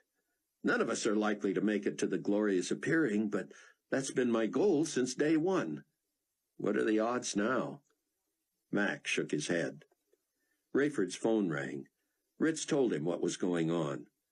"Oh, no," Rayford said. "You shouldn't have let him go back in there. They may not figure out he's not me until after they've killed him. Get him out of there." "There was no stopping him, Rayford. He thinks if we do something suspicious, Hattie is history.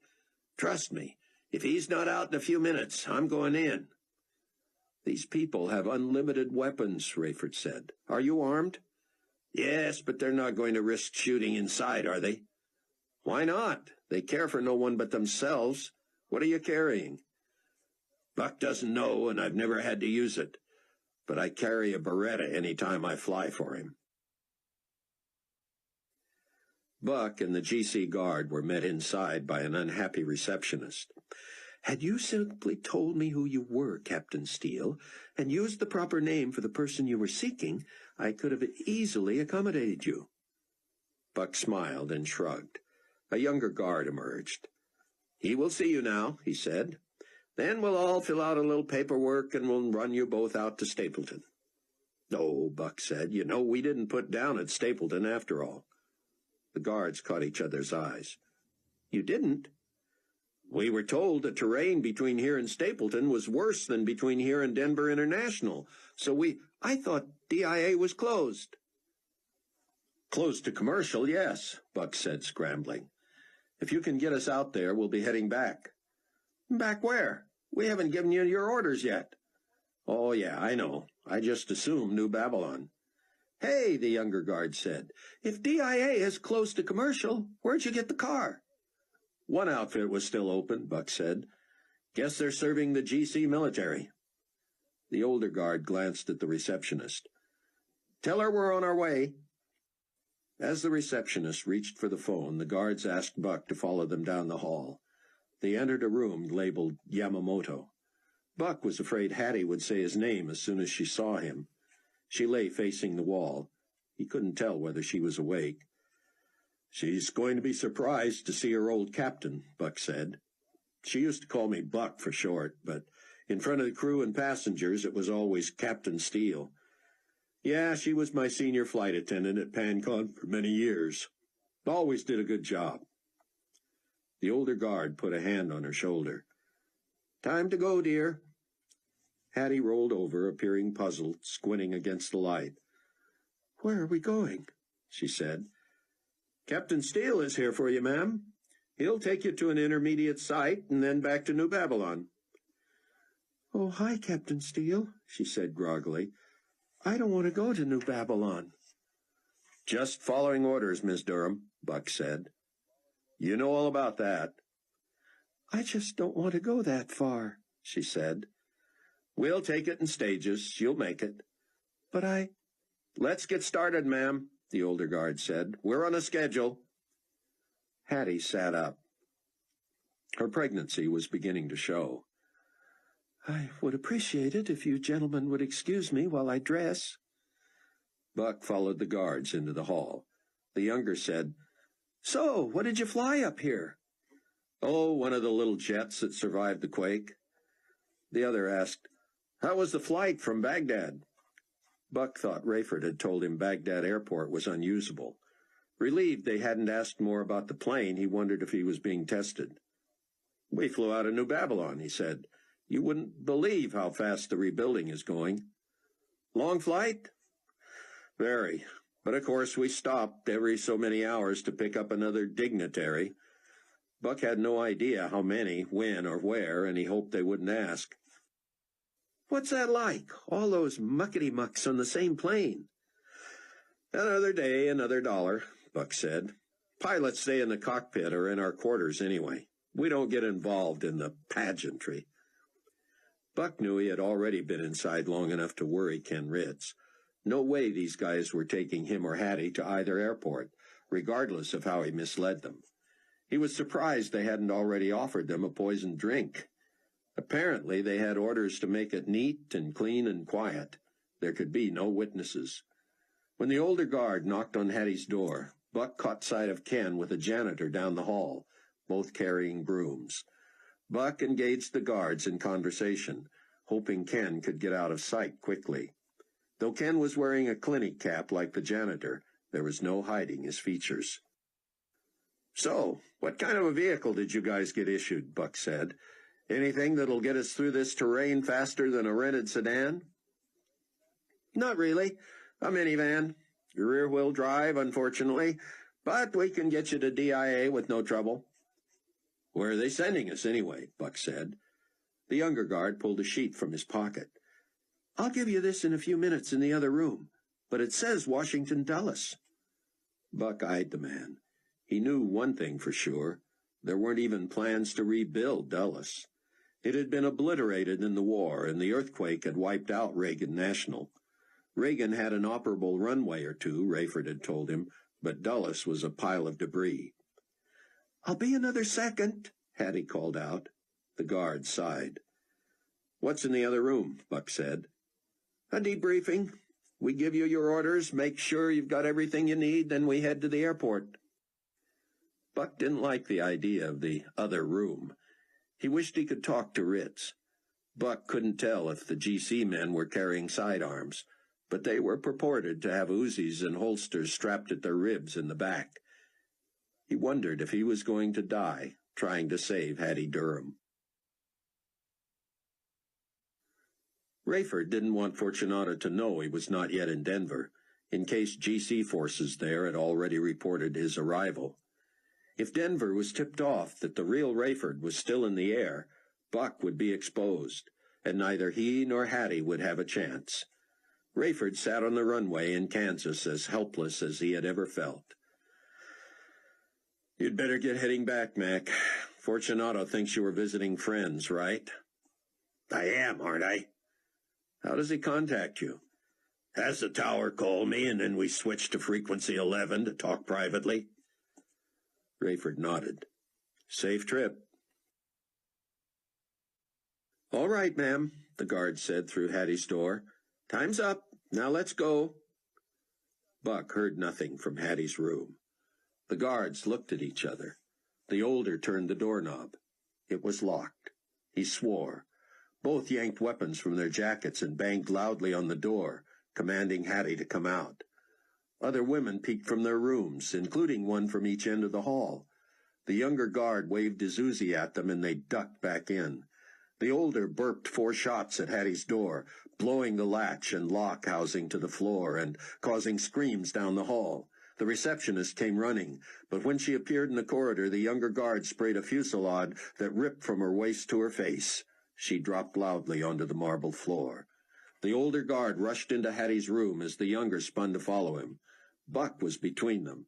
He wished he'd had some defense or assault training. There must be some strategic response to a man in your face carrying an Uzi. With nothing in his repertoire, he planted his right foot, stepped quickly with his left, and drove his fist square into the young guard's nose with all he could muster. He felt the crush of cartilage, the cracking of teeth, and the ripping of flesh. The guard must have been in mid-stride when Buck hit him, because the back of his head hit the floor first. The Uzi rattled on the marble, but the strap wound up tucked under him. Buck turned and ran toward the last room to his left, where he'd seen a panicky face peek out a moment before. Swimming in his mind in slow motion were the curtains blowing from the open window in Hattie's room, the riddled body of the receptionist, and the whites of the eyes of the guard when Buck drove his nose so deep into his head that it was flush with his face.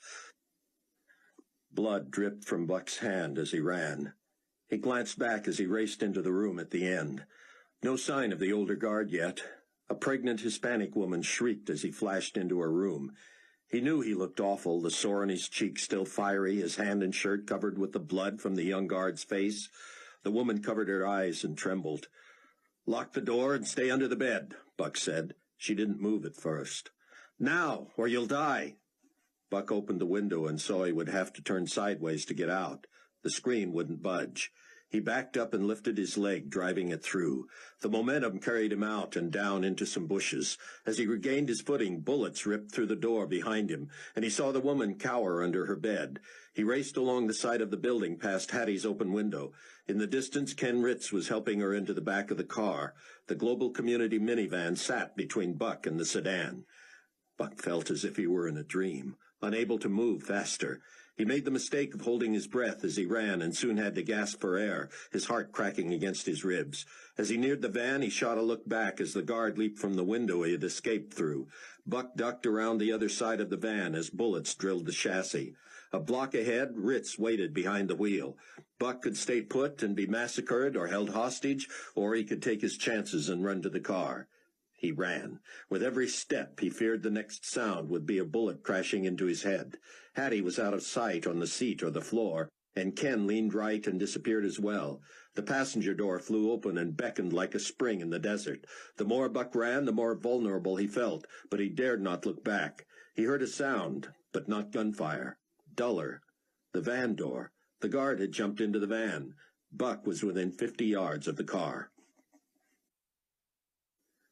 Rayford dialed Buck's phone. It rang several times, but Rayford did not want to hang up. If a GC man answered, Rayford would bluff him until he found out what he wanted to know. If Buck answered, Rayford would allow him to talk in code, in case he was in front of people who shouldn't know who was on the other end. The phone kept ringing. Rayford hated helplessness and immobility more than anything. He was tired of games with Nikolai Carpathia and the global community. Their sanctimony and sympathy drove him wild. God, he prayed silently, let me be Carpathia's out-and-out enemy, please. A petrified female voice answered the phone. What? She shouted. Hattie, don't let on, but this is Rayford. Rayford, Buck's pilot scared me to death outside my window, but then helped me get out. We're waiting for Buck. We're scared he's going to be killed. Give me that phone, Rayford heard. It was Ritz. Ray, he looks fine, but he's got a guy shooting at him. As soon as he gets to the car, I'm gone. I may have to hang up on you.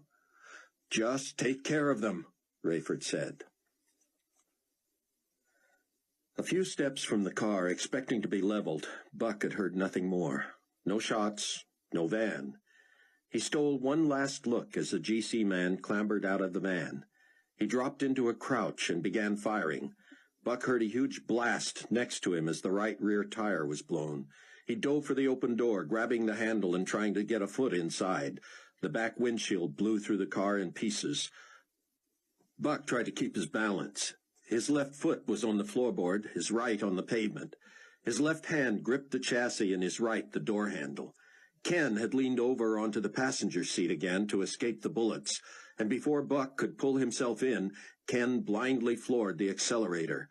The door swung open, and to keep from flying out, Buck swiveled and sat on Ritz's head. Ken screamed as the car spun, flat tire flapping and good tires peeling rubber. Buck tried to keep out of the firing line too, but he had to get off Ken's painful head. Ken let go of the wheel and used both hands to fight his way out from under Buck. He sat up to get his bearings and wrenched the wheel left, not in time to miss the corner of a building. The right corner panel tore and crumpled high. Ken straightened the car and tried to put some distance between them and the shooter. The car was not cooperating. More bullets narrowly missed Ritz, and Buck saw his demeanor change. Ken went from scared to mad in a flash. "That's it," Ritz hollered. "I've been shot at for the last time." To Buck's horror, Ritz swung the car around and raced toward the guard. Buck peeked over the dashboard as Ritz pulled his 9mm automatic from an ankle holster, braced his left wrist between the outside mirror and the chassis, and fired. The guard scrambled to the other side of the van. Buck hollered for Ken to head for the airport. "No way," Ken said. "This guy's mine." He skidded to a stop about 50 feet from the van and leaped from the car. He squatted, the Beretta in two hands, squeezing shots off just above ground level. Buck screamed for Ritz to get back in the car as the GC man turned and ran toward the building. Ritz fired off 3 more shots, and one hit the guard in the foot, sending his legs shooting up in front of him and flipping him backwards. "I'll kill you, you—" Buck ran from the car and grabbed Ritz, dragging him back. "No way, he's alone," Buck said. "We gotta go." They jumped into the car, and Ken spun the wheel with the accelerator on the floor. A huge cloud of dust boiled up behind them as they bounced and shimmied across the earthquake-ravaged terrain toward Stapleton. "If we can get out of sight," Buck said. "They think we're headed toward DIA. Why couldn't he get that van started?" Ritz reached under his seat and pulled out a distributor cap, wires dangling. "This might have something to do with it," he said. The car protested noisily. Buck put a hand on the ceiling to keep from hitting his head as they bounced along. With his other, he reached across Ritz and buckled him in. Then he buckled himself in and saw his phone slide by his feet. He grabbed it and saw it was in use. "Hello," he said. "Buck, it's Ray. Are you safe?" "We're on our way to the airport. We got a blown rear tire, but all we can do is go till we stop." "We've also got a gas leak," Ritz said. "The gauge is dropping fast." "How's Hattie?" Rayford asked. "Hanging on for dear life," Buck said. He wanted to buckle her in, but knew it would be impossible in her condition, especially with the bouncing. She lay in the back seat, feet pressed against the door, one hand holding her stomach, the other pushing against the back of the seat. She was pale. "Hold on," Ritz hollered. Buck looked up in time to see a tall dirt mound they would not be able to avoid. Ritz neither slowed nor tried to stop. He kept the pedal to the floor and steered for the center of the dirt. Buck braced himself with his feet and reached back to try to keep Hattie from flying forward upon impact. When the car dived into the dirt pile, Hattie slammed into the back of the front seat and nearly pushed Buck's shoulder from the socket. The phone flew from his hand, cracked into the windshield, and skidded to the floor. "Call me when you can," Rayford shouted, hanging up. He taxied the Challenger 3 to the end of the runway. "Scuba to Albie," he said. "Albie, do you copy?" "Go ahead, Scuba."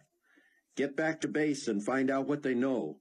The cargo is safe temporarily, but I'm going to need some kind of a story when I show up." "Roger that, Scuba. Consider a minute." Rayford paused. "Good call, Albie. Will do. Need everything you can give me, ASAP." "Roger." Brilliant, Rayford thought. He had long ago told Mac of an experience while he was stationed in Minot, North Dakota. His jet fighter malfunctioned and he had to abort a training mission. He would tell Fortunato that's what had happened to the Challenger, and Leon wouldn't know the difference. Mac would vouch for whatever Rayford said. The biggest problem was that by the time he got back, Leon would know of the fiasco in Denver and would suspect Rayford's involvement. What he needed was leverage to keep himself alive. Was Hattie important enough to Carpathia that he would keep Rayford around until he knew where she was? Rayford had to get back to Baghdad to know what had become of Amanda.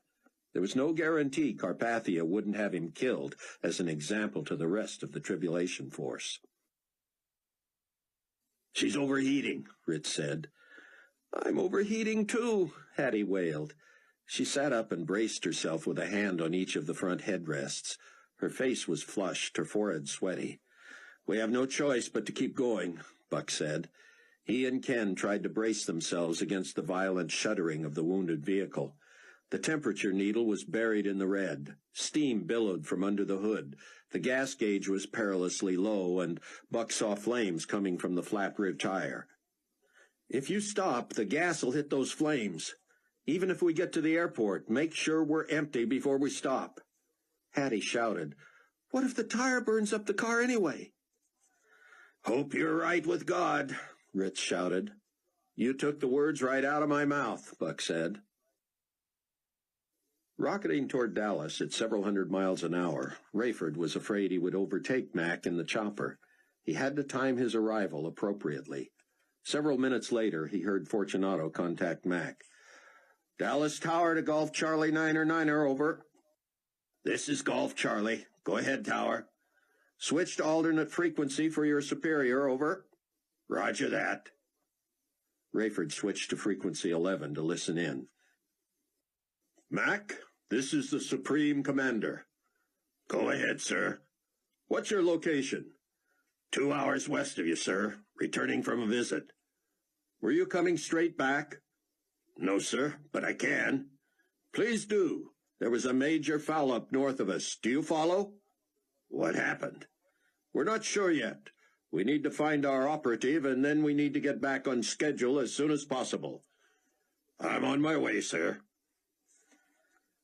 Buck prayed the car would run out of gas soon, but he didn't know how they would get Hattie across the torn-up ground. The flames licked the back right side of the car, and only Ken's keeping the thing rolling kept them from exploding.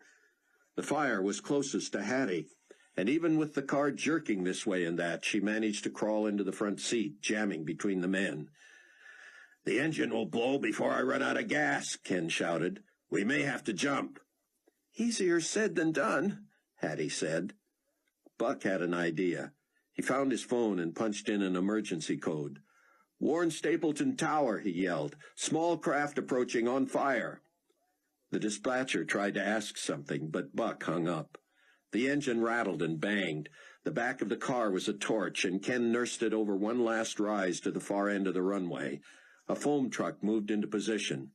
"Keep her rolling, Ken," Buck said. The engine finally quit. Ken shifted into neutral, and both men grabbed their door handles. Hattie latched onto Buck's arm with both hands. The car was barely rolling when the foam truck reached it and unloaded, smothering the vehicle and snuffing the fire. Ken burst out one side and Buck the other, Hattie in tow. Lurching blindly through the foam, Buck lifted Hattie into his arms, stunned at her added weight. Weak from the ordeal, he fell in behind Ken and followed him to the Learjet. Ken lowered the steps, told Buck to hand Hattie to him and get aboard, then carried her to where Buck helped her into a seat. Ken had the door shut, the engine screaming and the Learjet rolling within a minute. As they jetted into the sky, the foam crew finished with the car and stared at the fleeing plane. Buck spread his knees and let his hands dangle. His knuckles were raw. He couldn't wipe from his mind the images of the receptionist, dead before she hit the ground, the guard he rocked off his feet, and the woman trembling as she locked her door. "Ken, if they find out who we are, you and I are fugitives." "What happened to Noon?" Hattie said, her voice thin. "What happened to your phone?" Buck asked. "Chloe and I tried to reach you all morning." "They took it," she said. "Said they had to run diagnostics on it or something." "Are you healthy?" Buck said. "I mean, other than your condition?" "I felt better," she said. "I'm still pregnant, if you're curious." "I gathered that while carrying you." "Sorry." "We're going to be in hiding," Buck said. "Are you up to it?" "Who else is there?" Buck told her. "What about medical care?"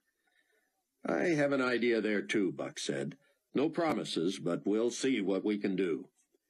Ken seemed to still be wired. "I couldn't believe my luck when I paid off that janitor and he took me outside where I could look right through the window." "When you said you were with Buck," Hattie said, "I had to trust you." "How in the world did you get out of there, Buck?" Ken said. "I wonder that myself. That guard murdered the receptionist." Hattie looked stricken. "Claire?" she said. "Claire Blackburn's dead?" "I didn't know her name," Buck said, "but she's dead all right." "That's what they wanted to do to me," Hattie said. "You got that right," Ken said. "I'll stay with you guys for as long as you'll have me," she said. Buck got on his phone, updated Rayford and Chloe, then punched in the number of Dr. Floyd Charles in Kenosha. Rayford concocted a story he believed would be convincing. The only problem, he knew, was that it might not be long before Buck was identified as his imposter. Chapter 18. Before returning to Dallas, Rayford hoped to find out what Leon knew or believed had happened in Denver. But he was unable to reach Mac. Was it possible Buck had been recognized? No one would believe Rayford had not had a part in Hattie's escape if it was known his son-in-law was there. Rayford would accept the consequences of his actions in what he considered a holy war. He did, however, want to stay out of prison long enough to find Amanda and clear her name. If Zion was right, the 144,000 witnesses were sealed by God and protected from harm for a certain period. Though he was not one of the witnesses, Rayford was a believer. He had the mark of God on his forehead, and he trusted God to protect him. If God did not, then, as the Apostle Paul put it, to die would be gain. Rayford had not heard from Mac and couldn't raise him. Either Mac could not get away from Leon long enough to get in touch with him, or something was wrong on the ground. Rayford had to do something. If he was to say he had aborted his mission, it only made sense to radio Leon before showing up again in Dallas. Buck was rocked to think he might have killed someone. When Dr. Charles met them at Waukegan Airport before following them to Mount Prospect, Buck whispered his fear. "I have to know how bad I hurt that guard." "I know a guy at the GC emergency facility outside Littleton," Dr. Charles said. "I can find out." Dr. Charles stayed in his car on the phone after Ken wheeled the Suburban into the backyard. Chloe and Sion demanded every detail. Chloe navigated the stairs with her cane, insisting that Hattie take the downstairs bed. Hattie looked exhausted. Ken and Sion helped her up the stairs and urged her to call for them after her shower so they could help her back down. Buck and Chloe spoke in private. "You could have been killed," she said. "I'm surprised I wasn't. I just know I killed that guard. I can't believe it. But he had just murdered the receptionist, and I knew he'd do the same to us. I reacted instinctively. If I'd thought about it, I might have frozen." "There was nothing else you could do, Buck. But you can't kill a man with a punch, can you?" "I hope not. But he had spun around and was moving right toward me when I hit him. I'm not exaggerating, hon. I don't think I could have hit him harder if I'd been running at him. It felt as if my fist was inside his head. Everything crumbled beneath it, and he landed flush on the back of his head. It sounded like a bomb." "It was self-defense, Buck." "I don't know what I'll do if I find out he's dead." "What will the global community do if they find out it was you?" Buck wondered how long that might take. The young guard had gotten a good look at him, but he was likely dead. The other guard assumed he was Rayford Steele. Until someone showed him a picture of Rayford, he might still believe it. But could he describe Buck? Buck moved to a mirror in the hallway. His face was grimy, his cheek red and purple almost to his nose. His hair was wild and dark with sweat. He needed a shower. But what had he looked like at that clinic? What might the surviving guard say about him? "Charlie Tango to Dallas Tower, over." "Tower, go ahead, Charlie Tango." "Relay urgent message to Global Community Supreme Commander. Mission aborted due to mechanical failure. Checking equipment before return to base. ETA 2 hours, over." "Roger that, Charlie Tango."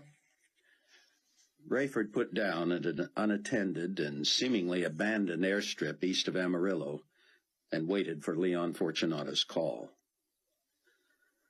Buck worried when Dr. Charles finally came into the house and would not make eye contact. The doctor agreed to check Chloe, Ken, and Hattie before heading back to Kenosha. He appeared most concerned about Hattie and her baby. She was to remain at rest for other than nature calls. He told the others how to care for her and what symptoms to monitor. The doctor removed Ken's stitches and advised him also to take it easy for several days. "What? No more shootouts? Guess I can't work for Buck for a while." The doctor told Chloe again that time was her ally. Her arm and foot casts were not ready to be removed, but he prescribed therapy that would help her snap back more quickly. Buck waited, watching. If Dr. Charles ignored him altogether, that meant Buck had killed a man, and the doctor didn't know how to tell him. "Could you check my cheek?" Buck asked. Without a word, Dr. Charles approached. He held Buck's face in his hands and turned him this way and that in the light. "I need to clean that," he said. "You risk infection unless we get some alcohol in there."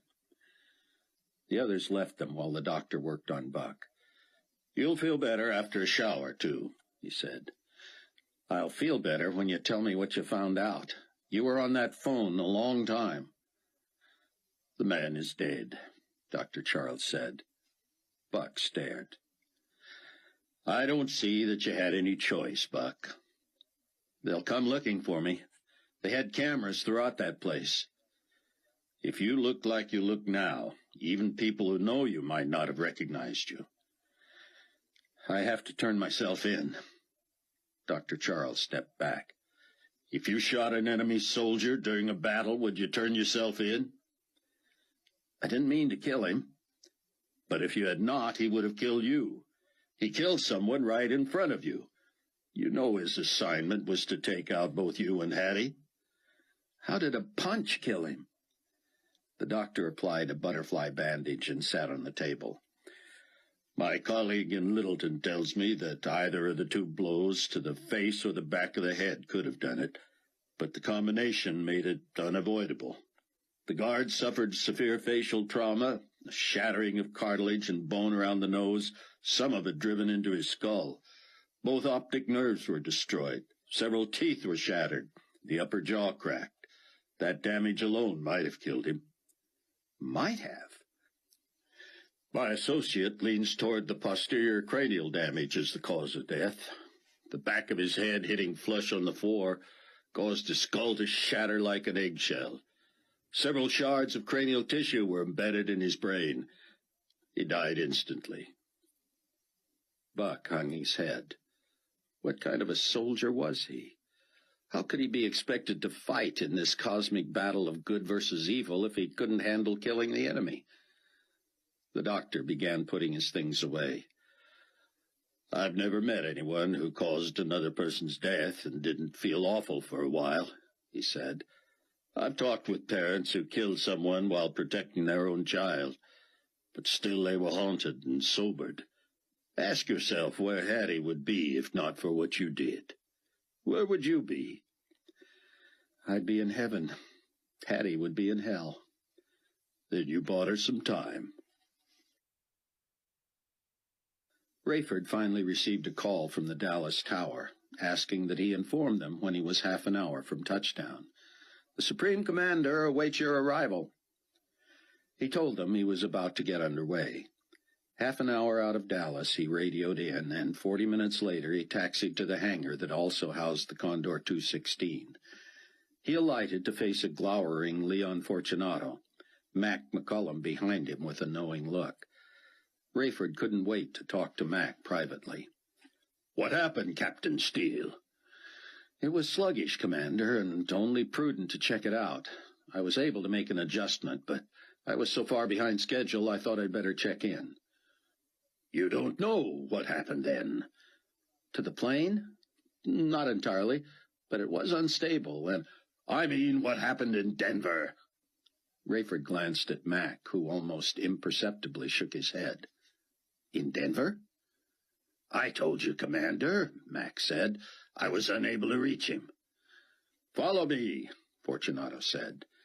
He led Rayford and Mac to an office, where he punched up on a computer a video and text email from the Global Community Office in Denver. The three bent over the monitor and watched as Fortunato narrated. We knew Miss Durham was unwilling to return to New Babylon, but His Excellency believed it was in her best interest and in the best interest of global security. To protect his fiancée and their child, we assigned 2 security officers to meet with you and her and to give you your orders. Their top priority was the transfer of Miss Durham to you for her transport to the Middle East. They were to ensure she was still in Denver when you arrived. While the laboratory and clinic there were largely undamaged by the earthquake, we thought the surveillance system had been knocked out. However, the surviving security officer double-checked the system, just in case, and found a view of the imposter. The imposter, Rayford said. The man claiming to be you. Rayford raised his eyebrows. These were professionals, Captain Steele. These? At least 2, maybe more. The cameras in front of the building and in the reception area were not operating. There are cameras at either end of the main corridor and one in the middle. The action you'll see here took place in the middle, but the only camera working was the one at the north end of the corridor. Nearly every view of the imposter is blocked by one of the security men, or the imposter has his back to the camera. The tape begins here with the security guards and the perpetrator stepping outside Miss Durham's door while she dressed for the trip. It was clear Buck was the man between the 2 guards, but his face was indistinct. His hair was out of place, and he had an ugly cheek wound. Now watch, gentlemen. When the senior guard knocks on Miss Durham's door, the other also turns toward the door, but the perp glances down the hall. That's the clearest view we get of his face." Again, Rayford was relieved that the image was not clear. "The senior guard believes the perp was distracted by two janitors who appear earlier on the tape. He will interview them later today. Now here, a few moments later, he has lost patience with Miss Durham. He calls to her, and both guards bang on the door. Here the junior guard orders curious patients back into their rooms. The perp backs up a couple of steps when the senior guard blows open the door. That brings the receptionist. While the junior guard is distracted, the perp somehow disarms him, and see the gunfire? He murders the receptionist where she stands. When the junior guard attempts to disarm him, he drives the butt end of the Uzi so hard into his face, the guard is dead before he hits the floor." Mac and Rayford caught each other's eyes and leaned closer to study the video. Rayford wondered if Fortunato thought he had the power Carpathia possessed to convince people they had seen something they had not. He couldn't let it pass. "That's not what I see there, Leon." Leon looked sharply at him. "What are you saying?" "The junior guard did the firing." Fortunato backed up the tape. "See," Rayford said. "There, he's firing. The perp is stepping back. The guard wheels back around, and the perp steps forward as the guard appears to slip on his own expelled shell casing. See? He has no footing, so the blow drives his head to the floor." Fortunato looked angry. He reran the video a couple of more times. Max said, "The perp didn't even attempt to grab the gun. Say what you will, gentlemen, but that imposter murdered the receptionist and the guard." "The guard," Rayford said. "He might have fallen on his head even if he hadn't been punched." "Anyway," Fortunato continued, "the accomplice pulled Miss Durham through the window and sent her to the getaway car. As soon as the senior guard opened the door, the accomplice fired at him." That was not, of course, the way Rayford had heard it. "How did he escape being killed?" "He nearly was. He has a severe wound to his heel." "I thought you said he was coming into the room when he was fired upon." "Correct." "He was running out of the room if he got shot in the heel." The computer beeped, and Fortunato asked an aide for help. "Another message is coming in," he said.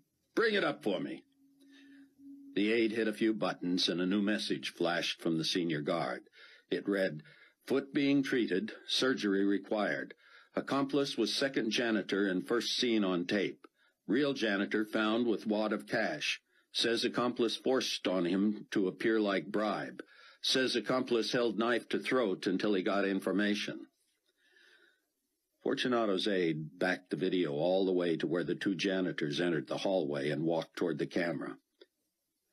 Rayford, who had never met Ritz, guessed which one he was only by his incomplete janitorial outfit. The only thing resembling a uniform was the cap he had apparently borrowed from the janitor. He carried a broom, but his clothing was Western. "He could be from that area," Fortunato said. "Good call," Rayford said. "Well, it doesn't take a trained eye to identify regional clothing." "Still, Commander, that's an insightful catch." "I don't see a knife," Max said as the figures neared the camera. Ritz's cap was pulled low over his eyes. Rayford held his breath as he reached for the bill of his cap. He lifted it and reset it on his head, showing his face more clearly. Rayford and Mac looked at each other behind Fortunato. "After they passed that camera," Fortunato said, "the accomplice got the information he needed and ran the janitor off. He absconded with Miss Durham and opened fire on our guard, and those guards were there only to protect Miss Durham." The guard had conveniently left out details that would have made him appear an idiot. Until someone could thoroughly investigate the scene, the global community had not a shred of evidence implicating Rayford. "She will contact you," Fortunato said. "She always does. You had better not have had anything to do with this. His Excellency would consider that high treason and punishable by death." "You suspect me?" I have come to no conclusions. Am I returning to New Babylon as a suspect or as a pilot? A pilot, of course. You want me at the controls of the Condor 216? Of course. You can't kill us without killing yourself, and I don't gauge you suicidal. Yet. Buck spent more than 3 weeks working on the Internet version of Global Community Weekly. He was in touch with Carpathia nearly every day. Nothing was said about Hattie Durham, but Carpathia often reminded Buck that their mutual friend, Rabbi Tzion ben Judah, would be protected by the global community any time he chose to return to the Holy Land. Buck did not tell Tzion. He merely kept alive his promise that the rabbi could return to Israel within the month. Donnie Moore's duplex proved more ideal every day. Nothing else in the neighborhood had survived. Virtually no traffic came by. Ken Ritz, now fully on the mend, moved out of the tiny sliver of the Quonset hut he had been allotted at Palwaukee and commuted between Palatine and Waukegan from his new digs in the basement of the safe house. Dr. Charles visited every few days, and every chance they got, the tribulation force met together and sat under Tzion's teaching. It was no accident that they met around the kitchen table with Hattie not 8 feet away on her sickbed. Often she rolled onto her side with her back to them, pretending to sleep. But Buck was convinced she heard every word. They were careful not to say anything that might incriminate them with Carpathia, having no idea what the future held for Nikolai and Hattie. But they cried together, prayed together, laughed, sang, studied, and shared their stories. Dr. Charles was often present. Tzion rehearsed the entire plan of salvation in nearly every meeting. It might come in the form of one of their stories, or simply expositing a scripture passage. Hattie had lots of questions, but she asked them only of Chloe later. The Tribulation Force wanted Dr. Charles to become a full-fledged member, but he declined, fearful that more frequent daily trips to the house might lead the wrong people there. Ritz spent many days tinkering in the underground shelter, getting it into shape in case any or all of them needed complete seclusion. They hoped it would not come to that. The flight from Dallas to New Babylon, with several stops to pick up Carpathia's regional ambassadors, had been a harrowing one for Rayford. He and Mac both worried that Fortunato might enlist Mac to eliminate him.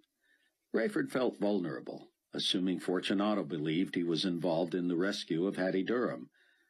The device that allowed Rayford to hear what was going on in the main cabin yielded fascinating listening throughout the trip. One of the strategically placed transmitters was near the seat usually occupied by Nikolai Carpathia himself. Of course, Leon had appropriated that one, which was propitious for Rayford. He found Leon an incredible master of deceit, second only to Nikolai. Each ambassador came aboard with attendant fanfare, and Fortunato immediately ingratiated himself. He ordered the cabin crew to wait on them, whispered to them, flattered them, took them into his confidence. Each heard Fortunato's tale of having been raised from the dead by Carpathia. It sounded to Rayford as if each was either truly impressed or put on a good front. I assume you know that you're among His Excellency's favorite 2 regional potentates, Fortunato privately told each king.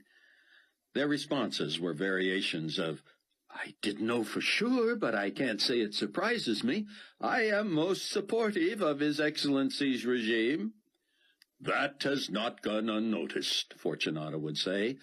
"He appreciates very much your suggesting the ocean harvesting operation. His Excellency believes this will result in huge profits to the entire world. He's asking that your region split the income equally with his global community administration, and he will then redistribute the GC share to the less fortunate regions." If that made a king blanch, Fortunato went into overdrive. "Of course, His Excellency realizes the burden this puts on you. But you know the old saying, to whom much is given, much is required. The potentate believes you have governed with such brilliance and vigor that you can be counted on as one of the globe's great benefactors. In exchange, he has given me the liberty to show you this list and these plans for your personal encouragement and comfort." As Fortunato would unroll papers, which Rayford assumed were elaborate architectural drawings and lists of perquisites, he would say, "His Excellency himself pleaded with me to assure you that he does not in any way believe this is anything but appropriate for a person of your stature and station. While it may appear opulent to the point of ostentation, he asked that I personally convey that he believes you are worthy of such accommodations. While your new domicile, which will be constructed and equipped within the next 6 months, may appear to elevate you even beyond where he is, he insists that you not reject his plans." Whatever Fortunato showed them seemed to impress. "Well," they would say, "I would never ask this for myself, but if His Excellency insists—" Fortunato saved his slimiest approach. Just before his official conversation with each king was finished, he added, "Now, sir, His Excellency asked that I broach with you a delicate matter that must remain confidential. May I count on you?" "Certainly." "Thank you. He is gathering sensitive data on the workings of the Enigma Babylon One World faith. Being careful not to prejudice you, but also not wanting to act without your insight, he is curious. How do you feel about Pontifex Maximus Peter Matthew's self-serving— Oh, no, that is pejorative. Let me state it another way. Again, being careful not to sway you, do you share His Excellency's, shall we say, hesitation over the Pontiff's independence from the rest of the global community administration?" To a man, every king expressed outrage over Matthew's machinations. Each considered him a threat. One said, "We do our share. We pay the taxes. We are loyal to His Excellency. With Matthews, it's just take, take, take. It's never enough. I, for one, and you may express this to His Excellency, would love to see Matthews out of office." "Then let me broach a yet more sensitive issue, if I may." "Absolutely." "If it came to taking an extreme course of action against the very person of the Pontiff, would you be one upon whom His Excellency could depend?" "You mean—" "You understand." "You may count on me." The day before the Condor 216 was to deliver the dignitaries to New Babylon, Mac received word from Albie. "Your delivery is early. Ready for pickup." Rayford spent nearly an hour scheduling his and Mac's time in the cockpit and in the sleeping quarters so both would feel as fresh as possible at the end of the trip. Rayford penciled himself in for the last block of piloting. Mac would sleep and then be available to make the chopper run to make the pickup and pay off Albie. Meanwhile, Rayford would sleep in his quarters at the shelter. Come nightfall, Rayford and Mac would slip away and helicopter to the Tigris. It worked almost as planned. Rayford had not anticipated David Hasid's eagerness to debrief him on everything that had happened in his absence. "Carpathia actually has missiles pointing into outer space, anticipating judgmental meteors." Rayford flinched. "He believes the prophecies that God will pour out more judgments?" "He would never admit that," David said, "but it sure sounds like he's afraid of it." Rayford thanked David and finally told him he needed rest. On his way out, Hasid shared one more bit of news, and it was all Rayford could do to stay off the internet. "Carpathia has been manic the last several days," David said. "He discovered that website where you can tap into a live camera shot of the Wailing Wall. He spent days carrying his laptop everywhere he went, watching and listening to the two preachers at the wall. He's convinced they're speaking directly to him, and of course they are. Oh, he's mad. Twice I heard him scream, 'I want them dead, and soon.' "That won't happen before the due time," Rayford said. "You don't have to tell me," David said. "I'm reading Sion Ben Judah's messages every chance I get." Rayford posted coded notes on bulletin boards all over the net, trying to locate Amanda. He may have been too obscure, but he didn't dare make it more obvious. He believed she was alive, and so unless it was proven otherwise, to him she was. All he knew was that if she could communicate with him, she would. As for the charges that she was working for Carpathia, there were moments he actually wished that were true. That would mean she was alive for sure. But if she had been a traitor, no, he would not allow himself to run with that logic. He believed the only reason he had not heard from her was that she did not have the means to contact him. Rayford was so eager to prove Amanda was not entombed in the Tigris that he wasn't sure he could sleep. He was fitful, peeking at the clock every half hour or so.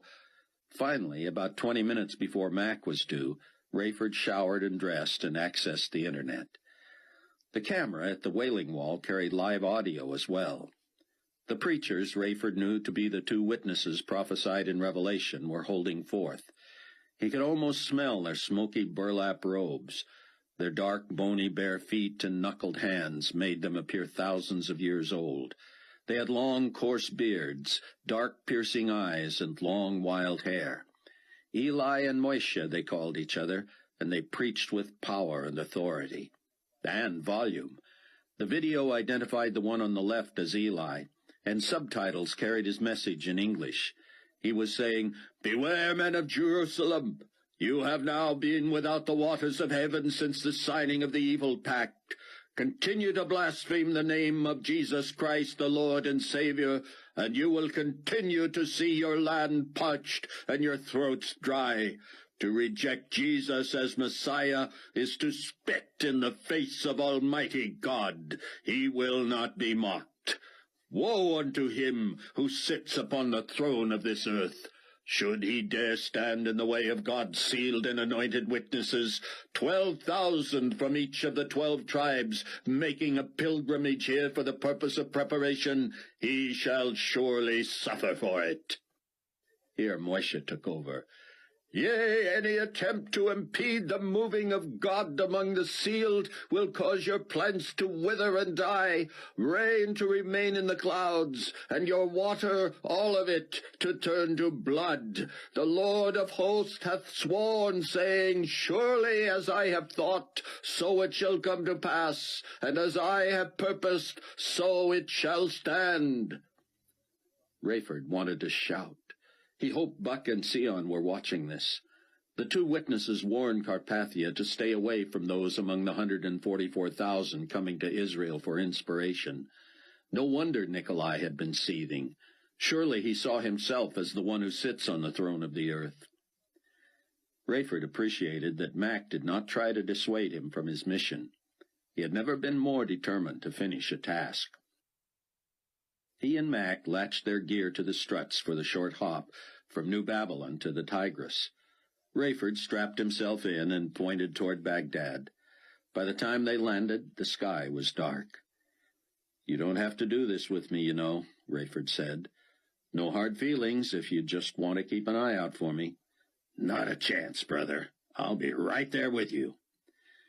They unloaded at a steep bank. Rayford stripped down, pulled on his wetsuit and booties, and stretched the rubber cap over his head. Had the suit been any smaller, it would not have worked. "Did I get yours?" he asked. "Albie says one size fits all." When they were completely outfitted with 80 cubic foot tanks, buoyancy control devices, BCDs, weight belts and fins, they fog-proofed their masks with spit and pulled them on. "I believe in my heart she's not down there," Rayford said. "I know," Mac said. They inspected each other's gear, inflated their BCDs, stuffed in their mouthpieces, then slid down the sandy bank into the cold rushing water and slipped beneath the surface.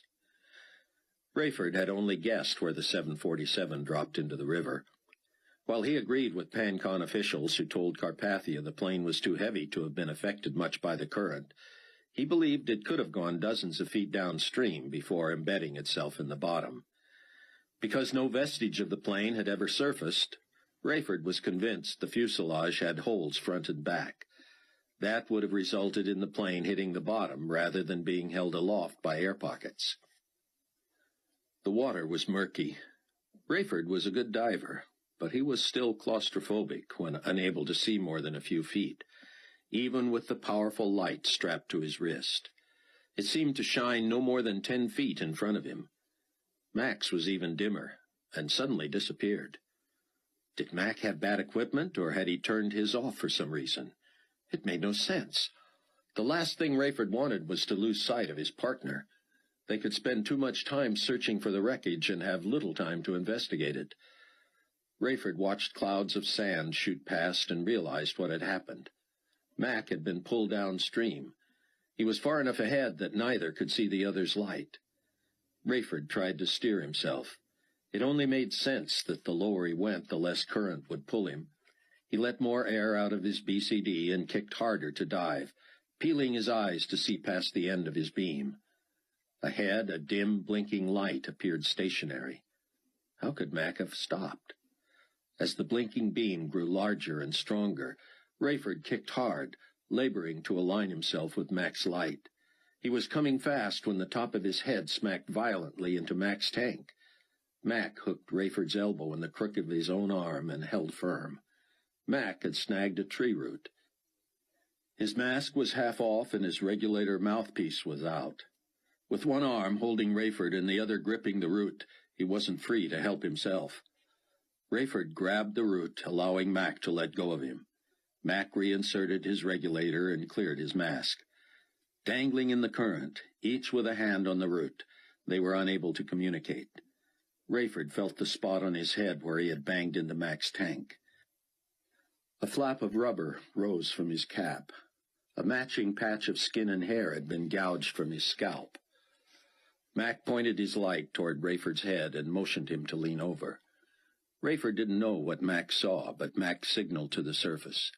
Rayford shook his head, which made his wound throb. Mac pushed away from the root, inflated his BCD, and rose to the top. Rayford reluctantly followed. In that current, he could do nothing without Mac. Rayford popped out of the water in time to see Mac reach an outcropping on the bank. Rayford labored to join him. When they had raised their masks and snorkels, Mac spoke quickly. "I'm not trying to talk you out of your mission, Ray, but I am telling you we have to work together. See how far we've come from the chopper already?" Rayford was stunned to see the dim outline of the helicopter way upriver. "If we don't find a plane soon, that means we're probably already past it. The lights don't help much. We're going to have to be lucky." "We're going to have to pray," Rayford said. "And you're going to have to get that head treated. You're bleeding." Rayford felt his head again and shined the light on his fingers. "It's not serious, Mac. Now let's get back to it." "We've got one shot. We need to stay close to the bank until we're ready to search in the middle. Once we get out there, we'll be going fast. If the plane is there, we could run right into it. If it's not, we've got to get back to the bank. I'm going to wait for your lead, Ray. You follow me while I'm navigating the edge of the river. I'll follow you when you signal me it's time to venture out." "How will I know?" "You're the one doing the praying." Chapter 19. It was just before 1 o'clock in the afternoon in Mount Prospect. Sion had spent the morning logging another long message to the faithful and to the seekers on the Internet. The number of messages back to him continued to spiral. He called out to Buck, who trotted upstairs and looked over his shoulder at the quantity meter. "So," Buck said, "it's finally slowed." "I knew you would say that, Cameron," Sion said, smiling. "A message came across at 4 this morning, explaining that the server would now flash a new number, not for every response, but for every 1,000. Buck shook his head and stared as the number changed every 1 to 2 seconds. "Sion, this is astounding." "It is a miracle, Cameron. I am humbled and yet energized. God fills me with love for every person who stands with us. and especially for all who have questions. I remind them that almost anywhere you click on our bulletin board, you will find the plan of salvation. The only problem is, because it is not our own website, all this has to be refreshed and posted new every week. Buck put a hand on the rabbi's shoulder. It won't be long before the mass meetings in Israel. I pray God's protection for you. I feel such boldness, not based on my own strength, but on the promises of God, that I believe I could walk alone to the Temple Mount without being harmed. I'm not going to let you try that, Sion, but you're probably right. Here, look, Cameron. Sion clicked into the icon, allowing him to see the two witnesses at the Wailing Wall. I long to talk with them again in person. I feel a kinship, even though they are supernatural beings come from heaven. We will spend eternity with them, hearing the stories of God's miracles from people who were there. Buck was fascinated. The two preached when they wanted to and fell silent when they chose. Crowds knew to keep their distance. Anyone trying to harm them had dropped dead or had been incinerated by fire from the witnesses' mouths. And yet Buck and Sion had stood within a few feet of them, only a fence separating them. It seemed they spoke in riddles, yet God always gave Buck understanding. As he watched now, Eli sat in Jerusalem's gathering darkness with his back to an abandoned room made of stone. It looked as if guards may have once used it. Two heavy iron doors were sealed, and a small barred opening served as a window. Moishe stood, facing the fence that separated him from spectators. None was within 30 feet. His feet were spread, his arms straight at his sides. He did not move. It appeared Moishe was not blinking. He looked like something carved from stone, save for the occasional wisp of hair ruffling in the breeze. Eli shifted his weight occasionally. He massaged his forehead, making him appear to be thinking or praying. Sion glanced at Buck. You are doing what I do. When I need a break, I go to this site and watch my brothers. I love to catch them preaching. They are so bold, so forthright. They do not use Antichrist's name, but they warn enemies of the Messiah of what is to come. They will be so inspiring to those of the 144,000 who can make it to Israel. We will join hands, we will sing, we will pray, we will study, we will be motivated to go forth with boldness to preach the gospel of Christ around the world. The fields are ripe and white unto harvest. We missed the opportunity to join Christ in the air, but what an unspeakable privilege to be alive during this time. Many of us will give our lives for our Savior. But what higher calling could a man have? You should say that to your cyberspace congregation. As a matter of fact, I was reciting the conclusion of today's message. Now you do not have to read it. I never miss. Today I am warning believers and non-believers alike to stay away from trees and grass until the first trumpet judgment is passed. Buck looked at him quizzically. And how will we know it is passed? It will be the biggest news since the earthquake.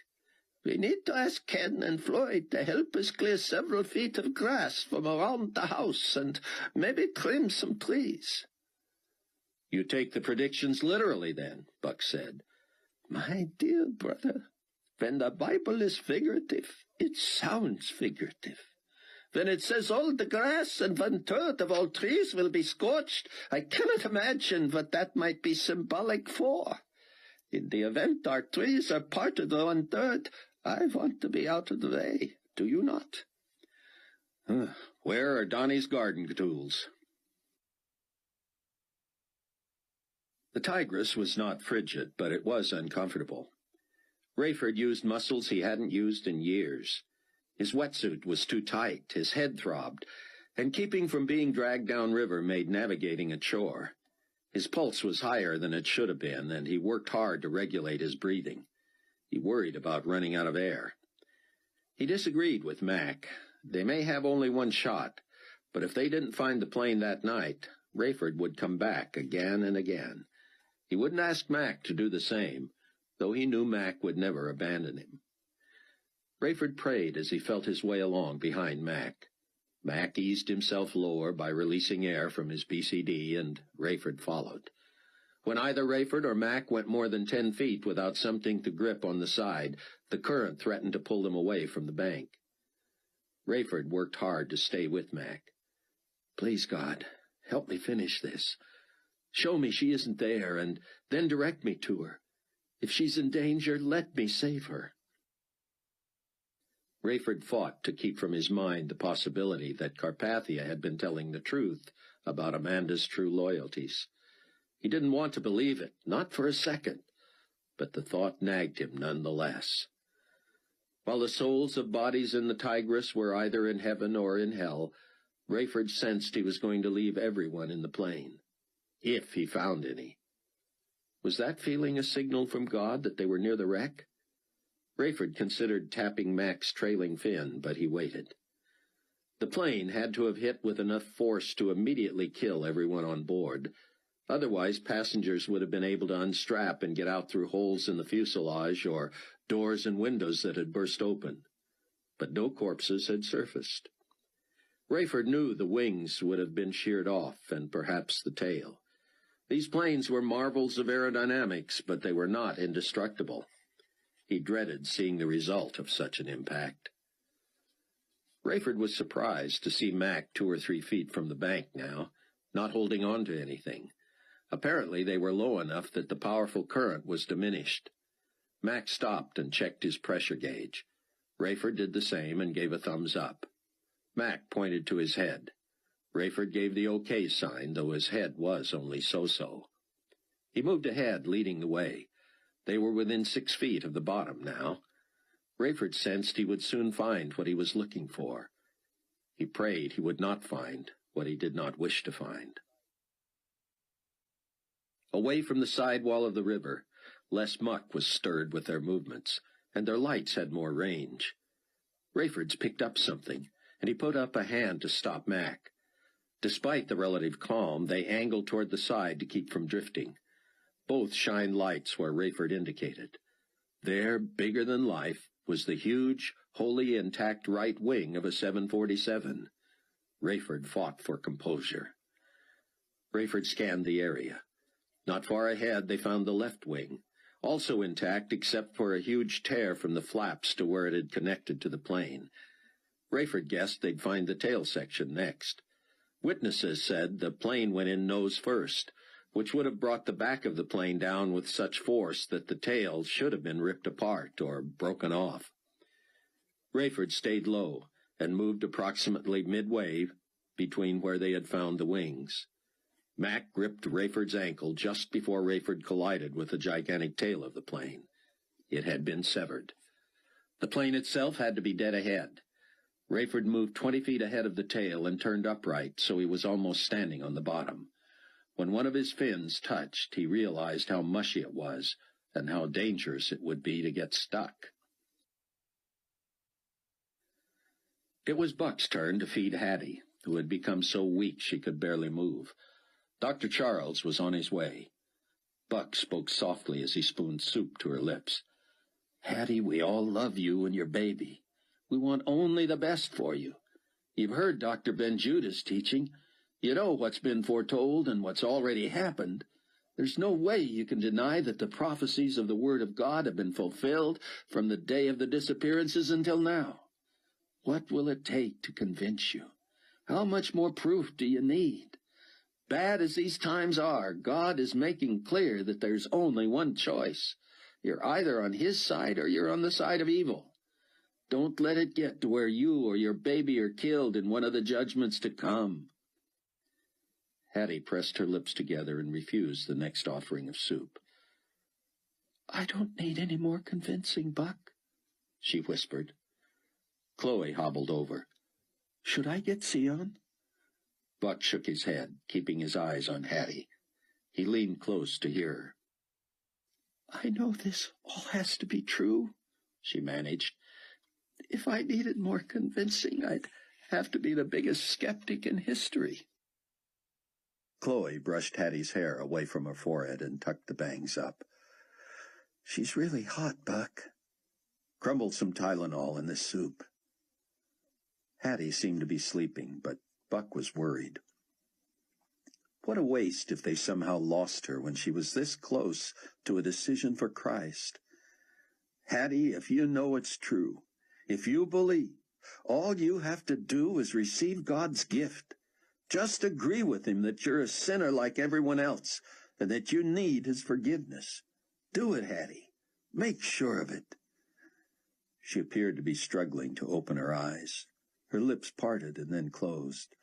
She held a breath as if to speak, but she did not. Finally, she whispered again. I want that, Buck. I really do. But you don't know what I've done. It doesn't make any difference, Hattie. Even people who were raptured with Christ were just sinners saved by grace. No one is perfect. We've all done awful things. Not like me, she said. God wants to forgive you. Chloe returned with a spoonful of crushed Tylenol and stirred it into the soup. Buck waited, praying silently. Hattie, he said gently, you need more of this soup. We put medicine in it for you. Tears slid down Hattie's cheeks and her eyes closed. Just let me die, she said.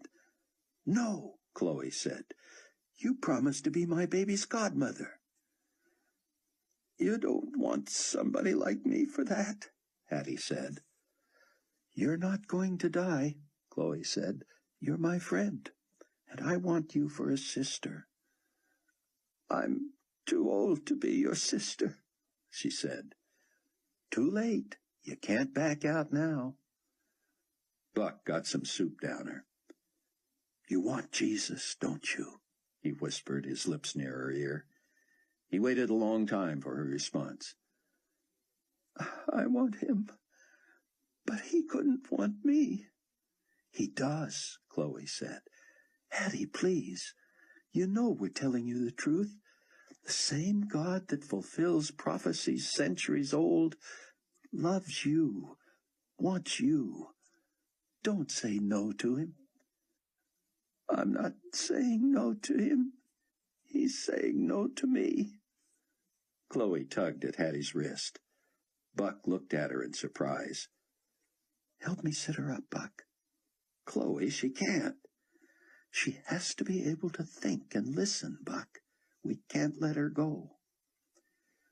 Buck took Hattie's other wrist, and they pulled until she sat up. She pressed her fingers against her temples and sat moaning. Listen to me, Chloe said. The Bible says God is not willing that any should perish. Are you the one person in history who did something so bad that not even the God of the universe can forgive you? If God forgives only minor sins, there's no hope for any of us. Whatever you've done, God is like the father of the prodigal son, scanning the horizon.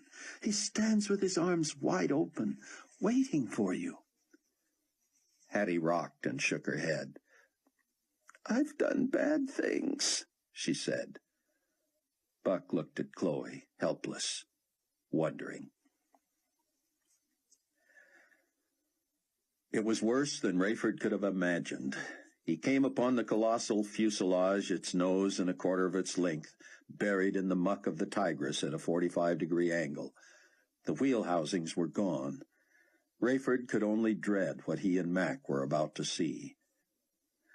Everything in that plane, from equipment to carry-on luggage, seats and seat backs, tray tables, phones, and even passengers, would be in one massive heap at the front. An impact violent enough to snap landing gear from a plane would immediately break the neck of any passenger. The seats would have been ripped from the floor and accordioned atop each other. Passengers stacked upon each other like cordwood. Everything attached would have broken loose and been forced to the front. Rayford wished he at least knew what seat Amanda was supposed to have been in, so he could save the time of digging through the entire wreckage to rule her out as a victim. Where to start? Rayford pointed up to the protruding tail end, and Mac followed him as they ascended. Rayford grabbed the edge of an open window to keep from being pulled by the current. He shined his light into the cabin, and his worst fears were confirmed. All Rayford could make out in that back section was bare floor, walls, and ceiling. Everything had been driven to the other end. He and Mac used the windows as grips to pull themselves down at least 50 feet to the top of the debris. The rear lavatories, storage compartments, walls, and overhead bins lay atop everything else. Hattie hung her head. Buck worried they were pushing her too far. Yet he would have a hard time forgiving himself if he didn't give her every opportunity and something happened to her. "Do I have to tell him everything I've done?" Hattie breathed. "He already knows," Chloe said. "If it makes you feel better to tell him, then tell him." "I don't want to say it out loud," Hattie said. "It's more than affairs with men. It's even more than wanting an abortion." "But you didn't go through with it," Chloe said. "Nothing is beyond God's power to forgive," Buck said. "Believe me, I know." Hattie sat shaking her head. Buck was relieved to hear the doctor drive in. Floyd examined Hattie quickly and helped her lie down. He asked about medication, and they told him of the Tylenol. "She needs more," he said. "Her temperature is higher than you reported just a few hours ago. She'll be delirious soon. I need to find whatever is causing the fever." "How bad is it?" "I'm not optimistic." Hattie was moaning, trying to talk. Dr. Charles held up a finger to keep Buck and Chloe away. "You and Sion might want to pray for her right now," the doctor said. Rayford wondered about the wisdom of swimming through hundreds of corpses, especially with an open wound. Well, he figured whatever might contaminate him had already done so. He worked feverishly with Mac to start removing the debris. They kicked wider a gash in the hull between two windows, through which they painstakingly pushed chunks of the interior. When they reached an unusually heavy panel, Rayford got beneath it and pushed. He quickly realized what added the weight. It had been the rear seat for the flight attendant. She was still strapped in, hands balled into fists, eyes open, long hair floating free. The men gently set the panel aside. Rayford noticed Mac's light was dimmer. That panel had protected the bodies from fish. Rayford wondered what they were subjecting these corpses to now. He shined his light through the mass of tangled seats and trash. Everyone had been strapped in. Every seat appeared occupied. No one could have suffered long. Mac smacked his light, and the beam grew brighter. He shined it into the carnage, touched Rayford's shoulder, and shook his head, as if to say they should not go further. Rayford couldn't blame him, but he couldn't quit. He knew beyond doubt that the search would put him at ease about Amanda. He had to go through this grisly ordeal for his own peace of mind. Rayford pointed to Mac and then to the surface. Then he pointed to the bodies and smacked himself on the chest as if to say, "You go and I'll stay." Mac shook his head slowly as if disgusted, but he didn't go anywhere. They began lifting bodies, belted into seats. Buck helped Chloe up the stairs, where they met with Sion to pray for Hattie. When they finished, Sion showed them that Carpathia had become his computer competition. "He must be jealous of the response," Sion said sadly. "Look at this." Carpathia communicated to the masses in a series of short messages. Each sang the praises of the rebuilding forces. They encouraged people to show their devotion to the Enigma Babylon faith. Some reiterated the global community's pledge to protect Rabbi Ben Judah from zealots, should he choose to return to his homeland. "Look what I put in response to that," Ben Judah said. Buck peered at the screen. Sion had written, "Potentate Carpathia, I gratefully accept your offer of personal protection and congratulate you that this makes you an instrument of the one true living God. He has promised to seal and protect his own during this season when we are commissioned to preach his gospel to the world. We are grateful that he has apparently chosen you as our protector, and wonder how you feel about it. In the name of Jesus Christ, the Messiah, and our Lord and Savior, Rabbi Tzion ben Judah in exile. It won't be long now, Tzion, Buck said. I just hope I can go, Chloe said. I didn't think there was an option, Buck said. I'm thinking of Hattie, she said. I can't leave her unless she's healthy. They made their way back downstairs. Hattie was asleep, but her breathing was labored, her face flushed, her forehead damp. Chloe dabbed at her face with a cool washcloth. Dr. Charles stood at the back door, gazing through the screen. Can you stay with us tonight? Buck asked. I wish I could. Actually, I wish I could take Hattie for care, but she's so recognizable we wouldn't get far. After that caper in Minneapolis, I'm being looked upon with suspicion myself. I'm being watched more and more. If you have to go, you have to go. Take a look at the sky, the doctor said. Buck stepped closer and looked out. The sun still rode high, but dark clouds formed on the horizon. Great, Buck said. What will rain do to the ruts we call roads? I'd better check on Hattie and get going. How did you get her to sleep? That fever knocked her out. I gave her enough Tylenol to dent it, but watch for dehydration. Buck didn't respond. He was studying the sky. Buck? He turned. Yeah? She was moaning and mumbling about something she feels guilty about. I know. You do? We were urging her to receive Christ, and she said she wasn't worthy. She's done some things, she says, and she can't accept that God would still love her. Did she tell you what those things were? No. That I shouldn't say. If it's something you think I should know, let's have it. It's crazy. Nothing would surprise me anymore. She's carrying a tremendous load of guilt about Amanda and Bruce Barnes. Amanda is Chloe's father's wife. Yeah, and I told you all about Bruce. What about them?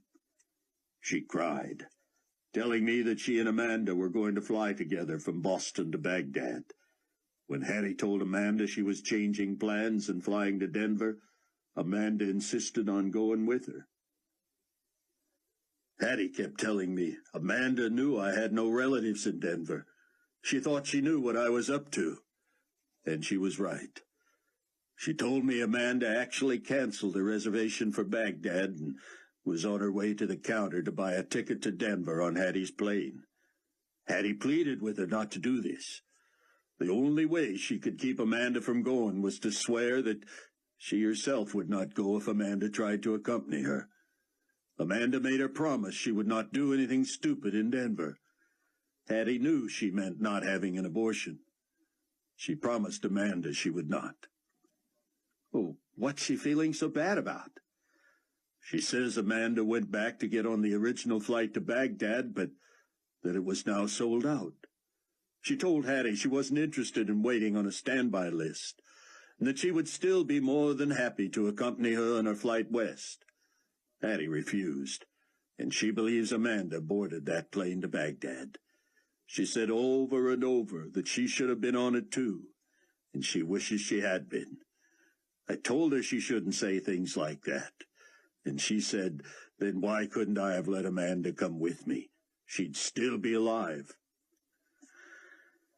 You haven't met my father-in-law or Amanda yet, Floyd, but Rayford doesn't believe Amanda got on that plane. We don't know that she did. But if she wasn't on that plane and didn't go with Hattie, where is she? Hundreds of thousands died in the earthquake. Realistically, don't you think you would have heard from her by now if she'd survived? Buck watched the gathering clouds. I don't know, he said. It's likely that if she's not dead, she's hurt. Maybe like Chloe, she can't contact us. Maybe. Buck, There were a couple of other issues. Don't hold back. Hattie said something about what she knew about Amanda. Buck froze. Was it possible?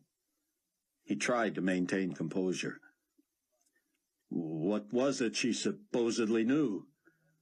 Some secret she should have told, but now can't tell. Buck was afraid he knew what it was. You said there was something else? Now the doctor appeared nervous. I'd like to attribute this to delirium, he said. Shoot. I took a blood sample. I'm going to check it for food poisoning. I'm worried that my colleagues in Denver might have poisoned her in advance of the projected hit. I asked her what she had eaten out there, and she caught on to what I suspected. She shuddered and appeared petrified. I helped her lie down. She grabbed my shirt and pulled me close. She said, if Nikolai had me poisoned, I'll be his second victim. I asked what she meant. She said, Bruce Barnes. Nikolai had him poisoned overseas. He made it all the way back to the States before he was hospitalized. Everyone thinks he died in the bombing, and maybe he did. But if he wasn't dead already, he would have died even if the hospital had never been bombed. And I knew all about it. I've never told anyone. Buck was shaken. I only wish you could have met Bruce, he mumbled. It would have been an honor. You can know for sure about his death, you know. It's not too late for an autopsy. It wouldn't bring him back, Buck said. But just knowing gives me a reason. A reason? An excuse, anyway, to murder Nikolai Carpathia. Chapter 20. The water provided nearly the same weightlessness as outer space. Pushing debris up and out and displacing rows of seats with bodies attached was grueling. Rayford's light was dim and his air supply low. His scalp wound throbbed and he felt lightheaded. He assumed Mac was in the same shape, but neither signaled any intention of quitting. Rayford expected to feel awful searching corpses, but deep foreboding overwhelmed him. What a macabre business. Victims were bloated, horribly disfigured, hands in fists, arms floating. Their hair waved with the motion of the water. Mostly eyes and mouths were open, faces black, red, or purple. Rayford felt a sense of urgency. Mac tapped him, pointed to his gauge, and held up 10 fingers. Rayford tried to work faster, but having checked only 60 or 70 bodies, there was no way he could finish without another air tank. He could work only 5 more minutes. Directly below was an intact middle section row. It faced the front of the plane, as did all the others, but had rotated a little further. All he saw in his fading light were the backs of 5 heads and the heels of 10 feet. 7 shoes had come loose. He had never understood the phenomenon of the contraction of human feet in the face of violent collision. He estimated this row had been driven forward as many as 25 feet. He motioned to Mac to grab the armrest at one end while he took the other. Mac held up one finger, as if this needed to be the last effort before they surfaced. Rayford nodded. As they tried to pull the row upright, it caught something and they had to reposition it and yank again. Mac's end came up slightly ahead of Rayford's, but when Rayford jostled his, it finally rotated. The 5 bodies now rested on their backs. Rayford shined his flickering light into the panic-stricken face of an elderly man in a 3-piece suit. The man's bloated hands floated before Rayford's face. He gently nudged them aside and directed his beam to the next passenger. She was salt and pepper-haired. Her eyes were open, her expression blank. The neck and face were discolored and swollen, but her arms did not rise as the others. She had apparently grabbed her laptop computer case and hooked its strap in the crook of her arm. Entwining her fingers, she had died with her hands pressed between her knees, the computer bag secure at her side. Rayford recognized the earrings, the necklace, the jacket. He wanted to die. He could not take his eyes from hers. The irises had lost all color, and her image was one he would fight to forget. Mac hurried to him and grabbed a biceps in each hand. Rayford felt his gentle tug. Dazed, he turned to Mac. Mac tapped urgently on Rayford's tank. Rayford was drifting, having lost sense of what he was doing. He didn't want to move. He suddenly became aware his heart was thudding, and he would soon be out of oxygen. He didn't want Mac to know. He was tempted to suck in enough water to flood his lungs and reunite him with his beloved. It was too much to hope for. He should have known Mac would not have used up his own air supply as quickly. Mac pried apart Amanda's fingers and pulled the case strap over his head so the laptop hung behind his tanks. Rayford felt Mac behind him, his forearms under his armpits. Rayford wanted to fight him off, but Mac had apparently thought ahead. At Rayford's first hint of resistance, Mac yanked both hands out and pinned Rayford's arms back. Mac kicked mightily and steered them out of the carcass of the 747 and into the rushing current. He made a controlled ascent. Rayford had lost the will to live. When they broke the surface, he spit out his regulator, and with it the sobs gushed out. He cried a fierce primal wail that pierced the night and reflected the agonizing loneliness of his soul. Mac talked to him, but Rayford was not listening. Mac manhandled him, kicking, staying afloat, dragging him toward the bank. While Rayford's system greedily took in the life-giving air, the rest of him was numb. He wondered if he could swim if he wanted to, but he didn't want to. He felt sorry for Mac, working so hard to push a bigger man up the muddy slope onto the sand.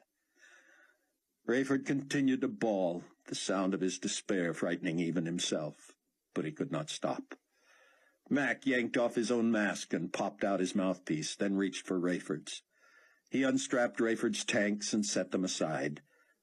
Rayford rolled over and lay motionless on his back.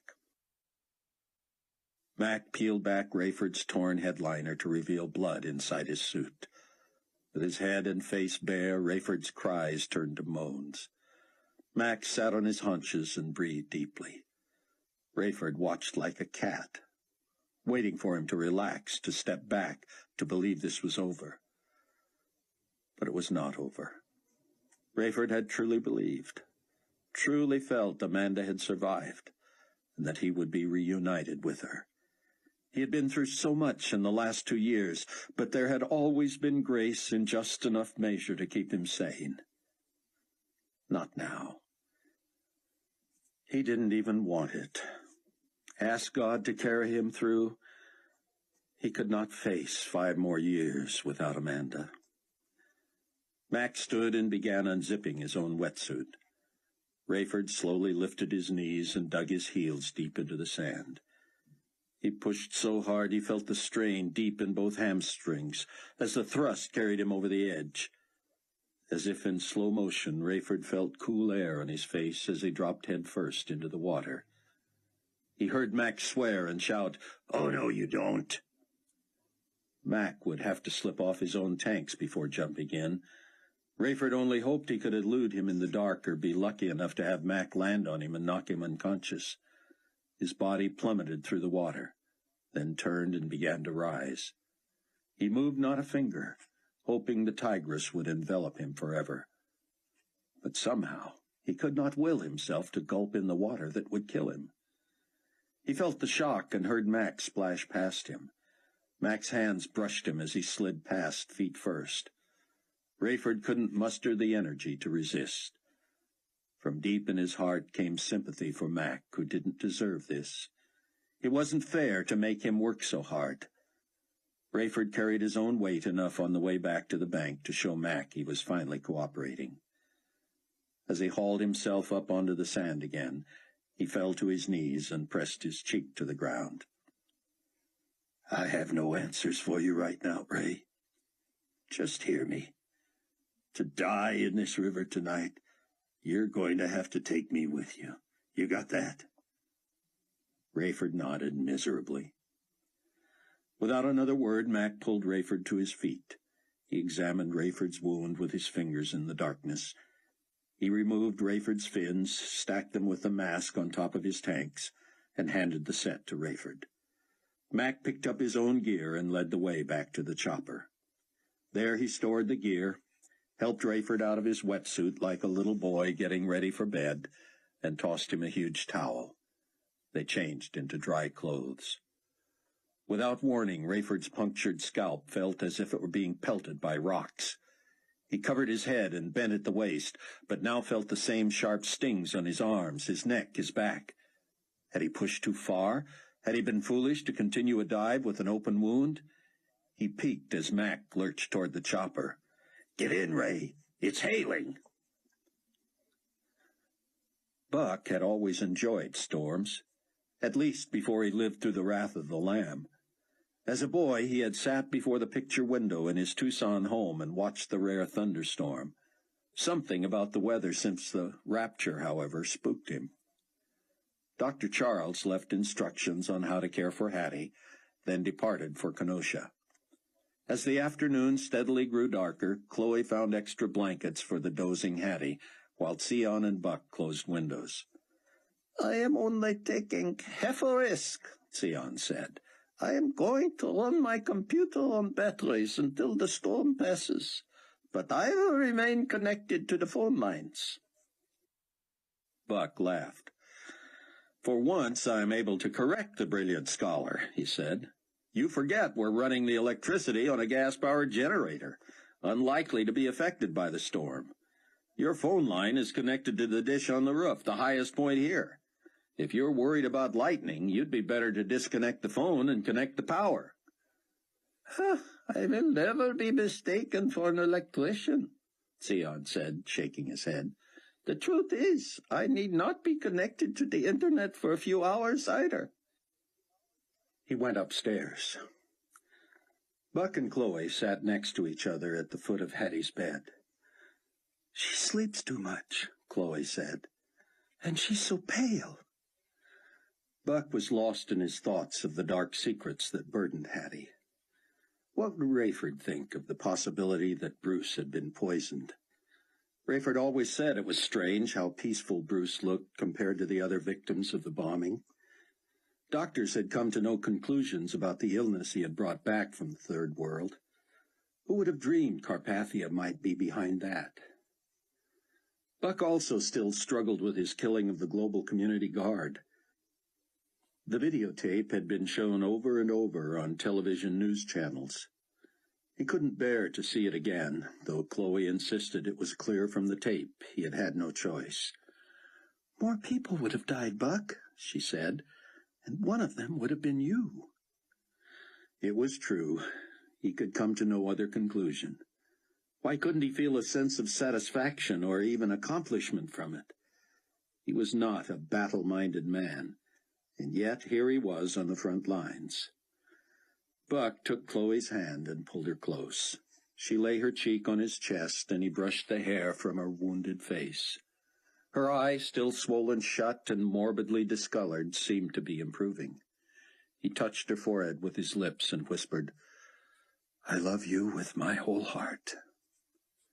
Buck glanced at Hattie. She had not moved for an hour. And the hail came. Buck and Chloe stood and watched out the window as the tiny balls of ice bounced in the yard. Sion hurried downstairs. "Oh, my! Look at this!" The sky grew black, and the hailstones got bigger. Only slightly smaller than golf balls now, they rattled against the roof, clanged off the downspouts, thundered on the Range Rover, and the power failed. A chirp of protest burst from Sion, but Buck assured him, "The hail has just knocked the cord out, that's all. Easily fixed." But as they watched, the sky lit up. But it wasn't lightning. The hailstones, at least half of them, were in flames. "Oh, dear ones," Sion said. "You know what this is, do you not? Let us pull Hattie's bed away from the window just in case. The angel of the first trumpet judgment is throwing hail and fire to the earth." Rayford and Mac had left their scuba equipment on the ground near the chopper. Now, protected by the plexiglass bubble of the tiny cockpit, Rayford felt as if he were inside a popcorn popper. As the hailstones grew, they pinged off the oxygen tanks and drilled a helicopter. Mac started the engine and set the blades turning, but he was going nowhere. He would not leave the scuba equipment, and helicopters and hailstorms did not mix. "I know you don't want to hear this, Ray," he shouted over the din, "but you need to leave that wreckage and your wife's body right where they lie. I don't like it or understand it any more than you do, but I believe God is going to get you through this. Don't shake your head. I know she was everything to you, but God left you here for a purpose. I need you. Your daughter and son-in-law need you. The rabbi you've told me so much about, he needs you too. All I'm saying is don't make any decisions when your emotions are raw. We'll get through this together." Rayford was disgusted with himself. But everything Mac, the brand-new believer, said sounded like so many hollow platitudes. True or not, it wasn't what he wanted to hear. "Tell me the truth, Mac. Did you check her forehead for the sign?" Mac pursed his lips and did not respond. "You did, didn't you?" Rayford pressed. "Yes, I did." "And it wasn't there, was it?" "No, it was not." "What am I supposed to think of that?" "How should I know, Ray? I wasn't a believer before the earthquake. I don't know that you had a mark on your forehead before that either." "I probably did." "Maybe you did. But didn't Dr. Ben-Judah write later about how believers were starting to notice the sign on each other? That came after the earthquake. If they'd died in the quake, they wouldn't have had the mark either. And even if they had it before, how do we know it's still there when we die?" "If Amanda wasn't a believer, she probably was working for Carpathia," Rayford spat. "Mac, I don't think I can handle that." "Think of David," Mac said. "He'll be looking to us for leadership and guidance. And I'm newer at this than he is." When plummeting tongues of fire joined the hailstones, Rayford just stared. Mac said, "Wow," over and over. "This is like the ultimate fireworks." Huge hailstones plopped into the river and floated downstream. They accumulated on the bank and turned the sand white like snow. Snow in the desert. Flaming darts sizzled and hissed as they hit the water. They made the same sound when they settled atop the hailstones on shore, and they did not burn out right away. The chopper lights illuminated an area of 20 feet in front of the craft. Mac suddenly unclipped his belt and leaned forward. "What's that, Ray?" "It's raining, but it's red. Look at that, all over the snow." "It's blood," Rayford said, a peace flooding his soul. It did not assuage his grief or take away his dread over the truth about Amanda. But this shower of fire and ice and blood, reminded him yet again that God is faithful. He keeps his promises. While our ways are not his ways, and we can never understand him this side of heaven, Rayford was assured again that he was on the side of the army that had already won this war. Sion hurried to the back of the house and watched the flames melt the hail and set the grass afire. It burned a few moments, and then more hail put the fire out. The entire yard was black. Balls of fire dropped into the trees that bordered the backyard. They burst into flames as one, their branches sending a giant orange mushroom into the air. The trees cooled as quickly as they had ignited. "Here comes the blood," Sion said. And suddenly Hattie sat straight up. She stared out the window as blood poured from the skies. She struggled to kneel on the bed so she could see farther. The parched yard was wet with melted hail, and now red with blood. Lightning cracked and thunder rolled. Softball-sized hailstones drummed the roof, rolling and filling the yard. Sion shouted, "Praise the Lord God Almighty, maker of heaven and earth! What you see before you is a picture of Isaiah 1:18. Though your sins are like scarlet, they shall be as white as snow. Though they are red like crimson, they shall be as wool." "Did you see it, Hattie?" Chloe asked. Hattie turned, and Buck saw her tears. She nodded, but looked woozy. Buck helped her lie back down, and she was soon asleep. As the clouds faded and the sun returned, the results of the light show became obvious. The bark on the trees had been blackened, the foliage all burned off. As the hail melted and blood seeped into the ground, the charred grass showed through. "The scriptures told us that 1/3 of the trees and all of the green grass in the world would be burned," Sion said. "I cannot wait until we have power, so we can see what Carpathia's newsmen make of this." Yet another clear movement of God's hand had moved Buck. He longed for Hattie to stay healthy so she could pursue the truth.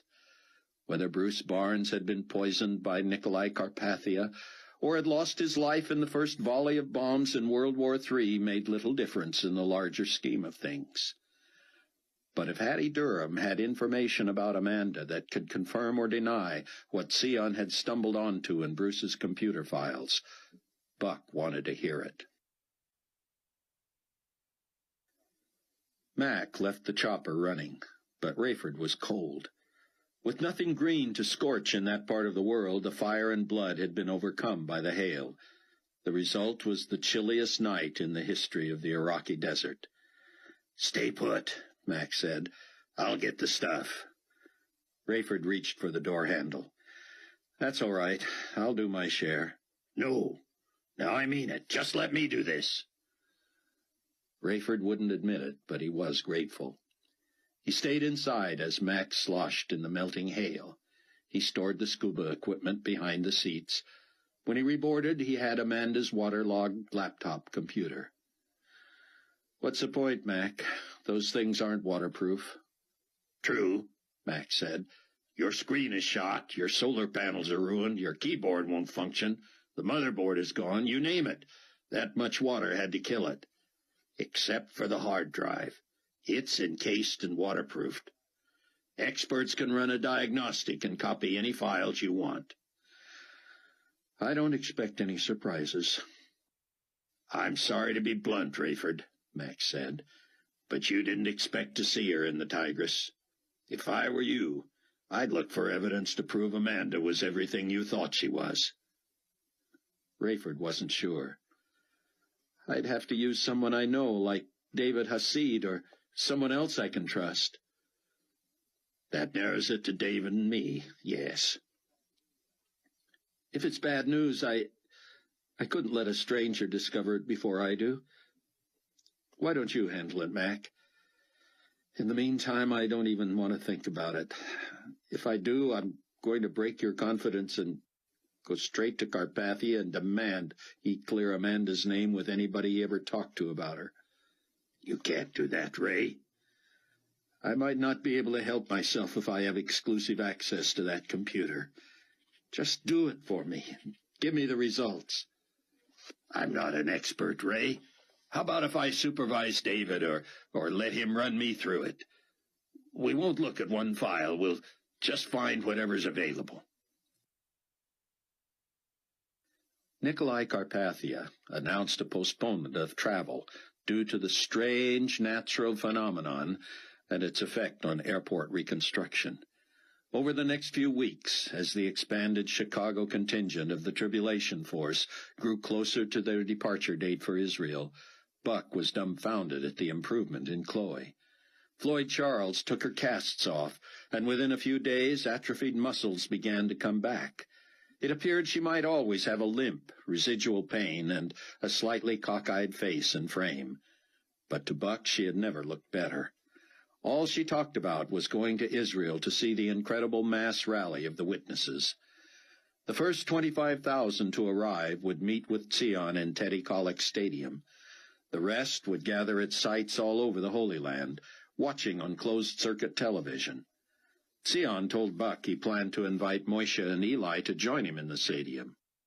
Following God's shower of hail, fire, and blood, remaining skeptics were few. There was no longer any ambiguity about the war. The world was taking sides. Rayford's head healed quickly, but he still had an aching heart. He spent his days mourning, praying, studying, following Sion's teaching carefully on the internet, and emailing Buck and Chloe every day. He also kept his mind occupied with route plans, mentoring David Hasid and discipling Mac. For the first few days, of course, their roles had been reversed, as Mac helped Rayford through the worst period of grief. Rayford had to admit God gave him just enough strength for each day. No extra, none to invest for the future, but sufficient for each day. Nearly a month from the night Rayford had discovered Amanda's body, David Hasid presented him with a high-tech disk with all of Amanda's computer files listed. "They're all encrypted and therefore inaccessible without decoding," David told him. Rayford was so quiet around Carpathia and Fortunato, even when pressed into flying them here and there, that he believed they had become bored with him. Perfect. Until God released him from this assignment, he would simply endure it. He was astonished at the progress of rebuilding around the world.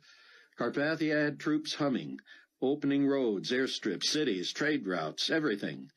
The balance of travel, commerce, and government had shifted to the Middle East, Iraq, New Babylon, the capital of the world. People around the world begged to know God. Their requests flooded the internet, and Sion, Chloe, and Buck worked day and night corresponding with new converts and planning the huge Holy Land event. Hattie did not improve. Dr. Charles looked into a secret medical facility, but finally told Buck he would take care of her where she was while Buck and the others were in Israel. It would be risky for them both, and she might have to occasionally be alone longer than he was comfortable with, but it was the best he could come up with. Buck and Chloe prayed for Hattie every day. Chloe confided in Buck, "The only thing that'll keep me from going is if Hattie has not received Christ first. I can't leave her in that state." Buck had his own reasons for wishing she would revive. Her salvation was paramount, of course, but he needed to know things only she could tell him.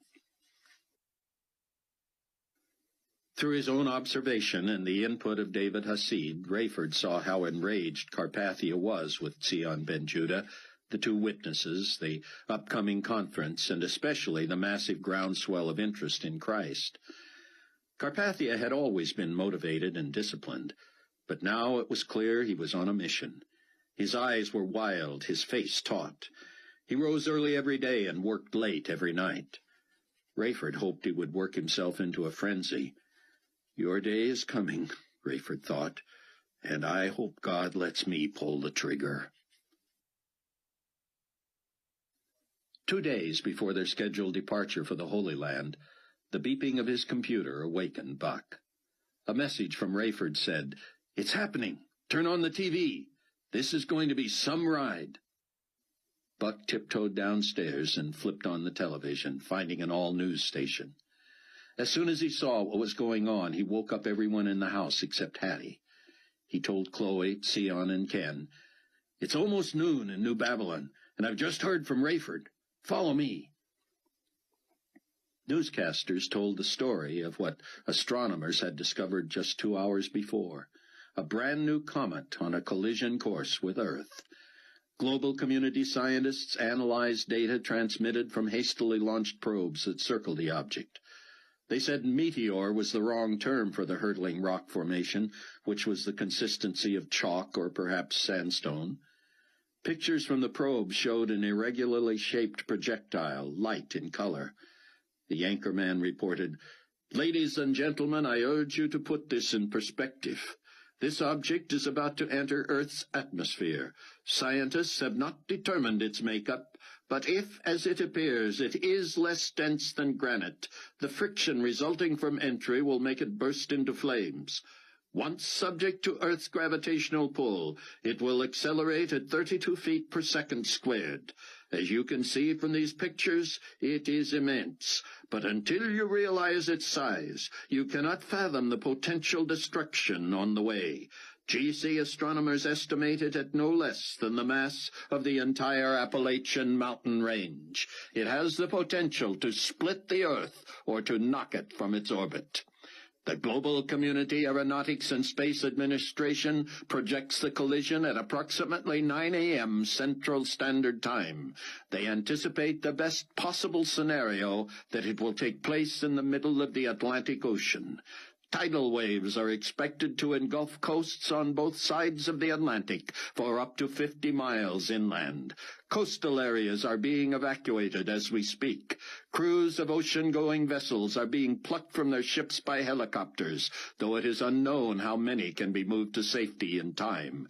Experts agree the impact on marine life will be inestimable. His Excellency Potentate Nikolai Carpathia has issued a statement verifying that his personnel could not have known earlier about this phenomenon.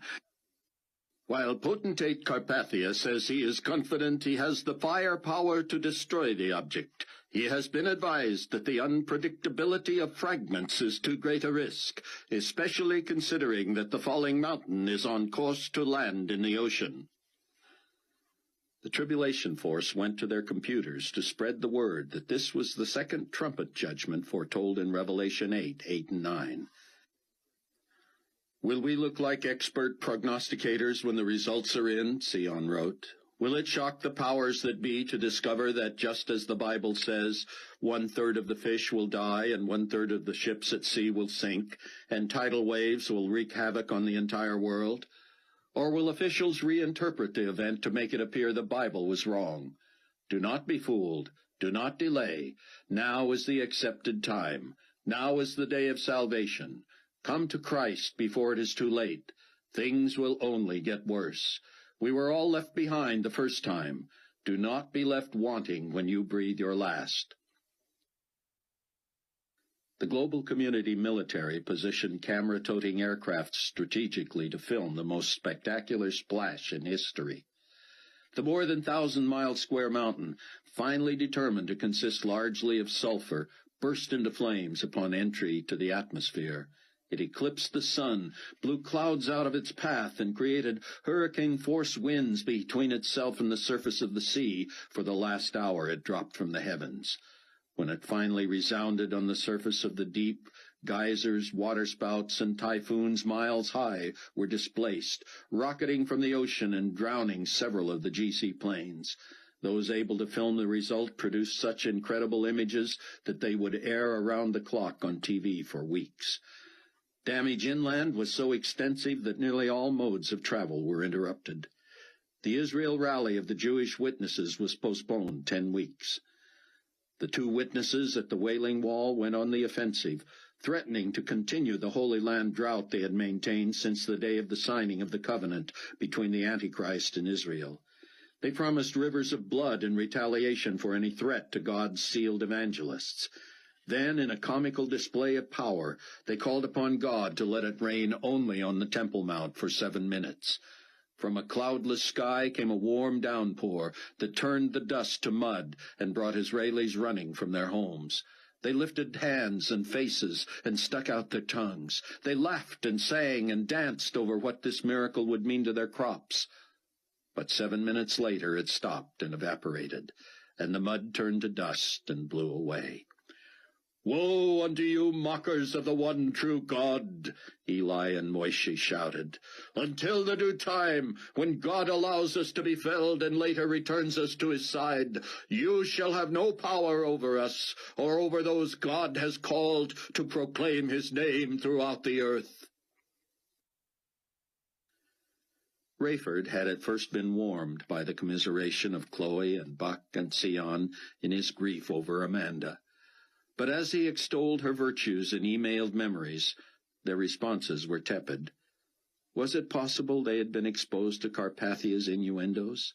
Surely they knew and loved Amanda enough to believe she was innocent. The day finally came when Rayford received from Buck a long tentative message. It concluded, "Our patient has rallied enough to be able to share troubling secrets of the past that have kept said patient from taking a vital step with the Creator. This information is most alarming and revealing. Only face to face can we discuss it, and so we urge you to coordinate a personal meeting as soon as feasible. Rayford felt as low as he had in ages. What could that message mean other than that Hattie had shed light on the charges about Amanda? Unless Hattie could prove those charges bogus, Rayford was in no hurry to meet face to face. Just days before the rescheduled departure of the Tribulation Force for Israel, the GCASA again detected a threat in the heavens. This object was similar in size to the previous burning mountain, but had the consistency of rotting wood. Carpathia, eager to turn the attention from Christ and Sion ben Judah to himself again, pledged to blast it from the skies. With great fanfare, the press showed the launch of a colossal ground-to-air nuclear missile designed to vaporize the new threat. As the whole world watched, the flaming meteor the Bible called wormwood split itself into billions of pieces before the missile arrived. The residue wafted down for hours and landed in 1/3 of the fountains, springs, and rivers of the earth, turning the water a bitter poison. Thousands would die from drinking it. Carpathia once again announced his decision to delay the Israel conference. But Sion ben Judah would not hear of it. He posted on the Internet bulletin board his response and urged as many of the 144,000 witnesses as possible to converge on Israel the following week. Mr. Carpathia, he wrote, purposely not using any other titles, we will be in Jerusalem as scheduled, with or without your approval, permission, or promised protection. The glory of the Lord will be our rear guard. The list of encrypted files from Amanda's hard drive evidenced extensive correspondence between her and Nikolai Carpathia. Much as Rayford dreaded it, his desire grew to decode those files. Sion had told him of Donnie's program that unveiled material from Bruce's files. If Rayford could get to Israel when the rest of the Tribulation Force was there, he might finally get to the bottom of the ugly mystery. Wouldn't his own daughter and son-in-law put his mind at ease? Every day he felt worse, convinced that regardless of the truth or anything he could say to dissuade them, his own loved ones had been swayed. He had not come right out and asked their opinions.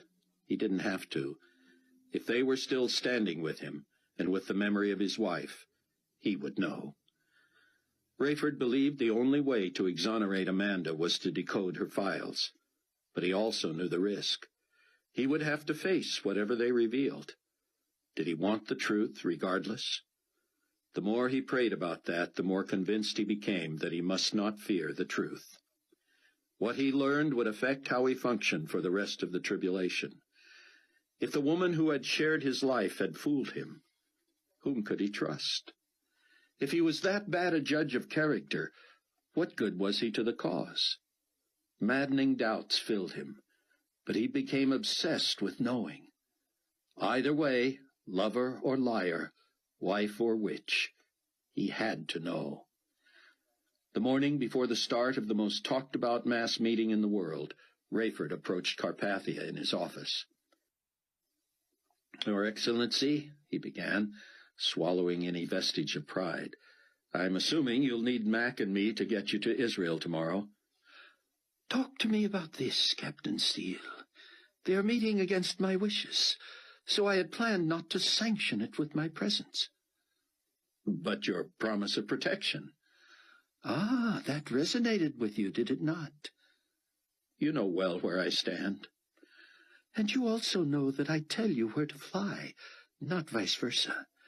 Do you not think that if I wanted to be in Israel tomorrow, I would have told you before this?" "So those who wonder if you're afraid of this scholar who—" "Afraid?" "Showed you up on the Internet and called your bluff before an international audience." "You are trying to bait me, Captain Steele," Carpathia said, smiling. "Frankly, I believe you know you'll be upstaged in Israel by the 2 witnesses and by Dr. Ben Judah." "The 2 witnesses? If they do not stop their black magic, the drought and the blood, they will answer to me." They say you can't harm them until the due time. I will decide the due time. And yet Israel was protected from the earthquake and the meteors. You believe the witnesses are responsible for that?